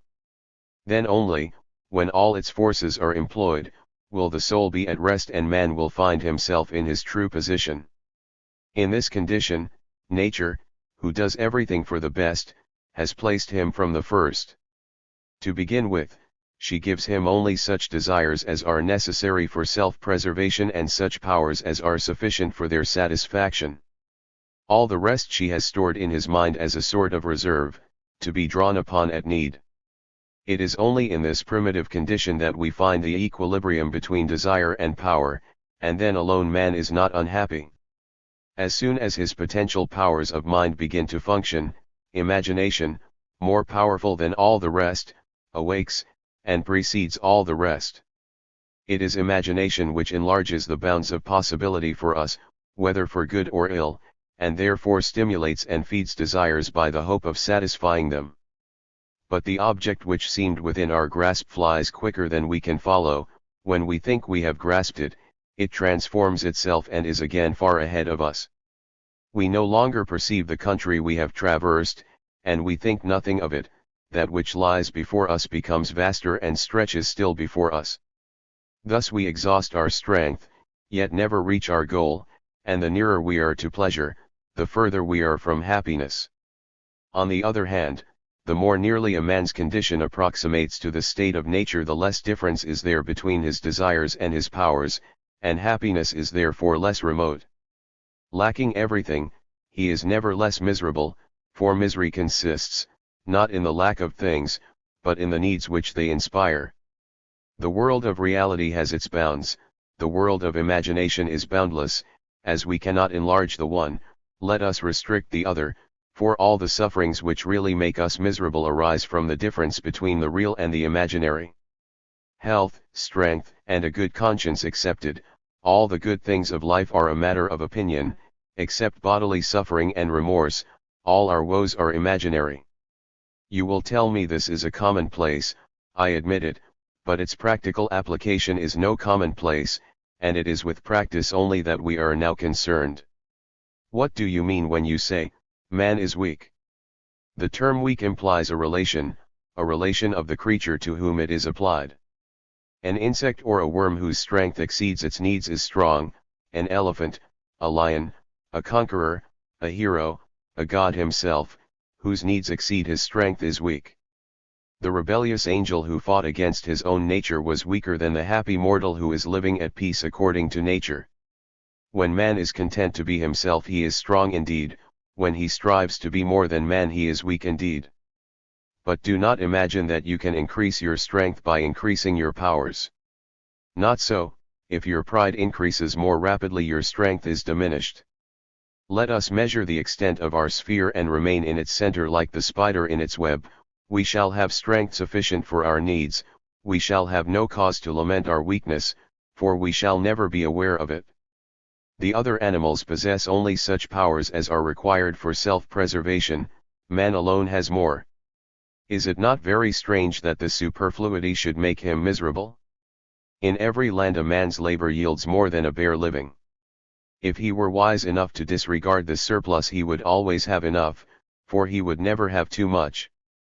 Great needs, said Favorin, spring from great wealth, and often the best way of getting what we want is to get rid of what we have. By striving to increase our happiness we change it into wretchedness.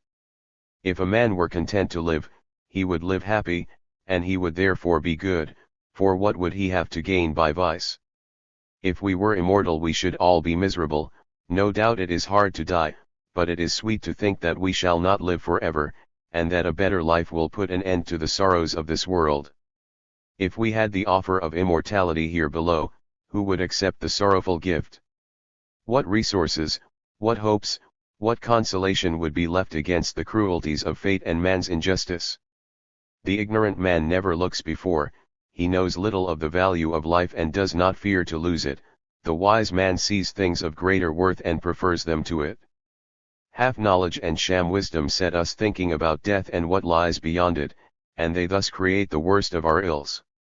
The wise man bears life's ills all the better because he knows he must die. Life would be too dearly bought did we not know that sooner or later death will end it. Our moral ills are the result of prejudice, crime alone excepted, and that depends on ourselves. Our bodily ills either put an end to themselves or to us. Time or death will cure them, but the less we know how to bear it, the greater is our pain, and we suffer more in our efforts to cure our diseases than if we endured them. Live according to nature, be patient, get rid of the doctors. You will not escape death, but you will only die once. While the doctors make you die daily through your diseased imagination, their lying art, instead of prolonging your days, robs you of all delight in them. I am always asking what real good this art has done to mankind. True, the doctors cure some who would have died, but they kill millions who would have lived. If you are wise you will decline to take part in this lottery when the odds are so great against you. Suffer, die, or get better, but whatever you do, live while you are alive. Human institutions are one mass of folly and contradiction.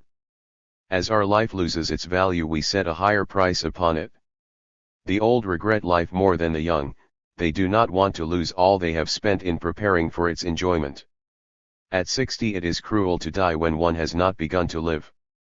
Man is credited with a strong desire for self-preservation, and this desire exists, but we fail to perceive that this desire, as felt by us, is largely the work of man. In a natural state man is only eager to preserve his life while he has the means for its preservation. When self-preservation is no longer possible, he resigns himself to his fate and dies without vain torments.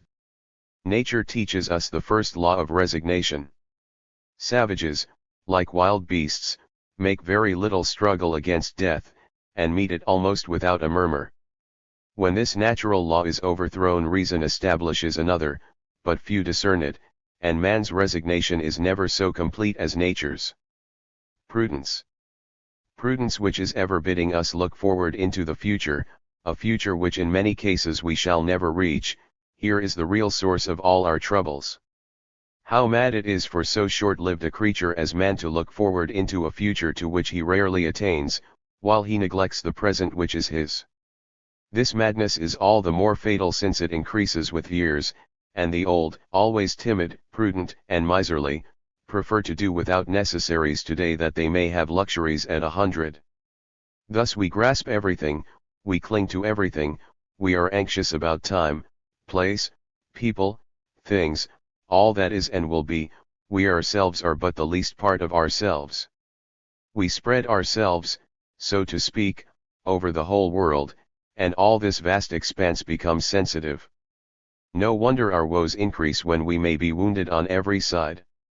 How many princes make themselves miserable for the loss of lands they never saw, and how many merchants lament in Paris over some misfortune in the Indies. Is it nature that carries men so far from their real selves? Is it her will that each should learn his fate from others and even be the last to learn it, so that a man dies happy or miserable before he knows what he is about? There is a healthy, cheerful, strong, and vigorous man, it does me good to see him, his eyes tell of content and well-being, he is the picture of happiness. A letter comes by post, the happy man glances at it, it is addressed to him, he opens it and reads it. In a moment he is changed, he turns pale and falls into a swoon. When he comes to himself he weeps, laments, and groans, he tears his hair, and his shrieks re-echo through the air. You would say he was in convulsions. Fool, what harm has this bit of paper done you? What limb has it torn away? What crime has it made you commit? What change has it wrought in you to reduce you to this state of misery? Had the letter miscarried, had some kindly hand thrown it into the fire, it strikes me that the fate of this mortal, at once happy and unhappy, would have offered us a strange problem. His misfortunes, you say, were real enough. Granted, but he did not feel them.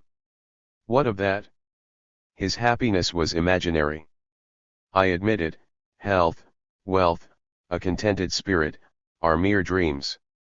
We no longer live in our own place, we live outside it. What does it profit us to live in such fear of death, when all that makes life worth living is our own? Oh, man! Live your own life and you will no longer be wretched. Keep to your appointed place in the order of nature and nothing can tear you from it. Do not kick against the stern law of necessity, nor waste in vain resistance the strength bestowed on you by heaven, not to prolong or extend your existence, but to preserve it so far and so long as heaven pleases. Your freedom and your power extend as far and no further than your natural strength, anything more is but slavery, deceit, and trickery. Power itself is servile when it depends upon public opinion, for you are dependent on the prejudices of others when you rule them by means of those prejudices. To lead them as you will, they must be led as they will. They have only to change their way of thinking and you are forced to change your course of action. Those who approach you need only contrive to sway the opinions of those you rule, or of the favorite by whom you are ruled, or those of your own family or theirs. Had you the genius of Themistocles, viziers, courtiers, priests, soldiers, servants, babblers, the very children themselves, would lead you like a child in the midst of your legions. Whatever you do, your actual authority can never extend beyond your own powers. As soon as you are obliged to see with another's eyes you must will what he wills. You say with pride, my people are my subjects. Granted, but what are you? The subject of your ministers. And your ministers, what are they? The subjects of their clerks, their mistresses, the servants of their servants. Grasp all, usurp all, and then pour out your silver with both hands, set up your batteries, raise the gallows and the wheel, make laws, issue proclamations, multiply your spies, your soldiers, your hangmen, your prisons, and your chains. Poor little men, what good does it do you? You will be no better served, you will be none the less robbed and deceived, you will be no nearer absolute power. You will say continually, it is our will, and you will continually do the will of others.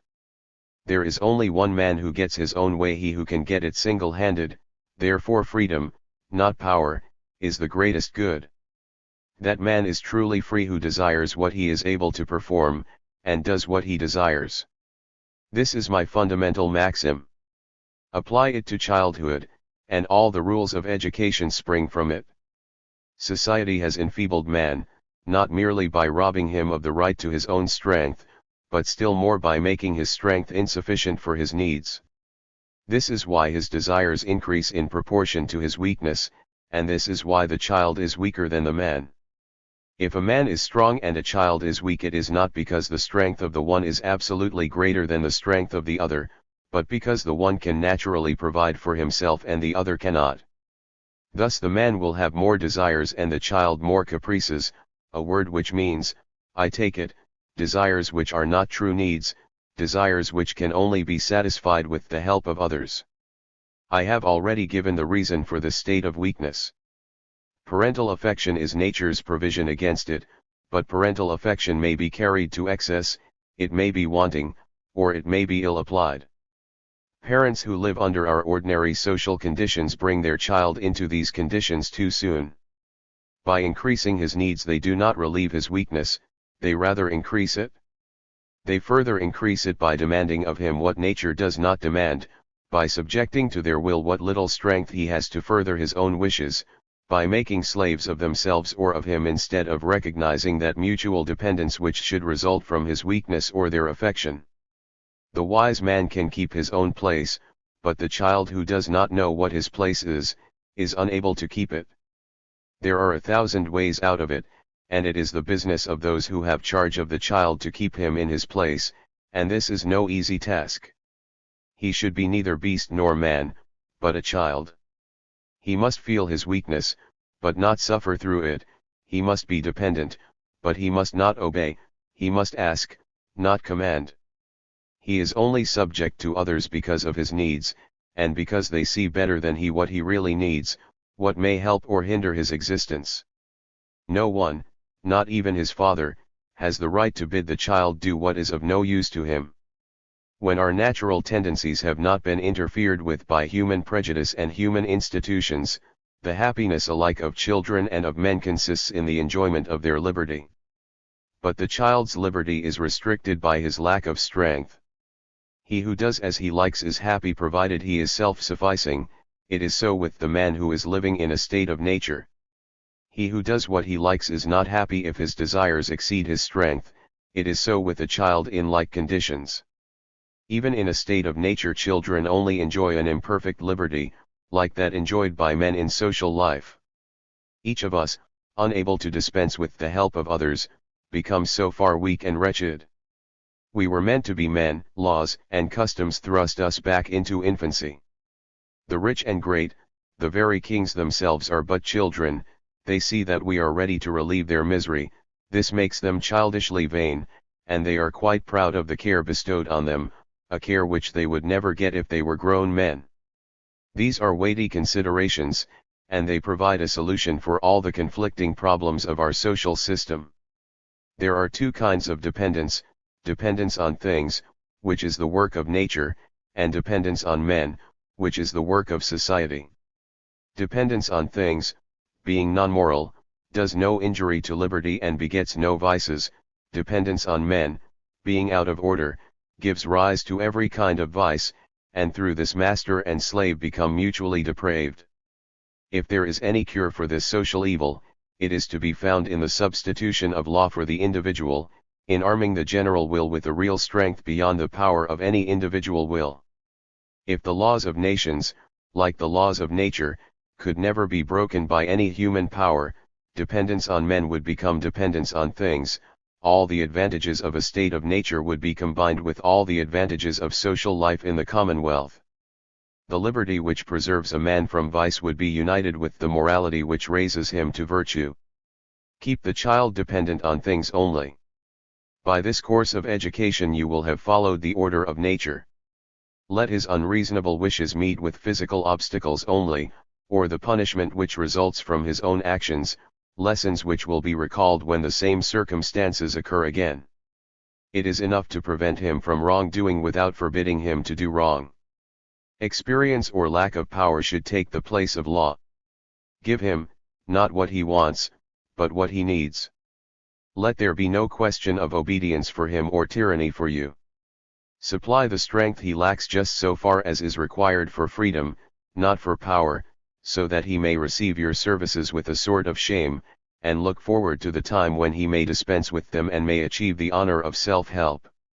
Nature provides for the child's growth in her own fashion, and this should never be thwarted. Do not make him sit still when he wants to run about, nor run when he wants to be quiet. If we did not spoil our children's wills by our blunders, their desires would be free from caprice. Let them run, jump, and shout to their heart's content. All their own activities are instincts of the body for its growth in strength, but you should regard with suspicion those wishes which they cannot carry out for themselves, those which others must carry out for them. Then you must distinguish carefully between natural and artificial needs, between the needs of budding caprice and the needs which spring from the overflowing life just described. I have already told you what you ought to do when a child cries for this thing or that. I will only add that as soon as he has words to ask for what he wants and accompanies his demands with tears, either to get his own way quicker or to override a refusal, he should never have his way. If his words were prompted by a real need, you should recognize it and satisfy it at once, but to yield to his tears is to encourage him to cry, to teach him to doubt your kindness, and to think that you are influenced more by his importunity than your own goodwill. If he does not think you kind, he will soon think you unkind. If he thinks you weak, he will soon become obstinate. What you mean to give must be given at once. Be chary of refusing, but, having refused, do not change your mind. Above all, beware of teaching the child empty phrases of politeness, which serve as spells to subdue those around him to his will, and to get him what he wants at once. The artificial education of the rich never fails to make them politely imperious, by teaching them the words to use so that no one will dare to resist them. Their children have neither the tone nor the manner of suppliants, they are as haughty or even more haughty in their entreaties than in their commands, as though they were more certain to be obeyed. You see at once that if you please means it pleases me, and I beg means I command. What a fine sort of politeness which only succeeds in changing the meaning of words so that every word is a command. For my own part, I would rather Émile were rude than haughty, that he should say do this as a request, rather than please as a command. What concerns me is his meaning, not his words. There is such a thing as excessive severity as well as excessive indulgence, and both alike should be avoided. If you let children suffer you risk their health and life, you make them miserable now. If you take too much pains to spare them every kind of uneasiness you are laying up much misery for them in the future, you are making them delicate and oversensitive, you are taking them out of their place among men, a place to which they must sooner or later return, in spite of all your pains. You will say I am falling into the same mistake as those bad fathers whom I blamed for sacrificing the present happiness of their children to a future which may never be theirs. Not so, for the liberty I give my pupil makes up for the slight hardships to which he is exposed. I see little fellows playing in the snow, stiff and blue with cold, scarcely able to stir a finger. They could go and warm themselves if they chose, but they do not choose. If you forced them to come in they would feel the harshness of constraint 100-fold more than the sharpness of the cold. Then what becomes of your grievance? Shall I make your child miserable by exposing him to hardships which he is perfectly ready to endure? I secure his present good by leaving him his freedom, and his future good by arming him against the evils he will have to bear. If he had his choice, would he hesitate for a moment between you and me? Do you think any man can find true happiness elsewhere than in his natural state, and when you try to spare him all suffering, are you not taking him out of his natural state? Indeed I maintain that to enjoy great happiness he must experience slight ills, such is his nature. Too much bodily prosperity corrupts the morals. A man who knew nothing of suffering would be incapable of tenderness towards his fellow creatures and ignorant of the joys of pity, he would be hard-hearted, unsocial, a very monster among men. Do you know the surest way to make your child miserable? Let him have everything he wants, for as his wants increase in proportion to the ease with which they are satisfied, you will be compelled, sooner or later, to refuse his demands, and this unlooked-for refusal will hurt him more than the lack of what he wants. He will want your stick first, then your watch, the bird that flies, or the star that shines above him. He will want all he sets eyes on, and unless you were God himself, how could you satisfy him? Man naturally considers all that he can get as his own. In this sense Hobbes' theory is true to a certain extent: multiply both our wishes and the means of satisfying them, and each will be master of all. Thus the child, who has only to ask and have, thinks himself the master of the universe, he considers all men as his slaves, and when you are at last compelled to refuse, he takes your refusal as an act of rebellion, for he thinks he has only to command. All the reasons you give him, while he is still too young to reason, are so many pretenses in his eyes, they seem to him only unkindness, the sense of injustice embitters his disposition, he hates every one. Though he has never felt grateful for kindness, he resents all opposition. How should I suppose that such a child can ever be happy? He is the slave of anger, a prey to the fiercest passions. Happy? He is a tyrant, at once the basest of slaves and the most wretched of creatures. I have known children brought up like this who expected you to knock the house down, to give them the weathercock on the steeple, to stop a regiment on the march so that they might listen to the band. When they could not get their way they screamed and cried and would pay no attention to anyone. In vain everybody strove to please them, as their desires were stimulated by the ease with which they got their own way, they set their hearts on impossibilities, and found themselves face to face with opposition and difficulty, pain and grief. Scolding, sulking, or in a rage, they wept and cried all day. Were they really so greatly favored? Weakness, combined with love of power, produces nothing but folly and suffering. One spoiled child beats the table, another whips the sea. They may beat and whip long enough before they find contentment. If their childhood is made wretched by these notions of power and tyranny, what of their manhood, when their relations with their fellow men begin to grow and multiply? They are used to find everything give way to them. What a painful surprise to enter society and meet with opposition on every side, to be crushed beneath the weight of a universe which they expected to move at will. Their insolent manners, their childish vanity, only draw down upon them mortification, scorn, and mockery. They swallow insults like water. Sharp experience soon teaches them that they have realized neither their position nor their strength. As they cannot do everything, they think they can do nothing. They are daunted by unexpected obstacles, degraded by the scorn of men. They become base, cowardly, and deceitful, and fall as far below their true level as they formerly soared above it. Let us come back to the primitive law.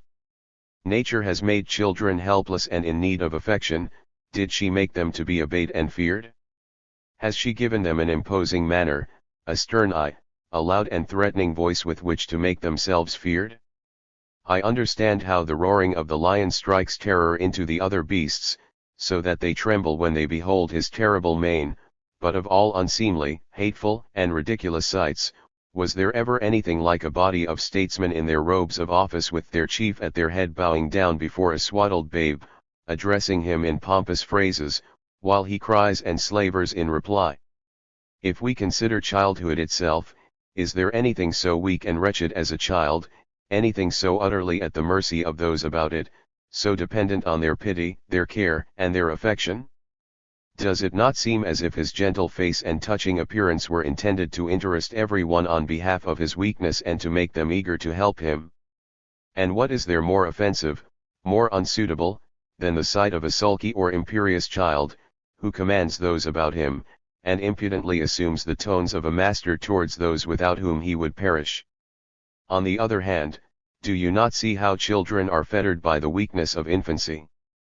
Do you not see how cruel it is to increase this servitude by obedience to our caprices, by depriving them of such liberty as they have? A liberty which they can scarcely abuse, a liberty the loss of which will do so little good to them or us. If there is nothing more ridiculous than a haughty child, there is nothing that claims our pity like a timid child. With the age of reason the child becomes the slave of the community, then why forestall this by slavery in the home? Let this brief hour of life be free from a yoke which nature has not laid upon it. Leave the child the use of his natural liberty, which, for a time at least, secures him from the vices of the slave. Bring me those harsh masters, and those fathers who are the slaves of their children, bring them both with their frivolous objections, and before they boast of their own methods let them for once learn the method of nature. I return to practical matters. I have already said your child must not get what he asks, but what he needs. He must never act from obedience, but from necessity. The very words obey and command will be excluded from his vocabulary, still more those of duty and obligation, but the words strength, necessity, weakness, and constraint must have a large place in it. Before the age of reason it is impossible to form any idea of moral beings or social relations, so avoid, as far as may be, the use of words which express these ideas, lest the child at an early age should attach wrong ideas to them, ideas which you cannot or will not destroy when he is older. The first mistaken idea he gets into his head is the germ of error and vice. It is the first step that needs watching. Act in such a way that while he only notices external objects his ideas are confined to sensations. Let him only see the physical world around him. If not, you may be sure that either he will pay no heed to you at all, or he will form fantastic ideas of the moral world of which you prate, ideas which you will never efface as long as he lives. Reason with children was Locke's chief maxim.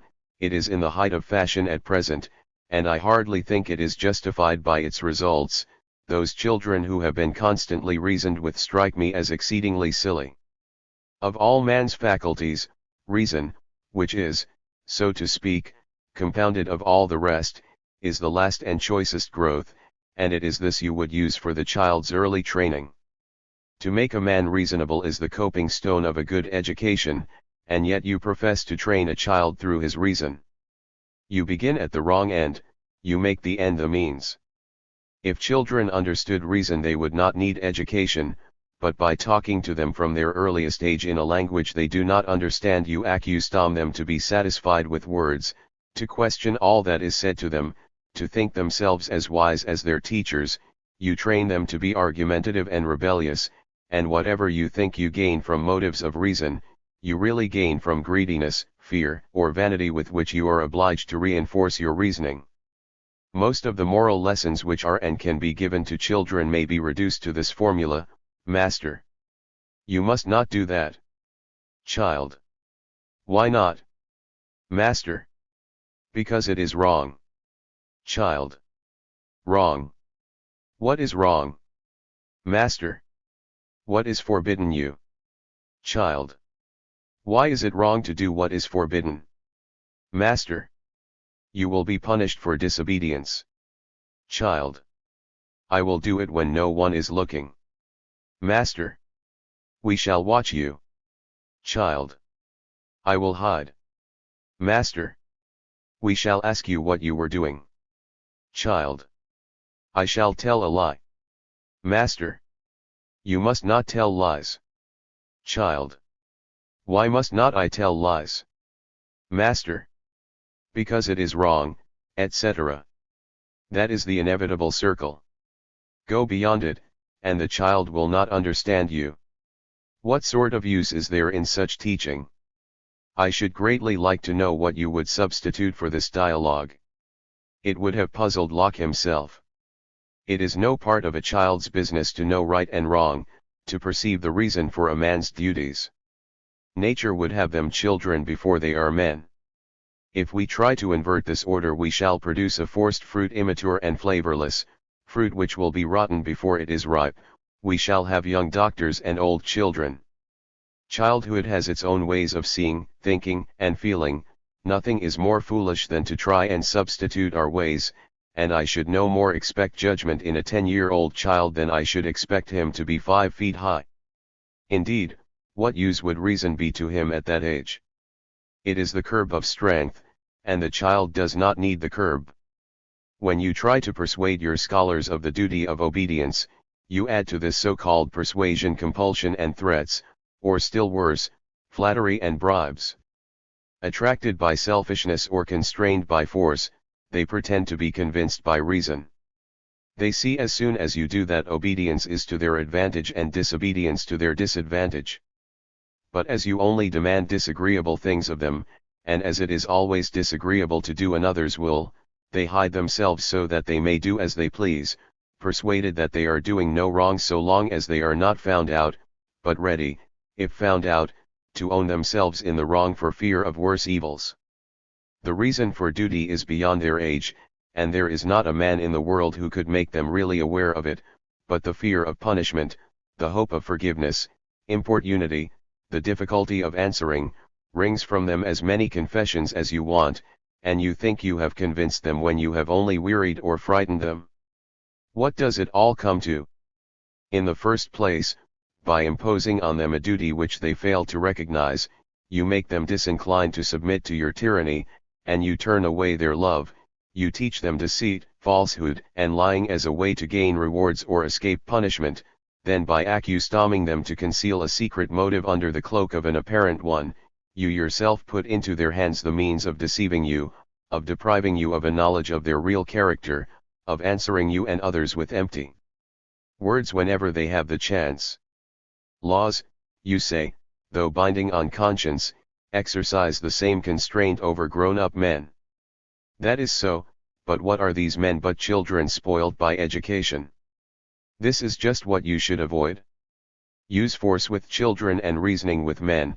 This is the natural order. The wise man needs no laws. Treat your scholar according to his age. Put him in his place from the first, and keep him in it, so that he no longer tries to leave it. Then before he knows what goodness is, he will be practicing its chief lesson. Give him no orders at all, absolutely none. Do not even let him think that you claim any authority over him. Let him only know that he is weak and you are strong, that his condition and yours puts him at your mercy. Let this be perceived, learned, and felt. Let him early find upon his proud neck the heavy yoke which nature has imposed upon us, the heavy yoke of necessity, under which every finite being must bow. Let him find this necessity in things, not in the caprices of man. Let the curb be force, not authority. If there is something he should not do, do not forbid him, but prevent him without explanation or reasoning. What you give him, give it at his first word without prayers or entreaties, above all without conditions. Give willingly, refuse unwillingly, but let your refusal be irrevocable. Let no entreaties move you. Let your no, once uttered, be a wall of brass, against which the child may exhaust his strength some 5 or 6 times, but in the end he will try no more to overthrow it. Thus you will make him patient, equable, calm, and resigned, even when he does not get all he wants, for it is in man's nature to bear patiently with the nature of things, but not with the ill will of another. A child never rebels against, there is none left, unless he thinks the reply is false. Moreover, there is no middle course. You must either make no demands on him at all, or else you must fashion him to perfect obedience. The worst education of all is to leave him hesitating between his own will and yours, constantly disputing whether you or he is master. I would rather 100 times that he were master. It is very strange that ever since people began to think about education they should have hit upon no other way of guiding children than emulation, jealousy, envy, vanity, greediness, base cowardice, all the most dangerous passions, passions ever ready to ferment, ever prepared to corrupt the soul even before the body is full grown. With every piece of precocious instruction which you try to force into their minds you plant a vice in the depths of their hearts. Foolish teachers think they are doing wonders when they are making their scholars wicked in order to teach them what goodness is, and then they tell us seriously, such is man. Yes, such is man, as you have made him. Every means has been tried except one, the very one which might succeed well-regulated liberty. Do not undertake to bring up a child if you cannot guide him merely by the laws of what can or cannot be. The limits of the possible and the impossible are alike unknown to him, so they can be extended or contracted around him at your will. Without a murmur he is restrained, urged on, held back, by the hands of necessity alone. He is made adaptable and teachable by the mere force of things, without any chance for vice to spring up in him, for passions do not arise so long as they have accomplished nothing. Give your scholar no verbal lessons, he should be taught by experience alone. Never punish him, for he does not know what it is to do wrong. Never make him say, "Forgive me," for he does not know how to do you wrong. Wholly unmoral in his actions, he can do nothing morally wrong, and he deserves neither punishment nor reproof. Already I see the frightened reader comparing this child with those of our time. He is mistaken. The perpetual restraint imposed upon your scholars stimulates their activity. The more subdued they are in your presence, the more boisterous they are as soon as they are out of your sight. They must make amends to themselves in some way or other for the harsh constraint to which you subject them. 2 schoolboys from the town will do more damage in the country than all the children of the village. Shut up a young gentleman and a young peasant in a room, the former will have upset and smashed everything before the latter has stirred from his place.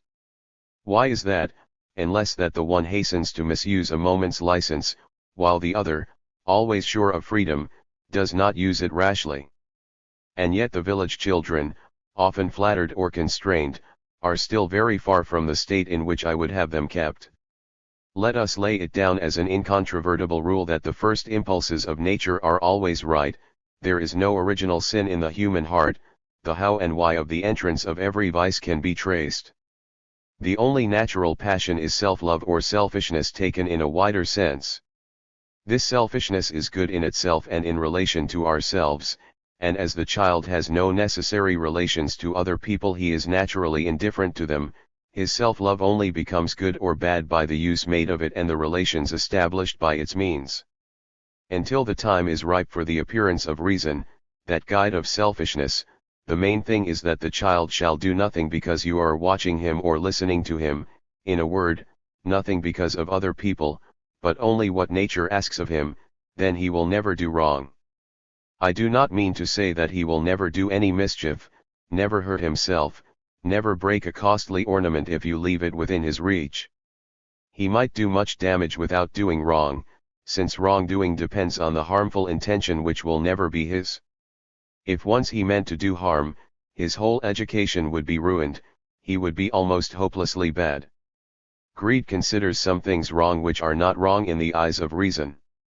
When you leave free scope to a child's heedlessness, you must put anything he could spoil out of his way, and leave nothing fragile or costly within his reach.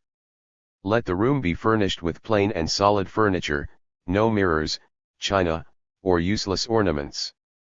My pupil Émile, who is brought up in the country, shall have a room just like a peasant's.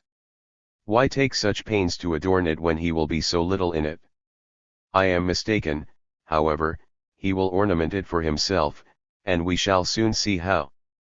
But if, in spite of your precautions, the child contrives to do some damage, if he breaks some useful article, do not punish him for your carelessness, do not even scold him, let him hear no word of reproval, do not even let him see that he has vexed you, behave just as if the thing had come to pieces of itself. You may consider you have done great things if you have managed to hold your tongue. May I venture at this point to state the greatest, the most important, the most useful rule of education? It is, do not save time, but lose it. I hope that everyday readers will excuse my paradoxes. You cannot avoid paradox if you think for yourself, and whatever you may say, I would rather fall into paradox than into prejudice. The most dangerous period in human life lies between birth and the age of 12. It is the time when errors and vices spring up, while as yet there is no means to destroy them. When the means of destruction are ready, the roots have gone too deep to be pulled up. If the infant sprang at one bound from its mother's breast to the age of reason, the present type of education would be quite suitable, but its natural growth calls for quite a different training. The mind should be left undisturbed till its faculties have developed, for while it is blind it cannot see the torch you offer it, nor can it follow through the vast expanse of ideas a path so faintly traced by reason that the best eyes can scarcely follow it. Therefore the education of the earliest years should be merely negative. It consists, not in teaching virtue or truth, but in preserving the heart from vice and from the spirit of error. If only you could let well alone, and get others to follow your example, if you could bring your scholar to the age of 12 strong and healthy, but unable to tell his right hand from his left, the eyes of his understanding would be open to reason as soon as you began to teach him. Free from prejudices and free from habits, there would be nothing in him to counteract the effects of your labors. In your hands he would soon become the wisest of men. By doing nothing to begin with, you would end with a prodigy of education. Reverse the usual practice and you will almost always do right. Fathers and teachers who want to make the child, not a child but a man of learning, think it never too soon to scold, correct, reprove, threaten, bribe, teach, and reason. Do better than they, be reasonable, and do not reason with your pupil. More especially do not try to make him approve what he dislikes, for if reason is always connected with disagreeable matters, you make it distasteful to him, you discredit it at an early age in a mind not yet ready to understand it. Exercise his body, his limbs, his senses, his strength, but keep his mind idle as long as you can. Distrust all opinions which appear before the judgment to discriminate between them. Restrain and ward off strange impressions, and to prevent the birth of evil do not hasten to do well, for goodness is only possible when enlightened by reason. Regard all delays as so much time gained, you have achieved much, you approach the boundary without loss. Leave childhood to ripen in your children. In a word, beware of giving anything they need today if it can be deferred without danger to tomorrow. There is another point to be considered which confirms the suitability of this method. it is the child's individual bent, which must be thoroughly known before we can choose the fittest moral training. Every mind has its own form, in accordance with which it must be controlled, and the success of the pains taken depends largely on the fact that he is controlled in this way and no other. Oh, wise man, take time to observe nature, watch your scholar well before you say a word to him, first leave the germ of his character free to show itself, do not constrain him in anything, the better to see him as he really is. Do you think this time of liberty is wasted? On the contrary, your scholar will be the better employed, for this is the way you yourself will learn not to lose a single moment when time is of more value. If, however, you begin to act before you know what to do, you act at random, you may make mistakes, and must retrace your steps, your haste to reach your goal will only take you further from it. Do not imitate the miser who loses much lest he should lose a little. Sacrifice a little time in early childhood, and it will be repaid you with usury when your scholar is older. The wise physician does not hastily give prescriptions at first sight, but he studies the constitution of the sick man before he prescribes anything. The treatment is begun later, but the patient is cured, while the hasty doctor kills him. But where shall we find a place for our child so as to bring him up as a senseless being, an automaton? Shall we keep him in the moon, or on a desert island? Shall we remove him from human society? Will he not always have around him the sight and the pattern of the passions of other people? Will he never see children of his own age? Will he not see his parents, his neighbors, his nurse, his governess, his manservant, his tutor himself, who after all will not be an angel? Here we have a real and serious objection.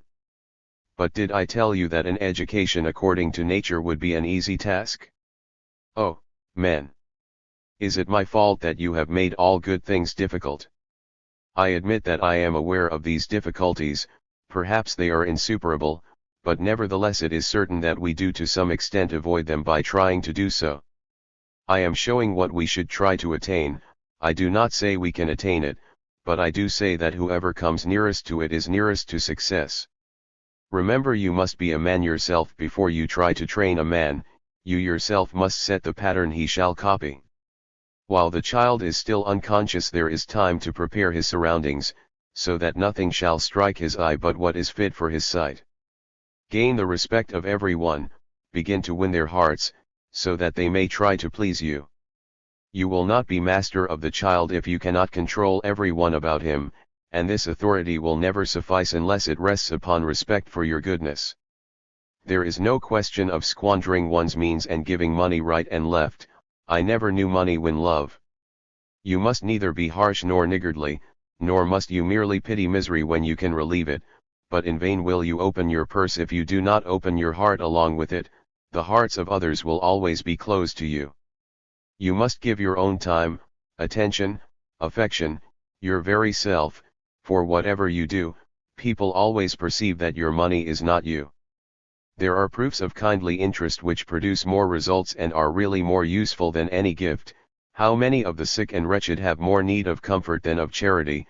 How many of the oppressed need protection rather than money? Reconcile those who are at strife, prevent lawsuits, incline children to duty, fathers to kindness, promote happy marriages, prevent annoyances, freely use the credit of your pupils' parents on behalf of the weak who cannot obtain justice, the weak who are oppressed by the strong. Be just, human, kindly. Do not give alms alone, give charity, works of mercy. Do more than money for the relief of suffering. Love others and they will love you, serve them and they will serve you, be their brother and they will be your children.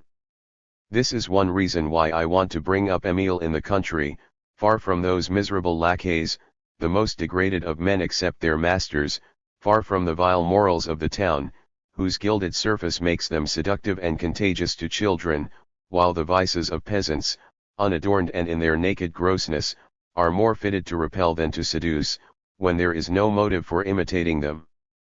In the village a tutor will have much more control over the things he wishes to show the child. His reputation, his words, his example, will have a weight they would never have in the town. He is of use to everyone, so every one is eager to oblige him, to win his esteem, to appeal before the disciple what the master would have him be. If vice is not corrected, public scandal is at least avoided, which is all that our present purpose requires. Cease to blame others for your own faults. Children are corrupted less by what they see than by your own teaching. With your endless preaching, moralizing, and pedantry, for one idea you give your scholars, believing it to be good, you give them 20 more which are good for nothing. You are full of what is going on in your own minds, and you fail to see the effect you produce on theirs. In the continual flow of words with which you overwhelm them, do you think there is none which they get hold of in a wrong sense? Do you suppose they do not make their own comments on your long-winded explanations, that they do not find material for the construction of a system they can understand, one which they will use against you when they get the chance? Listen to a little fellow who has just been under instruction, let him chatter freely, ask questions, and talk at his ease, and you will be surprised to find the strange forms your arguments have assumed in his mind. He confuses everything, and turns everything topsy-turvy. You are vexed and grieved by his unforeseen objections. He reduces you to be silent yourself or to silence him, and what can he think of silence in one who is so fond of talking? If ever he gains this advantage and is aware of it, farewell education. From that moment all is lost. He is no longer trying to learn, he is trying to refute you. Zealous teachers, be simple, sensible, and reticent. Be in no hurry to act unless to prevent the actions of others. Again and again I say, reject, if it may be, a good lesson for fear of giving a bad one. Beware of playing the tempter in this world, which nature intended as an earthly paradise for men, and do not attempt to give the innocent child the knowledge of good and evil, since you cannot prevent the child learning by what he sees outside himself. Restrict your own efforts to impressing those examples on his mind in the form best suited for him. The explosive passions produce a great effect upon the child when he sees them. Their outward expression is very marked. He is struck by this and his attention is arrested. Anger especially is so noisy in its rage that it is impossible not to perceive it if you are within reach. You need not ask yourself whether this is an opportunity for a pedagogue to frame a fine disquisition. What? No fine disquisition, nothing, not a word. Let the child come to you, impressed by what he has seen. He will not fail to ask you questions. The answer is easy, it is drawn from the very things which have appealed to his senses. He sees a flushed face, flashing eyes, a threatening gesture, he hears cries, everything shows that the body is ill at ease. Tell him plainly, without affectation or mystery, this poor man is ill, he is in a fever. You may take the opportunity of giving him in a few words some idea of disease and its effects, for that too belongs to nature, and is one of the bonds of necessity which he must recognize. By means of this idea, which is not false in itself, may he not early acquire a certain aversion to giving way to excessive passions, which he regards as diseases, and do you not think that such a notion, given at the right moment, will produce a more wholesome effect than the most tedious sermon? But consider the after effects of this idea. You have authority, if ever you find it necessary, to treat the rebellious child as a sick child, to keep him in his room, in bed if need be, to diet him, to make him afraid of his growing vices, to make him hate and dread them without ever regarding as a punishment the strict measures you will perhaps have to use for his recovery.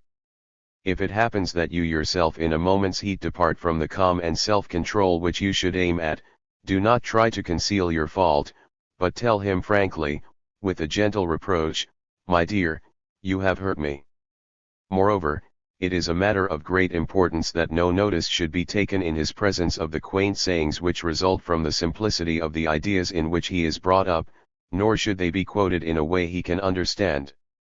A foolish laugh may destroy 6 months' work and do irreparable damage for life. I cannot repeat too often that to control the child one must often control oneself.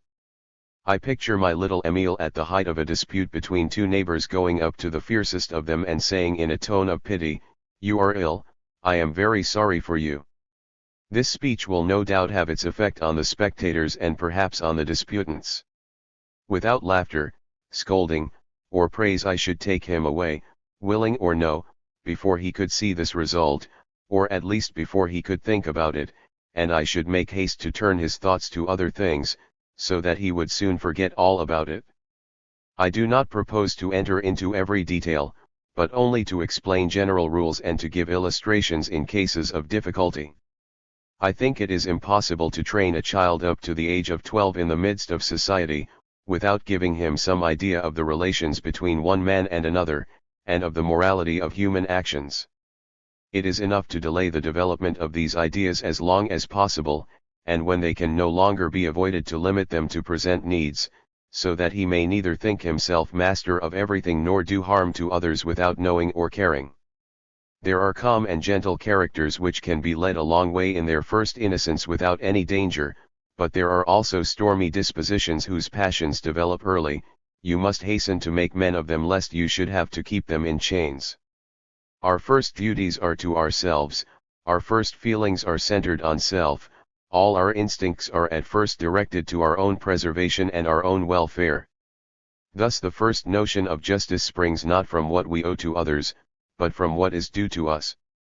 Here is another error in popular methods of education. If you talk to children of their duties, and not of their rights, you are beginning at the wrong end, and telling them what they cannot understand, what cannot be of any interest to them. If I had to train a child such as I have just described, I should say to myself, a child never attacks people, only things, and he soon learns by experience to respect those older and stronger than himself. Things, however, do not defend themselves. Therefore the first idea he needs is not that of liberty but of property, and that he may get this idea he must have something of his own. It is useless to enumerate his clothes, furniture, and playthings, although he uses these he knows not how or why he has come by them.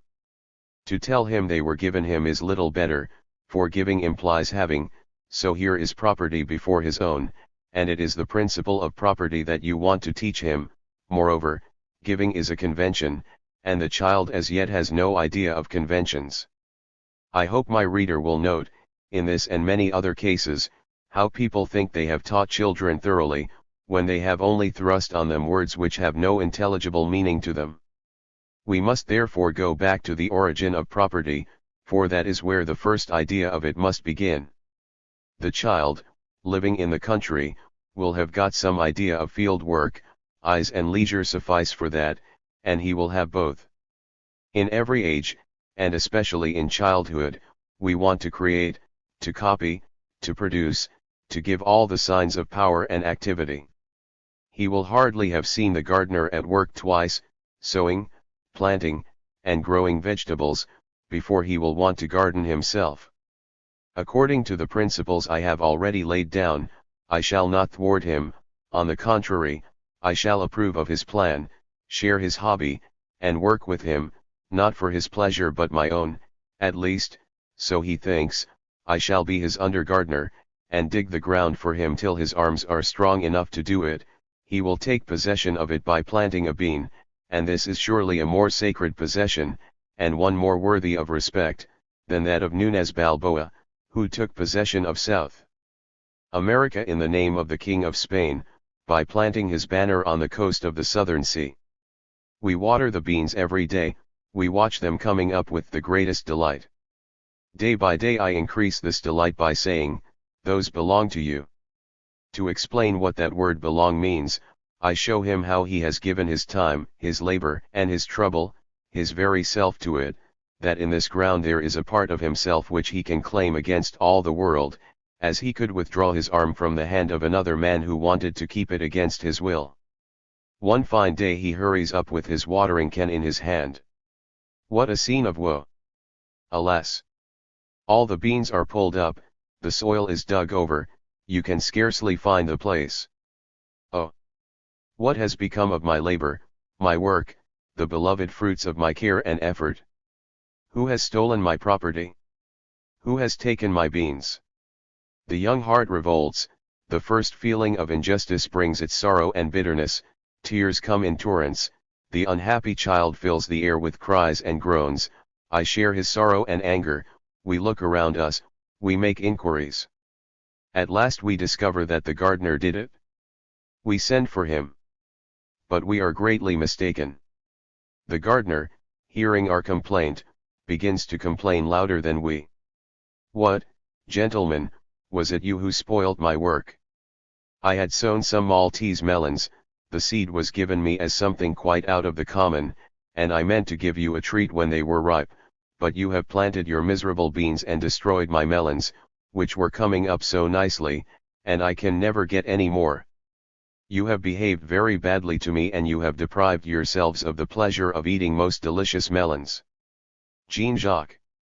My poor Robert, you must forgive us. You had given your labor and your pains to it.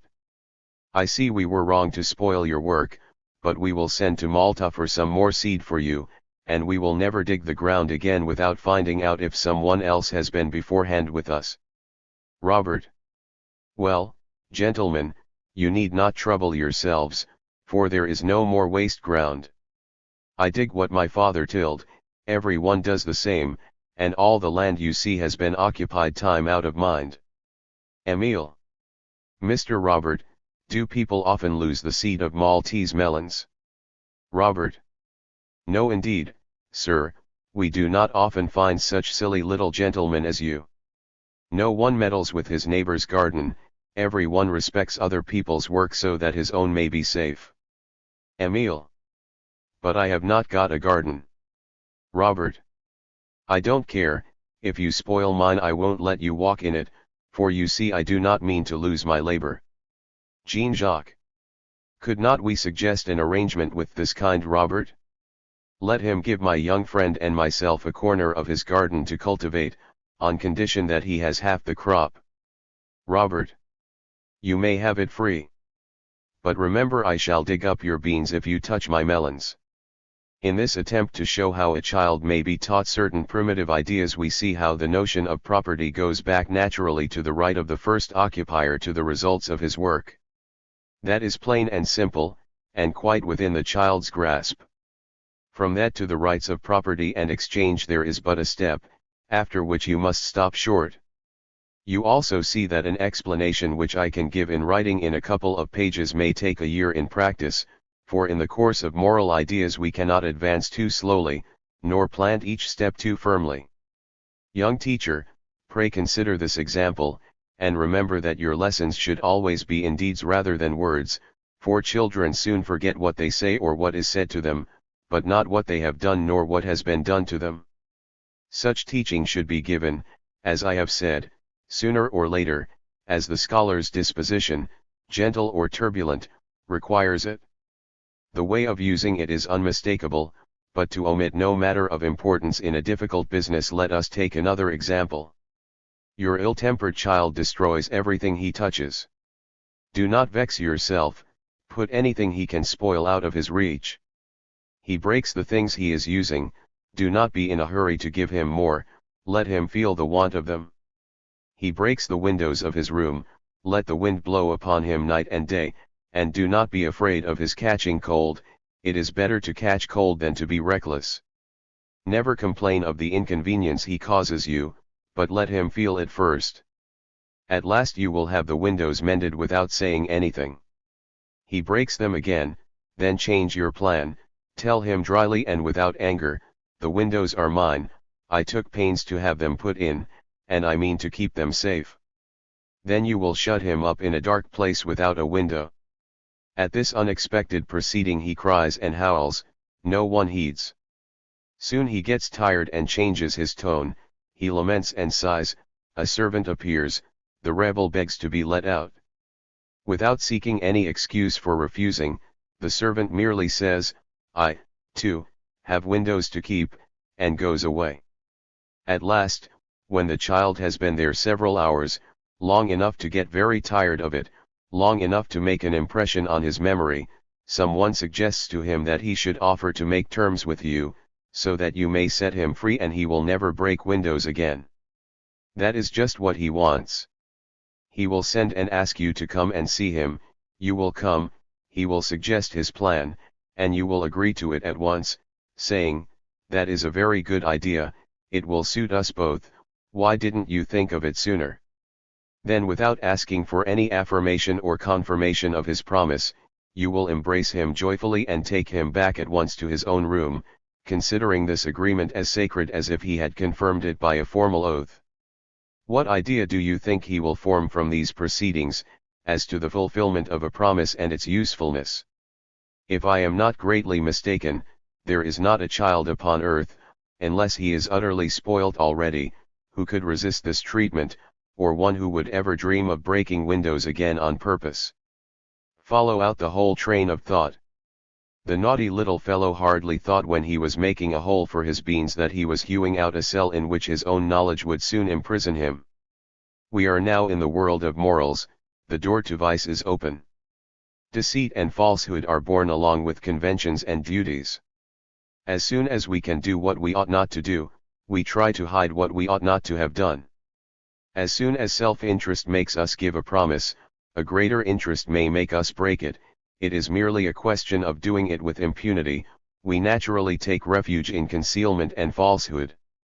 As we have not been able to prevent vice, we must punish it. The sorrows of life begin with its mistakes.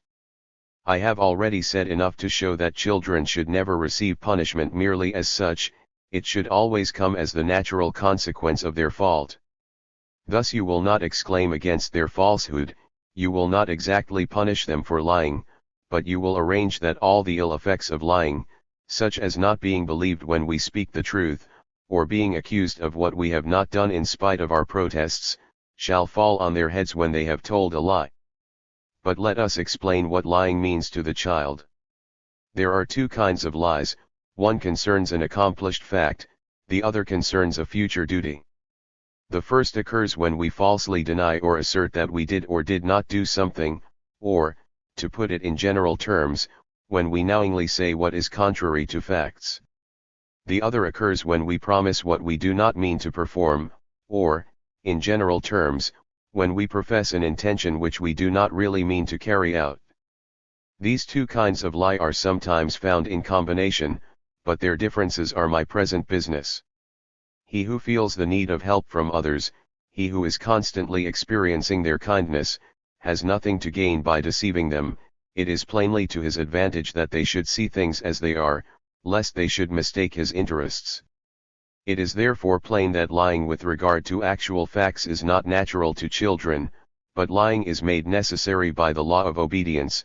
Since obedience is disagreeable, children disobey as far as they can in secret, and the present good of avoiding punishment or reproof outweighs the remoter good of speaking the truth.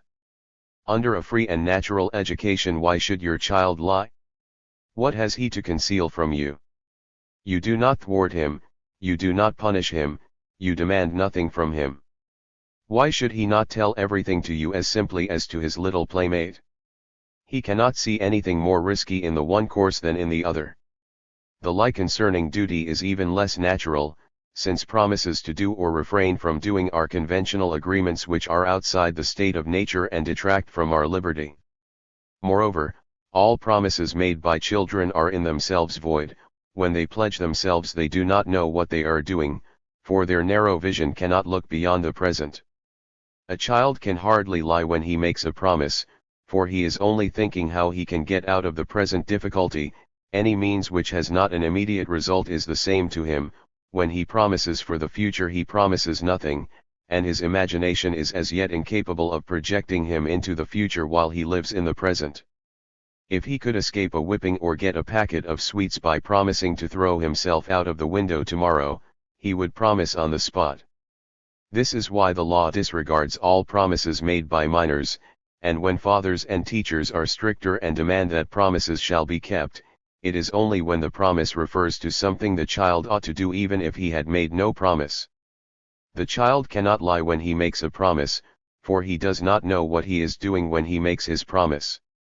The case is different when he breaks his promise, which is a sort of retrospective falsehood, for he clearly remembers making the promise, but he fails to see the importance of keeping it. Unable to look into the future, he cannot foresee the results of things, and when he breaks his promises he does nothing contrary to his stage of reasoning.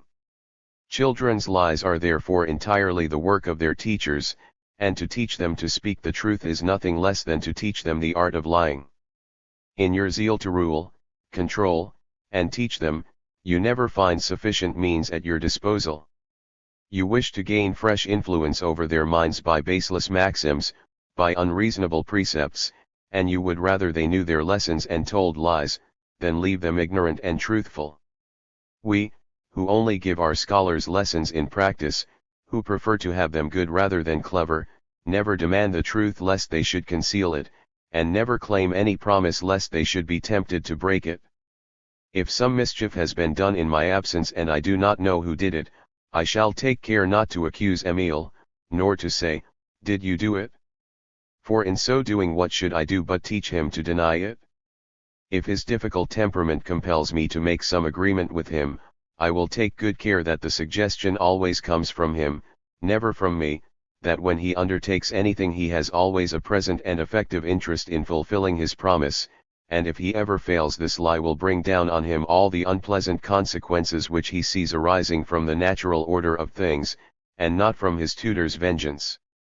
But far from having recourse to such cruel measures, I feel almost certain that Émile will not know for many years what it is to lie, and that when he does find out, he will be astonished and unable to understand what can be the use of it.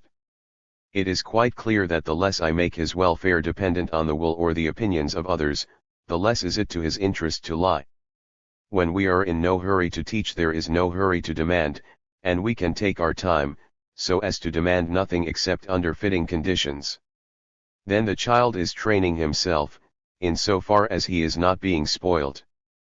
But when a fool of a tutor, who does not know how to set about his business, is always making his pupil promise first this and then that, without discrimination, choice, or proportion, the child is puzzled and overburdened with all these promises, and neglects, forgets or even scorns them, and considering them as so many empty phrases he makes a game of making and breaking promises.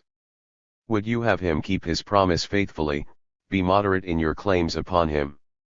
The detailed treatment I have just given to lying may be applied in many respects to all the other duties imposed upon children, whereby these duties are made not only hateful but impracticable.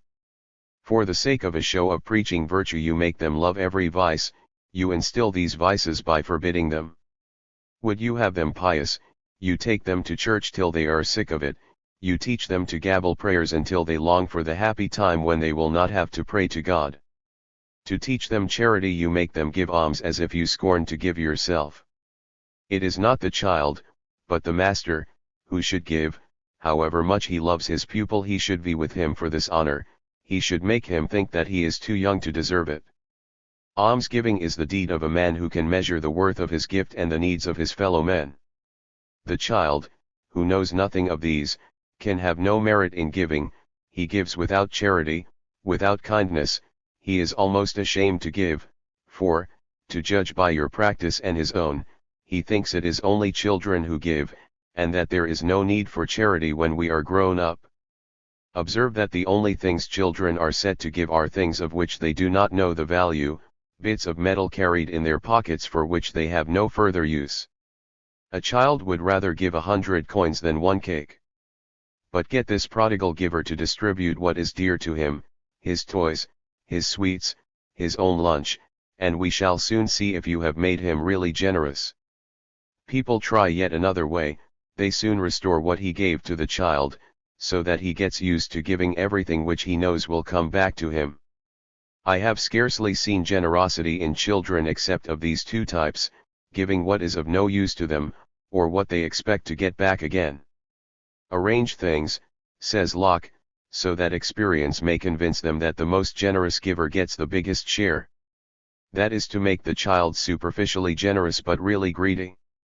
He adds that children will thus form the habit of liberality. Yes, a usurer's liberality, which expects cent%. But when it is a question of real giving, goodbye to the habit, when they do not get things back, they will not give.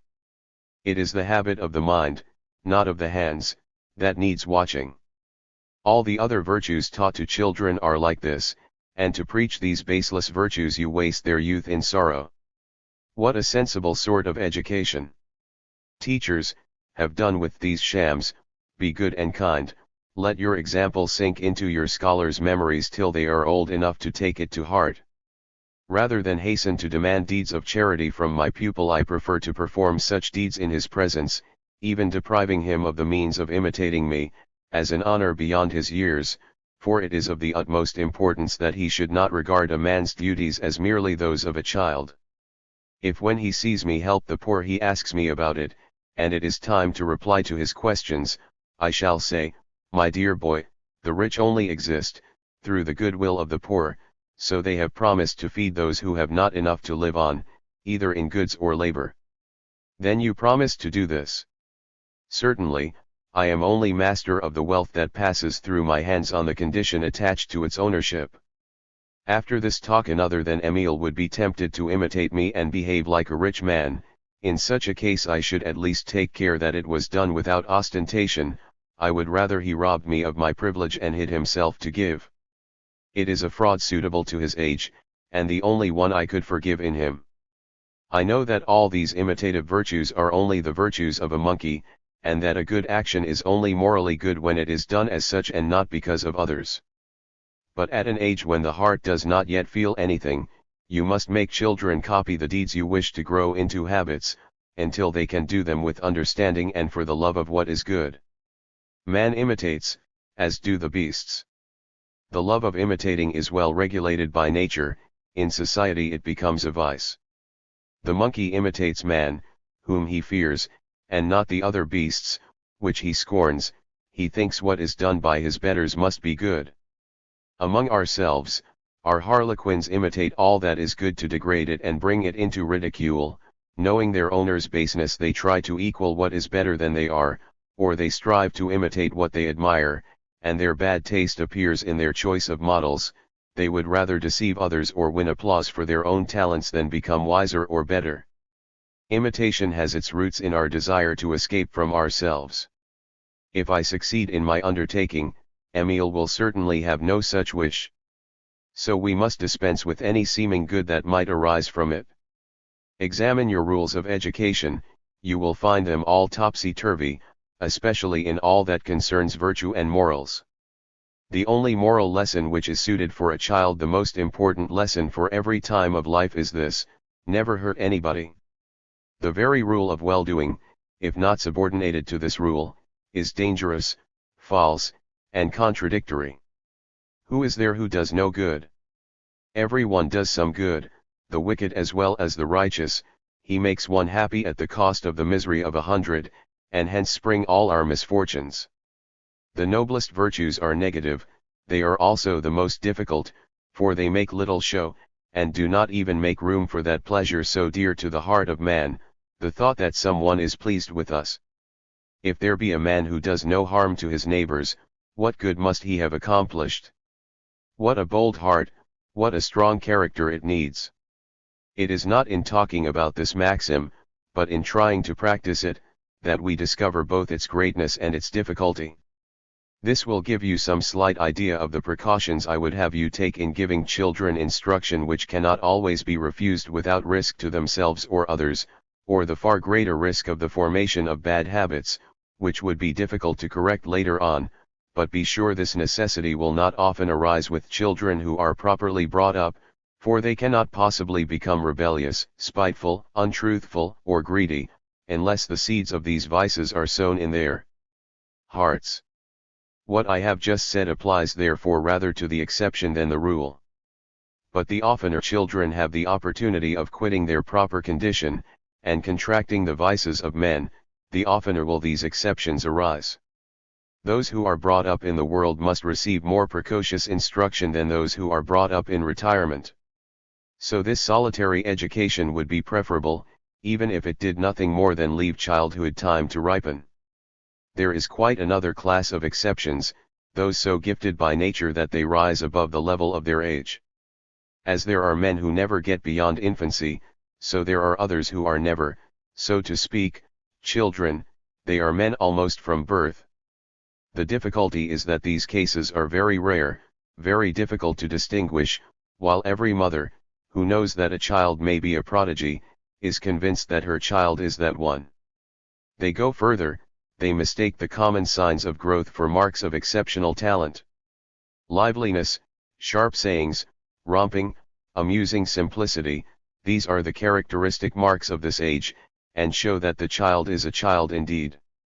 Is it strange that a child who is encouraged to chatter and allowed to say anything, who is restrained neither by consideration nor convention, should chance to say something clever? Were he never to hit the mark, his case would be stranger than that of the astrologer who, among 1,000 errors, occasionally predicts the truth. They lie so often, said Henry IV, that at last they say what is true. If you want to say something clever, you have only to talk long enough. May Providence watch over those fine folk who have no other claim to social distinction. The finest thoughts may spring from a child's brain, or rather the best words may drop from his lips, just as diamonds of great worth may fall into his hands, while neither the thoughts nor the diamonds are his own. At that age neither can be really his. The child's sayings do not mean to him what they mean to us, the ideas he attaches to them are different. His ideas, if indeed he has any ideas at all, have neither order nor connection, there is nothing sure, nothing certain, in his thoughts. Examine your so-called prodigy. Now and again you will discover in him extreme activity of mind and extraordinary clearness of thought. More often this same mind will seem slack and spiritless, as if wrapped in mist. Sometimes he goes before you, sometimes he will not stir. One moment you would call him a genius, another a fool. You would be mistaken in both. He is a child, an eaglet who soars aloft for a moment, only to drop back into the nest. Treat him, therefore, according to his age, in spite of appearances, and beware of exhausting his strength by overmuch exercise.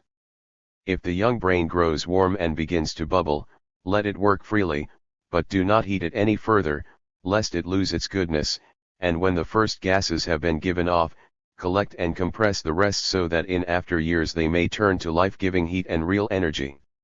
If not, your time and your pains will be wasted, you will destroy your own work, and after foolishly intoxicating yourself with these heady fumes, you will have nothing left but an insipid and worthless wine. Silly children grow into ordinary men. I know no generalization more certain than this. It is the most difficult thing in the world to distinguish between genuine stupidity, and that apparent and deceitful stupidity which is the sign of a strong character. At first sight it seems strange that the two extremes should have the same outward signs, and yet it may well be so, for at an age when man has as yet no true ideas, the whole difference between the genius and the rest consists in this: the latter only take in false ideas, while the former, finding nothing but false ideas, receives no ideas at all. In this he resembles the fool: the one is fit for nothing, the other finds nothing fit for him.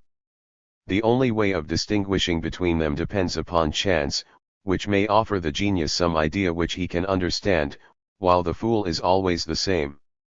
As a child, the young Cato was taken for an idiot by his parents. He was obstinate and silent, and that was all they perceived in him. It was only in Sulla's antechamber that his uncle discovered what was in him. Had he never found his way there, he might have passed for a fool till he reached the age of reason. Had Caesar never lived, perhaps this same Cato, who discerned his fatal genius, and foretold his great schemes, would have passed for a dreamer all his days. Those who judge children hastily are apt to be mistaken. They are often more childish than the child himself. I knew a middle-aged man, whose friendship I esteemed an honor, who was reckoned a fool by his family. All at once he made his name as a philosopher, and I have no doubt posterity will give him a high place among the greatest thinkers and the profoundest metaphysicians of his day. Hold childhood in reverence, and do not be in any hurry to judge it for good or ill. Leave exceptional cases to show themselves, let their qualities be tested and confirmed, before special methods are adopted. Give nature time to work before you take over her business, lest you interfere with her dealings. You assert that you know the value of time and are afraid to waste it. You fail to perceive that it is a greater waste of time to use it ill than to do nothing, and that a child ill-taught is further from virtue than a child who has learnt nothing at all. You are afraid to see him spending his early years doing nothing. What? Is it nothing to be happy, nothing to run and jump all day? He will never be so busy again all his life long. Plato, in his Republic, which is considered so stern, teaches the children only through festivals, games, songs, and amusements.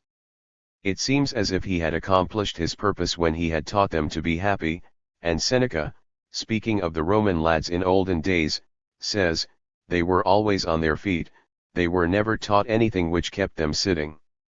Were they any the worse for it in manhood? Do not be afraid, therefore, of this so-called idleness. What would you think of a man who refused to sleep lest he should waste part of his life? You would say, he is mad, he is not enjoying his life, he is robbing himself of part of it, to avoid sleep he is hastening his death. Remember that these two cases are alike, and that childhood is the sleep of reason. The apparent ease with which children learn is their ruin. You fail to see that this very facility proves that they are not learning. Their shining, polished brain reflects, as in a mirror, the things you show them, but nothing sinks in. The child remembers the words and the ideas are reflected back, his hearers understand them, but to him they are meaningless. Although memory and reason are wholly different faculties, the one does not really develop apart from the other. Before the age of reason the child receives images, not ideas, and there is this difference between them: images are merely the pictures of external objects, while ideas are notions about those objects determined by their relations. An image when it is recalled may exist by itself in the mind, but every idea implies other ideas. When we image we merely perceive, when we reason we compare. Our sensations are merely passive, our notions or ideas spring from an active principle which judges. The proof of this will be given later. I maintain, therefore, that as children are incapable of judging, they have no true memory. They retain sounds, form, sensation, but rarely ideas, and still more rarely relations. You tell me they acquire some rudiments of geometry, and you think you prove your case. Not so, it is mine you prove. You show that far from being able to reason themselves, children are unable to retain the reasoning of others, for if you follow the method of these little geometric eons you will see they only retain the exact impression of the figure and the terms of the demonstration. They cannot meet the slightest new objection. If the figure is reversed they can do nothing. All their knowledge is on the sensation level, nothing has penetrated to their understanding. Their memory is little better than their other powers, for they always have to learn over again, when they are grown up, what they learned as children. I am far from thinking, however, that children have no sort of reason. On the contrary, I think they reason very well with regard to things that affect their actual and sensible well-being. But people are mistaken as to the extent of their information, and they attribute to them knowledge they do not possess, and make them reason about things they cannot understand. Another mistake is to try to turn their attention to matters which do not concern them in the least, such as their future interest, their happiness when they are grown up, the opinion people will have of them when they are men, terms which are absolutely meaningless when addressed to creatures who are entirely without foresight. But all the forced studies of these poor little wretches are directed towards matters utterly remote from their minds. You may judge how much attention they can give to them. The pedagogues, who make a great display of the teaching they give their pupils, are paid to say just the opposite, yet their actions show that they think just as I do. For what do they teach? Words. Words. Words. Among the various sciences they boast of teaching their scholars, they take good care never to choose those which might be really useful to them, for then they would be compelled to deal with things and would fail utterly. The sciences they choose are those we seem to know when we know their technical terms: heraldry, geography, chronology, languages, etc., studies so remote from man, and even more remote from the child, that it is a wonder if he can ever make any use of any part of them. You will be surprised to find that I reckon the study of languages among the useless lumber of education, but you must remember that I am speaking of the studies of the earliest years, and whatever you may say, I do not believe any child under 12 or 15 ever really acquired 2 languages. If the study of languages were merely the study of words, that is, of the symbols by which language expresses itself, then this might be a suitable study for children, but languages, as they change the symbols, also modify the ideas which the symbols express. Minds are formed by language, thoughts take their color from its ideas. Reason alone is common to all. Every language has its own form, a difference which may be partly cause and partly effect of differences in national character. This conjecture appears to be confirmed by the fact that in every nation under the sun speech follows the changes of manners, and is preserved or altered along with them. By use the child acquires one of these different forms, and it is the only language he retains till the age of reason. To acquire 2 languages he must be able to compare their ideas, and how can he compare ideas he can barely understand? Everything may have 1,000 meanings to him, but each idea can only have one form, so he can only learn one language. You assure me he learns several languages. I deny it. I have seen those little prodigies who are supposed to speak half a dozen languages. I have heard them speak first in German, then in Latin, French, or Italian. True, they used half a dozen different vocabularies, but they always spoke German. In a word, you may give children as many synonyms as you like, it is not their language but their words that you change, they will never have but one language. To conceal their deficiencies teachers choose the dead languages, in which we have no longer any judges whose authority is beyond dispute.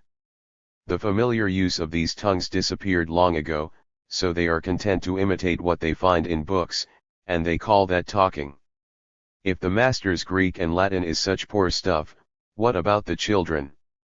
They have scarcely learnt their primer by heart, without understanding a word of it.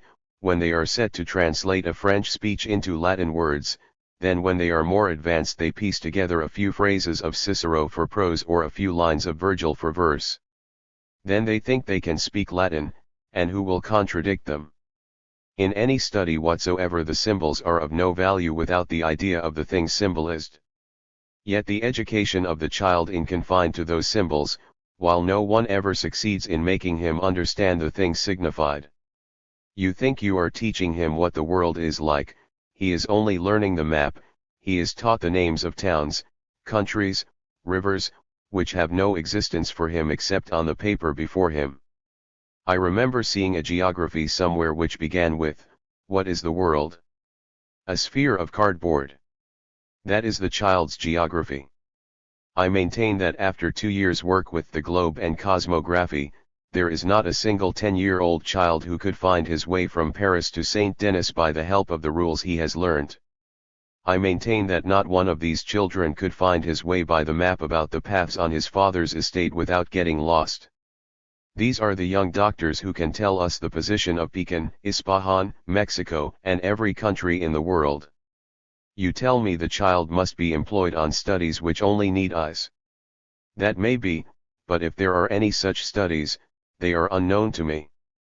It is a still more ridiculous error to set them to study history, which is considered within their grasp because it is merely a collection of facts. But what is meant by this word fact? Do you think the relations which determine the facts of history are so easy to grasp that the corresponding ideas are easily developed in the child's mind?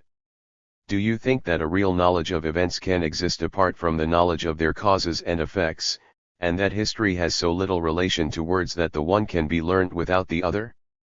If you perceive nothing in a man's actions beyond merely physical and external movements, what do you learn from history?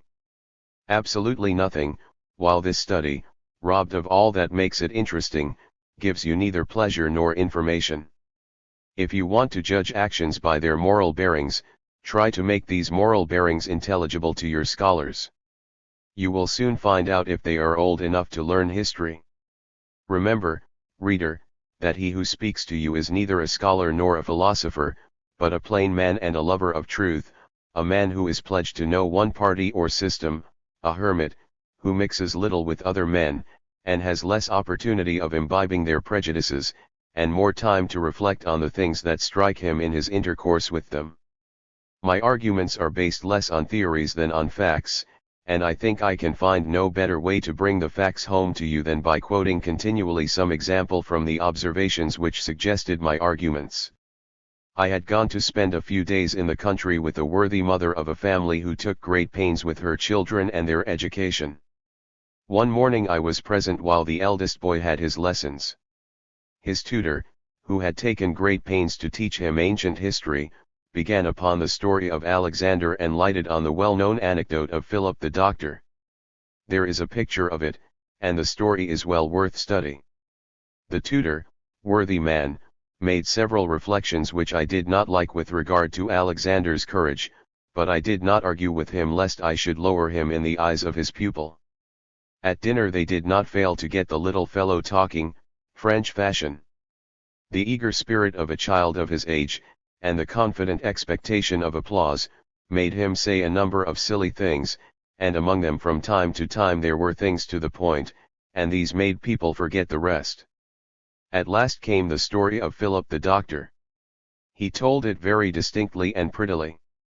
After the usual meed of praise, demanded by his mother and expected by the child himself, they discussed what he had said. Most of them blamed Alexander's rashness, some of them, following the tutor's example, praised his resolution, which showed me that none of those present really saw the beauty of the story. For my own part, I said, if there was any courage or any steadfastness at all in Alexander's conduct, I think it was only a piece of bravado. Then every one agreed that it was a piece of bravado. I was getting angry, and would have replied, when a lady sitting beside me, who had not hitherto spoken, bent towards me and whispered in my ear. "Jean-Jacques," said she, "say no more, they will never understand you." I looked at her, I recognized the wisdom of her advice, and I held my tongue. Several things made me suspect that our young professor had not in the least understood the story he told so prettily. After dinner I took his hand in mine and we went for a walk in the park. When I had questioned him quietly, I discovered that he admired the vaunted courage of Alexander more than anyone. But in what do you suppose he thought this courage consisted? Merely in swallowing a disagreeable drink at a single draught without hesitation and without any signs of dislike. Not a fortnight before the poor child had been made to take some medicine which he could hardly swallow, and the taste of it was still in his mouth. Death, and death by poisoning, were for him only disagreeable sensations, and senna was his only idea of poison. I must admit, however, that Alexander's resolution had made a great impression on his young mind, and he was determined that next time he had to take medicine he would be an Alexander. Without entering upon explanations which were clearly beyond his grasp, I confirmed him in his praiseworthy intention, and returned home smiling to myself over the great wisdom of parents and teachers who expect to teach history to children. Such words as king, emperor, war, conquest, law, and revolution are easily put into their mouths, but when it is a question of attaching clear ideas to these words the explanations are very different from our talk with Robert the gardener. I feel sure some readers dissatisfied with that say no more, Jean-Jacques, will ask what I really saw to admire in the conduct of Alexander. Poor things! If you need telling, how can you comprehend it? Alexander believed in virtue, he staked his head, he staked his own life on that faith, his great soul was fitted to hold such a faith. To swallow that draught was to make a noble profession of the faith that was in him. Never did mortal man recite a finer creed. If there is an Alexander in our own days, show me such deeds. If children have no knowledge of words, there is no study that is suitable for them. If they have no real ideas they have no real memory, for I do not call that a memory which only recalls sensations. What is the use of inscribing on their brains a list of symbols which mean nothing to them? They will learn the symbols when they learn the things signified, why give them the useless trouble of learning them twice over? And yet what dangerous prejudices are you implanting when you teach them to accept as knowledge words which have no meaning for them? The first meaningless phrase, the first thing taken for granted on the word of another person without seeing its use for himself, this is the beginning of the ruin of the child's judgment. He may dazzle the eyes of fools long enough before he recovers from such a loss. No, if nature has given the child this plasticity of brain which fits him to receive every kind of impression, it was not that you should imprint on it the names and dates of kings, the jargon of heraldry, the globe and geography, all those words without present meaning or future use for the child, which flood of words overwhelms his sad and barren childhood.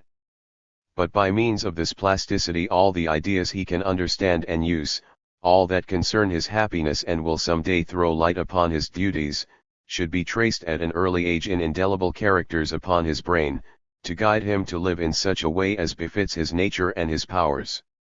Without the study of books, such a memory as the child may possess is not left idle, everything he sees and hears makes an impression on him, he keeps a record of men's sayings and doings, and his whole environment is the book from which he unconsciously enriches his memory, till his judgment is able to profit by it.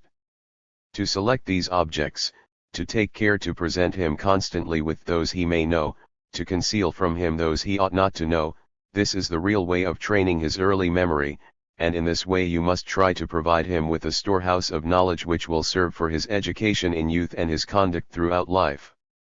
True, this method does not produce infant prodigies, nor will it reflect glory upon their tutors and governesses, but it produces men, strong, right-thinking men, vigorous both in mind and body, men who do not win admiration as children, but honor as men.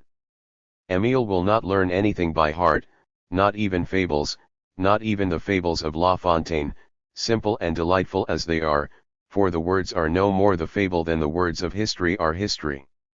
How can people be so blind as to call fables the child's system of morals, without considering that the child is not only amused by the apology but misled by it? He is attracted by what is false and he misses the truth, and the means adopted to make the teaching pleasant prevent him profiting by it. Men may be taught by fables, children require the naked truth. All children learn La Fontaine's fables, but not one of them understands them.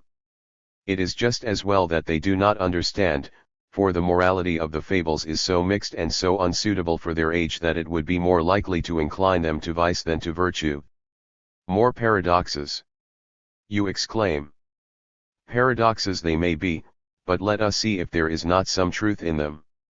I maintain that the child does not understand the fables he is taught, for however you try to explain them, the teaching you wish to extract from them demands ideas which he cannot grasp, while the poetical form which makes it easier to remember makes it harder to understand, so that clearness is sacrificed to facility.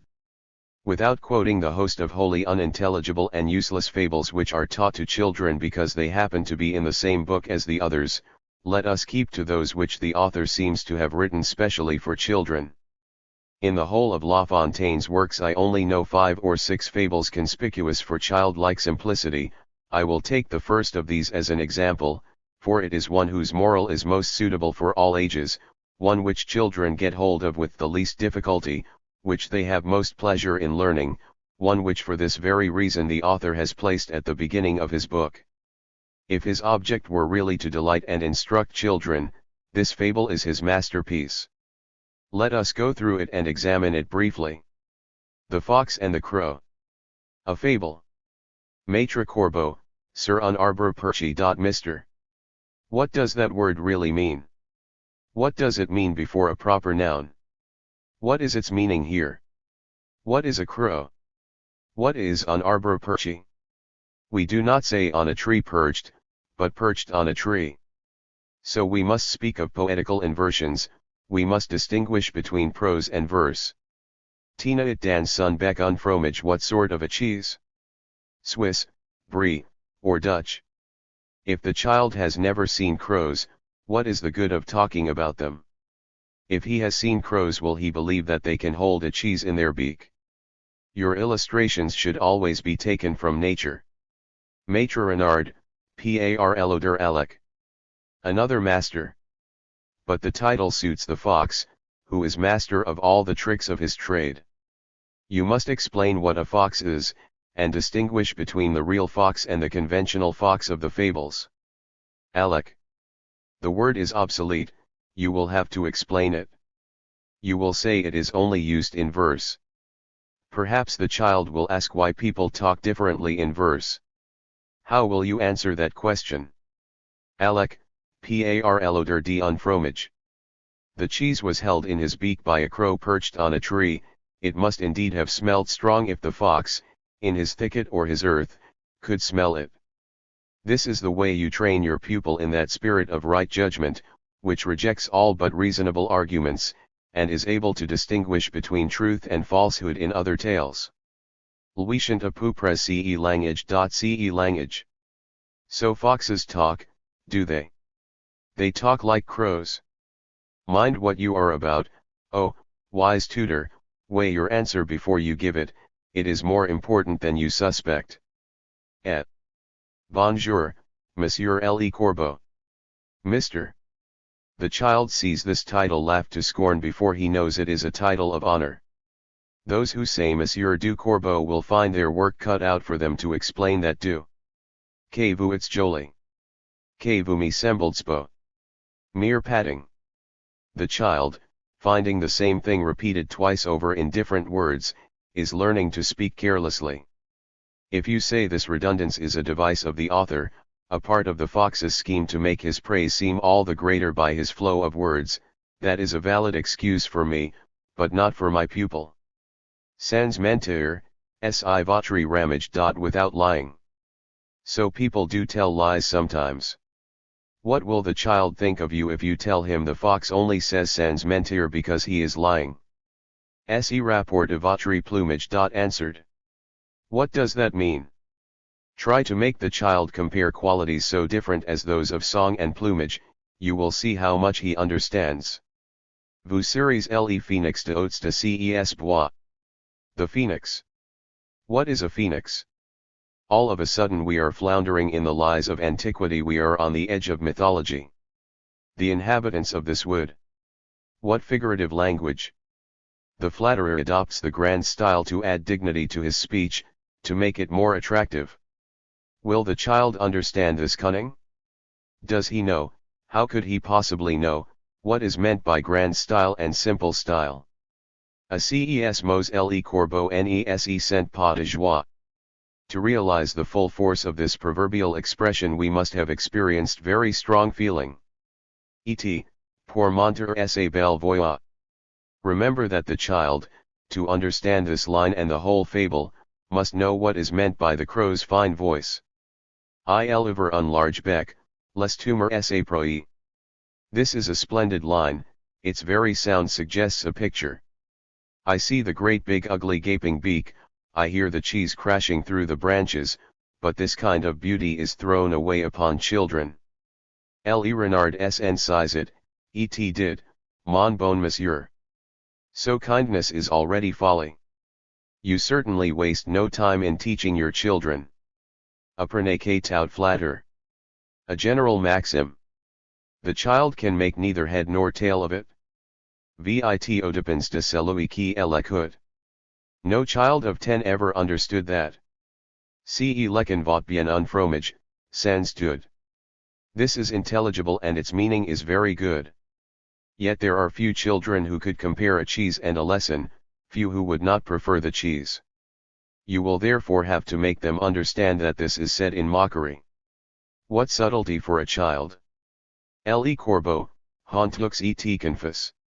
A nothing pleonasm, and there is no excuse for it this time. Jura, mais un peu tard, chuon nely prendrait plus swore. What master will be such a fool as to try to explain to a child the meaning of an oath? What a host of details! But much more would be needed for the analysis of all the ideas in this fable and their reduction to the simple and elementary ideas of which each is composed. But who thinks this analysis necessary to make himself intelligible to children? Who of us is philosopher enough to be able to put himself in the child's place? Let us now proceed to the moral. Should we teach a 6-year-old child that there are people who flatter and lie for the sake of gain? One might perhaps teach them that there are people who make fools of little boys and laugh at their foolish vanity behind their backs. But the whole thing is spoilt by the cheese. You are teaching them how to make another drop his cheese rather than how to keep their own. This is my second paradox, and it is not less weighty than the former one. Watch children learning their fables and you will see that when they have a chance of applying them they almost always use them exactly contrary to the author's meaning. Instead of being on their guard against the fault which you would prevent or cure, they are disposed to like the vice by which one takes advantage of another's defects. In the above fable children laugh at the crow, but they all love the fox. In the next fable you expect them to follow the example of the grasshopper. Not so, they will choose the ant. They do not care to abase themselves, they will always choose the principal part. This is the choice of self-love, a very natural choice. But what a dreadful lesson for children! There could be no monster more detestable than a harsh and avaricious child, who realized what he was asked to give and what he refused. The ant does more, she teaches him not merely to refuse but to revile. In all the fables where the lion plays a part, usually the chief part, the child pretends to be the lion, and when he has to preside over some distribution of good things, he takes care to keep everything for himself, but when the lion is overthrown by the gnat, the child is the gnat. He learns how to sting to death those whom he dare not attack openly. From the fable of the sleek dog and the starving wolf he learns a lesson of license rather than the lesson of moderation which you profess to teach him. I shall never forget seeing a little girl weeping bitterly over this tale, which had been told her as a lesson in obedience. The poor child hated to be chained up, she felt the chain chafing her neck, she was crying because she was not a wolf. So from the first of these fables the child learns the basest flattery, from the second, cruelty, from the third, injustice, from the fourth, satire, from the fifth, insubordination. The last of these lessons is no more suitable for your pupils than for mine, though he has no use for it. What results do you expect to get from your teaching when it contradicts itself? But perhaps the same system of morals which furnishes me with objections against the fables supplies you with as many reasons for keeping to them. Society requires a rule of morality in our words, it also requires a rule of morality in our deeds, and these two rules are quite different.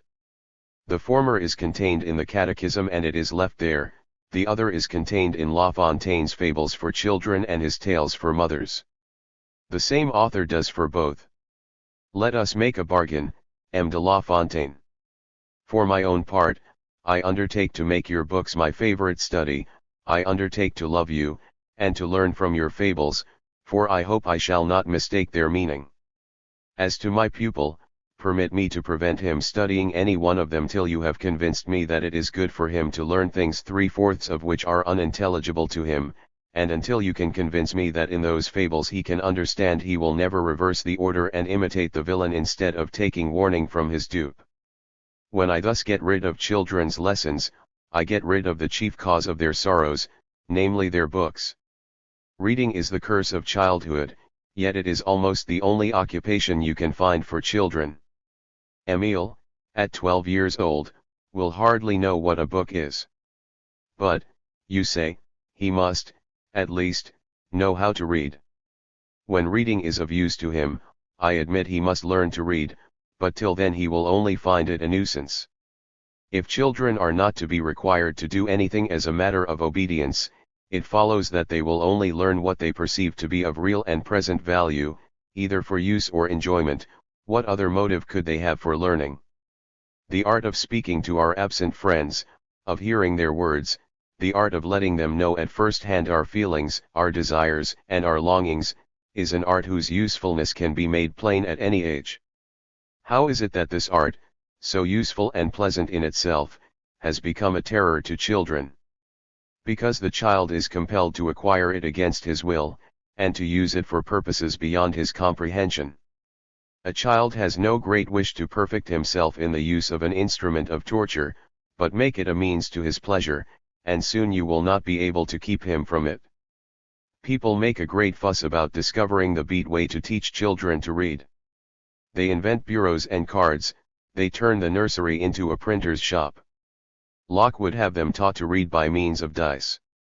What a fine idea! And the pity of it? There is a better way than any of those, and one which is generally overlooked. It consists in the desire to learn. Arouse this desire in your scholar and have done with your bureaus and your dice. Any method will serve.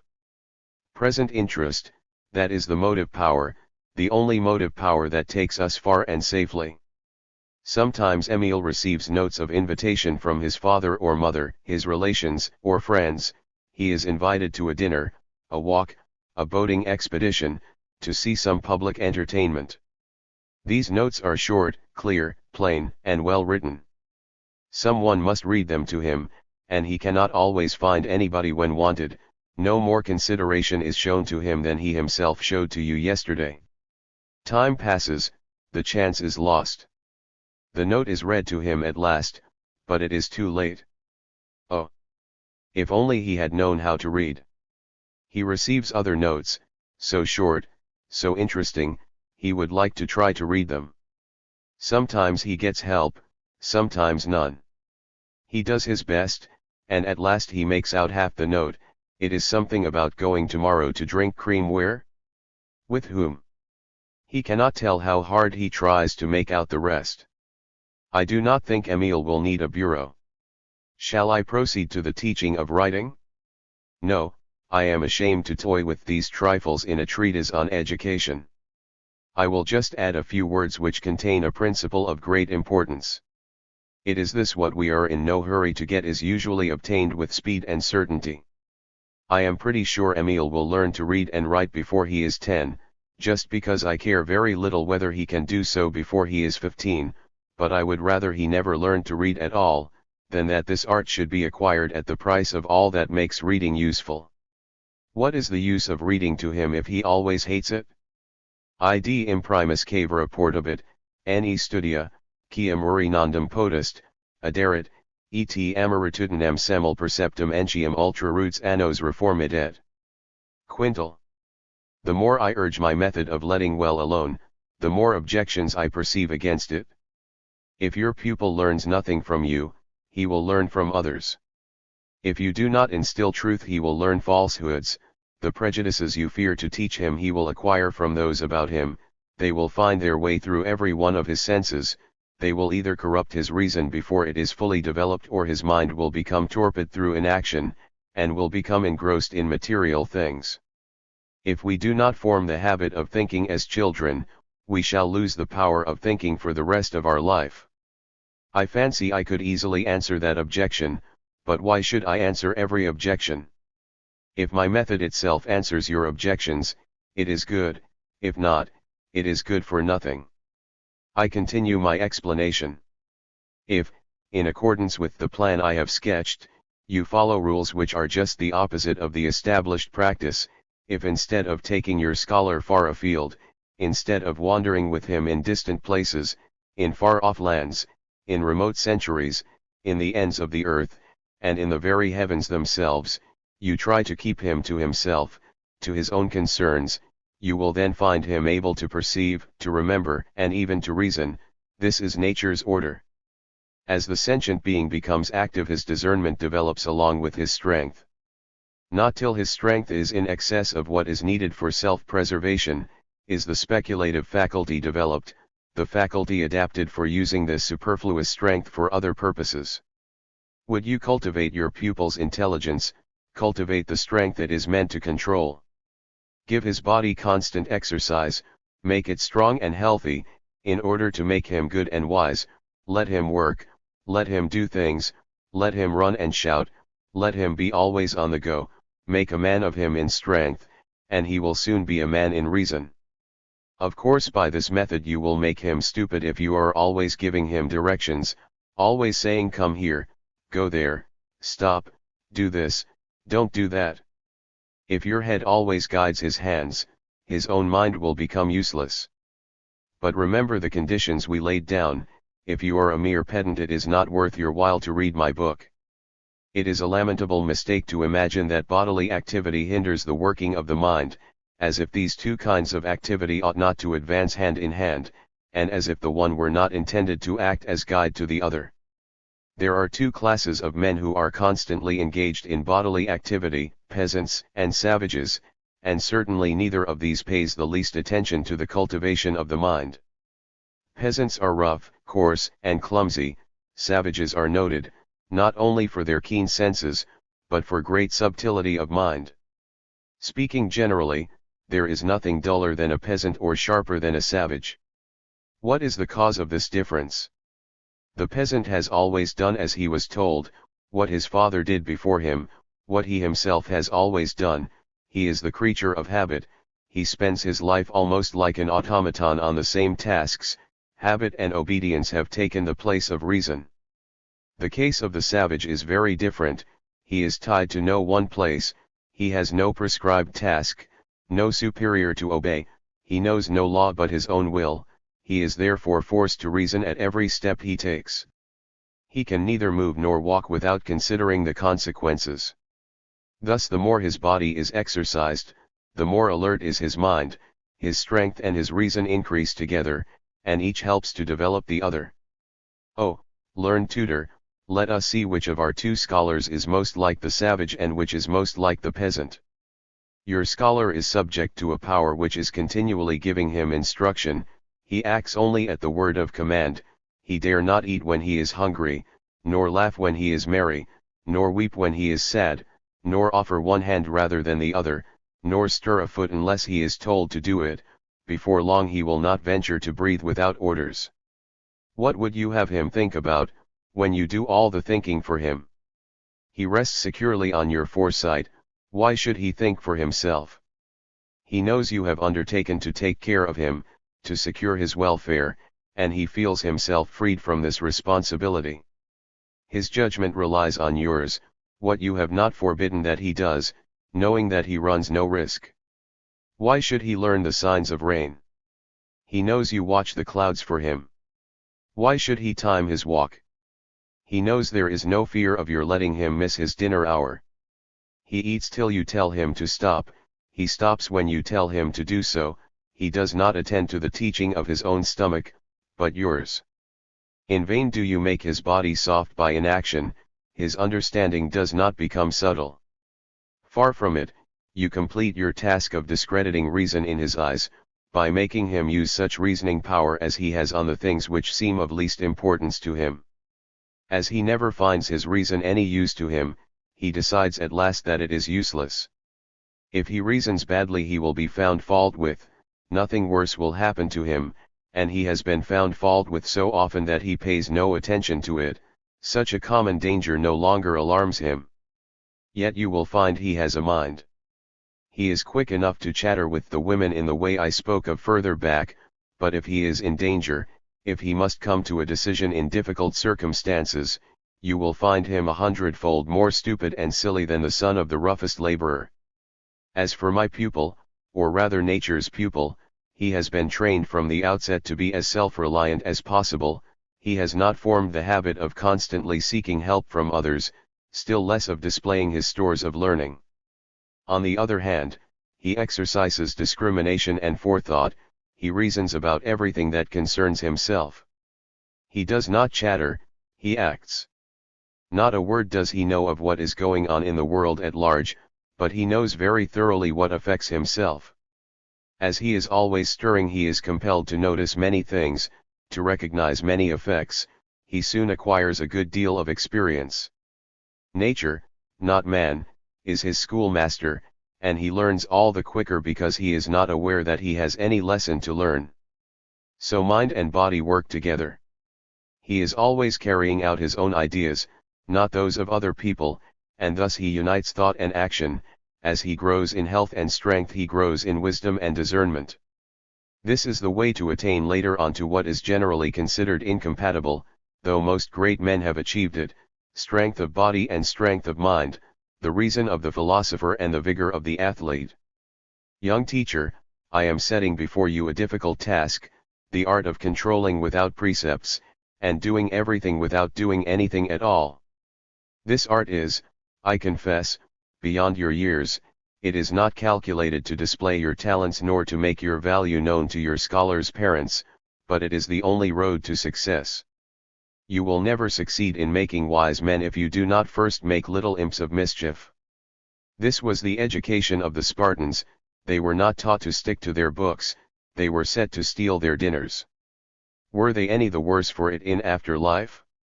Ever ready for victory, they crushed their foes in every kind of warfare, and the prating Athenians were as much afraid of their words as of their blows. When education is most carefully attended to, the teacher issues his orders and thinks himself master, but it is the child who is really master.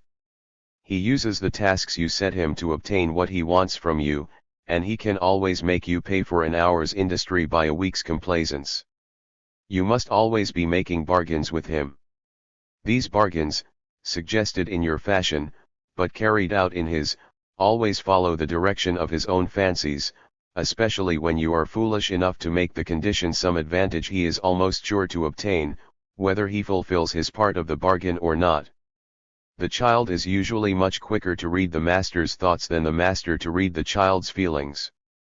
And that is as it should be, for all the sagacity which the child would have devoted to self-preservation, had he been left to himself, is now devoted to the rescue of his native freedom from the chains of his tyrant, while the latter, who has no such pressing need to understand the child, sometimes finds that it pays him better to leave him in idleness or vanity. Take the opposite course with your pupil, let him always think he is master while you are really master. There is no subjection so complete as that which preserves the forms of freedom, it is thus that the will itself is taken captive. Is not this poor child, without knowledge, strength, or wisdom, entirely at your mercy? Are you not master of his whole environment so far as it affects him? Cannot you make of him what you please? His work and play, his pleasure and pain, are they not, unknown to him, under your control? No doubt he ought only to do what he wants, but he ought to want to do nothing but what you want him to do. He should never take a step you have not foreseen, nor utter a word you could not foretell. Then he can devote himself to the bodily exercises adapted to his age without brutalizing his mind. Instead of developing his cunning to evade an unwelcome control, you will then find him entirely occupied in getting the best he can out of his environment with a view to his present welfare, and you will be surprised by the subtlety of the means he devises to get for himself such things as he can obtain, and to really enjoy things without the aid of other people's ideas. You leave him master of his own wishes, but you do not multiply his caprices. When he only does what he wants, he will soon only do what he ought, and although his body is constantly in motion, so far as his sensible and present interests are concerned, you will find him developing all the reason of which he is capable, far better and in a manner much better fitted for him than in purely theoretical studies. Thus when he does not find you continually thwarting him, when he no longer distrusts you, no longer has anything to conceal from you, he will neither tell you lies nor deceive you, he will show himself fearlessly as he really is, and you can study him at your ease, and surround him with all the lessons you would have him learn, without awaking his suspicions. Neither will he keep a curious and jealous eye on your own conduct, nor take a secret delight in catching you at fault. It is a great thing to avoid this. One of the child's first objects is, as I have said, to find the weak spots in its rulers. Though this leads to spitefulness, it does not arise from it, but from the desire to evade a disagreeable control. Overburdened by the yoke laid upon him, he tries to shake it off, and the faults he finds in his master give him a good opportunity for this. Still the habit of spying out faults and delighting in them grows upon people. Clearly we have stopped another of the springs of vice in Emile's heart. Having nothing to gain from my faults, he will not be on the watch for them, nor will he be tempted to look out for the faults of others. All these methods seem difficult because they are new to us, but they ought not to be really difficult. I have a right to assume that you have the knowledge required for the business you have chosen, that you know the usual course of development of the human thought, that you can study mankind and man, that you know beforehand the effect on your pupil's will of the various objects suited to his age which you put before him. You have the tools and the art to use them, are you not master of your trade? You speak of childish caprice, you are mistaken. Children's caprices are never the work of nature, but of bad discipline, they have either obeyed or given orders, and I have said again and again, they must do neither. Your pupil will have the caprices you have taught him, it is fair you should bear the punishment of your own faults. But how can I cure them? Do you say? That may still be done by better conduct on your own part and great patience. I once undertook the charge of a child for a few weeks. He was accustomed not only to have his own way, but to make everyone else do as he pleased. He was therefore capricious. The very first day he wanted to get up at midnight, to try how far he could go with me. When I was sound asleep he jumped out of bed, got his dressing gown, and waked me up. I got up and lighted the candle, which was all he wanted. After a quarter of an hour he became sleepy and went back to bed quite satisfied with his experiment. 2 days later he repeated it, with the same success and with no sign of impatience on my part. When he kissed me as he lay down, I said to him very quietly, "My little dear, this is all very well, but do not try it again." His curiosity was aroused by this, and the very next day he did not fail to get up at the same time and woke me to see whether I should dare to disobey him. I asked what he wanted, and he told me he could not sleep. "So much the worse for you," I replied, and I lay quiet. He seemed perplexed by this way of speaking. He felt his way to the flint and steel and tried to strike a light. I could not help laughing when I heard him strike his fingers. Convinced at last that he could not manage it, he brought the steel to my bed. I told him I did not want it, and I turned my back to him. Then he began to rush wildly about the room, shouting, singing, making a great noise, knocking against chairs and tables, but taking, however, good care not to hurt himself seriously, but screaming loudly in the hope of alarming me. All this had no effect, but I perceived that though he was prepared for scolding or anger, he was quite unprepared for indifference. However, he was determined to overcome my patience with his own obstinacy, and he continued his racket so successfully that at last I lost my temper. I foresaw that I should spoil the whole business by an unseemly outburst of passion. I determined on another course. I got up quietly, went to the tinder box, but could not find it. I asked him for it, and he gave it me, delighted to have won the victory over me. I struck a light, lighted the candle, took my young gentleman by the hand and led him quietly into an adjoining dressing room with the shutters firmly fastened, and nothing he could break. I left him there without a light, then locking him in I went back to my bed without a word. What a noise there was! That was what I expected, and took no notice. At last the noise ceased. I listened, heard him settling down, and I was quite easy about him. Next morning I entered the room at daybreak, and my little rebel was lying on a sofa enjoying a sound and much needed sleep after his exertions. The matter did not end there. His mother heard that the child had spent a great part of the night out of bed. That spoilt the whole thing. Her child was as good as dead. Finding a good chance for revenge, he pretended to be ill, not seeing that he would gain nothing by it. They sent for the doctor. Unluckily for the mother, the doctor was a practical joker, and to amuse himself with her terrors he did his best to increase them. However, he whispered to me, "Leave it to me, I promise to cure the child of wanting to be ill for some time to come." As a matter of fact he prescribed bed and dieting, and the child was handed over to the apothecary.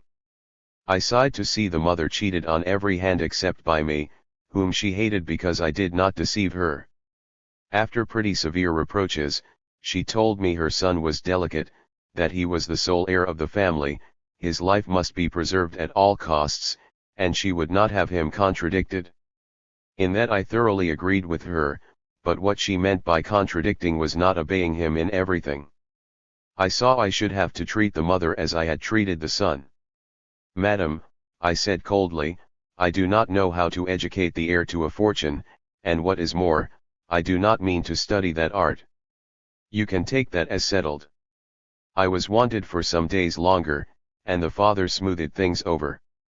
The mother wrote to the tutor to hasten his return, and the child, finding he got nothing by disturbing my rest, nor yet by being ill, decided at last to get better and to go to sleep. You can form no idea of the number of similar caprices to which the little tyrant had subjected his unlucky tutor, for his education was carried on under his mother's eye, and she would not allow her son and heir to be disobeyed in anything. Whenever he wanted to go out, you must be ready to take him, or rather to follow him, and he always took good care to choose the time when he knew his tutor was very busy. He wished to exercise the same power over me and to avenge himself by day for having to leave me in peace at night. I gladly agreed and began by showing plainly how pleased I was to give him pleasure. After that, when it was a matter of curing him of his fancies, I set about it differently. In the first place, he must be shown that he was in the wrong. This was not difficult, knowing that children think only of the present. I took the easy advantage which foresight gives. I took care to provide him with some indoor amusement of which he was very fond. Just when he was most occupied with it, I went and suggested a short walk, and he sent me away. I insisted, but he paid no attention. I had to give in, and he took note of the sign of submission. The next day it was my turn. As I expected, he got tired of his occupation. I, however, pretended to be very busy. That was enough to decide him. He came to drag me from my work, to take him at once for a walk. I refused. He persisted. "No," I said, "when I did what you wanted, you taught me how to get my own way. I shall not go out." "Very well," he replied eagerly, "I shall go out by myself." "As you please," and I returned to my work. He put on his things rather uneasily when he saw I did not follow his example. When he was ready he came and made his bow. I bowed too. He tried to frighten me with stories of the expeditions he was going to make. To hear him talk you would think he was going to the world's end. Quite unmoved, I wished him a pleasant journey. He became more and more perplexed. However, he put a good face on it, and when he was ready to go out he told his footman to follow him. The footman, who had his instructions, replied that he had no time, and that he was busy carrying out my orders, and he must obey me first. For the moment the child was taken aback. How could he think they would really let him go out alone, him, who, in his own eyes, was the most important person in the world, who thought that everything in heaven and earth was wrapped up in his welfare? However, he was beginning to feel his weakness. He perceived that he should find himself alone among people who knew nothing of him. He saw beforehand the risks he would run. Obstinacy alone sustained him.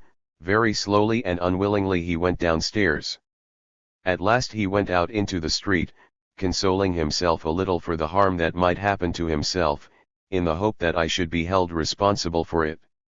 This was just what I expected. All was arranged beforehand, and as it meant some sort of public scene I had got his father's consent. He had scarcely gone a few steps, when he heard, first on this side then on that, all sorts of remarks about himself. "What a pretty little gentleman, neighbor! Where is he going all alone? He will get lost. I will ask him into our house. Take care you don't. Don't you see he is a naughty little boy, who has been turned out of his own house because he is good for nothing? You must not stop naughty boys, let him go where he likes.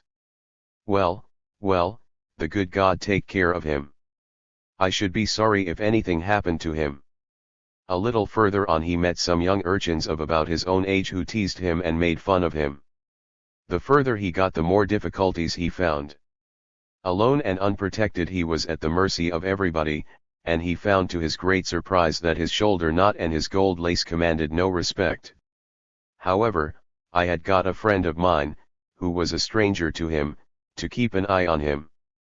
Unnoticed by him, this friend followed him step by step, and in due time he spoke to him. The role, like that of Zbrigany in Porsognac, required an intelligent actor, and it was played to perfection. Without making the child fearful and timid by inspiring excessive terror, he made him realize so thoroughly the folly of his exploit that in half an hour's time he brought him home to me, ashamed and humble, and afraid to look me in the face. To put the finishing touch to his discomfiture, just as he was coming in his father came down on his way out and met him on the stairs. He had to explain where he had been, and why I was not with him. The poor child would gladly have sunk into the earth. His father did not take the trouble to scold him at length, but said with more severity than I should have expected, "When you want to go out by yourself, you can do so, but I will not have a rebel in my house, so when you go, take good care that you never come back." As for me, I received him somewhat gravely, but without blame and without mockery, and for fear he should find out we had been playing with him, I declined to take him out walking that day. Next day I was well pleased to find that he passed in triumph with me through the very same people who had mocked him the previous day, when they met him out by himself. You may be sure he never threatened to go out without me again. By these means and other like them I succeeded during the short time I was with him in getting him to do everything I wanted without bidding him or forbidding him to do anything, without preaching or exhortation, without wearying him with unnecessary lessons. So he was pleased when I spoke to him, but when I was silent he was frightened, for he knew there was something amiss, and he always got his lesson from the thing itself. But let us return to our subject.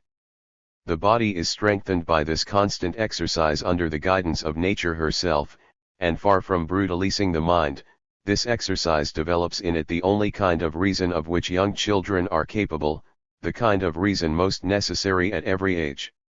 It teaches us how to use our strength, to perceive the relations between our own and neighboring bodies, to use the natural tools, which are within our reach and adapted to our senses.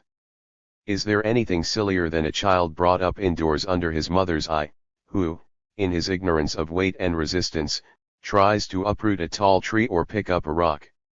The first time I found myself outside Geneva I tried to catch a galloping horse, and I threw stones at Mont-Saleve, 2 leagues away. I was the laughing stock of the whole village, and was supposed to be a regular idiot. At 18 we are taught in our natural philosophy the use of the lever. Every village boy of 12 knows how to use a lever better than the cleverest mechanician in the academy. The lessons the scholars learn from one another in the playground are worth 100-fold more than what they learn in the classroom. Watch a cat when she comes into a room for the first time. She goes from place to place, she sniffs about and examines everything, she is never still for a moment, she is suspicious of everything till she has examined it and found out what it is. It is the same with the child when he begins to walk, and enters, so to speak, the room of the world around him. The only difference is that, while both use sight, the child uses his hands and the cat that subtle sense of smell which nature has bestowed upon it.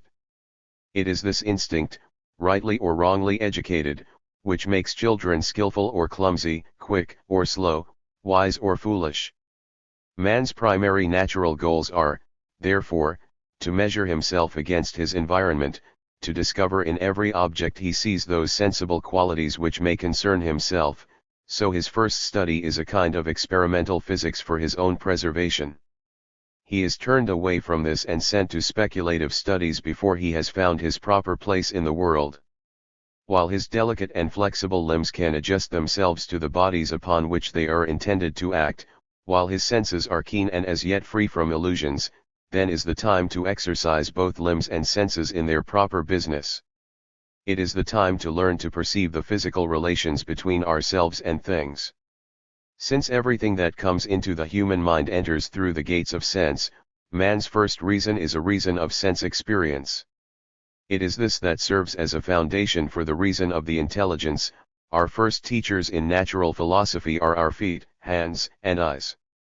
To substitute books for them does not teach us to reason, it teaches us to use the reason of others rather than our own, it teaches us to believe much and know little. Before you can practice an art you must first get your tools, and if you are to make good use of those tools, they must be fashioned sufficiently strong to stand use.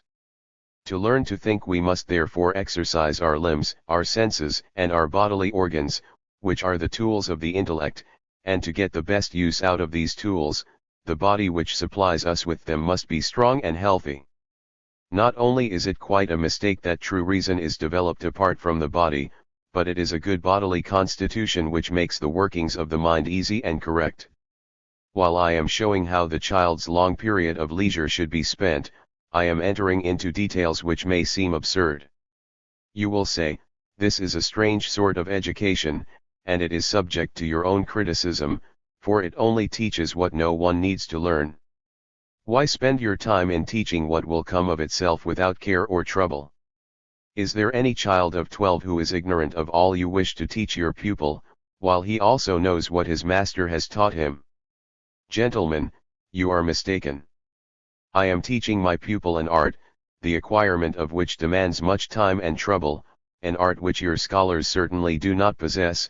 It is the art of being ignorant, for the knowledge of anyone who only thinks he knows, what he really does know is a very small matter. You teach science, well and good. I am busy fashioning the necessary tools for its acquisition. Once upon a time, they say the Venetians were displaying the treasures of the Cathedral of St. Mark to the Spanish ambassador. The only comment he made was, "Qui non scii laudatis." When I see a tutor showing off his pupil's learning, I am always tempted to say the same to him. Everyone who has considered the manner of life among the ancients, attributes the strength of body and mind by which they are distinguished from the men of our own day to their gymnastic exercises. The stress laid by Montaigne upon this opinion, shows that it had made a great impression on him. He returns to it again and again. Speaking of a child's education, he says, "To strengthen the mind you must harden the muscles. By training the child to labor you train him to suffering.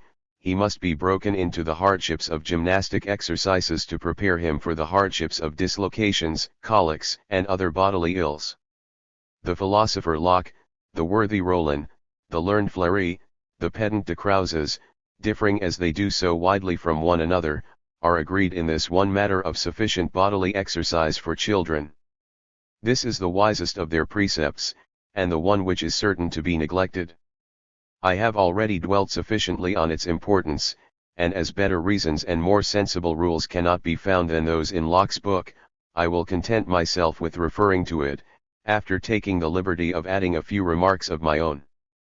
The limbs of a growing child should be free to move easily in his clothing. Nothing should cramp their growth or movement. There should be nothing tight, nothing fitting closely to the body, no belts of any kind. The French style of dress, uncomfortable and unhealthy for a man, is especially bad for children. The stagnant humors, whose circulation is interrupted, putrefy in a state of inaction, and this process proceeds more rapidly in an inactive and sedentary life. They become corrupt and give rise to scurvy. This disease, which is continually on the increase among us, was almost unknown to the ancients, whose way of dressing and living protected them from it.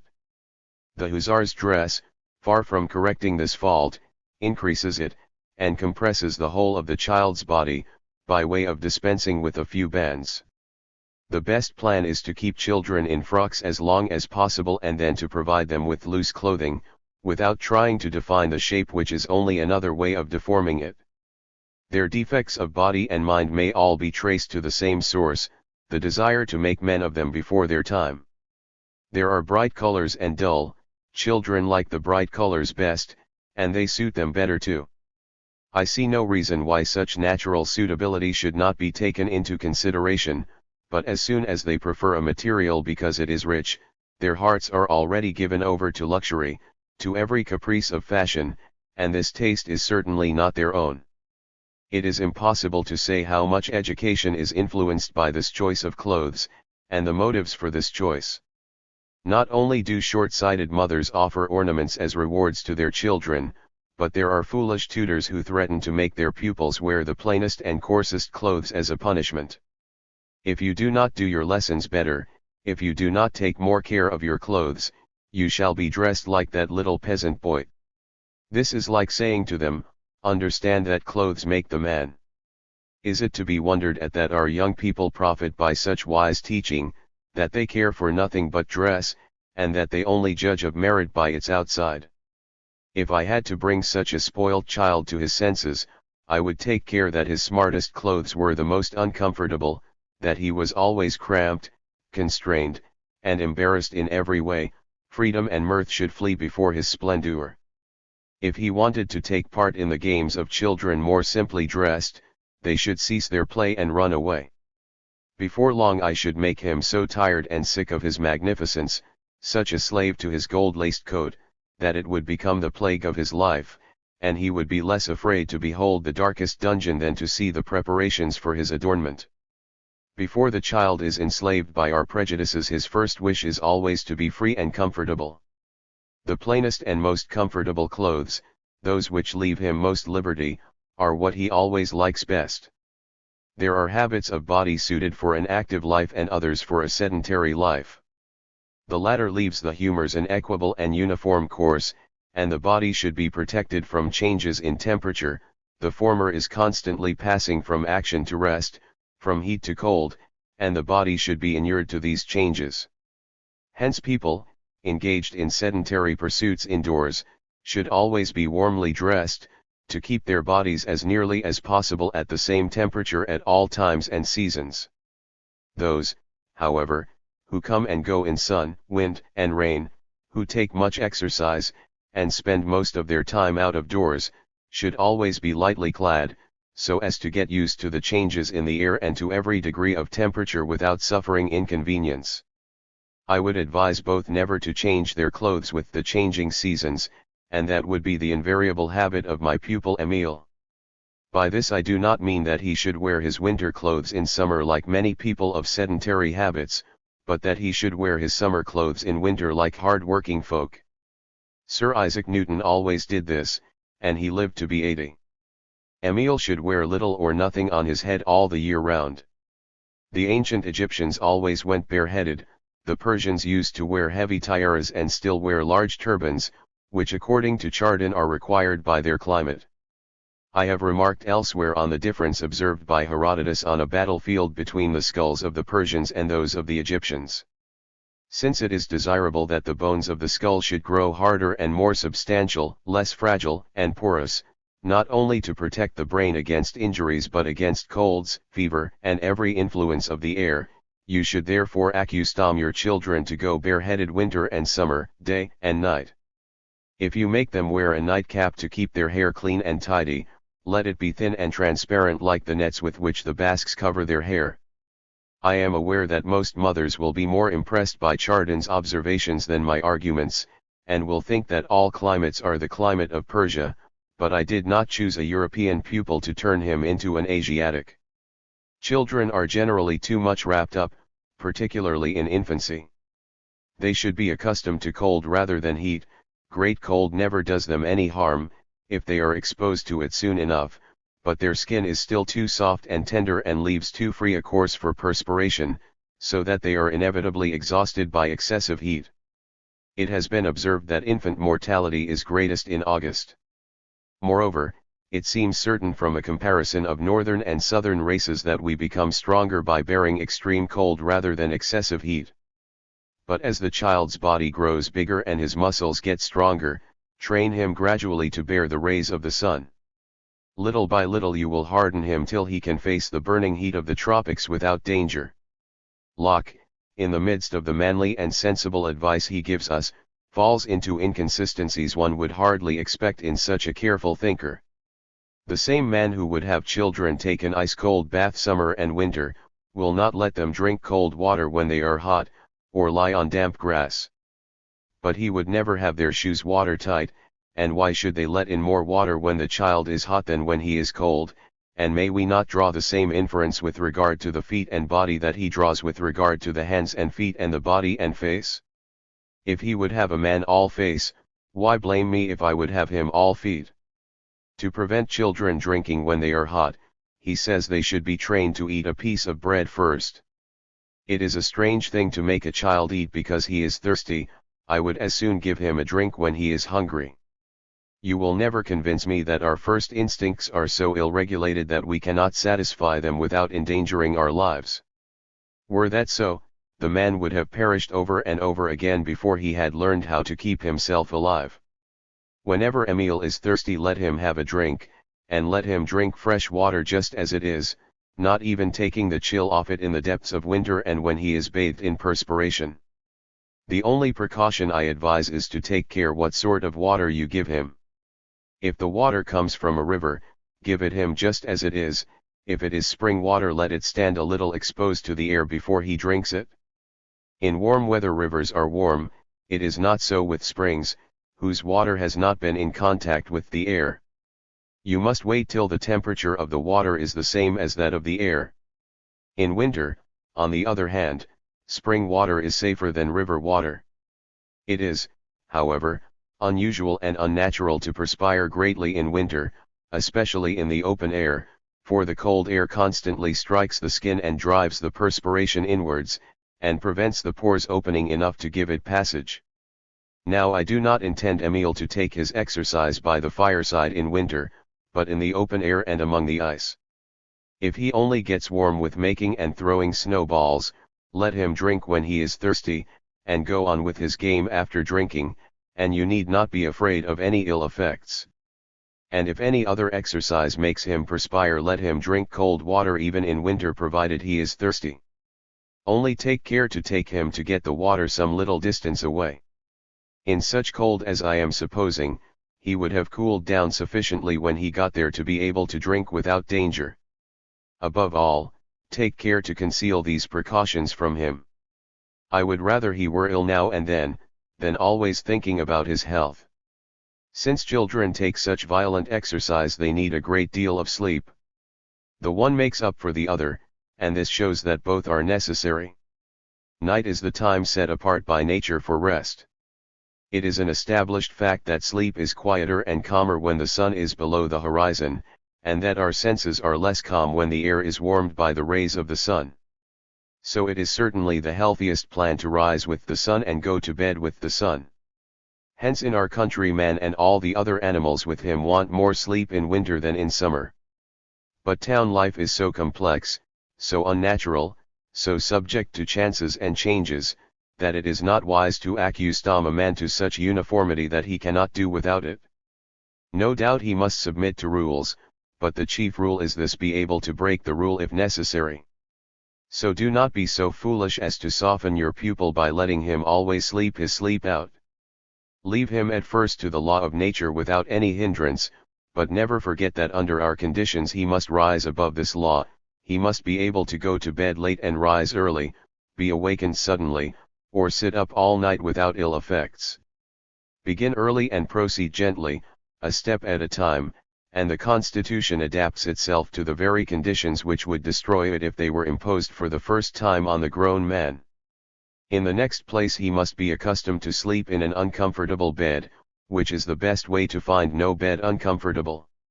Speaking generally, a hard life, when once we have become used to it, increases our pleasant experiences. An easy life prepares the way for innumerable unpleasant experiences. Those who are too tenderly nurtured can only sleep on down, those who are used to sleep on bare boards can find them anywhere. There is no such thing as a hard bed for the man who falls asleep at once. The body is, so to speak, melted and dissolved in a soft bed where one sinks into feathers and eiderdown. The reins, when too warmly covered, become inflamed. Stone and other diseases are often due to this, and it invariably produces a delicate constitution, which is the seed ground of every ailment. The best bed is that in which we get the best sleep. Émile and I will prepare such a bed for ourselves during the daytime. We do not need Persian slaves to make our beds. When we are digging the soil, we are turning our mattresses. I know that a healthy child may be made to sleep or wake almost at will. When the child is put to bed and his nurse grows weary of his chatter, she says to him, "Go to sleep." That is much like saying, "Get well," when he is ill. The right way is to let him get tired of himself. Talk so much that he is compelled to hold his tongue, and he will soon be asleep. Here is at least one use for sermons, and you may as well preach to him as rock his cradle, but if you use this narcotic at night, do not use it by day. I shall sometimes rouse Émile, not so much to prevent his sleeping too much, as to accustom him to anything, even to waking with a start. Moreover, I should be unfit for my business if I could not make him wake himself, and get up, so to speak, at my will, without being called. If he wakes too soon, I shall let him look forward to a tedious morning, so that he will count as gain any time he can give to sleep. If he sleeps too late, I shall show him some favorite toy when he wakes. If I want him to wake at a given hour, I shall say, "Tomorrow at 6 I am going fishing," or "I shall take a walk to such and such a place. Would you like to come too?" He assents, and begs me to wake him. I promise, or do not promise, as the case requires. If he wakes too late, he finds me gone. There is something amiss if he does not soon learn to wake himself. Moreover, should it happen, though it rarely does, that a sluggish child desires to stagnate in idleness, you must not give way to this tendency, which might stupefy him entirely, but you must apply some stimulus to wake him. You must understand that is no question of applying force, but of arousing some appetite which leads to action, and such an appetite, carefully selected on the lines laid down by nature, kills two birds with one stone. If one has any sort of skill, I can think of nothing for which a taste, a very passion, cannot be aroused in children, and that without vanity, emulation, or jealousy. Their keenness, their spirit of imitation, is enough of itself. Above all, there is their natural liveliness, of which no teacher so far has contrived to take advantage. In every game, when they are quite sure it is only play, they endure without complaint, or even with laughter, hardships which they would not submit to otherwise without floods of tears. The sports of the young savage involve long fasting, blows, burns, and fatigue of every kind, a proof that even pain has a charm of its own, which may remove its bitterness. It is not every master, however, who knows how to season this dish, nor can every scholar eat it without making faces. However, I must take care or I shall be wandering off again after exceptions.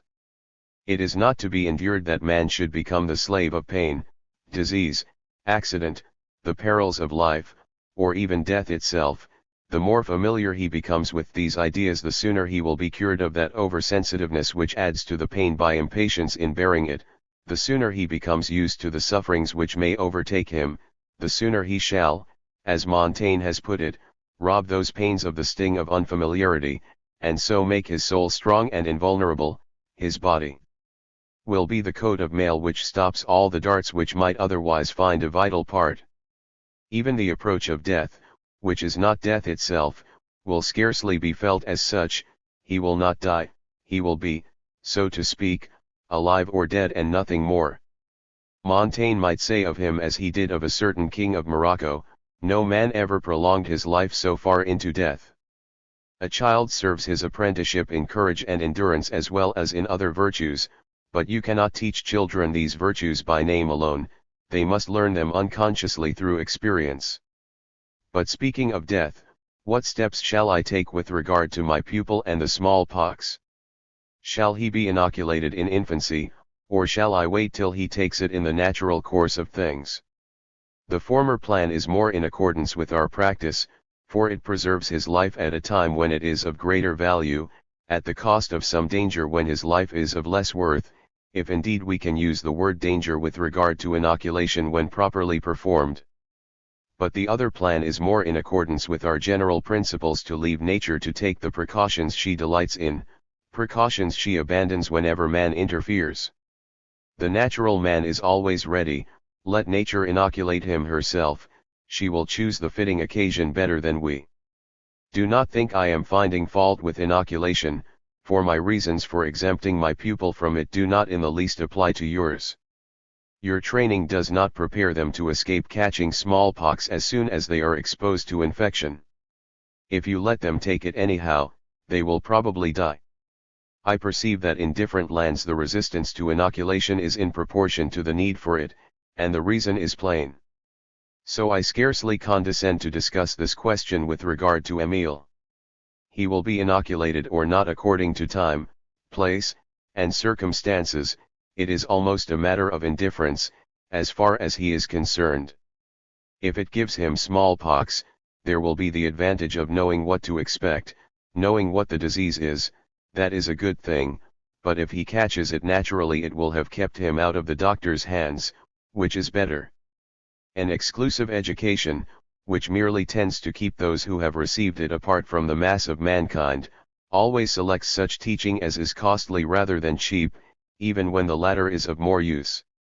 Thus all carefully educated young men learn to ride, because it is costly, but scarcely any of them learn to swim, as it costs nothing, and an artisan can swim as well as anyone. Yet without passing through the riding school, the traveler learns to mount his horse, to stick on it, and to ride well enough for practical purposes, but in the water if you cannot swim you will drown, and we cannot swim unless we are taught. Again, you are not forced to ride on pain of death, while no one is sure of escaping such a common danger as drowning. Émile shall be as much at home in the water as on land. Why should he not be able to live in every element? If he could learn to fly, he should be an eagle. I would make him a salamander, if he could bear the heat. People are afraid lest the child should be drowned while he is learning to swim. If he dies while he is learning, or if he dies because he has not learned, it will be your own fault. Foolhardiness is the result of vanity. We are not rash when no one is looking. Émile will not be foolhardy, though all the world were watching him. As the exercise does not depend on its danger, he will learn to swim the Hellespont by swimming, without any danger, a stream in his father's park, but he must get used to danger too, so as not to be flustered by it.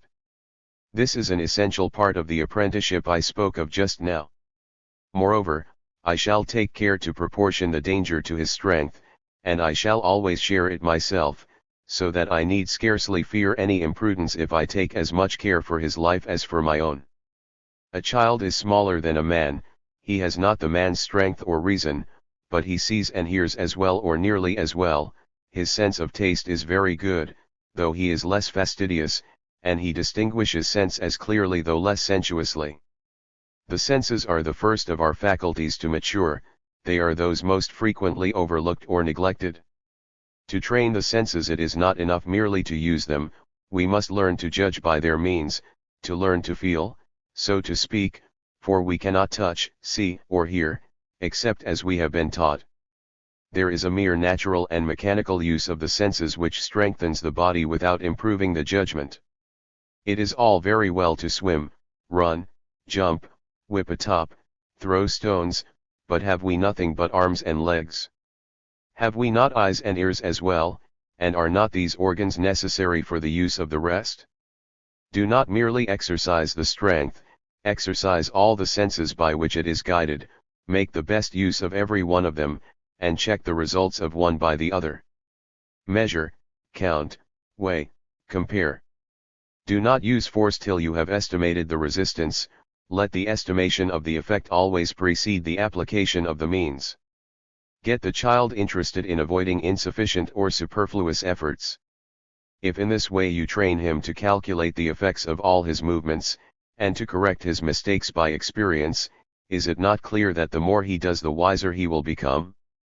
Take the case of moving a heavy mass, if he takes too long a lever, he will waste his strength, if it is too short, he will not have strength enough, experience will teach him to use the very stick he needs. This knowledge is not beyond his years. Take, for example, a load to be carried, if he wants to carry as much as he can, and not to take up more than he can carry, must he not calculate the weight by the appearance? Does he know how to compare masses of like substance and different size, or to choose between masses of the same size and different substances? He must set to work to compare their specific weights. I have seen a young man, very highly educated, who could not be convinced, till he had tried it, that a bucket full of blocks of oak weighed less than the same bucket full of water. All our senses are not equally under our control. One of them, touch, is always busy during our waking hours, it is spread over the whole surface of the body, like a sentinel ever on the watch to warn us of anything which may do us harm. Whether we will or not, we learn to use it first of all by experience, by constant practice, and therefore we have less need for special training for it. Yet we know that the blind have a surer and more delicate sense of touch than we, for not being guided by the one sense, they are forced to get from the touch what we get from sight. Why, then, are not we trained to walk as they do in the dark, to recognize what we touch, to distinguish things about us, in a word, to do at night and in the dark what they do in the daytime without sight? We are better off than they while the sun shines, in the dark it is their turn to be our guide. We are blind half our time, with this difference, the really blind always know what to do, while we are afraid to stir in the dark. We have lights, you say. What always artificial aids? Who can ensure that they will always be at hand when required? I had rather Émile's eyes were in his fingertips, than in the chandler's shop. If you are shut up in a building at night, clap your hands, you will know from the sound whether the space is large or small, if you are in the middle or in one corner. Half a foot from a wall the air, which is refracted and does not circulate freely, produces a different effect on your face. Stand still in one place and turn this way and that, a slight draft will tell you if there is a door open. If you are on a boat you will perceive from the way the air strikes your face not merely the direction in which you are going, but whether the current is bearing you slow or fast. These observations and many others like them can only be properly made at night. However much attention we give to them by daylight, we are always helped or hindered by sight, so that the results escape us. Yet here we use neither hand nor stick. How much may be learned by touch, without ever touching anything? I would have plenty of games in the dark. This suggestion is more valuable than it seems at first sight. Men are naturally afraid of the dark, so are some animals. Only a few men are freed from this burden by knowledge, determination, and courage. I have seen thinkers, unbelievers, philosophers, exceedingly brave by daylight, tremble like women at the rustling of a leaf in the dark. This terror is put down to nurses' tales. This is a mistake, it has a natural cause. What is this cause?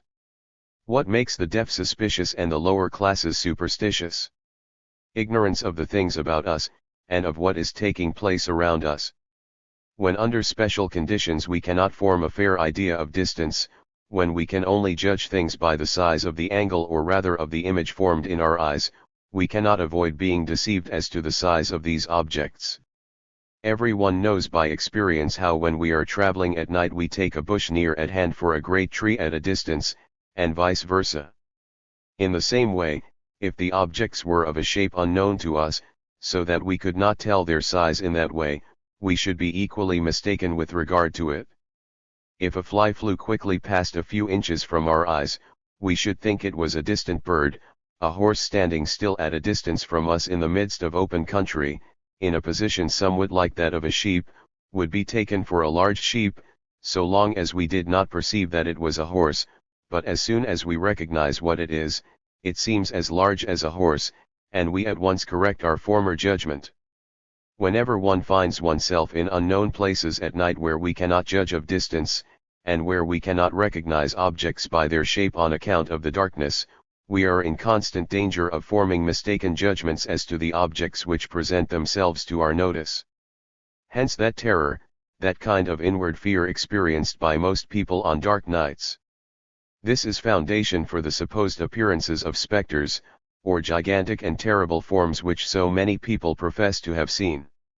They are generally told that they imagined these things, yet they may really have seen them, and it is quite possible they really saw what they say they did see, for it will always be the case that when we can only estimate the size of an object by the angle it forms in the eye, that object will swell and grow as we approach it, and if the spectator thought it several feet high when it was 30 or 40 feet away, it will seem very large indeed when it is a few feet off.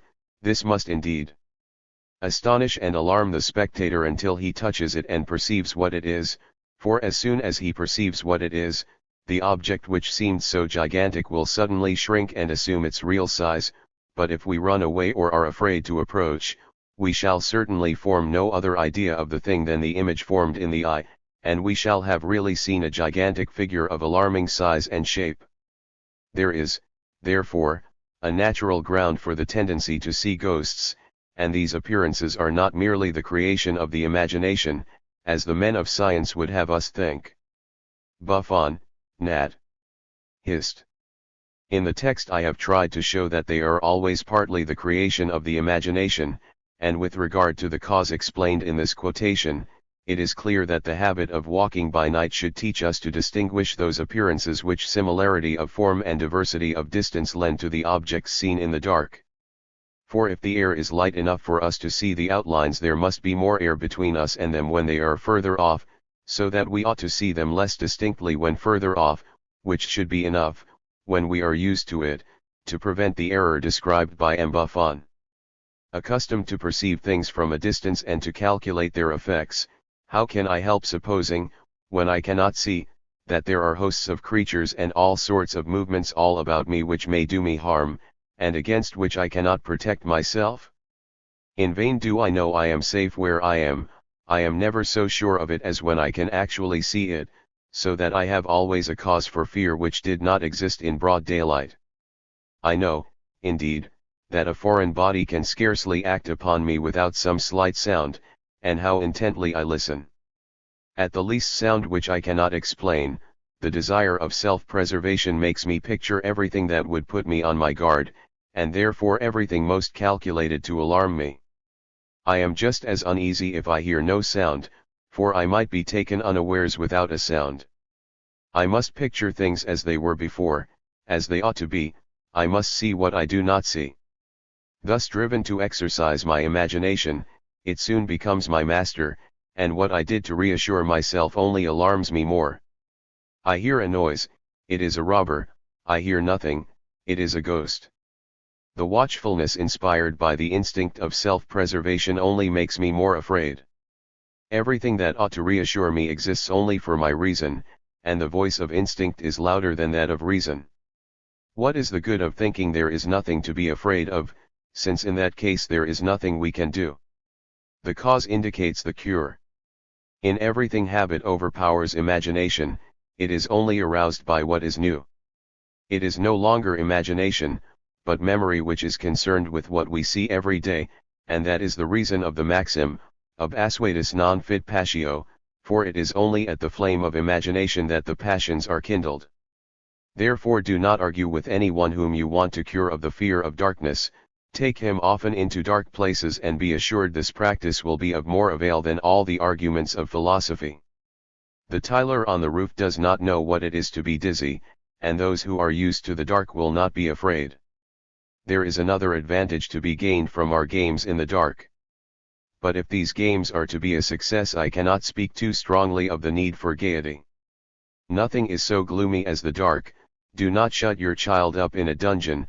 Let him laugh when he goes into a dark place, let him laugh when he comes out, so that the thought of the game he is leaving and the games he will play next may protect him from the fantastic imagination which might lay hold on him. There comes a stage in life beyond which we progress backwards. I feel I have reached this stage. I am, so to speak, returning to a past career. The approach of age makes us recall the happy days of our childhood. As I grow old I become a child again, and I recall more readily what I did at 10 than at 30. Reader, forgive me if I sometimes draw my examples from my own experience. If this book is to be well written, I must enjoy writing it. I was living in the country with a pastor called M. Lamercier. My companion was a cousin richer than myself, who was regarded as the heir to some property, while I, far from my father, was but a poor orphan. My big cousin Bernard was unusually timid, especially at night. I laughed at his fears, till M. Lamercier was tired of my boasting, and determined to put my courage to the proof. One autumn evening, when it was very dark, he gave me the church key, and told me to go and fetch a Bible he had left in the pulpit. To put me on my mettle he said something which made it impossible for me to refuse. I set out without a light. If I had had one, it would perhaps have been even worse. I had to pass through the graveyard. I crossed it bravely, for as long as I was in the open air I was never afraid of the dark. As I opened the door I heard a sort of echo in the roof. It sounded like voices and it began to shake my Roman courage. Having opened the door I tried to enter, but when I had gone a few steps I stopped. At the sight of the profound darkness in which the vast building lay I was seized with terror and my hair stood on end. I turned, I went out through the door, and took to my heels. In the yard I found a little dog, called Sultan, whose caresses reassured me. Ashamed of my fears, I retraced my steps, trying to take Sultan with me, but he refused to follow. Hurriedly I opened the door and entered the church. I was hardly inside when terror again got hold of me and so firmly that I lost my head, and though the pulpit was on the right, as I very well knew, I sought it on the left, and entangling myself among the benches I was completely lost. Unable to find either pulpit or door, I fell into an indescribable state of mind. At last I found the door and managed to get out of the church and run away as I had done before, quite determined never to enter the church again except in broad daylight. I returned to the house. On the doorstep I heard M. Lamercier laughing, as I supposed, at me. Ashamed to face his laughter, I was hesitating to open the door, when I heard Miss Lamercier, who was anxious about me, tell the maid to get the lantern, and M. Lamercier got ready to come and look for me, escorted by my gallant cousin, who would have got all the credit for the expedition. All at once my fears departed, and left me merely surprised at my terror. I fairly flew, to the church, without losing my way, without groping about. I reached the pulpit, took the Bible, and ran down the steps. In 3 strides I was out of the church, leaving the door open. Breathless, I entered the room and threw the Bible on the table, frightened indeed, but throbbing with pride that I had done it without the proposed assistance. You will ask if I am giving this anecdote as an example, and as an illustration, of the mirth which I say should accompany these games. Not so, but I give it as a proof that there is nothing so well calculated to reassure anyone who is afraid in the dark as to hear sounds of laughter and talking in an adjoining room. Instead of playing alone with your pupil in the evening, I would have you get together a number of merry children. Do not send them alone to begin with, but several together, and do not venture to send any one quite alone, until you are quite certain beforehand that he will not be too frightened. I can picture nothing more amusing and more profitable than such games, considering how little skill is required to organize them. In a large room I should arrange a sort of labyrinth of tables, armchairs, chairs, and screens.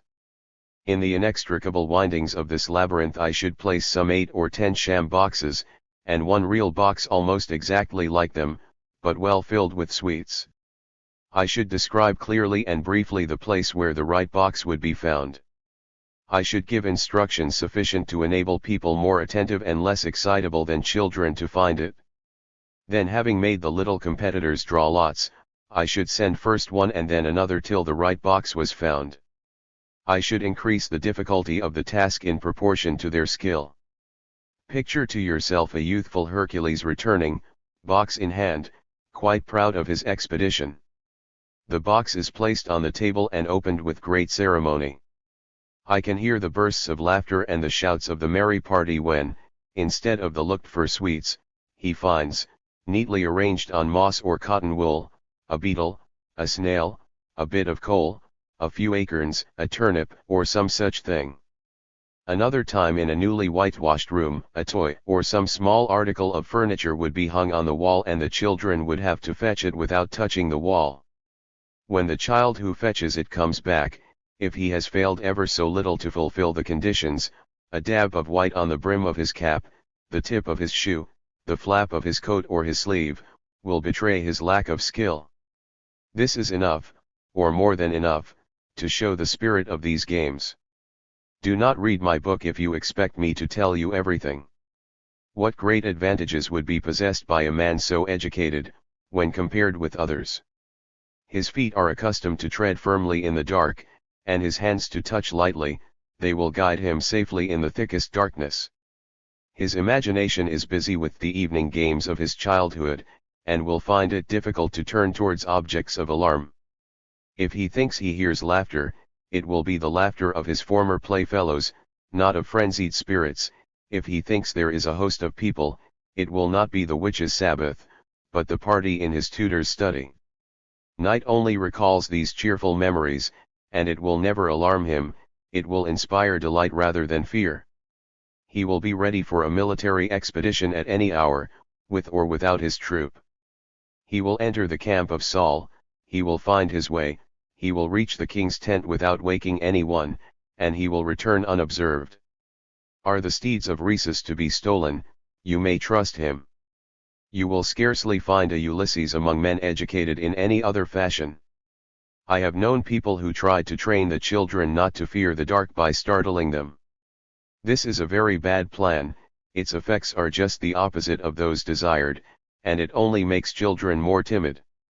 Neither reason nor habit can secure us from the fear of a present danger whose degree and kind are unknown, nor from the fear of surprises which we have often experienced.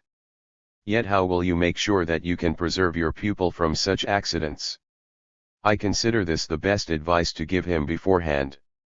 I should say to Émile, this is a matter of self-defense, for the aggressor does not let you know whether he means to hurt or frighten you, and as the advantage is on his side you cannot even take refuge in flight.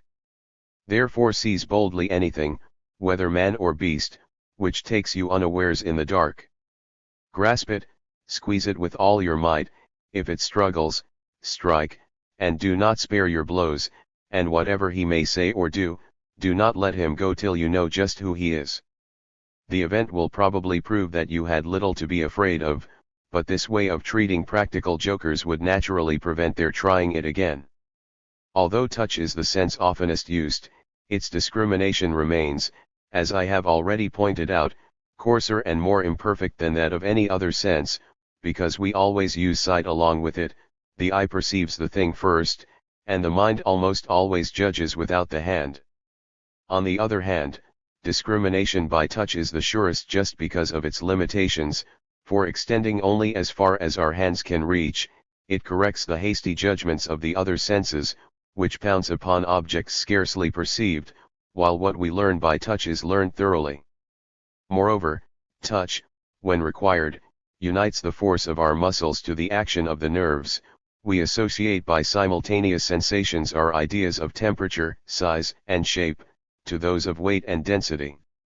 Thus touch is the sense which best teaches us the action of foreign bodies upon ourselves, the sense which most directly supplies us with the knowledge required for self-preservation.